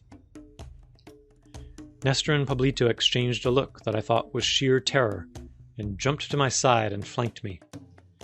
Their mouths were open. They looked like frightened children. I had an inconceivable sensory experience then. My left ear began to move. I felt it sort of wiggling by itself. It practically turned my head in a half circle until I was facing what I thought to be the east. My head tilted slightly to the right. In that position, I was capable of detecting the rich, sputtering sound of the moth's call. It sounded as if it were far away, coming from the northeast. Once I had established the direction, my ear picked up an incredible amount of sounds. I had no way of knowing, however, whether they were memories of sounds I had heard before, or actual sounds which were being produced then. The place where we were was the rugged west slope of a mountain range. Towards the northeast, There were groves of trees and patches of mountain shrubs. My ears seemed to pick up the sound of something heavy moving over rocks, coming from that direction. Nestor and Pablito were either responding to my actions, or they themselves were hearing the same sounds. I would have liked to ask them, but I did not dare. Or perhaps I was incapable of interrupting my concentration. Nestor and Pablito huddled against me by my sides when the sound became louder and closer. Nestor seemed to be the one who was most affected by it. His body shivered uncontrollably. At one moment, my left arm began to shake. It raised without my volition until it was almost level with my face, and then it pointed to an area of shrubs. I heard a vibratory sound or a roar. It was a familiar sound to me. I had heard it many years before under the influence of a psychotropic plant. I detected in the shrubs a gigantic black shape. It was as if the shrubs themselves were becoming darker by degrees until they had changed into an ominous blackness. It had no definite form, but it moved. It seemed to breathe. I heard a chilling scream, which was mixed with the yells of terror of Pablito and Nestor. And the shrubs, or the black shape into which they had turned, flew up towards us. I could not maintain my equanimity. Somehow something in me faltered. The shape first hovered over us, and then engulfed us. The light around us became opaque. It was as if the sun had set, or as if all of a sudden it had become twilight. I felt Nestor and Pablito's heads under my armpits. I brought my arms down over their heads in an unconscious protective movement, and I fell, spinning backwards. I did not reach the rocky ground, however. For an instant later, I found myself standing up, flanked by Pablito and Nestor. Both of them, although taller than I, seemed to have shriveled. By arching their legs and backs, they were actually shorter than I and fit under my arms. Don Juan and Don Genaro were standing in front of us. Don Genaro's eyes glittered like the eyes of a cat at night. Don Juan's eyes had the same glow. I had never seen Don Juan look that way. He was truly awesome, more so than Don Genaro. He seemed younger and stronger than usual. Looking at both of them, I had the maddening feeling that they were not men like myself. Pablito and Nestor whined quietly. Then Don Genaro said that we were the picture of the Trinity. I was the Father, Pablito was the Son, and Nestor the Holy Ghost. Don Juan and Don Genaro laughed in a booming tone. Pablito and Nestor smiled meekly. Don Genaro said that we had to disentangle ourselves because embraces were permissible only between men and women or between a man and his burro. I realized then that I was standing on the same spot I had been before, and that obviously I had not spun backwards as I thought I had. In fact, Nestor and Pablito were also on the same spot they had been on. Don Genaro signaled Pablito and Nestor with a movement of his head. Don Juan signaled me to follow them. Nestor took the lead and pointed out a sitting place for me and another one for Pablito. We sat in a straight line, about 50 yards from the place where Don Juan and Don Genaro stood motionless at the base of the cliff. As I kept on staring at them, my eyes went involuntarily out of focus. I knew I had definitely crossed them because I was seeing 4 of them. Then my left eye image of Don Juan became superimposed on the right eye image of Don Genaro. The result of the merger was that I saw an iridescent being standing in between Don Juan and Don Genaro. It was not a man as I ordinarily see men. It was rather a ball of white fire. Something like fibers of light covered it. I shook my head. The double image was dispelled, and yet the sight of Don Juan and Don Genaro as luminous beings persisted. I was seeing 2 strange, elongated, luminous objects. They looked like white iridescent footballs with fibers that had a light of their own. The 2 luminous beings shivered. I actually saw their fibers shaking, and then they whizzed out of sight. They were pulled up by a long filament, a cobweb that seemed to shoot out from the top of the cliff. The sensation I had was that a long beam of light or a luminous line had dropped from the rock and lifted them up. I perceived the sequence with my eyes and with my body. I was also capable of noticing enormous disparities in my mode of perceiving, but I was incapable of speculating about them as I would have ordinarily done. Thus I was aware that I was looking straight at the base of the cliff, and yet I was seeing Don Juan and Don Genaro on the top as if I had tilted my head up 45 degrees. I wanted to feel afraid, perhaps to cover my face and weep, or do something else within my normal range of responses, but I seemed to be locked. My desires were not thoughts, as I knew thoughts, therefore they could not evoke the emotional response I was accustomed to eliciting in myself. Don Juan and Don Genaro plunged to the ground. I felt that they had done so, judging by the consuming feeling of falling that I experienced in my stomach. Don Genaro remained where he had landed, but Don Juan walked towards us and sat down behind me to my right. Nestor was in a crouching position, his legs tucked in against his stomach. He was resting his chin on his cupped palms. His forearms served as supports by being propped against his thighs. Pablito was sitting with his body slightly bent forward, holding his hands against his stomach. I noticed then that I had placed my forearms across my umbilical region, and I was holding myself by the skin on my sides. I had grabbed myself so hard that my sides ached. Don Juan spoke in a dry murmur, addressing all of us.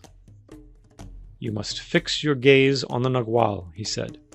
"All thoughts and words must be washed away." He repeated it 5 or 6 times.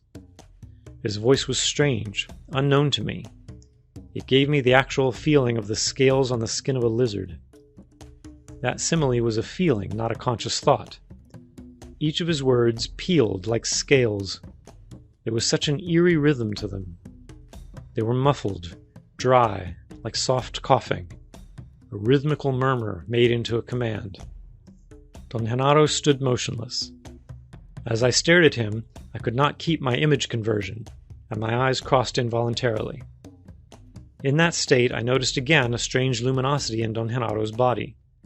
My eyes were beginning to close, or to tear. Don Juan came to my rescue. I heard him giving a command not to cross the eyes. I felt a soft tap on my head. He had apparently hit me with a pebble. I saw the pebble bounce a couple of times on the rocks near me. He must have also hit Nestor and Pablito. I heard the sound of other pebbles as they bounced on the rocks. Don Genaro adopted a strange dancing posture. His knees were bent, his arms were extended to his sides, his fingers outstretched. He seemed to be about to twirl. In fact, he half whirled around, and then he was pulled up. I had the clear perception that he had been hoisted up by the line of a giant caterpillar that lifted his body to the very top of the cliff. My perception of the upward movement was a most weird mixture of visual and bodily sensations. I half saw and half felt his flight to the top. There was something that looked or felt like a line, or an almost imperceptible thread of light pulling him up. I did not see his flight upward in the sense I would follow a bird in flight with my eyes. There was no linear sequence to his movement. I did not have to raise my head to keep him within my field of vision. I saw the line pulling him, then I felt his movement in my body, or with my body, and the next instant he was on the very top of the cliff, hundreds of feet up. After a few minutes, he plummeted down. I felt his falling and groaned involuntarily. Don Genaro repeated his feat 3 more times. Each time, my perception was tuned. During his last upward leap, I could actually distinguish a series of lines emanating from his midsection, and I knew when he was about to ascend or descend, judging by the way the lines of his body moved. When he was about to leap upward, the lines bent upward. The opposite happened when he was about to leap downward. The lines bent outward and down. After his 4th leap, Don Genaro came to us and sat down behind Pablito and Nestor. Then Don Juan moved to the front and stood where Don Genaro had been. He stood motionless for a while. Don Genaro gave some brief instructions to Pablito and Nestor. I did not understand what he had said. I glanced at them, and saw that he had made each one hold a rock and placed it against the area of their navels. I was wondering whether I also had to do that, when he told me that the precaution did not apply to me, but nonetheless I should have a rock within reach, just in case I got ill. Don Genaro jutted his chin forward to indicate that I should gaze at Don Juan. Then he said something unintelligible. He repeated it, and although I did not understand his words, I knew that it was more or less the same formula that Don Juan had voiced. The words did not really matter. It was the rhythm, the dryness of tone, the cough-like quality. I had the certainty that whatever language Don Genaro was using was more appropriate than Spanish for the staccato quality of the rhythm. Don Juan did exactly as Don Genaro had initially done, but then instead of leaping upward, he twirled around like a gymnast. In a semi-aware way, I expected him to land on his feet again. He never did. His body kept on twirling, a few feet above the ground. The circles were very rapid at first, then they slowed down. From where I was, I could see Don Juan's body hanging like Don Genaro's body had, from a thread-like light. He whirled slowly, as if allowing us to fully view him. Then he began to ascend. He gained altitude until he reached the top of the cliff. Don Juan was actually floating as if he had no weight. His turns were slow and evoked the image of an astronaut in space whirling around in a state of weightlessness. I got dizzy as I watched him. My feeling of getting ill seemed to trigger him, and he began to twirl at a greater speed. He moved away from the cliff, and as he gained speed, I became utterly sick. I grabbed the rock and placed it on my stomach. I pressed it against my body as hard as I could. Its touch soothed me a bit. The act of reaching for the rock and holding it against me had allowed me a moment's break. Although I had not taken my eyes away from Don Juan, I had nevertheless broken my concentration. Before I reached for the rock, I felt that the speed which his floating body had gained was blurring his shape. He looked like a rotating disc, and then a light that was spinning. After I had placed the rock against my body, his speed diminished. He looked like a hat floating in the air, a kite that bobbed back and forth. The movement of the kite was even more unsettling. I became uncontrollably ill. I heard the flapping of bird wings, and after a moment of uncertainty, I knew that the event had ended. I felt so ill and exhausted that I lay down to sleep. I must have dozed off for a while. I opened my eyes when someone shook my arm. It was Pablito. He spoke to me in a frantic tone and said that I could not fall asleep, because if I did, all of us would die. He insisted that we had to leave right away, even if we had to drag ourselves on all fours. He also seemed to be physically exhausted. In fact, I had the idea that we should spend the night there. The prospect of walking to my car in the dark seemed most dreadful to me. I tried to convince Pablito, who was getting more frantic. Nestor was so ill that he was indifferent. Pablito sat down in a state of total despair. I made an effort to organize my thoughts. It was quite dark by then, although there was still enough light to distinguish the rocks around us. The quietness was exquisite and soothing. I enjoyed the moment fully, but suddenly my body jumped. I heard the distant sound of a branch being cracked. I automatically turned to Pablito. He seemed to know what had happened to me. We grabbed Nestor by the armpits and practically lifted him up. We dragged him and ran. He apparently was the only one who knew the way. He gave us short commands from time to time. I was not concerned with what we did. My attention was focused on my left ear, which seemed to be a unit independent from the rest of me. Some feeling in me forced me to stop every so often and scan the surroundings with my ear. I knew something was following us. It was something massive. It crushed small rocks as it advanced. Nestor regained a degree of composure and walked by himself, holding onto Pablito's arm occasionally. We arrived at a group of trees. By then it was completely dark. I heard a sudden and extremely loud cracking sound. It was like the cracking of a monstrous whip that lashed the tops of the trees.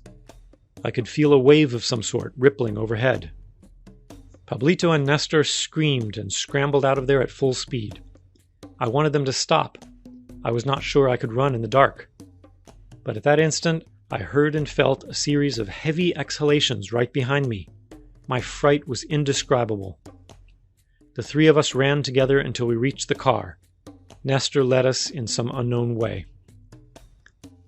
I thought that I should leave them at their houses and then go to a hotel in town. I would not have gone to Don Genaro's place for anything in the world. But Nestor did not want to leave the car. Neither did Pablito, and neither did I. We ended up at Pablito's house. He sent Nestor to buy some beer and cola while his mother and sisters prepared food for us.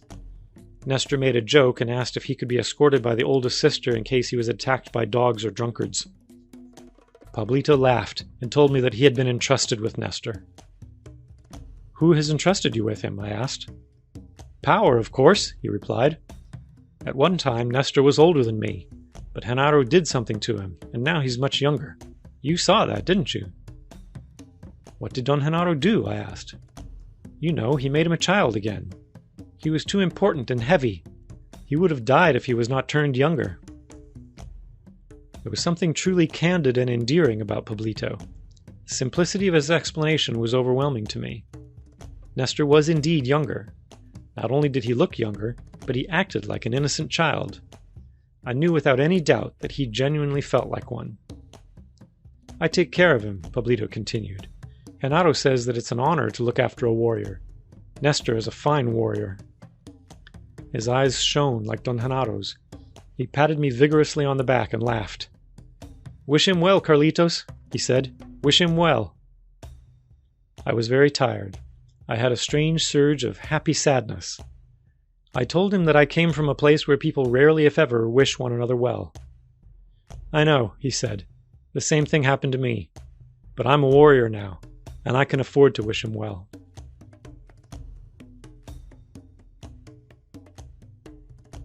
Tales of Power by Carlos Castaneda. Chapter 12. The Strategy of a Sorcerer. Don Juan was at Don Genaro's house when I got there in the late morning. I greeted him. "Hey, what happened to you? Genaro and I waited for you all night," he said. I knew that he was joking. I felt light and happy. I had systematically refused to dwell on whatever I had witnessed the day before. At that moment, however, my curiosity was uncontrollable, and I asked him about it. "Oh, that was a simple demonstration of all the things that you should know before you get the sorcerer's explanation," he said. "What you did yesterday made Genaro feel that you have stored enough power to go for the real thing. You have obviously followed his suggestions. Yesterday, you let the wings of your perception unfold. You were stiff, but you still perceived all the comings and goings of the Nagual. In other words, you saw. You also confirmed something which at this time is even more important than seeing, and that was the fact that you can now place your unwavering attention on the Nagual. And that's what will decide the outcome of the last issue, the Sorcerer's explanation. Pablito and you will go into it at the same time. It is a gift of power to be accompanied by such a fine warrior." That seemed to be all he wanted to say. After a while, I asked about Don Genaro. "He's around," he said. "He went into the bushes to make the mountains tremble." I heard at that moment a distant rumble, like muffled thunder. Don Juan looked at me and laughed. He made me sit down and asked if I had eaten. I had, so he handed me my notebook and led me to Don Genaro's favorite spot, a large rock on the west side of the house, overlooking a deep ravine. "Now is when I need your total attention," Don Juan said. Attention in the sense that warriors understand attention. A true pause, in order to allow the sorcerer's explanation to fully soak through you. We are at the end of our task. All the necessary instruction has been given to you, and now you must stop, look back, and reconsider your steps. Sorcerers say that this is the only way to consolidate one's gains. I definitely would have preferred to tell you all this at your own place of power, but Genaro is your benefactor, and his spot may be more beneficial to you in an instance like this. What he was referring to as my place of power was a hilltop in the desert of northern Mexico, which he had shown me years before and had given to me as my own. "Should I just listen to you without taking notes?" I asked. "This is indeed a tricky maneuver," he said. "On the one hand, I need your total attention, and on the other, you need to be calm and self-assured. The only way for you to be at ease is to write. So this is the time to bring forth all your personal power and fulfill this impossible task of being yourself without being yourself." He slapped his thigh and laughed. "I've already told you that I am in charge of your Tonal and that Genaro is in charge of your Nagual," he went on. "It has been my duty to help you in every matter concerning your Tonal, and everything that I've done with you, or to you, was done to accomplish one single task, the task of cleaning and reordering your island of the Tonal. That's my job as your teacher. Genaro's task as your benefactor is to give you undeniable demonstrations of the Nagual and to show you how to get to it." "What do you mean by cleaning and reordering the island of the Tonal?" I asked. "I mean the total change which I've been telling you about from the first day we met," he said. "I've told you countless times that a most drastic change was needed if you wanted to succeed in the path of knowledge. That change is not a change of mood or attitude or outlook. That change entails the transformation of the island of the Tonal. You have accomplished that task." "Do you think that I've changed?" I asked. He hesitated and then laughed loudly. "You're as idiotic as ever," he said, "and yet you're not the same. See what I mean?" He mocked my taking notes and said that he missed Don Genaro, who would have enjoyed the absurdity of my writing down the sorcerer's explanation. At this precise point, a teacher would usually say to his disciple that they have arrived at a final crossroad, he continued. To say such a thing is misleading, though. In my opinion, there is no final crossroad, no final step to anything. And since there is no final step to anything, there shouldn't be any secrecy about any part of our lot as human beings. Personal power decides who can or who cannot profit by a revelation. My experiences with my fellow men have proven to me that very, very few of them would be willing to listen. And of those few who listen, even fewer would be willing to act on what they have listened to. And of those who are willing to act, even fewer have enough personal power to profit by their acts. So, the matter of secrecy about the sorcerer's explanation boils down to a routine, perhaps a routine as empty as any other routine. At any rate, you know now about the Tonal and the Nagual, which are the core of the sorcerer's explanation. To know about them seems to be quite harmless. We are sitting here, talking innocently about them as if they were just an ordinary topic of conversation. You are calmly writing, as you've done for years. The scenery around us is a picture of calmness. It is early afternoon. The day is beautiful. The mountains around us have made a protective cocoon for us. One doesn't have to be a sorcerer to realize that this place, which speaks of Genaro's power and impeccability, is the most appropriate background for opening the door. For that is what I'm doing today, opening the door for you. But before we venture beyond this point, a fair warning is required. A teacher is supposed to speak in earnest terms and warn his disciple that the harmlessness and placidity of this moment are a mirage, that there is a bottomless abyss in front of him, and that once the door opens, there is no way to close it again. He paused for a moment. I felt light and happy.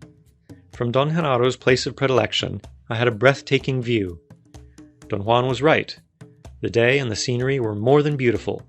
I wanted to worry about his admonitions and warnings, but somehow the tranquility around me screened out all my attempts, and I found myself hoping that perhaps he was speaking only of metaphorical dangers. Don Juan suddenly began to talk again. The years of hard training are only a preparation for the warrior's devastating encounter with...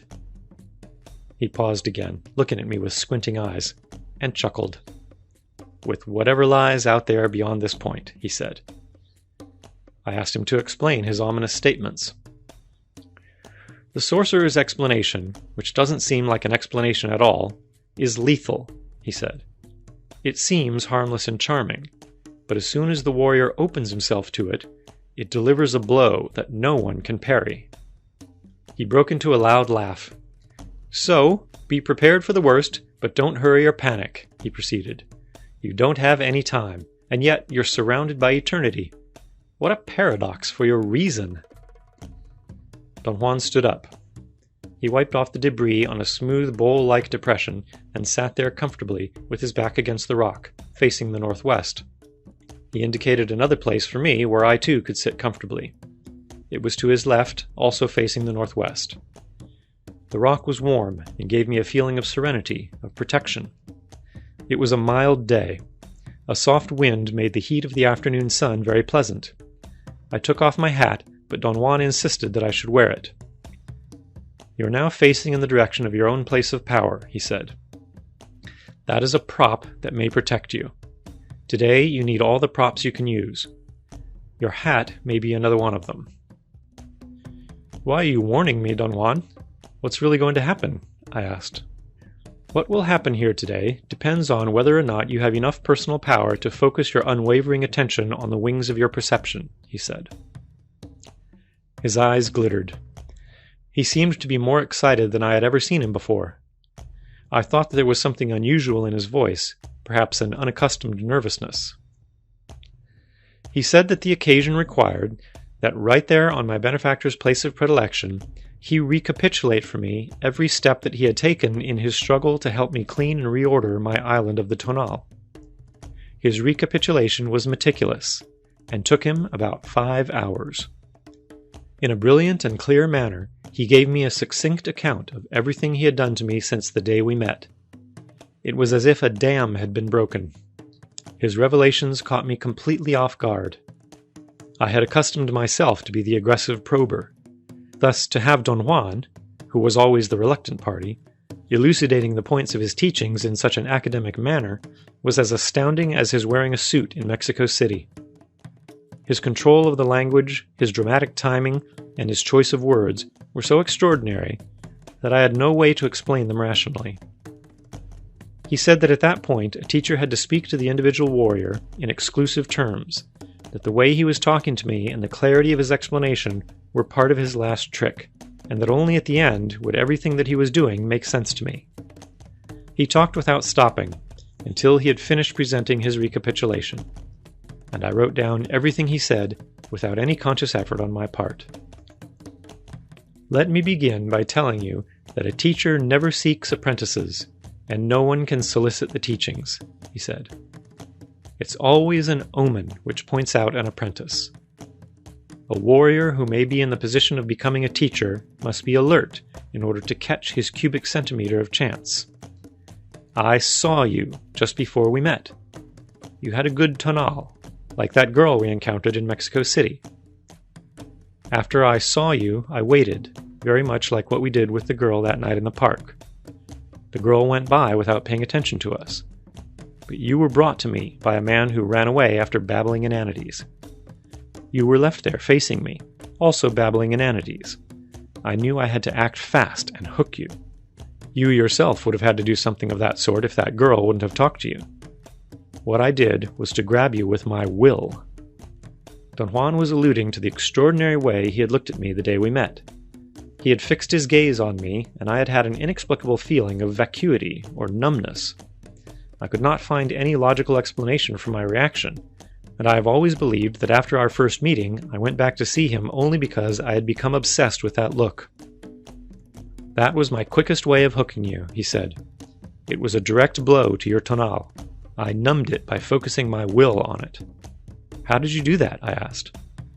The warrior's gaze is placed on the right eye of the other person, he said, and what it does is to stop the internal dialogue. Then the Nagual takes over. Thus the danger of that maneuver. Whenever the Nagual prevails, even if it is only for an instant, there is no way of describing the feeling that the body experiences. I know that you have spent endless hours trying to figure out what you felt, and that to this day you haven't been able to. I accomplished what I wanted, though. I hooked you. I told him that I could still remember him staring at me. The gaze on the right eye is not a stare, he said. It's rather a forceful grabbing that one does through the eye of the other person.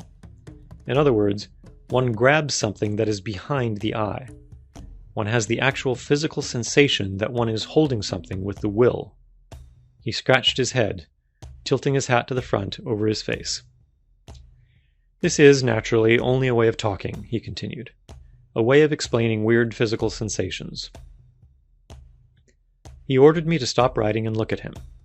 He said that he was going to grab my tonal gently with his will. The sensation I experienced was a repetition of what I had felt on that first day we had met, and on the other occasions when Don Juan had made me feel that his eyes were actually touching me in a physical sense. "But how do you make me feel like you're touching me, Don Juan? What do you actually do?" I asked. "There's no way of exactly describing what one does," he said. "Something snaps forward from someplace below the stomach. That something has direction and can be focused on anything." I again felt something like soft tweezers clasping some undefined part of me. "It works only when the warrior learns to focus his will," Don Juan explained after he moved his eyes away. "There's no way of practicing it, therefore I have not recommended or encouraged its use. At a given moment in the life of a warrior, it simply happens. No one knows how." He remained quiet for a while. I felt extremely apprehensive. Don Juan suddenly began to speak again. "The secret is in the left eye," he said. "As a warrior progresses on the path of knowledge, his left eye can clasp anything. Usually the left eye of a warrior has a strange appearance. Sometimes it becomes permanently crossed, or it becomes smaller than the other, or larger, or different in some way." He glanced at me, and in a joking manner pretended to examine my left eye. He shook his head in mock disapproval and chuckled. "Once the apprentice has been hooked, the instruction begins," he continued. "The first act of a teacher is to introduce the idea that the world we think we see is only a view, a description of the world. Every effort of a teacher is geared to prove this point to his apprentice. But accepting it seems to be one of the hardest things one can do. We are complacently caught in our particular view of the world, which compels us to feel and act as if we knew everything about the world. A teacher, from the very first act he performs, aims at stopping that view. Sorcerers call it stopping the internal dialogue, and they are convinced that it is the single most important technique that an apprentice can learn. In order to stop the view of the world which one has held since the cradle, it is not enough to just wish or make a resolution. One needs a practical task. That practical task is called the right way of walking. It seems harmless and nonsensical.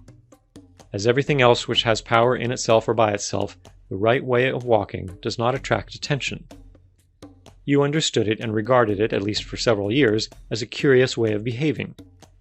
It didn't dawn on you until very recently that that was the most effective way to stop your internal dialogue." "How does the right way of walking stop the internal dialogue?" I asked. "Walking in that specific manner saturates the tonal," he said. "It floods it. You see, the attention of the tonal has to be placed on its creations.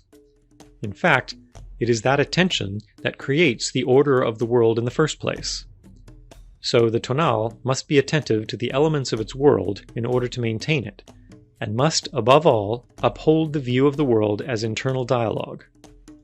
He said that the right way of walking was a subterfuge.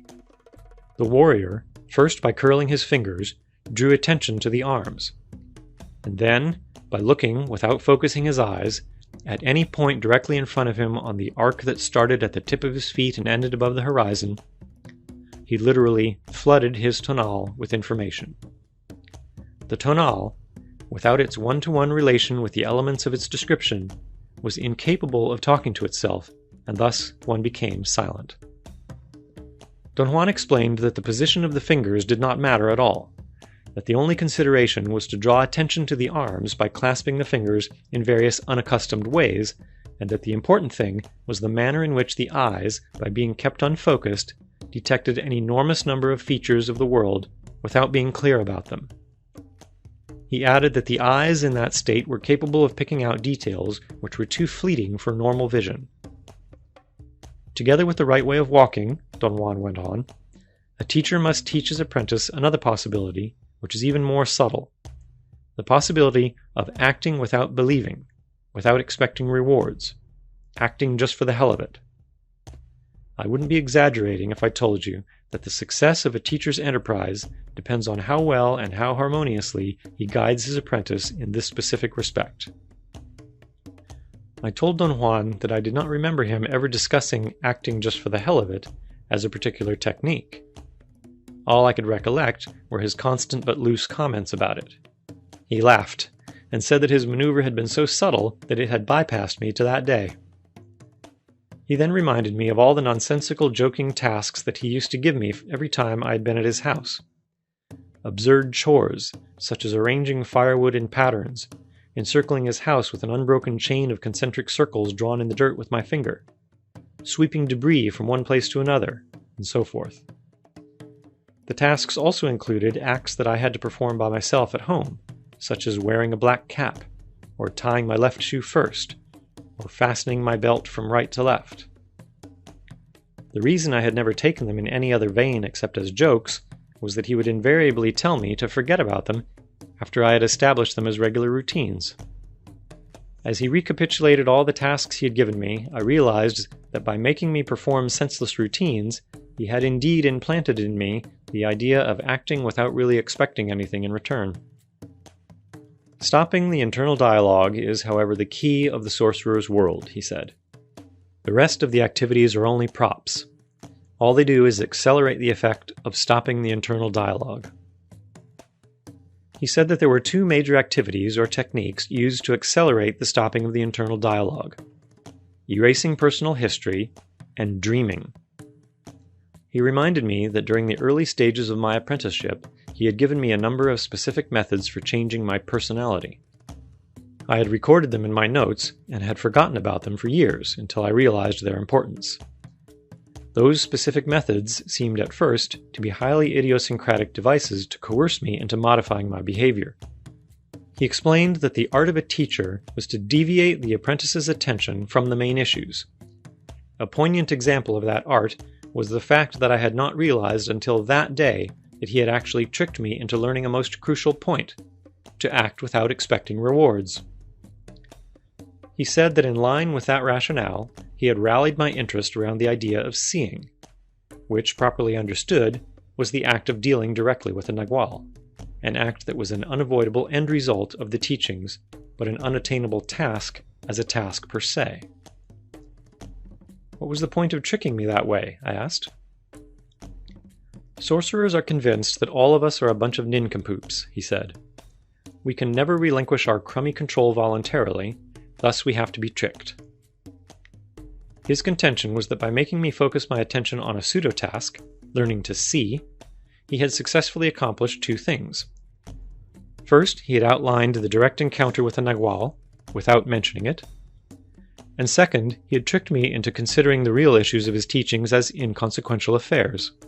Erasing personal history and dreaming were never as important to me as seeing. I regarded them as very entertaining activities. I even thought that they were the practices for which I had the greatest facility. Greatest facility, he said mockingly when he heard my comments. A teacher must not leave anything to chance. I've told you that you were correct in feeling that you were being tricked. The problem was that you were convinced that that tricking was directed at fooling your reason. For me, tricking meant to distract your attention, or to trap it, as the case required. He looked at me with squinting eyes, and pointed all around us with a sweeping gesture of his arm. The secret of all this is one's attention, he said. What do you mean, Don Juan? All of this exists only because of our attention. This very rock where we're sitting is a rock because we have been forced to give our attention to it as a rock. I wanted him to explain that idea. He laughed and raised an accusing finger at me. This is a recapitulation, he said. We'll get to that later. He asserted that because of his decoy maneuver, I became interested in erasing personal history and dreaming. He said that the effects of those two techniques were ultimately devastating if they were exercised in their totality, and that then his concern was the concern of every teacher, not to let his apprentice do anything that would plunge him into aberration and morbidity. Erasing personal history and dreaming should only be a help, he said. What any apprentice needs to buffer him is temperance and strength. That's why a teacher introduces the warrior's way, or living like a warrior. This is the glue that joins together everything in a sorcerer's world. Bit by bit, a teacher must forge and develop it. Without the sturdiness and level-headedness of the warrior's way, there is no possibility of withstanding the path of knowledge. Don Juan said that learning the warrior's way was an instance when the apprentice's attention had to be trapped rather than deviated, and that he had trapped my attention by pushing me out of my ordinary circumstances every time I had gone to see him. Our roaming around the desert and the mountains had been the means to accomplish that. The maneuver of altering the context of my ordinary world by taking me for hikes and hunting was another instance of his system that had bypassed me. Context disarrangement meant that I did not know the ropes, and my attention had to be focused on everything Don Juan did. "What a trick, huh?" he said, and laughed. I laughed with awe. I had never realized that he was so aware. He then enumerated his steps in guiding and trapping my attention. When he had finished his account, he added that a teacher had to take into consideration the personality of the apprentice, and that in my case he had to be careful because I was violent, and would have thought nothing of killing myself out of despair. "What a preposterous fellow you are, Don Juan," I said in jest, and he exploded in a giant laugh. He explained that in order to help erase personal history, 3 other techniques were taught. They were losing self-importance, assuming responsibility, and using death as an advisor. The idea was that without the beneficial effect of these 3 techniques, erasing personal history would involve the apprentice in being shifty, evasive, and unnecessarily dubious about himself and his actions. Don Juan asked me to tell him what had been the most natural reaction I had had in moments of stress, frustration, and disappointment before I came an apprentice. He said that his own reaction had been wrath. I told him that mine had been self-pity. "Although you're not aware of it, you had to work your head off to make that feeling a natural one," he said. "By now, there is no way for you to recollect the immense effort that you needed to establish self-pity as a feature of your island. Self-pity bore witness to everything you did. It was just at your fingertips, ready to advise you. Death is considered by a warrior to be a more amenable advisor, which can also be brought to bear witness on everything one does, just like self-pity, or wrath. Obviously, after an untold struggle, you had learned to feel sorry for yourself. But you can also learn, in the same way, to feel your impending end, and thus you can learn to have the idea of your death at your fingertips. As an advisor, self-pity is nothing in comparison to death." Don Juan pointed out that there was seemingly a contradiction in the idea of change. On the one hand, the sorcerer's world called for a drastic transformation, and on the other, the sorcerer's explanation said that the island of the Tonal was complete, and not a single element of it could be removed. Change, then, did not mean obliterating anything, but rather altering the use assigned to those elements. "Take self-pity, for instance," he said. "There is no way to get rid of it for good. It has a definite place and character in your island, a definite facade which is recognizable. Thus, every time the occasion arises, self-pity becomes active. It has history. If you then change the facade of self-pity, you would have shifted its place of prominence." I asked him to explain the meaning of his metaphors, especially the idea of changing facades. I understood it as perhaps the act of playing more than one role at the same time. "One changes the facade by altering the use of the elements of the island," he replied. "Take self-pity again. It was useful to you because you either felt important and deserving of better conditions, better treatment, or because you were unwilling to assume responsibility for the acts that brought you to the state that elicited self-pity, or because you were incapable of bringing the idea of your impending death to witness your acts and advise you. Erasing personal history and its 3 companion techniques are the sorcerer's means for changing the facade of the elements of the island. For instance, by erasing your personal history, you have denied use to self-pity. In order for self-pity to work, you had to feel important, irresponsible, and immortal. When those feelings were altered in some way, it was no longer possible for you to feel sorry for yourself. The same was true with all the other elements which you've changed on your island. Without using those 4 techniques, you never could have succeeded in changing them. But changing facades means only that one has assigned a secondary place to a formerly important element. Your self-pity is still a feature of your island. It will be there in the back, in the same way that the idea of your impending death, or your humbleness, or your responsibility for your acts were there, without ever being used. Don Juan said that once all those techniques had been presented, the apprentice arrived at a crossroad. Depending on his sensibility, the apprentice did one of 2 things. He either took the recommendations and suggestions made by his teacher at their face value, acting without expecting rewards, or he took everything as a joke or an aberration. I remarked that in my own case, I was confused by the word techniques. I always expected a set of precise directions, but he had given me only vague suggestions, and I was incapable of taking them seriously or acting in accordance with his stipulations. That was your mistake, he said. I had to decide then whether or not to use power plants. You could have used those 4 techniques to clean and reorder your island of the Tonal. They would have led you to the Nagual. But not all of us are capable of reacting to simple recommendations. You, and I for that matter, needed something else to shake us. We needed those power plants. It had indeed taken me years to realize the importance of those early suggestions made by Don Juan. The extraordinary effect that psychotropic plants had had on me was what gave me the bias that their use was the key feature of his teachings. I held on to that conviction, and it was only in the later years of my apprenticeship that I realized that the meaningful transformations and findings of sorcerers were always done in states of sober consciousness. What would have happened if I had taken your recommendations seriously? I asked. You would have gotten to the Nagual, he replied. But would I have gotten to the Nagual without a benefactor? Power provides according to your impeccability, he said.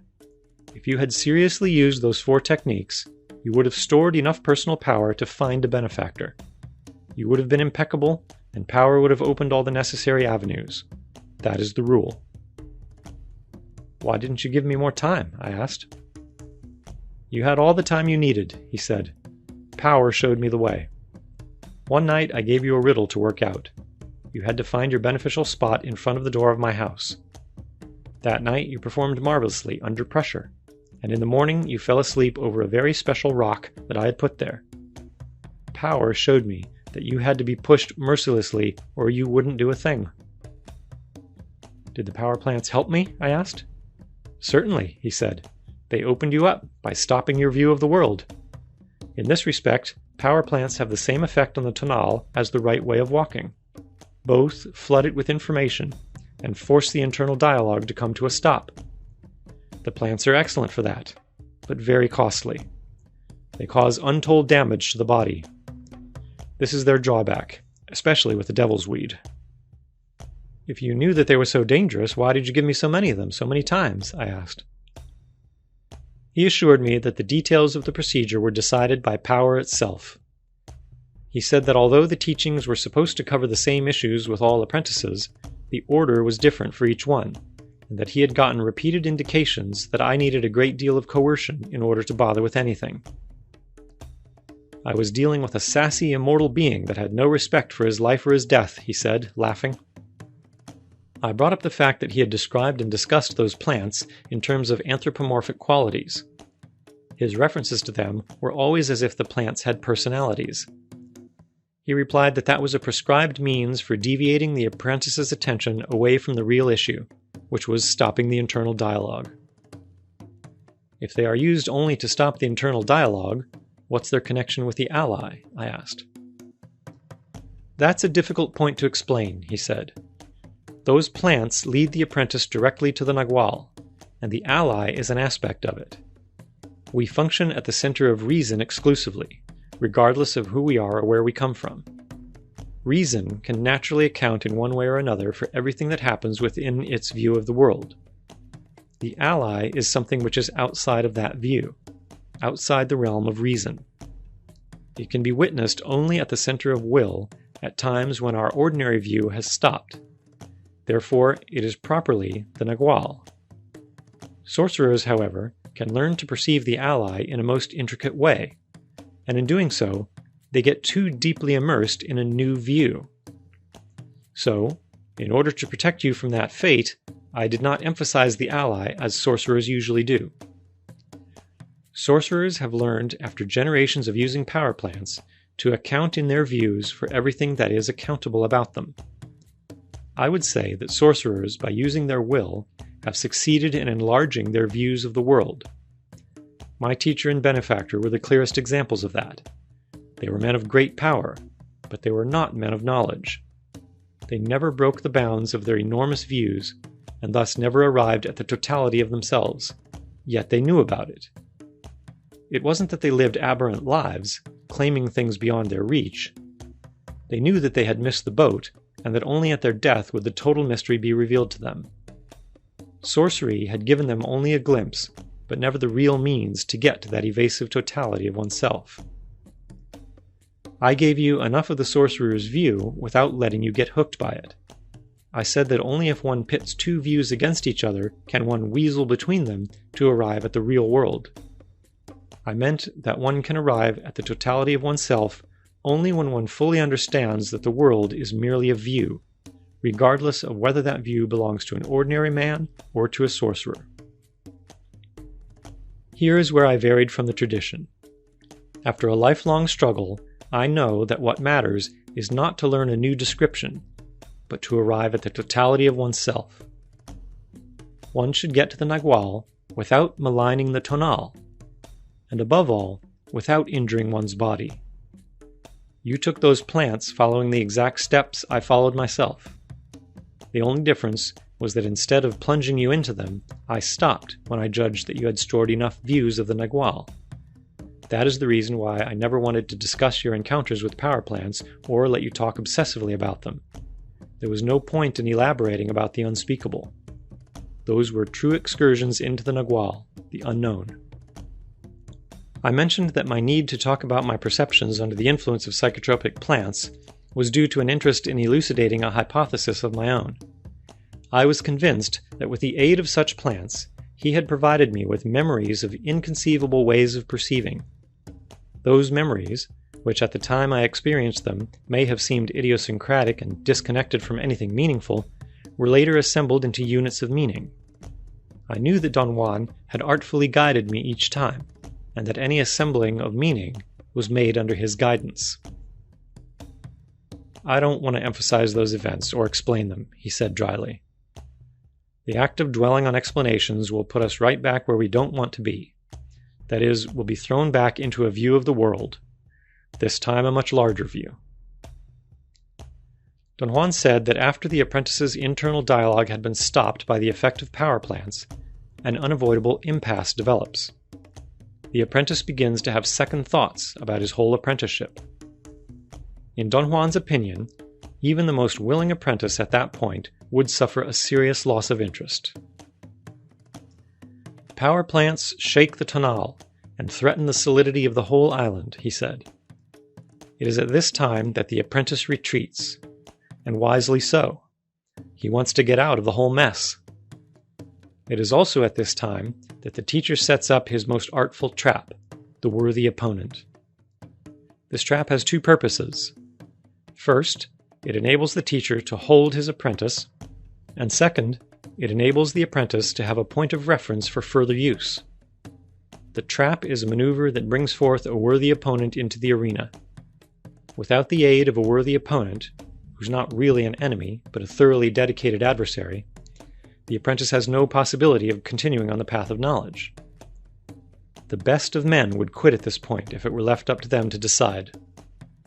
I brought to you as a worthy opponent the finest warrior one can find, La Catalina. Don Juan was talking about a time years before when he had led me into a long-range battle with an Indian sorceress. I put you in bodily contact with her, he proceeded. I chose a woman because you trust women. To disarrange that trust was very difficult for her. She confessed to me years later that she would have liked to quit because she liked you. But she's a great warrior, and in spite of her feelings, she nearly blasted you off the planet. She disarranged your tonal so intensely that it was never the same again. She actually changed features on the face of your island so deeply that her acts sent you into another realm. One may say that she could have become your benefactor herself, had it not been that you were not cut out to be a sorcerer like she is. There was something amiss between you two. You were incapable of being afraid of her. You nearly lost your marbles one night when she accosted you, but in spite of that, you were attracted to her. She was a desirable woman to you no matter how scared you were. She knew that. I caught you one day in town looking at her, shaking in your boots with fear and yet drooling at her. Because of the acts of a worthy opponent, then, an apprentice can be either blasted to pieces or changed radically. La Catalina's actions with you, since they did not kill you, not because she did not try hard enough, but because you were durable, had a beneficial effect on you, and also provided you with a decision.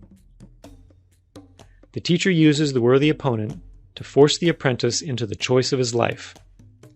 The apprentice must choose between the warrior's world and his ordinary world. But no decision is possible unless the apprentice understands the choice. Thus a teacher must have a thoroughly patient and understanding attitude, and must lead his man with a sure hand to that choice. And above all, he must make sure that his apprentice chooses the world and the life of a warrior. I accomplished this by asking you to help me overcome La Catalina. I told you she was about to kill me, and that I needed your help to get rid of her. I gave you fair warning about the consequences of your choice, and plenty of time to decide whether or not to make it. I clearly remembered that Don Juan had set me loose that day. He told me that if I did not want to help him, I was free to leave and never come back. I felt at that moment that I was at liberty to choose my own course and had no further obligation to him. I left his house and drove away with a mixture of sadness and happiness. I was sad to leave Don Juan, and yet I was happy to be through with all his disconcerting activities. I thought of Los Angeles and my friends and all the routines of my daily life which were waiting for me, those little routines that had always given me so much pleasure. For a while I felt euphoric. The weirdness of Don Juan and his life was behind me, and I was free. My happy mood did not last long, however. My desire to leave Don Juan's world was untenable. My routines had lost their power. I tried to think of something I wanted to do in Los Angeles, but there was nothing. Don Juan had once told me that I was afraid of people, and had learned to defend myself by not wanting anything. He said that not wanting anything was a warrior's finest attainment.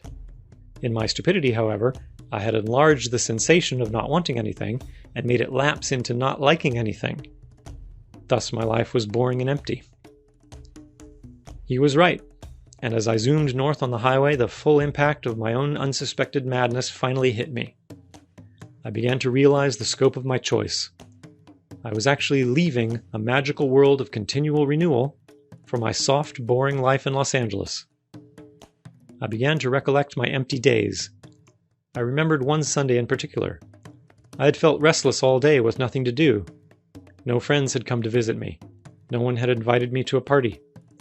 The people I wanted to see were not home. And worst of all, I had seen all the movies in town.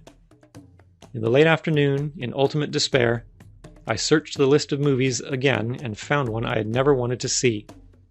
It was being shown in a town 35 miles away. I went to see it and hated it, but even that was better than having nothing to do. Under the impact of Don Juan's world, I had changed. For one thing, since I had met him, I had not had time to be bored. That in itself was enough for me. Don Juan had indeed made sure I would choose the warrior's world. I turned around and drove back to his house. What would have happened if I had chosen to go back to Los Angeles? I asked. That would have been an impossibility, he said. That choice didn't exist.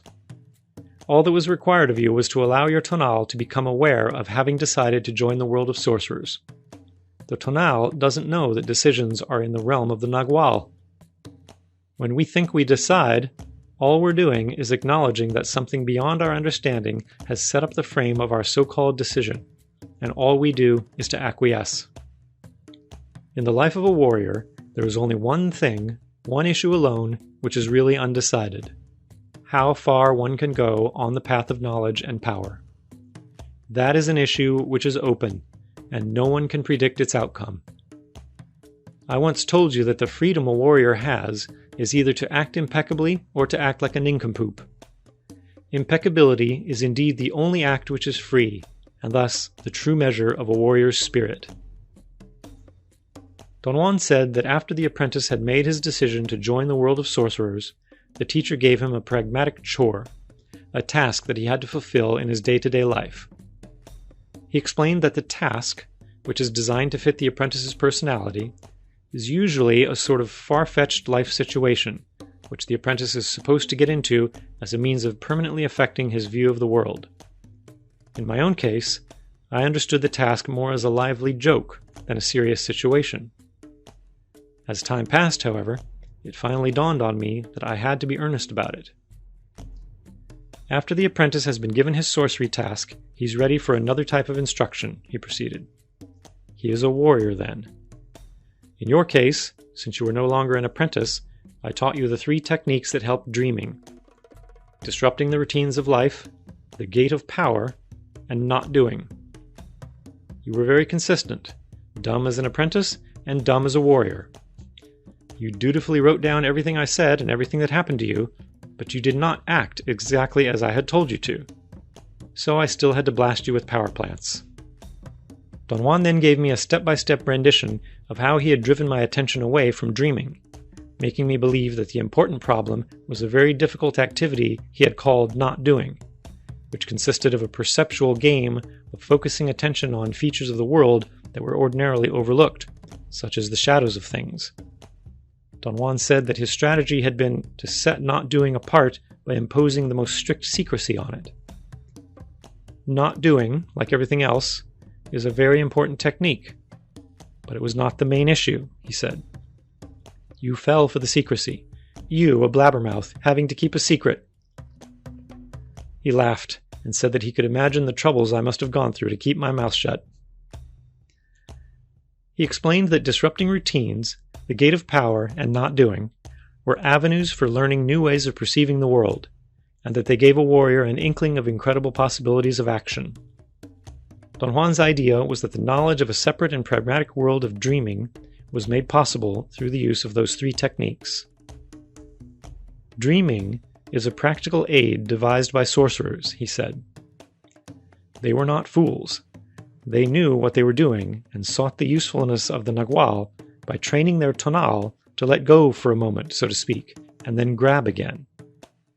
This statement doesn't make sense to you, but that's what you've been doing all along, training yourself to let go without losing your marbles. Dreaming, of course, is the crown of the sorcerer's efforts, the ultimate use of the Nagual. He went through all the exercises of not doing that he had made me perform, the routines of my daily life that he had isolated for disrupting, and all the occasions when he had forced me to engage in the gate of power. We're coming to the end of my recapitulation, he said. Now we have to talk about Genaro. Don Juan said that there had been a very important omen the day I met Don Genaro. I told him that I could not remember anything out of the ordinary. He reminded me that on that day we had been sitting on a bench in a park. He said that he had mentioned earlier to me that he was going to wait for a friend I had never met before. And then when the friend appeared, I singled him out, without any hesitation, in the midst of a huge crowd. That was the omen that made them realize that Don Genaro was my benefactor. I remembered, when he mentioned it, that as we sat talking, I had turned around and seen a small, lean man who radiated an extraordinary vitality or grace or simple gusto. He had just turned a corner into the park. In a joking mood, I told Don Juan that his friend was approaching us, and that he was most certainly a sorcerer, judging by the way he looked. Genaro recommended what to do with you from that day on, Don Juan proceeded. As your guide into the Nagual, he gave you impeccable demonstrations, and every time he performed an act as a Nagual, you were left with a knowledge that defied and bypassed your reason. He disassembled your view of the world, although you are not aware of that yet. Again, in this instance, you behaved just like in the case of the power plants. You needed more than was necessary. A few of the Nagual's onslaughts should be enough to dismantle one's view. But even to this day, after all the Nagual's barrages, your view seems invulnerable. Oddly enough, That's your best feature.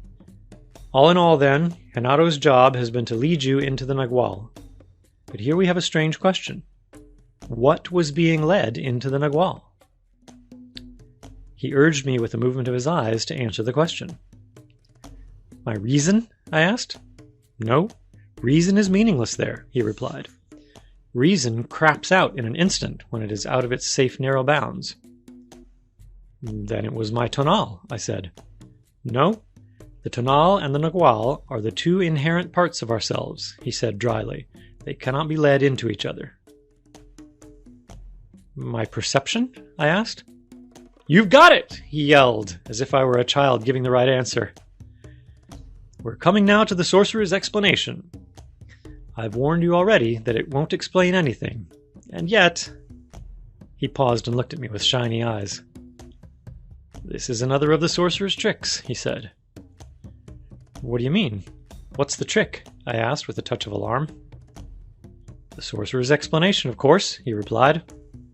You'll see that for yourself. But let's continue with it. Sorcerers say that we are inside a bubble. It is a bubble into which we are placed at the moment of our birth. At first, the bubble is open, but then it begins to close until it has sealed us in. That bubble is our perception. We live inside that bubble all our lives, and what we witness on its round walls is our own reflection. He lowered his head and looked at me askance. He giggled. You're goofing, he said. You're supposed to raise a point here. I laughed. Somehow his warnings about the Sorcerer's explanation, plus the realization of the awesome range of his awareness, had finally begun to take their toll on me. What was the point I was supposed to raise? I asked. If what we witness on the walls is our own reflection, then the thing that's being reflected must be the real thing, he said, smiling. That's a good point, I said in a joking tone. My reason could easily follow that argument. The thing reflected is our view of the world, he said. That view is first a description, which is given to us from the moment of our birth until all our attention is caught by it and the description becomes a view. The teacher's task is to rearrange the view, to prepare the luminous being for the time when the benefactor opens the bubble from the outside. He went into another studied pause and made another remark about my lack of attention, judged by my incapacity to make an appropriate comment or question. What should have been my question? I asked. Why should the bubble be opened? He replied. He laughed loudly and patted my back when I said, That's a good question. Of course, he exclaimed. It has to be a good question for you. It's one of your own. The bubble is opened in order to allow the luminous being a view of his totality, he went on. Naturally, this business of calling it a bubble is only a way of talking. But in this case, it's an accurate way. The delicate maneuver of leading a luminous being into the totality of himself requires that the teacher work from inside the bubble and the benefactor from the outside. The teacher reorders the view of the world. I have called that view the island of the Tonal. I've said that everything that we are is on that island. The Sorcerer's explanation says that the island of the Tonal is made by our perception, which has been trained to focus on certain elements. Each of those elements, and all of them together, form our view of the world. The job of a teacher, insofar as the apprentice's perception is concerned, consists of reordering all the elements of the island on one half of the bubble. By now you must have realized that cleaning and reordering the island of the Tonal means regrouping all its elements on the side of reason. My task has been to disarrange your ordinary view, not to destroy it, but to force it to rally on the side of reason. You've done that better than anyone I know. He drew an imaginary circle on the rock and divided it in two along a vertical diameter. He said that the art of a teacher was to force his disciple to group his view of the world on the right half of the bubble. "Why the right half?" I asked. "That's the side of the Tonal," he said. "The teacher always addresses himself to that side. And by presenting his apprentice on the one hand with the warrior's way, he forces him into reasonableness and sobriety and strength of character and body. And by presenting him on the other hand with unthinkable but real situations, which the apprentice cannot cope with, he forces him to realize that his reason, although it is a most wonderful affair, can only cover a small area. Once the warrior is confronted with his incapacity to reason everything out, he will go out of his way to bolster and defend his defeated reason, and to that effect he will rally everything he's got around it. The teacher sees to that by hammering him mercilessly until all his view of the world is on one half of the bubble. The other half of the bubble, the one that has been cleared, can then be claimed by something sorcerers call will. We can better explain this by saying that the task of the teacher is to wipe clean one half of the bubble and to reorder everything on the other half.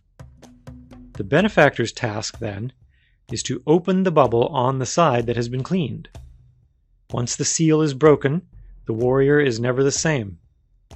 He has then the command of his totality. Half of the bubble is the ultimate center of reason, the Tonal.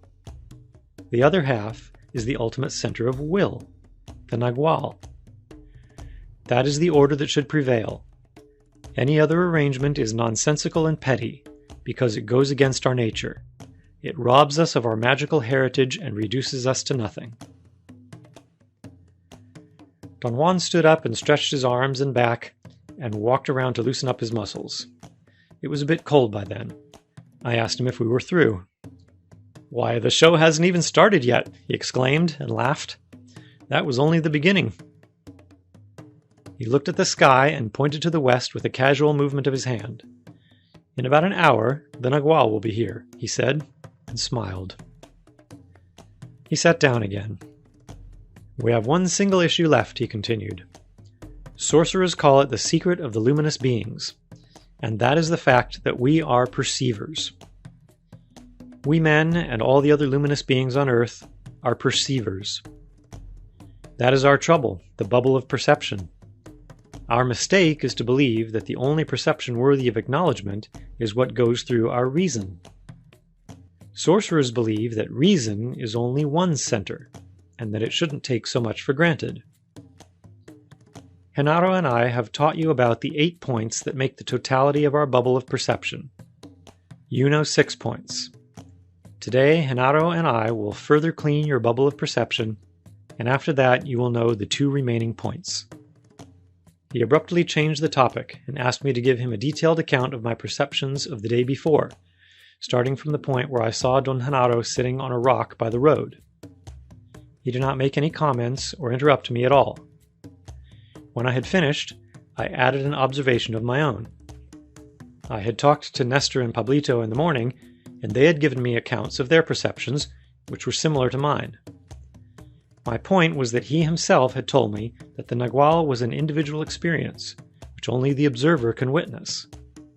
The day before, there were 3 observers, and all of us had witnessed more or less the same thing. The differences were expressed only in terms of how each of us felt or reacted to any specific instance of the whole phenomenon. What happened yesterday was a demonstration of the Nagual for you and for Nestor and Pablito. I'm their benefactor. Between Genaro and myself, we canceled out the center of reason in all 3 of you. Genaro and I had enough power to make you agree on what you were witnessing. Several years ago, you and I were with a bunch of apprentices one night, but I didn't have enough power by myself alone to make all of you witness the same thing. He said that judging by what I had told him I had perceived the day before, and from what he had seen about me, his conclusion was that I was ready for the sorcerer's explanation. He added that so was Pablito, but he was uncertain about Nestor. To be ready for the sorcerer's explanation is a very difficult accomplishment, he said. It shouldn't be, but we insist on indulging in our lifelong view of the world. In this respect, you and Nestor and Pablito are alike. Nestor hides behind his shyness and gloom, Pablito behind his disarming charm, you hide behind your cockiness and words. All are views that seem to be unchallengeable, and as long as you three persist in using them, your bubbles of perception have not been cleared, and the sorcerer's explanation will have no meaning. In a spirit of jest, I said that I had been obsessed with the famous sorcerer's explanation for a very long time, but the closer I got to it, the further it seemed to be. I was going to add a joking comment when he took the words right out of my mouth. "Wouldn't it be something if the sorcerer's explanation turns out to be a dud?" he asked in the midst of loud laughter. He patted me on the back and seemed to be delighted, like a child anticipating a pleasant event. "Genaro is a stickler for the rule," he said in a confiding tone. "There's nothing to this confounded explanation. If it would have been up to me, I would have given it to you years ago. Don't put too much stock in it." He looked up and examined the sky. "Now you are ready," he said in a dramatic and solemn tone. "It's time to go. But before we leave this place, I have to tell you one last thing. The mystery, or the secret, of the sorcerer's explanation is that it deals with unfolding the wings of perception." He put his hand over my writing pad and said that I should go to the bushes and take care of my bodily functions, and after that I should take off my clothes and leave them in a bundle right where we were. I looked at him questioningly, and he explained that I had to be naked, but that I could keep my shoes and my hat on. I insisted on knowing why I had to be naked. Don Juan laughed and said that the reason was rather personal and had to do with my own comfort, and that I myself had told him that that was the way I wanted it. His explanation baffled me. I felt that he was playing a joke on me, or that in conformity with what he had revealed to me, he was simply displacing my attention. I wanted to know why he was doing that. He began to talk about an incident that had happened to me years before while we had been in the mountains of northern Mexico with Don Genaro. On that occasion, they were explaining to me that reason could not possibly account for everything that took place in the world. In order to give me an undeniable demonstration of it, Don Genaro performed a magnificent leap as a Nagual, and elongated himself to reach the top of some peaks 10 or 15 miles away. Don Juan said that I missed the issue, and that as far as convincing my reason was concerned, Don Genaro's demonstration was a failure. But from the point of view of my bodily reaction, it was a riot. The bodily reaction that Don Juan was referring to was something which was very vivid in my mind.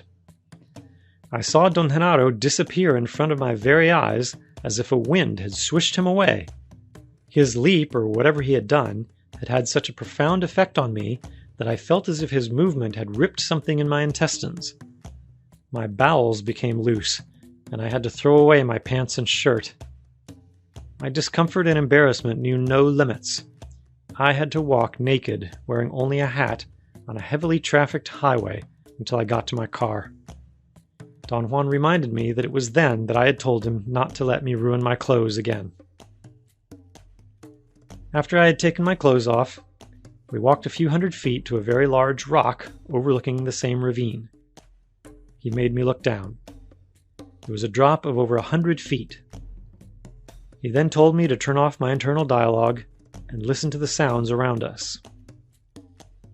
After a few moments, I heard the sound of a pebble bouncing from rock to rock on its way down to the bottom of the ravine. I heard every single bounce of the pebble with inconceivable clarity. Then I heard another pebble being thrown and another one yet. I lifted my head to align my left ear to the direction of the sound and saw Don Genaro sitting on top of the rock 12 to 15 feet from where we were. He was casually tossing pebbles down into the ravine. He yelled and cackled when I saw him, and he said that he had been hiding there waiting for me to discover him. I had a moment of bafflement. Don Juan whispered in my ear repeatedly that my reason was not invited to that event, and that I should give up the nagging desire to control everything. He said that the Nagual was a perception only for me, and that was the reason Pablito had not seen the Nagual in my car. He added, as if reading my unvoiced feelings, that although the Nagual was for me alone to witness, it still was Don Genaro himself. Don Juan took me by the arm, and in a playful manner led me to where Don Genaro was sitting. Don Genaro stood up and came closer to me. His body radiated a heat that I could see, a glow which dazzled me. He came to my side, and without touching me, he put his mouth close to my left ear and began to whisper. Don Juan also began whispering in my other ear. Their voices were synchronized. They were both repeating the same statements. They said that I should not be afraid, and that I had long, powerful fibers, which were not there to protect me, for there was nothing to protect, or to be protected from, but that they were there to guide my Nagual's perception in very much the same way my eyes guided my normal Tonal's perception. They told me that my fibers were all around me, that through them I could perceive everything at once, and that one single fiber was enough for a leap from the rock into the ravine, or up from the ravine to the rock. I had listened to everything they had whispered. Every word seemed to have had a unique connotation for me. I could retain every utterance and then play it back as if I were a tape recorder. They both urged me to leap to the bottom of the ravine. They said that I should first feel my fibers, then isolate one that went all the way down to the bottom of the ravine and follow it. As they spoke their commands, I actually could match their words with adequate feelings. I sensed an itching all over me, especially a most peculiar sensation which was indiscernible in itself, but approximated the sensation of a long itching. My body could actually feel the bottom of the ravine, and I sensed that feeling as an itching in some undefined area of my body. Don Juan and Don Genaro kept on coaxing me to slide through that feeling, but I did not know how. I then heard Don Genaro's voice alone. He said that he was going to jump with me. He grabbed me, or pushed me, or embraced me, and plunged with me into the abyss. I had the ultimate sensation of physical anguish. It was as if my stomach was being chewed and devoured. It was a mixture of pain and pleasure of such intensity and duration that all I could do was to yell and yell at the top of my lungs. When the sensation subsided, I saw an inextricable cluster of sparks and dark masses, beams of light and cloud-like formations. I could not tell whether my eyes were open or closed, or where my eyes were, or where my body was, for that matter.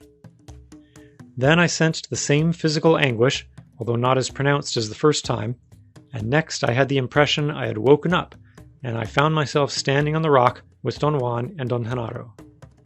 Don Juan said that I had goofed again, that it was useless to leap if the perception of the leap was going to be chaotic. Both of them repeated countless times in my ears that the Nagual by itself was of no use, that it had to be tempered by the Tonal. They said that I had to leap willingly and be aware of my act. I hesitated, not so much because I was afraid, but because I was reluctant. I felt my vacillation as if my body were swinging from side to side like a pendulum. Then some strange mood overtook me, and I leaped with all my corporealness. I wanted to think as I took the plunge, but I could not. I saw, as if through a fog, the walls of the narrow gorge and the jutting rocks at the bottom of the ravine. I did not have a sequential perception of my descent. I had instead the sensation that I was actually on the ground at the bottom. I distinguished every feature of the rocks in a short circle around me. I noticed that my view was not unidirectional and stereoscopic from the level of the eyes, but flat and all around me. After a moment I panicked, and something pulled me up like a yo-yo. Don Juan and Don Genaro made me perform the leap over and over. After every jump, Don Juan urged me to be less reticent and unwilling. He said time and time again that the sorcerer's secret in using the Nagual was in our perception, that leaping was simply an exercise in perception, and that it would end only after I had succeeded in perceiving as a perfect tonal what was at the bottom of the ravine. At one moment, I had an inconceivable sensation. I was fully and soberly aware that I was standing on the edge of the rock with Don Juan and Don Genaro whispering in my ears, and then in the next instant I was looking at the bottom of the ravine. Everything was perfectly normal. It was almost dark by then, but there was still enough light to make everything absolutely recognizable as in the world of my everyday life. I was watching some bushes when I heard a sudden noise, a rock rolling down. I saw instantly a good-sized rock tumbling down the wall of the ravine towards me. In a flash, I also saw Don Genaro throwing it. I had an attack of panic, and an instant later, I had been pulled back to the site on top of the rock. I looked around. Don Genaro was not there anymore. Don Juan began to laugh, and said that Don Genaro had left because he could not stand my stench. I then had the embarrassing realization that I was truly a mess. Don Juan had been right in making me take my clothes off. He walked me to a stream nearby and washed me like a horse, scooping water with my hat and throwing it at me, while he made hilarious comments about having saved my pants. Tales of Power by Carlos Castaneda. The Bubble of Perception. I spent the day by myself at Don Genaro's house. I slept most of the time. Don Juan came back in the late afternoon, and we hiked in complete silence to a nearby range of mountains. We stopped at dusk and sat on the edge of a deep gorge until it was almost dark. Then Don Juan led me to another place close by, a monumental cliff with a sheer vertical rock wall. The cliff was unnoticeable from the trail that led to it. Don Juan, however, had shown it to me several times before. He had made me look over the edge, and had told me that the whole cliff was a place of power, especially the base of it, which was a canyon several hundred feet down. Every time I had looked into it, I had had a discomforting chill. The canyon was always dark and menacing. Before we reached the place, Don Juan said that I had to go on by myself and meet Pablito on the edge of the cliff. He recommended that I should relax and perform the Gate of Power in order to wash away my nervous tiredness. Don Juan stepped aside to the left of the trail, and the darkness simply swallowed him. I wanted to stop and examine where he had gone, but my body did not obey. I began to jog, although I was so tired that I could hardly keep on my feet. When I reached the cliff, I could not see anyone there, and I went on jogging in place, breathing deeply. After a while, I relaxed a bit. I stood motionless with my back against a rock, and I noticed then the shape of a man a few feet away from me. He was sitting, hiding his head in his arms. I had a moment of intense fright and recoiled, but then I explained to myself that the man must be Pablito, and without any hesitation I advanced towards him. I called Pablito's name out loud. I figured that he must have been uncertain of who I was, and had become so scared that he had covered his head not to look. But before I reached him, some inexplicable fear took possession of me. My body froze on the spot, with my right arm already extended to touch him. The man lifted his head up. It was not Pablito. His eyes were two enormous mirrors, like a tiger's eyes. My body jumped backwards. My muscles tensed, and then released the tension without the slightest influence of my volition, and I performed a backward leap, so fast and so far that under normal conditions I would have plunged into a grandiose speculation about it. As it was, however, my fright was so out of proportion that I had no inclination for pondering, and I would have run out of there had it not been that someone held my arm forcibly. The feeling that someone was holding me by the arm threw me into total panic. I screamed. My outburst, instead of being the shriek I thought it should have been, was a long, chilling yell. I turned to face my assailant. It was Pablito, who was shaking even more than me. My nervousness was at its peak. I could not talk. My teeth chattered, and ripples went through my back, making me jerk involuntarily. I had to breathe through my mouth. Pablito said between chatters that the Nagual had been waiting for him, that he had barely gotten out of its clutches when he bumped into me, and that I had nearly killed him with my yell.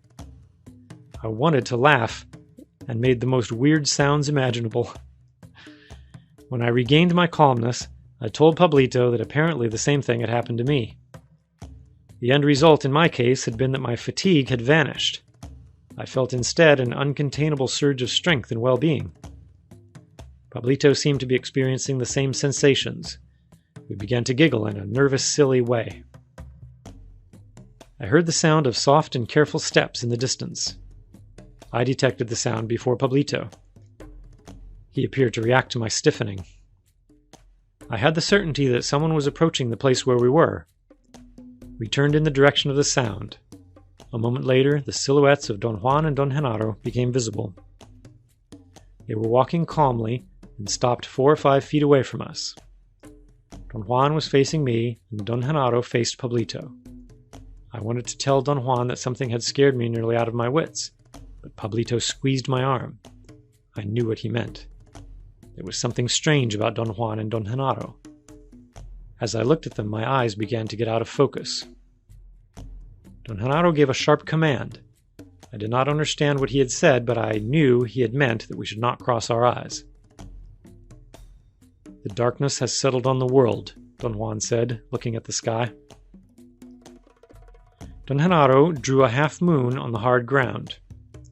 For a moment, it seemed to me that he had used some iridescent chalk, but then I realized that he was not holding anything in his hands. I was perceiving the imaginary half-moon that he had drawn with his finger.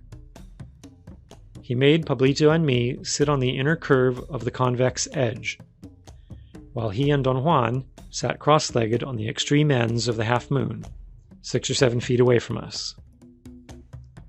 Don Juan spoke first.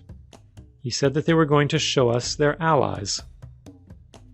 He told us that if we would gaze at their left sides, between their hips and their rib bones, we would see something like a rag or a handkerchief hanging from their belts. Don Genaro added that next to the rags on their belts there were 2 round button-like things, and that we should gaze at their belts until we saw the rags and the buttons.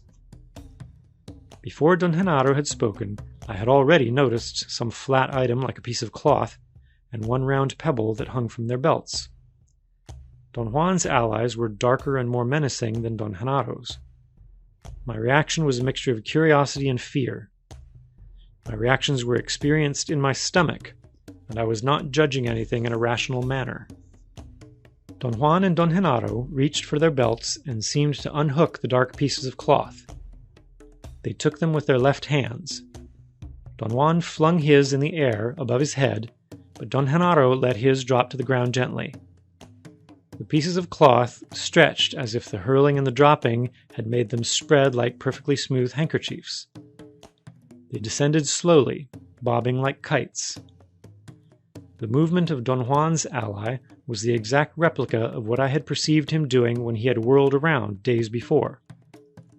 As the pieces of cloth got closer to the ground, they became solid, round, and massive. They first curled as though they had fallen over a doorknob. Then they expanded. Don Juan's grew into a voluminous shadow. It took the lead and moved towards us, crushing small rocks and hard lumps of dirt. It came within 4 or 5 feet of us to the very dip of the half-moon between Don Juan and Don Genaro. At one moment, I thought it was going to roll over us and pulverize us. My terror at that instant was like a burning fire. The shadow in front of me was gigantic, perhaps 14 feet high and 6 feet across. It moved as if it were feeling its way around with no eyes. It jerked and wobbled. I knew that it was looking for me. Pablito at that moment hit his head against my chest. The sensation that his movement produced in me dispelled some of the awesome attention that I had focused on the shadow. The shadow seemed to become disassociated, judging by its erratic jerks, and then it moved out of sight, merging with the darkness around. I shook Pablito. He lifted his head and let out a muffled scream. I looked up. A strange man was staring at me. He seemed to have been right behind the shadow, perhaps hiding behind it. He was rather tall and lanky. He had a long face, no hair, and the left side of his head was covered by a rash or an eczema of some sort. His eyes were wild and shiny. His mouth was half open. He wore some strange pajama-like clothing. His pants were too short for him. I could not distinguish whether or not he had shoes on. He stood looking at us for what seemed to be a long time, as if waiting for an opening in order to lurch at us and tear us apart. There was so much intensity in his eyes. It was not hatred or violence, but some sort of animal feeling of distrust. I could not stand the tension any longer. I wanted to adopt a fighting position that Don Juan had taught me years before, and I would have done so had it not been for Pablito, who whispered that the ally could not go over the line that Don Genaro had drawn on the ground. I realized then that there was indeed a bright line that seemed to detain whatever was in front of us. After a moment, the man moved away to the left, just like the shadow before. I had the sensation that Don Juan and Don Genaro had called them both back. There was a short, quiet pause. I could not see Don Juan or Don Genaro anymore. They were no longer sitting on the points of the half moon. Suddenly, I heard the sound of 2 small pebbles hitting the solid rock floor where we were sitting, and in a flash, the area in front of us lit up as if a mellow yellowish light had been turned on. In front of us, there was a ravenous beast, a giant, nauseating-looking coyote or wolf. Its whole body was covered with a white secretion like perspiration or saliva. Its hair was raggedy and wet. Its eyes were wild. It growled with a blind fury that sent chills through me. Its jaw shivered, and globs of saliva flew all over the place. It pawed the ground like a mad dog trying to get loose from a chain. Then it stood on its hind legs and moved its front paws and its jaws rapidly. All its fury seemed to be concentrated on breaking some barrier in front of us. I became aware that my fear of that crazed animal was of a different sort than the fear of the 2 apparitions I had witnessed before. My dread of that beast was a physical revulsion and horror. I looked on in utter impotence at its rage. Suddenly it seemed to lose its wildness and trotted out of sight. I heard then something else coming towards us, or perhaps I sensed it. All of a sudden, the shape of a colossal feline loomed in front of us. I first saw its eyes in the darkness. They were huge and fixed like 2 pools of water reflecting light. It snorted and growled softly. It exhaled air and moved back and forth in front of us without taking its eyes away from us. It did not have the electric glow that the coyote had. I could not distinguish its features clearly, and yet its presence was infinitely more ominous than the other beasts. It seemed to be gathering strength. I felt that it was so daring that it would go beyond its limits. Pablito must have had a similar feeling, for he whispered that I should duck my head and lie almost flat against the ground. A second later, the feline charged. It ran towards us, and then it leaped with its paws extended forward. I closed my eyes and hid my head in my arms against the ground. I felt that the beast had ripped the protective line that Don Genaro had drawn around us and was actually on top of us. I felt its weight pinning me down. The fur on its belly rubbed against my neck. It seemed that its forelegs were caught in something. It wriggled to set itself free. I felt its jerking and prodding and heard its diabolic puffing and hissing. I knew then that I was lost. I had a vague sense of a rational choice, and I wanted to resign myself calmly to my fate of dying there, but I was afraid of the physical pain of dying under such awful circumstances. Then some strange force surged from my body. It was as if my body refused to die and pooled all its strength in one single point, my left arm and hand. I felt an indomitable surge coming through it. Something uncontrollable was taking possession of my body, something that forced me to push the massive malignant weight of that beast off of us. Pablito seemed to have reacted in the same fashion, and we both stood up at once. There was so much energy created by both of us that the beast was flung like a rag doll. The exertion had been supreme. I collapsed on the ground, panting for air. The muscles of my stomach were so tense that I could not breathe. I did not pay any attention to what Pablito was doing. I finally noticed that Don Juan and Don Genaro were helping me to sit up.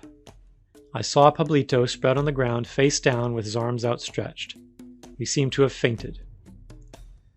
After they had made me sit up, Don Juan and Don Genaro helped Pablito. Both of them rubbed his stomach and back. They made him stand up, and after a while he could sit up by himself again. Don Juan and Don Genaro sat on the ends of the half moon, and then they began to move in front of us as if a rail existed between the 2 points, a rail that they were using to shift their positions back and forth from one side to the other. Their movements made me dizzy. They finally stopped next to Pablito and began to whisper in his ear.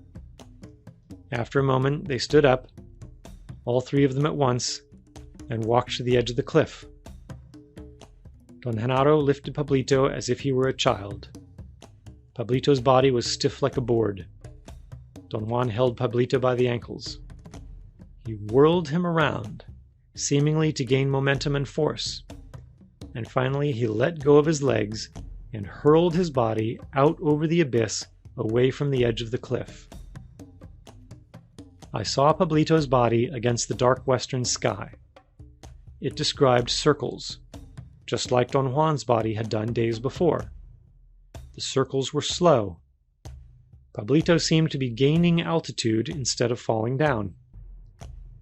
Then the circling became accelerated.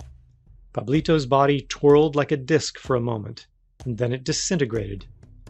I perceived that it had vanished in thin air. Don Juan and Don Genaro came to my side, squatted by me, and proceeded to whisper in my ears. Each said something different, yet I had no trouble in following their commands.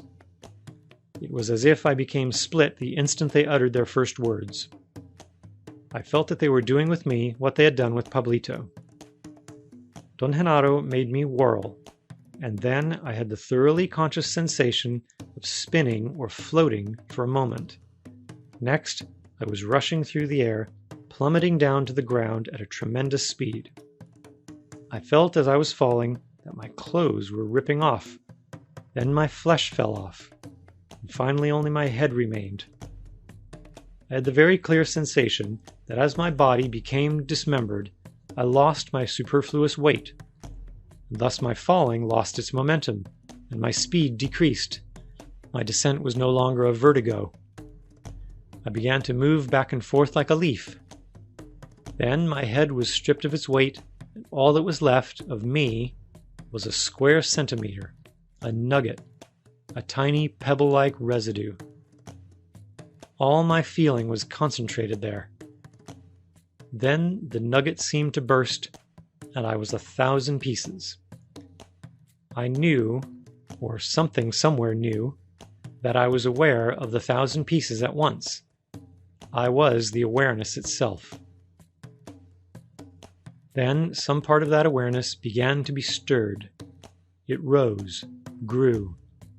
It became localized, and little by little, I regained the sense of boundaries, consciousness, or whatever, and suddenly the me I knew and was familiar with erupted into the most spectacular view of all the imaginable combinations of beautiful scenes. It was as if I were looking at thousands of pictures of the world, of people, of things. The scenes then became blurry. I had the sensation that they were being passed in front of my eyes at a greater speed until I could not single out any of them for examination. Finally, it was as if I were witnessing the organization of the world rolling past my eyes in an unbroken, endless chain. I suddenly found myself standing on the cliff with Don Juan and Don Genaro. They whispered that they had pulled me back, and that I had witnessed the unknown that no one can talk about. They said that they were going to hurl me into it once more, and that I should let the wings of my perception unfold and touch the Tonal and the Nagual at once without being aware of going back and forth from one to the other. I again had the sensations of being tossed, spinning, and falling down at a tremendous speed. Then I exploded. I disintegrated. Something in me gave out. It released something I had kept locked up all my life. I was thoroughly aware then that my secret reservoir had been tapped, and that it poured out unrestrainedly. There was no longer the sweet unity I call me. There was nothing, and yet that nothing was filled. It was not light or darkness, hot or cold, pleasant or unpleasant. It was not that I moved or floated or was stationary. Neither was I a single unit, a self as I am accustomed to being. I was a myriad of selves, which were all me, a colony of separate units that had a special allegiance to one another and would join unavoidably to form one single awareness, my human awareness. It was not that I knew beyond the shadow of a doubt, because there was nothing I could have known with. But all my single awarenesses knew that the I, the me of my familiar world, was a colony, a conglomerate of separate and independent feelings that had an unbending solidarity to one another. The unbending solidarity of my countless awarenesses, the allegiance that those parts had for one another, was my life force. A way of describing that unified sensation would be to say that those nuggets of awareness were scattered. Each of them was aware of itself, and none was more predominant than the other. Then something would stir them, and they would join and emerge into an area where all of them had to be pooled in one clump, the me I know. As me, myself, then, I would witness a coherent scene of worldly activity, or a scene that pertained to other worlds and which I thought must have been pure imagination, or a scene that pertained to pure thinking, that is. I had views of intellectual systems, or of ideas strung together as verbalizations. In some scenes, I talked to myself to my heart's content. After every one of those coherent views, the me would disintegrate and be nothing once more. During one of those excursions into a coherent view, I found myself on the cliff with Don Juan. I instantly realized that I was then the total me I am familiar with. I felt my physicality as real. I was in the world rather than merely viewing it. Don Juan hugged me like a child. He looked at me. His face was very close. I could see his eyes in the darkness. They were kind. They seemed to hold a question. I knew what it was. The unspeakable was truly unspeakable. "Well?" he asked softly, as if he would need my reaffirmation. I was speechless. The words numb, bewildered, confused, and so on were not in any way appropriate descriptions of my feelings at that moment. I was not solid. I knew that Don Juan had to grab me and keep me forcibly on the ground, otherwise I would have floated in the air and disappeared. I was not afraid of vanishing. I longed for the unknown where my awareness was not unified. Don Juan walked me slowly, pushing down on both of my shoulders, to an area around Don Genaro's house. He made me lie down, and then covered me with soft dirt from a pile that he seemed to have prepared beforehand. He covered me up to my neck. With leaves, he made a sort of pillow for my head to rest on, and told me not to move or fall asleep at all. He said that he was going to sit and keep me company until the earth again consolidated my form. I felt very comfortable, and had a nearly invincible desire to fall asleep, but Don Juan would not let me. He demanded that I should talk about anything under the sun except what I had just experienced. I did not know what to talk about at first. Then I asked about Don Genaro. Don Juan said that Don Genaro had taken Pablito and had buried him somewhere around there, and was doing with him what he himself was doing with me. I had the desire to sustain the conversation, but something in me was incomplete. I had an unusual indifference, a tiredness that was more like boredom. Don Juan seemed to know how I felt. He began to talk about Pablito and how our fates were interlocked. He said that he became Pablito's benefactor at the same time that Don Genaro became his teacher, and that power had paired Pablito and me step by step. He made the emphatic remark that the only difference between Pablito and me was that while Pablito's world as a warrior was governed by coercion and fear, mine was governed by affection and freedom. Don Juan explained that such a difference was due to the intrinsically different personalities of the benefactors. Don Genaro was sweet and affectionate and funny, while he himself was dry, authoritarian, and direct. He said that my personality demanded a strong teacher but a tender benefactor, and that Pablito was the opposite. He needed a kind teacher and a stern benefactor. We talked for a while longer, and then it was morning. When the sun appeared over the mountains on the eastern horizon, he helped me to get up from under the dirt. After I woke up in the early afternoon, Don Juan and I sat by the door of Don Genaro's house. Don Juan said that Don Genaro was still with Pablito, preparing him for the last encounter. "Tomorrow you and Pablito will go into the unknown," he said. "I must prepare you for it now. You will go into it by yourselves. Last night you two were like yo-yos being pulled back and forth. Tomorrow you will be on your own." I had then a rush of curiosity, and questions about my experiences of the night before just poured out of me. He was unruffled by my barrage. "Today I have to accomplish a most crucial maneuver," he said. "I have to trick you for the last time, and you must fall for my tricking." He laughed and slapped his thighs. "What Genaro wanted to show you with the first exercise the other night was how sorcerers use the Nagual," he went on. "There is no way to get to the sorcerer's explanation unless one has willingly used the Nagual, or rather, unless one has willingly used the Tonal to make sense out of one's actions in the Nagual. Another way of making all this clear is to say that the view of the Tonal must prevail if one is going to use the Nagual the way sorcerers do." I told him that I had found a blatant incongruity in what he had just said. On the one hand, he had given me 2 days before an incredible recapitulation of his studied acts over a period of years, acts designed to affect my view of the world. And on the other hand, he wanted that same view to prevail. "One has nothing to do with the other," he said. "Order in our perception is the exclusive realm of the Tonal. Only there can our actions have a sequence. Only there are they like stairways where one can count the steps. There is nothing of that sort in the Nagual. Therefore, the view of the Tonal is a tool, and as such, it is not only the best tool, but the only one we've got. Last night, your bubble of perception opened, and its wings unfolded. There's nothing else to say about it. It is impossible to explain what happened to you, so I'm not going to attempt to, and you shouldn't try to either. It should be enough to say that the wings of your perception were made to touch your totality. Last night you went back and forth from the Nagual to the Tonal time and time again. You were hurled in twice so as to leave no possibility for mistakes. The second time you experienced the full impact of the journey into the unknown.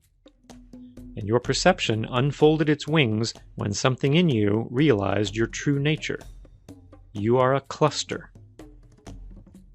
This is the sorcerer's explanation. The Nagual is the unspeakable. All the possible feelings and beings and selves float in it like barges, peaceful, unaltered, forever. Then the glue of life binds some of them together. You yourself found that out last night, and so did Pablito, and so did Genaro the time he journeyed into the unknown, and so did I. When the glue of life binds those feelings together, a being is created. A being that loses the sense of its true nature and becomes blinded by the glare and clamor of the area where beings hover, the Tonal. The Tonal is where all the unified organization exists. A being pops into the Tonal once the force of life has bound all the needed feelings together. I said to you once that the Tonal begins at birth and ends at death.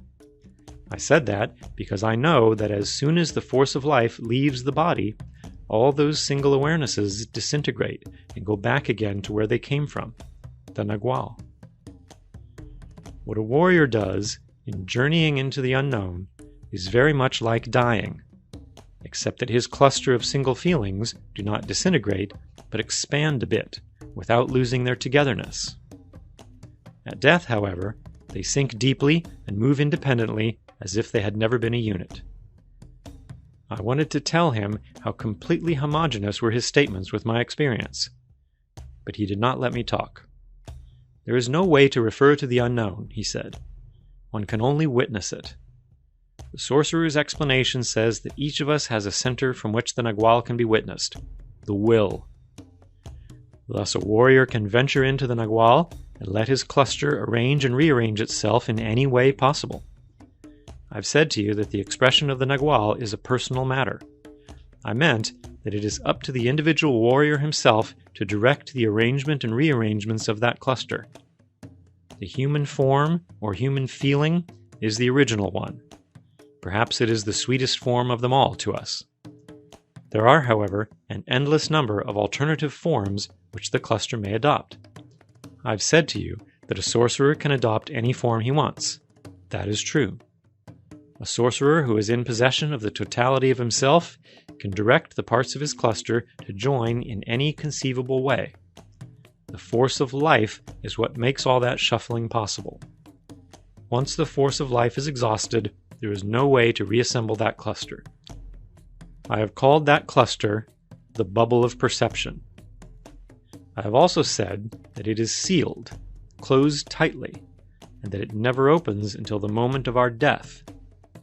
Yet it could be made to open. Sorcerers have obviously learned that secret, and although not all of them arrive at the totality of themselves, they know about the possibility of it. They know that the bubble opens only when one plunges into the Nagual. Yesterday, I gave you a recapitulation of all the steps that you have followed to arrive at that point. He scrutinized me as if he were waiting for a comment or a question. What he had said was beyond comment. I understood then that it would have been of no consequence if he had told me everything 14 years before, or if he would have told it to me at any point during my apprenticeship. What was important was the fact that I had experienced with or in my body the premises of his explanation. "I'm waiting for your usual question," he said, voicing his words slowly. "What question?" I asked. "The one your reason is itching to voice." "Today I relinquish all questions. I really don't have any, Don Juan." "That's not fair," he said, laughing. "There is one particular question that I need you to ask." He said that if I would shut off my internal dialogue for just an instant, I could discern what the question was. I had a sudden thought, a momentary insight, and I knew what he wanted. "Where was my body while all that was happening to me, Don Juan?" I asked, and he broke into a belly laugh. "This is the last of the sorcerer's tricks," he said. "Let's say that what I'm going to reveal to you is the last bit of the sorcerer's explanation. Up to this point, your reason has haphazardly followed my doings. Your reason is willing to admit that the world is not as the description portrays it, that there is much more to it than what meets the eye. Your reason is almost willing and ready to admit that your perception went up and down that cliff, or that something in you, or even all of you, leaped to the bottom of the gorge and examined with the eyes of the Tonal what was there, as if you had descended bodily with a rope and ladder. That act of examining the bottom of the gorge was the crown of all these years of training. You did it well. Genaro saw the cubic centimeter of chance when he threw a rock at the U that was at the bottom of the ravine. You saw everything. Genaro and I knew then, without a doubt, that you were ready to be hurled into the unknown. At that instant, you not only saw, but you knew all about the double, the other." I interrupted and told him that he was giving me undeserving credit for something that was beyond my understanding. His reply was that I needed time to let all those impressions settle down, and that once I had done that, answers would just pour out of me in the same manner that questions had poured out of me in the past. The secret of the double is in the bubble of perception, which in your case that night was at the top of the cliff and at the bottom of the gorge at the same time, he said. The cluster of feelings can be made to assemble instantly anywhere. In other words, one can perceive the here and the there at once. He urged me to think and remember a sequence of actions which he said were so ordinary that I had almost forgotten them. I did not know what he was talking about. He coaxed me to try harder. "Think about your hat," he said, "and think what Genaro did with it." I had a shocking moment of realization.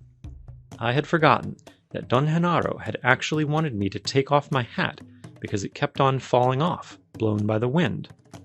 But I did not want to let go of it. I had felt stupid being naked. Wearing a hat, which I ordinarily never do, gave me a sense of strangeness. I was not really myself, in which case being without clothes was not so embarrassing. Don Genaro had then attempted to change hats with me, but his was way too small for my head. He made jokes about the size of my head and the proportions of my body. Finally, he took my hat off and wrapped my head with an old poncho, like a turban. I told Don Juan that I had forgotten about that sequence, which I was sure had happened in between my so-called leaps. And yet the memory of those leaps stood as a unit which was uninterrupted. They certainly were an uninterrupted unit, and so was Genaro's cavorting with your hat, he said. Those two memories cannot be made to go one after the other, because they happened at the same time. He made the fingers of his left hand move as if they could not fit into the spaces between the fingers of his right hand. Those leaps were only the beginning, he went on. Then came your true excursion into the unknown. Last night you experienced the unspeakable, the Nagual. Your reason cannot fight the physical knowledge that you are a nameless cluster of feelings. Your reason at this point might even admit that there is another center of assemblage, the will, through which it is possible to judge or assess and use the extraordinary effects of the Nagual. It has finally dawned on your reason that one can reflect the Nagual through the will, although one can never explain it. But then comes your question. Where was I when all that was taking place? Where was my body? The conviction that there is a real you is a result of the fact that you have rallied everything you've got around your reason. At this point, your reason admits that the Nagual is the indescribable, not because the evidence has convinced it, but because it is safe to admit it. Your reason is on safe ground. All the elements of the Tonal are on its side. Don Juan paused and examined me. His smile was kind. "Let's go to Genaro's place of predilection," he said abruptly. He stood up, and we walked to the rock where we had talked 2 days before. We sat comfortably on the same spots with our backs against the rock. "To make reason feel safe is always the task of the teacher," he said. "I've tricked your reason into believing that the Tonal was accountable and predictable. Genaro and I have labored to give you the impression that only the Nagual was beyond the scope of explanation. The proof that the tricking was successful is that at this moment it seems to you that in spite of everything you have gone through, there is still a core that you can claim as your own, your reason. That's a mirage. Your precious reason is only a center of assemblage, a mirror that reflects something which is outside of it. Last night, you witnessed not only the indescribable Nagual, but also the indescribable Tonal. The last piece of the Sorcerer's explanation says that reason is merely reflecting an outside order, and that reason knows nothing about that order. It cannot explain it. In the same way, it cannot explain the Nagual. Reason can only witness the effects of the Tonal, but never ever could it understand it or unravel it. The very fact that we are thinking and talking points out an order that we follow without ever knowing how we do that, or what the order is. I brought up then the idea of Western man's research into the workings of the brain as a possibility of explaining what that order was. He pointed out that all that research did was to attest that something was happening. Sorcerers do the same thing with their will, he said.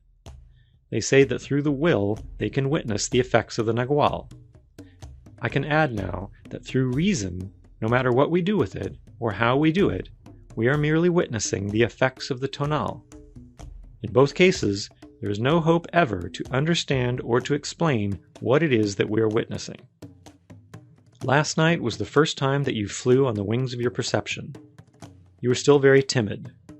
You ventured only on the band of human perception. A sorcerer can use those wings to touch other sensibilities. A crow's, for instance, a coyote's, a cricket's, or the order of other worlds in that infinite space. Do you mean other planets, Don Juan? Certainly. The wings of perception can take us to the most recondite confines of the Nagual, or to inconceivable worlds of the Tonal. Can a sorcerer go to the moon, for instance? Of course he can, he replied. But he wouldn't be able to bring back a bag of rocks, though. We laughed and joked about it, but his statement had been made in ultimate seriousness. We have arrived at the last part of the sorcerer's explanation, he said. Last night, Genaro and I showed you the last 2 points that make the totality of man, the Nagual and the Tonal. I once told you that those 2 points were outside of oneself, and yet they were not. That is the paradox of the luminous beings. The Tonal of every one of us is but a reflection of that indescribable unknown filled with order. The Nagual of every one of us is but a reflection of that indescribable void that contains everything. Now you should sit on Genaro's place of predilection until twilight. By then you should have pounded the sorcerer's explanation into place. As you sit here now, you have nothing except the force of your life that binds that cluster of feelings. He stood up. Tomorrow's task is to plunge into the unknown by yourself, while Genaro and I watch you without intervening, he said. Sit here and turn off your internal dialogue. You may gather the power needed to unfold the wings of your perception and fly to that infinitude.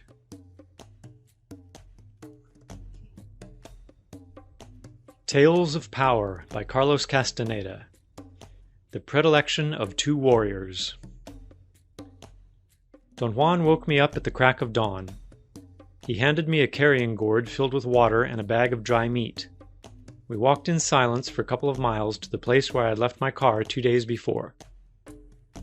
This journey is our last journey together, he said in a quiet voice when we arrived at my car. I felt a strong jolt in my stomach. I knew what he meant. He leaned against the back fender as I opened the passenger door, and he looked at me with a feeling that had never been there before. We got in the car, but before I started the motor, he made some obscure remarks that I also understood to perfection. He said that we had a few minutes to sit in the car and touch again upon some feelings very personal and poignant.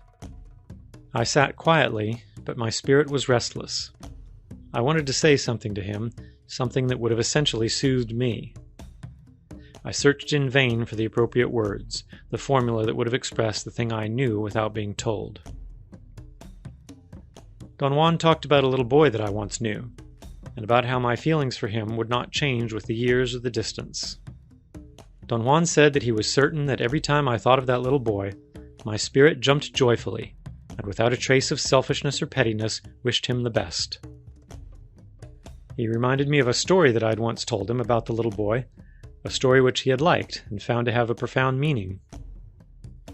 During one of our hikes in the mountains around Los Angeles, the little boy had gotten tired of walking, so I had let him ride on my shoulders. A wave of intense happiness engulfed us then, and the little boy shouted his thanks to the sun and to the mountains. That was his way of saying goodbye to you, Don Juan said. I felt the sting of anguish in my throat. There are many ways of saying farewell, he said. The best way is perhaps by holding a particular memory of joyfulness. For instance, if you live like a warrior, the warmth that you felt when the little boy rode on your shoulders will be fresh and cutting for as long as you live. That is a warrior's way of saying farewell. I hurriedly turned on the motor and drove faster than usual on the hard-packed rocky ground until we got onto the unpaved road. We drove a short distance, and then we walked the rest of the way. After about an hour, we came to a grove of trees. Don Genaro, Pablito, and Nestor were there waiting for us. I greeted them. All of them appeared to be so happy and vigorous. As I looked at them and at Don Juan, I was overcome by a feeling of profound empathy for all of them. Don Genaro embraced me and patted me affectionately on the back. He told Nestor and Pablito that I had had a fine performance leaping into the bottom of a ravine. With his hand still on my shoulder, he addressed them in a loud voice. "Yes, sir," he said, looking at them. "I'm his benefactor, and I know that that was quite an achievement. That was the crown of years of living like a warrior." He turned to me and placed his other hand on my shoulder. His eyes were shiny and peaceful. "There's nothing I can say to you, Carlitos," he said, voicing his words slowly, "except that you had an extraordinary amount of excrement in your bowels." With that, he and Don Juan howled with laughter until they seemed about to pass out. Pablito and Nestor giggled nervously, not knowing exactly what to do. When Don Juan and Don Genaro had quieted down, Pablito said to me that he was unsure of his capability of going into the unknown by himself. "I really don't have the faintest idea of how to do it," he said. "Genaro says that one needs nothing except impeccability. What do you think?" I told him that I knew even less than he did. Nestor sighed and seemed truly concerned. He moved his hands and his mouth nervously as if he were on the verge of saying something important and did not know how. "Genaro says that you two will make it," he finally said. Don Genaro signaled with his hand that we were leaving. He and Don Juan walked together a few yards ahead of us. We followed the same mountain trail nearly all day. We walked in complete silence and never stopped. All of us had a provision of dry meat and a gourd of water, and it was understood that we would eat as we walked. At a certain point, the trail definitely became a road. It curved around the side of a mountain, and suddenly the view of a valley opened up in front of us. It was a breathtaking sight, a long green valley glimmering in sunlight. There were 2 magnificent rainbows over it, and patches of rain all over the surrounding hills. Don Juan stopped walking and jutted his chin to point out something down in the valley to Don Genaro. Don Genaro shook his head. It was not an affirmative or negative gesture, it was more like a jerk of his head. They both stood motionless, peering into the valley for a long time. We left the road there and took what seemed to be a shortcut. We began to descend via a more narrow and hazardous path that led to the northern part of the valley. When we reached the flatland, it was mid-afternoon. The strong scent of river willows and moist dirt enveloped me. For a moment, the rain was like a soft green rumble on the nearby trees to my left. Then it was only a quivering in the reeds. I heard the rustling of a stream. I stopped for a moment to listen. I looked at the top of the trees. The high cirrus clouds on the western horizon looked like puffs of cotton scattered in the sky. I stood there watching the clouds long enough for everyone else to get quite a bit ahead of me. I ran after them. Don Juan and Don Genaro stopped and turned around in unison. Their eyes moved and focused on me with such uniformity and precision that they seemed to be one single person.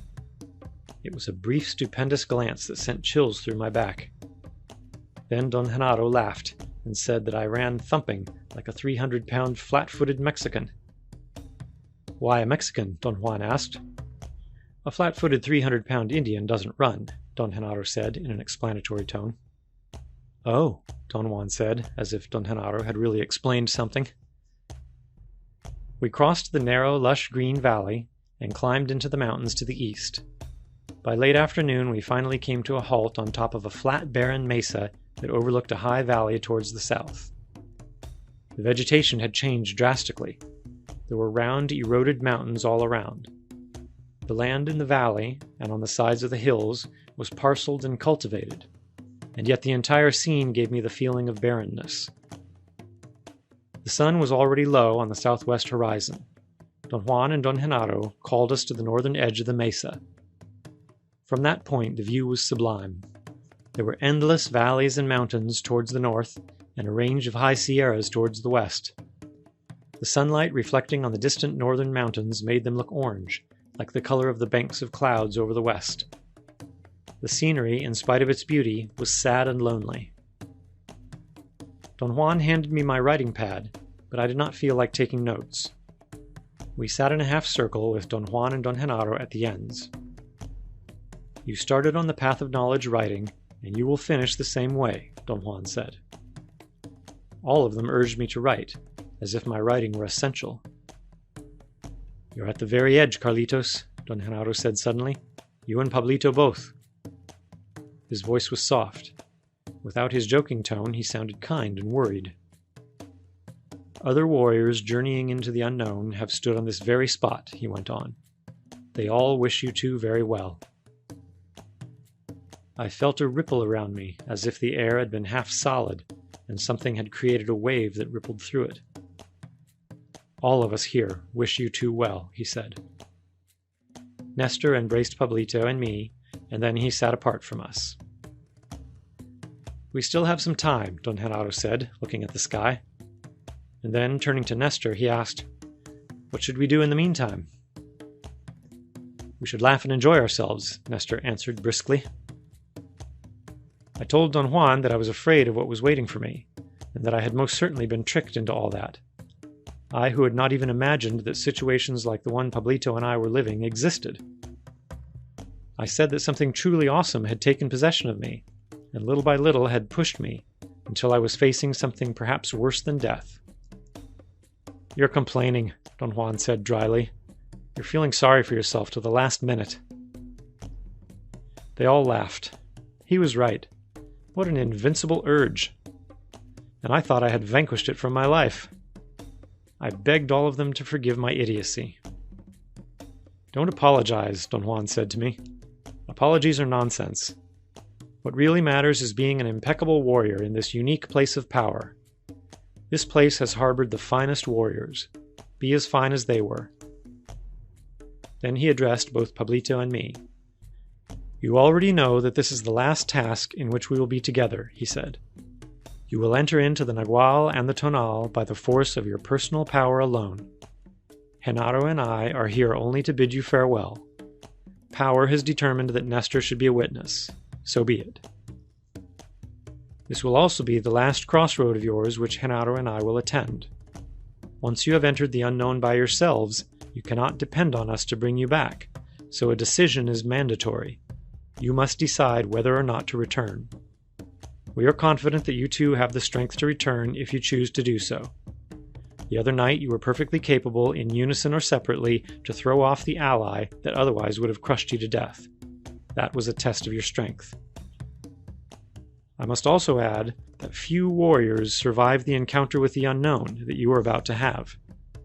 Not so much because it is hard, but because the Nagual is enticing beyond any statement, and warriors who are journeying into it find that to return to the Tonal, or to the world of order and noise and pain, is a most unappealing affair. The decision to stay or to return is done by something in us which is neither our reason nor our desire, but our will. So there is no way of knowing the outcome of it beforehand. If you choose not to return, you will disappear as if the earth had swallowed you. But if you choose to return to this earth, you must wait like true warriors until your particular tasks are finished.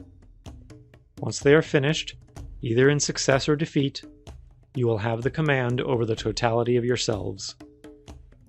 Don Juan paused for a moment. Don Genaro looked at me and winked. "Carlitos wants to know what it means to have command over the totality of oneself," he said, and everybody laughed. He was right. Under other circumstances, I would have asked about it. The situation, however, was too solemn for questions. "It means that the warrior has finally encountered power," Don Juan said. "No one can tell what each warrior would do with it. Perhaps you two will roam peacefully and unnoticed on the face of the earth. Or perhaps you will turn out to be hateful men. Or perhaps notorious. Or kind. All that depends on the impeccability and the freedom of your spirit. The important thing, however, is your task. That is the bestowal made by a teacher and a benefactor to their apprentices. I pray that you two will succeed in bringing your tasks to a culmination." "Waiting to fulfill that task is a very special waiting," Don Genaro said all of a sudden. "And I'm going to tell you the story of a band of warriors who lived in another time on the mountains somewhere in that direction." He casually pointed to the east. But then, after a moment's hesitation, he seemed to change his mind, and stood up and pointed to the distant northern mountains. "No, they lived in that direction," he said, looking at me and smiling with an air of erudition. "Exactly 135 kilometers from here." Don Genaro was perhaps imitating me. His mouth and forehead were contracted, his hands were tightly clasped against his chest, holding some imaginary object that he may have intended to be a notebook. He maintained a most ridiculous posture. I had once met a German scholar, a sinologist, who looked exactly like that. The thought that all along I might have been unconsciously imitating the grimaces of a German sinologist was utterly funny to me. I laughed by myself. It seemed to be a joke just for me. Don Genaro sat down again and proceeded with his story. Whenever a member of that band of warriors was thought to have committed an act which was against their rules, his fate was put to the decision of all of them. The culprit had to explain his reasons for having done what he did. His comrades had to listen to him. And then they either disbanded because they had found his reasons convincing, or they lined up with their weapons at the very edge of a flat mountain, very much like this mountain where we're sitting now, ready to carry out his death sentence because they had found his reasons to be unacceptable. In that case, the condemned warrior had to say goodbye to his old comrades, and his execution began. Don Genaro looked at me and Pablito as if waiting for a sign from us. Then he turned to Nestor. "Perhaps the witness here could tell us what the story has to do with these two," he said to Nestor. Nestor smiled shyly and seemed to immerse himself deep in thought for a moment. "The witness has no idea," he said, and broke up into a nervous giggle. Don Genaro asked everyone to stand up and go with him to look over the west edge of the mesa. There was a mild slope down to the bottom of the land formation. Then there was a narrow, flat strip of land, ending in a crevice that seemed to be a natural channel for the runoff of rainwater. "Right where that ditch is, there was a row of trees on the mountain in the story," he said. "Beyond that point, there was a thick forest. After saying goodbye to his comrades, the condemned warrior was supposed to begin walking down the slope towards the trees. His comrades then cocked their weapons and aimed at him. If no one shot, or if the warrior survived his wounds and reached the edge of the trees, he was free. We went back to the place where we had been sitting. "How about now, witness?" he asked Nestor. "Can you tell?" Nestor was the epitome of nervousness. He took off his hat and scratched his head. He then hid his face in his hands. "How can the poor witness know?" he finally retorted in a challenging tone, and laughed with everybody else. "They say that there were men who pulled through unharmed," Don Genaro continued. "Let's say that their personal power affected their comrades. A wave went through them as they were aiming at him, and no one dared to use his weapon. Or perhaps they were in awe of his bravery and could not harm him." Don Genaro looked at me and then at Pablito. "There was a condition set up for that walk to the edge of the trees," he went on. "The warrior had to walk calmly, unaffected. His steps had to be sure and firm, his eyes looking straight ahead, peacefully. He had to go down without stumbling, without turning to look back, and above all, without running." Don Genaro paused. Pablito assented to his words by nodding. "If you two decide to return to this earth," he said, "you will have to wait like true warriors until your tasks are fulfilled. That waiting is very much like the walk of the warrior in the story. You see, the warrior had run out of human time, and so have you. The only difference is in who is aiming at you. Those who were aiming at the warrior were his warrior comrades, but what's aiming at you two is the unknown. Your only chance is your impeccability. You must wait without looking back. You must wait without expecting rewards. And you must aim all of your personal power at fulfilling your tasks. If you don't act impeccably, if you begin to fret and get impatient and desperate, you'll be cut down mercilessly by the sharpshooters from the unknown. If, on the other hand, your impeccability and personal power are such that you are capable of fulfilling your tasks, you will then achieve the promise of power. And what's that promise, you may ask? It is a promise that power makes to men as luminous beings. Each warrior has a different fate, so there is no way of telling what that promise will be for either of you.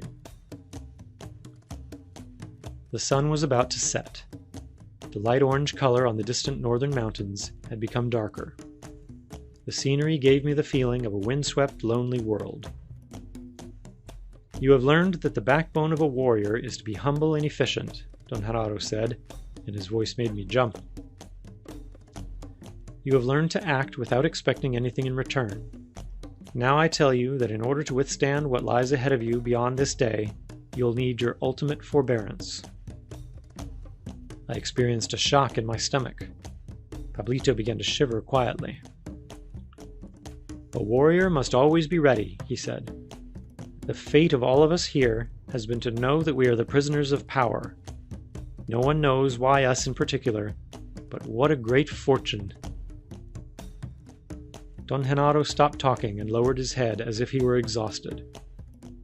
That had been the first time that I had heard him speak in such terms.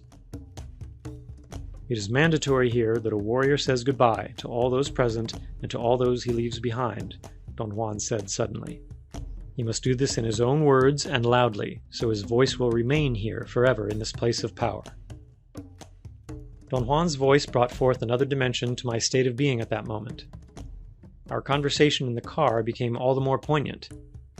How right he was when he had said that the serenity of the scenery around us was only a mirage, and that the sorcerer's explanation delivered a blow that no one could parry. I had heard the sorcerer's explanation, and I had experienced its premises. And there I was, more naked and more helpless than ever in my entire life. Nothing that I had ever done, nothing that I had ever imagined, could even compare to the anguish and the loneliness of that moment. The sorcerer's explanation had stripped me even of my reason. Don Juan was right again when he said that a warrior could not avoid pain and grief, but only the indulging in them. At that moment my sadness was uncontainable. I could not stand to say goodbye to those who had shared with me the turns of my fate. I told Don Juan and Don Genaro that I had made a pact with someone to die together, and that my spirit could not bear to leave alone. We are all alone, Carlitos, Don Genaro said softly. That's our condition. I felt in my throat the anguish of my passion for life, and for those close to me. I refused to say goodbye to them. We are alone, Don Juan said, but to die alone is not to die in loneliness. His voice sounded muffled and dry, like coughing. Pablito wept quietly. Then he stood up and spoke. It was not a harangue or a testimonial. In a clear voice, he thanked Don Genaro and Don Juan for their kindness. He turned to Nestor and thanked him for having given him the opportunity to take care of him. He wiped his eyes with his sleeve. What a wonderful thing it was to be in this beautiful world, in this marvelous time, he exclaimed, and sighed. His mood was overwhelming. If I don't return, I beg you as an ultimate favor to help those who have shared my fate, he said to Don Genaro. He then turned toward the west in the direction of his home. His lean body convulsed with tears. He ran towards the edge of the mesa with outstretched arms as if he were running to embrace someone. His lips moved. He seemed to be talking in a low voice. I turned my head away. I did not want to hear what Pablito was saying. He came back to where we were sitting, slumped down next to me, and lowered his head. I was incapable of saying a thing. But then an outside force seemed to take over and made me stand up, and I too spoke my thanks and my sadness. We were quiet again. A north wind hissed softly, blowing in my face. Don Juan looked at me. I had never seen so much kindness in his eyes. He said to me that a warrior said farewell by thanking all those who had a gesture of kindness or concern for him, and that I had to voice my gratitude not only to them, but also to those who had taken care of me and had helped me on my way. I faced the northwest, towards Los Angeles, and all the sentimentality of my spirit poured out. What a purifying release it was to voice my thanks. I sat down again. No one looked at me. A warrior acknowledges his pain, but he doesn't indulge in it, Don Juan said. Thus, the mood of a warrior who enters into the unknown is not one of sadness. On the contrary, he's joyful because he feels humbled by his great fortune, confident that his spirit is impeccable, and above all, fully aware of his efficiency. A warrior's joyfulness comes from having accepted his fate, and from having truthfully assessed what lies ahead of him. There was a long pause. My sadness was paramount. I wanted to do something to get out of such oppressiveness. "Witness, please squeeze your spirit catcher," Don Genaro said to Nestor. I heard the loud, most ludicrous sound of Nestor's contraption. Pablito nearly got hysterical laughing, and so did Don Juan and Don Genaro. I noticed a peculiar smell, and realized then that Nestor had farted. What was horrendously funny was the expression of ultimate seriousness on his face. He had farted not as a joke, but because he did not have his spirit catcher with him. He was being helpful in the best way he could. All of them laughed with abandon. What facility they had for shifting from sublime situations to utterly ludicrous ones. Pablito turned to me suddenly. He wanted to know if I was a poet, but before I could answer his question, Don Genaro made a rhyme. "Carlitos is really cool. He's got a bit of a poet, a nut, and a fool," he said. They all had another outburst of laughter. "That's a better mood," Don Juan said. "And now, before Genaro and I say goodbye to you, you two may say anything you please. It might be the last time you utter a word, ever." Pablito shook his head negatively, but I had something to say. I wanted to express my admiration, my awe, for the exquisite temper of Don Juan and Don Genaro's warrior spirit. But I became entangled in my words, and ended up saying nothing. Or even worse yet, I ended up sounding as if I were complaining again. Don Juan shook his head and smacked his lips in mock disapproval. I laughed involuntarily. It did not matter, however, that I had flubbed my chance to tell them of my admiration. A very intriguing sensation began to take possession of me. I had a sense of exhilaration and joy, an exquisite freedom that made me laugh. I told Don Juan and Don Genaro that I did not give a fig about the outcome of my encounter with the unknown, that I was happy and complete, and that whether I lived or died was of no importance to me at that moment. Don Juan and Don Genaro seemed to enjoy my assertions even more than I did. Don Juan slapped his thigh and laughed. Don Genaro threw his hat on the floor and yelled as if he were riding a wild horse. "We have enjoyed ourselves and laughed while waiting, just as the witness recommended," Don Genaro said all of a sudden. "But it is the natural condition of order that it should always come to an end." He looked at the sky. "It's almost time for us to disband, like the warriors in the story," he said. "But before we go our separate ways, I must tell you two one last thing. I am going to disclose to you a warrior's secret. Perhaps you can call it a warrior's predilection." He addressed me in particular, and said that once I had told him that the life of a warrior was cold and lonely, and devoid of feelings. He even added that at that precise moment I was convinced that it was so. "The life of a warrior cannot possibly be cold and lonely and without feelings," he said, "because it is based on his affection, his devotion, his dedication to his beloved. And who, you may ask, is his beloved? I will show you now." Don Genaro stood up and walked slowly to a perfectly flat area right in front of us, 10 or 12 feet away. He made a strange gesture there. He moved his hands as if he were sweeping dust from his chest and his stomach. Then an odd thing happened. A flash of an almost imperceptible light went through him. It came from the ground and seemed to kindle his entire body. He did a sort of backward pirouette, a backward dive more properly speaking, and landed on his chest and arms. His movement had been executed with such precision and skill that he seemed to be a weightless being, a worm-like creature that had turned on itself. When he was on the ground, he performed a series of unearthly movements.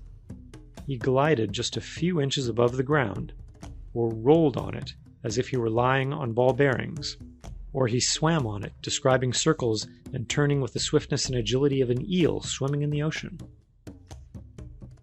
My eyes began to cross at one moment, and then without any transition, I was watching a ball of luminosity sliding back and forth on something that appeared to be the floor of an ice skating rink with 1,000 lights shining on it. The sight was sublime. Then the ball of fire came to rest and stayed motionless. A voice shook me and dispelled my attention. It was Don Juan talking. I could not understand at first what he was saying. I looked again at the ball of fire. I could distinguish only Don Genaro lying on the ground with his arms and legs spread out. Don Juan's voice was very clear. It seemed to trigger something in me, and I began to write. Genaro's love is the world, he said. He was just now embracing this enormous earth, but since he's so little, all he can do is swim in it. But the earth knows that Genaro loves it, and it bestows on him its care. That's why Genaro's life is filled to the brim, and his state, wherever he'll be, will be plentiful. Genaro roams on the paths of his love, and wherever he is complete. Don Juan squatted in front of us. He caressed the ground gently. This is the predilection of two warriors, he said. This earth, this world. For a warrior, there can be no greater love. Don Genaro stood up and squatted next to Don Juan for a moment, while both of them peered fixedly at us. Then they sat in unison, cross-legged. Only if one loves this earth with unbending passion can one release one's sadness, Don Juan said. A warrior is always joyful, because his love is unalterable, and his beloved, the earth, embraces him and bestows upon him inconceivable gifts. Sadness belongs only to those who hate the very thing that gives shelter to their beings. Don Juan again caressed the ground with tenderness. This lovely being, which is alive to its last recesses and understands every feeling, soothed me. It cured me of my pains. And finally, when I had fully understood my love for it, it taught me freedom. He paused. The silence around us was frightening. The wind hissed softly, and then I heard the distant barking of a lone dog. Listen to that barking, Don Juan went on. That is the way my beloved earth is helping me now to bring this last point to you. That barking is the saddest thing one can hear. We were quiet for a moment. The barking of that lone dog was so sad, and the stillness around us so intense, that I experienced a numbing anguish. It made me think of my own life, my sadness, my not knowing where to go, what to do. That dog's barking is the nocturnal voice of a man, Don Juan said. It comes from a house in that valley towards the south.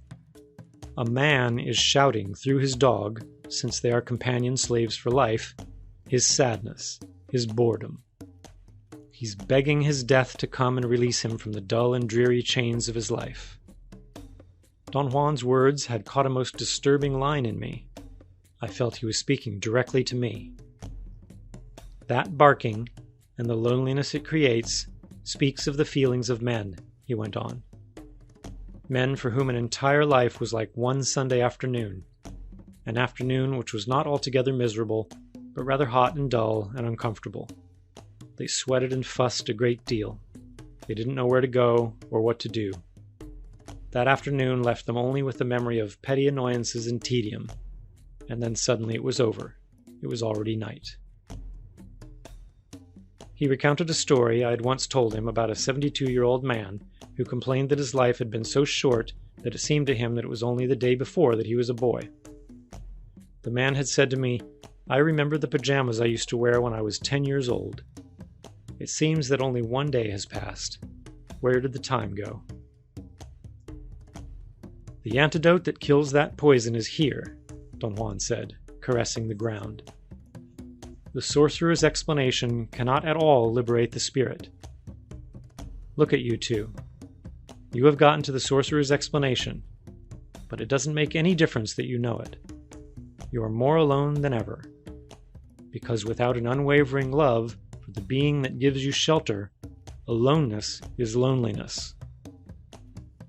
Only the love for this splendorous being can give freedom to a warrior's spirit, and freedom is joy, efficiency, and abandon in the face of any odds. That is the last lesson. It is always left for the very last moment, for the moment of ultimate solitude, when a man faces his death and his aloneness. Only then does it make sense. Don Juan and Don Genaro stood up and stretched their arms and arched their backs, as if sitting had made their bodies stiff. My heart began to pound fast. They made Pablito and me stand up. The twilight is the crack between the worlds, Don Juan said. It is the door to the unknown. He pointed with a sweeping movement of his hand to the mesa where we were standing. This is the plateau in front of that door. He pointed then to the northern edge of the mesa. There is the door. Beyond, there is an abyss, and beyond that abyss is the unknown. Don Juan and Don Genaro then turned to Pablito and said goodbye to him. Pablito's eyes were dilated and fixed. Tears were rolling down his cheeks. I heard Don Genaro's voice saying goodbye to me, but I did not hear Don Juan's. Don Juan and Don Genaro moved towards Pablito and whispered briefly in his ears. Then they came to me. But before they had whispered anything, I already had that peculiar feeling of being split. We will now be like dust on the road, Don Genaro said. Perhaps it will get in your eyes again someday. Don Juan and Don Genaro stepped back and seemed to merge with the darkness. Pablito held my forearm, and we said goodbye to each other. Then a strange urge, a force, made me run with him to the northern edge of the mesa. I felt his arm holding me as we jumped, and then I was alone. And if you like the podcast, I would like to also take a moment to remind you to subscribe to this channel or sign up to the newsletter if you would like to be notified when I release new content. And if you would like to support my work, then you can download the podcast for a small supporter's remuneration. Links are in the description. Here's to you and your fulfillment and growth into every tomorrow to come.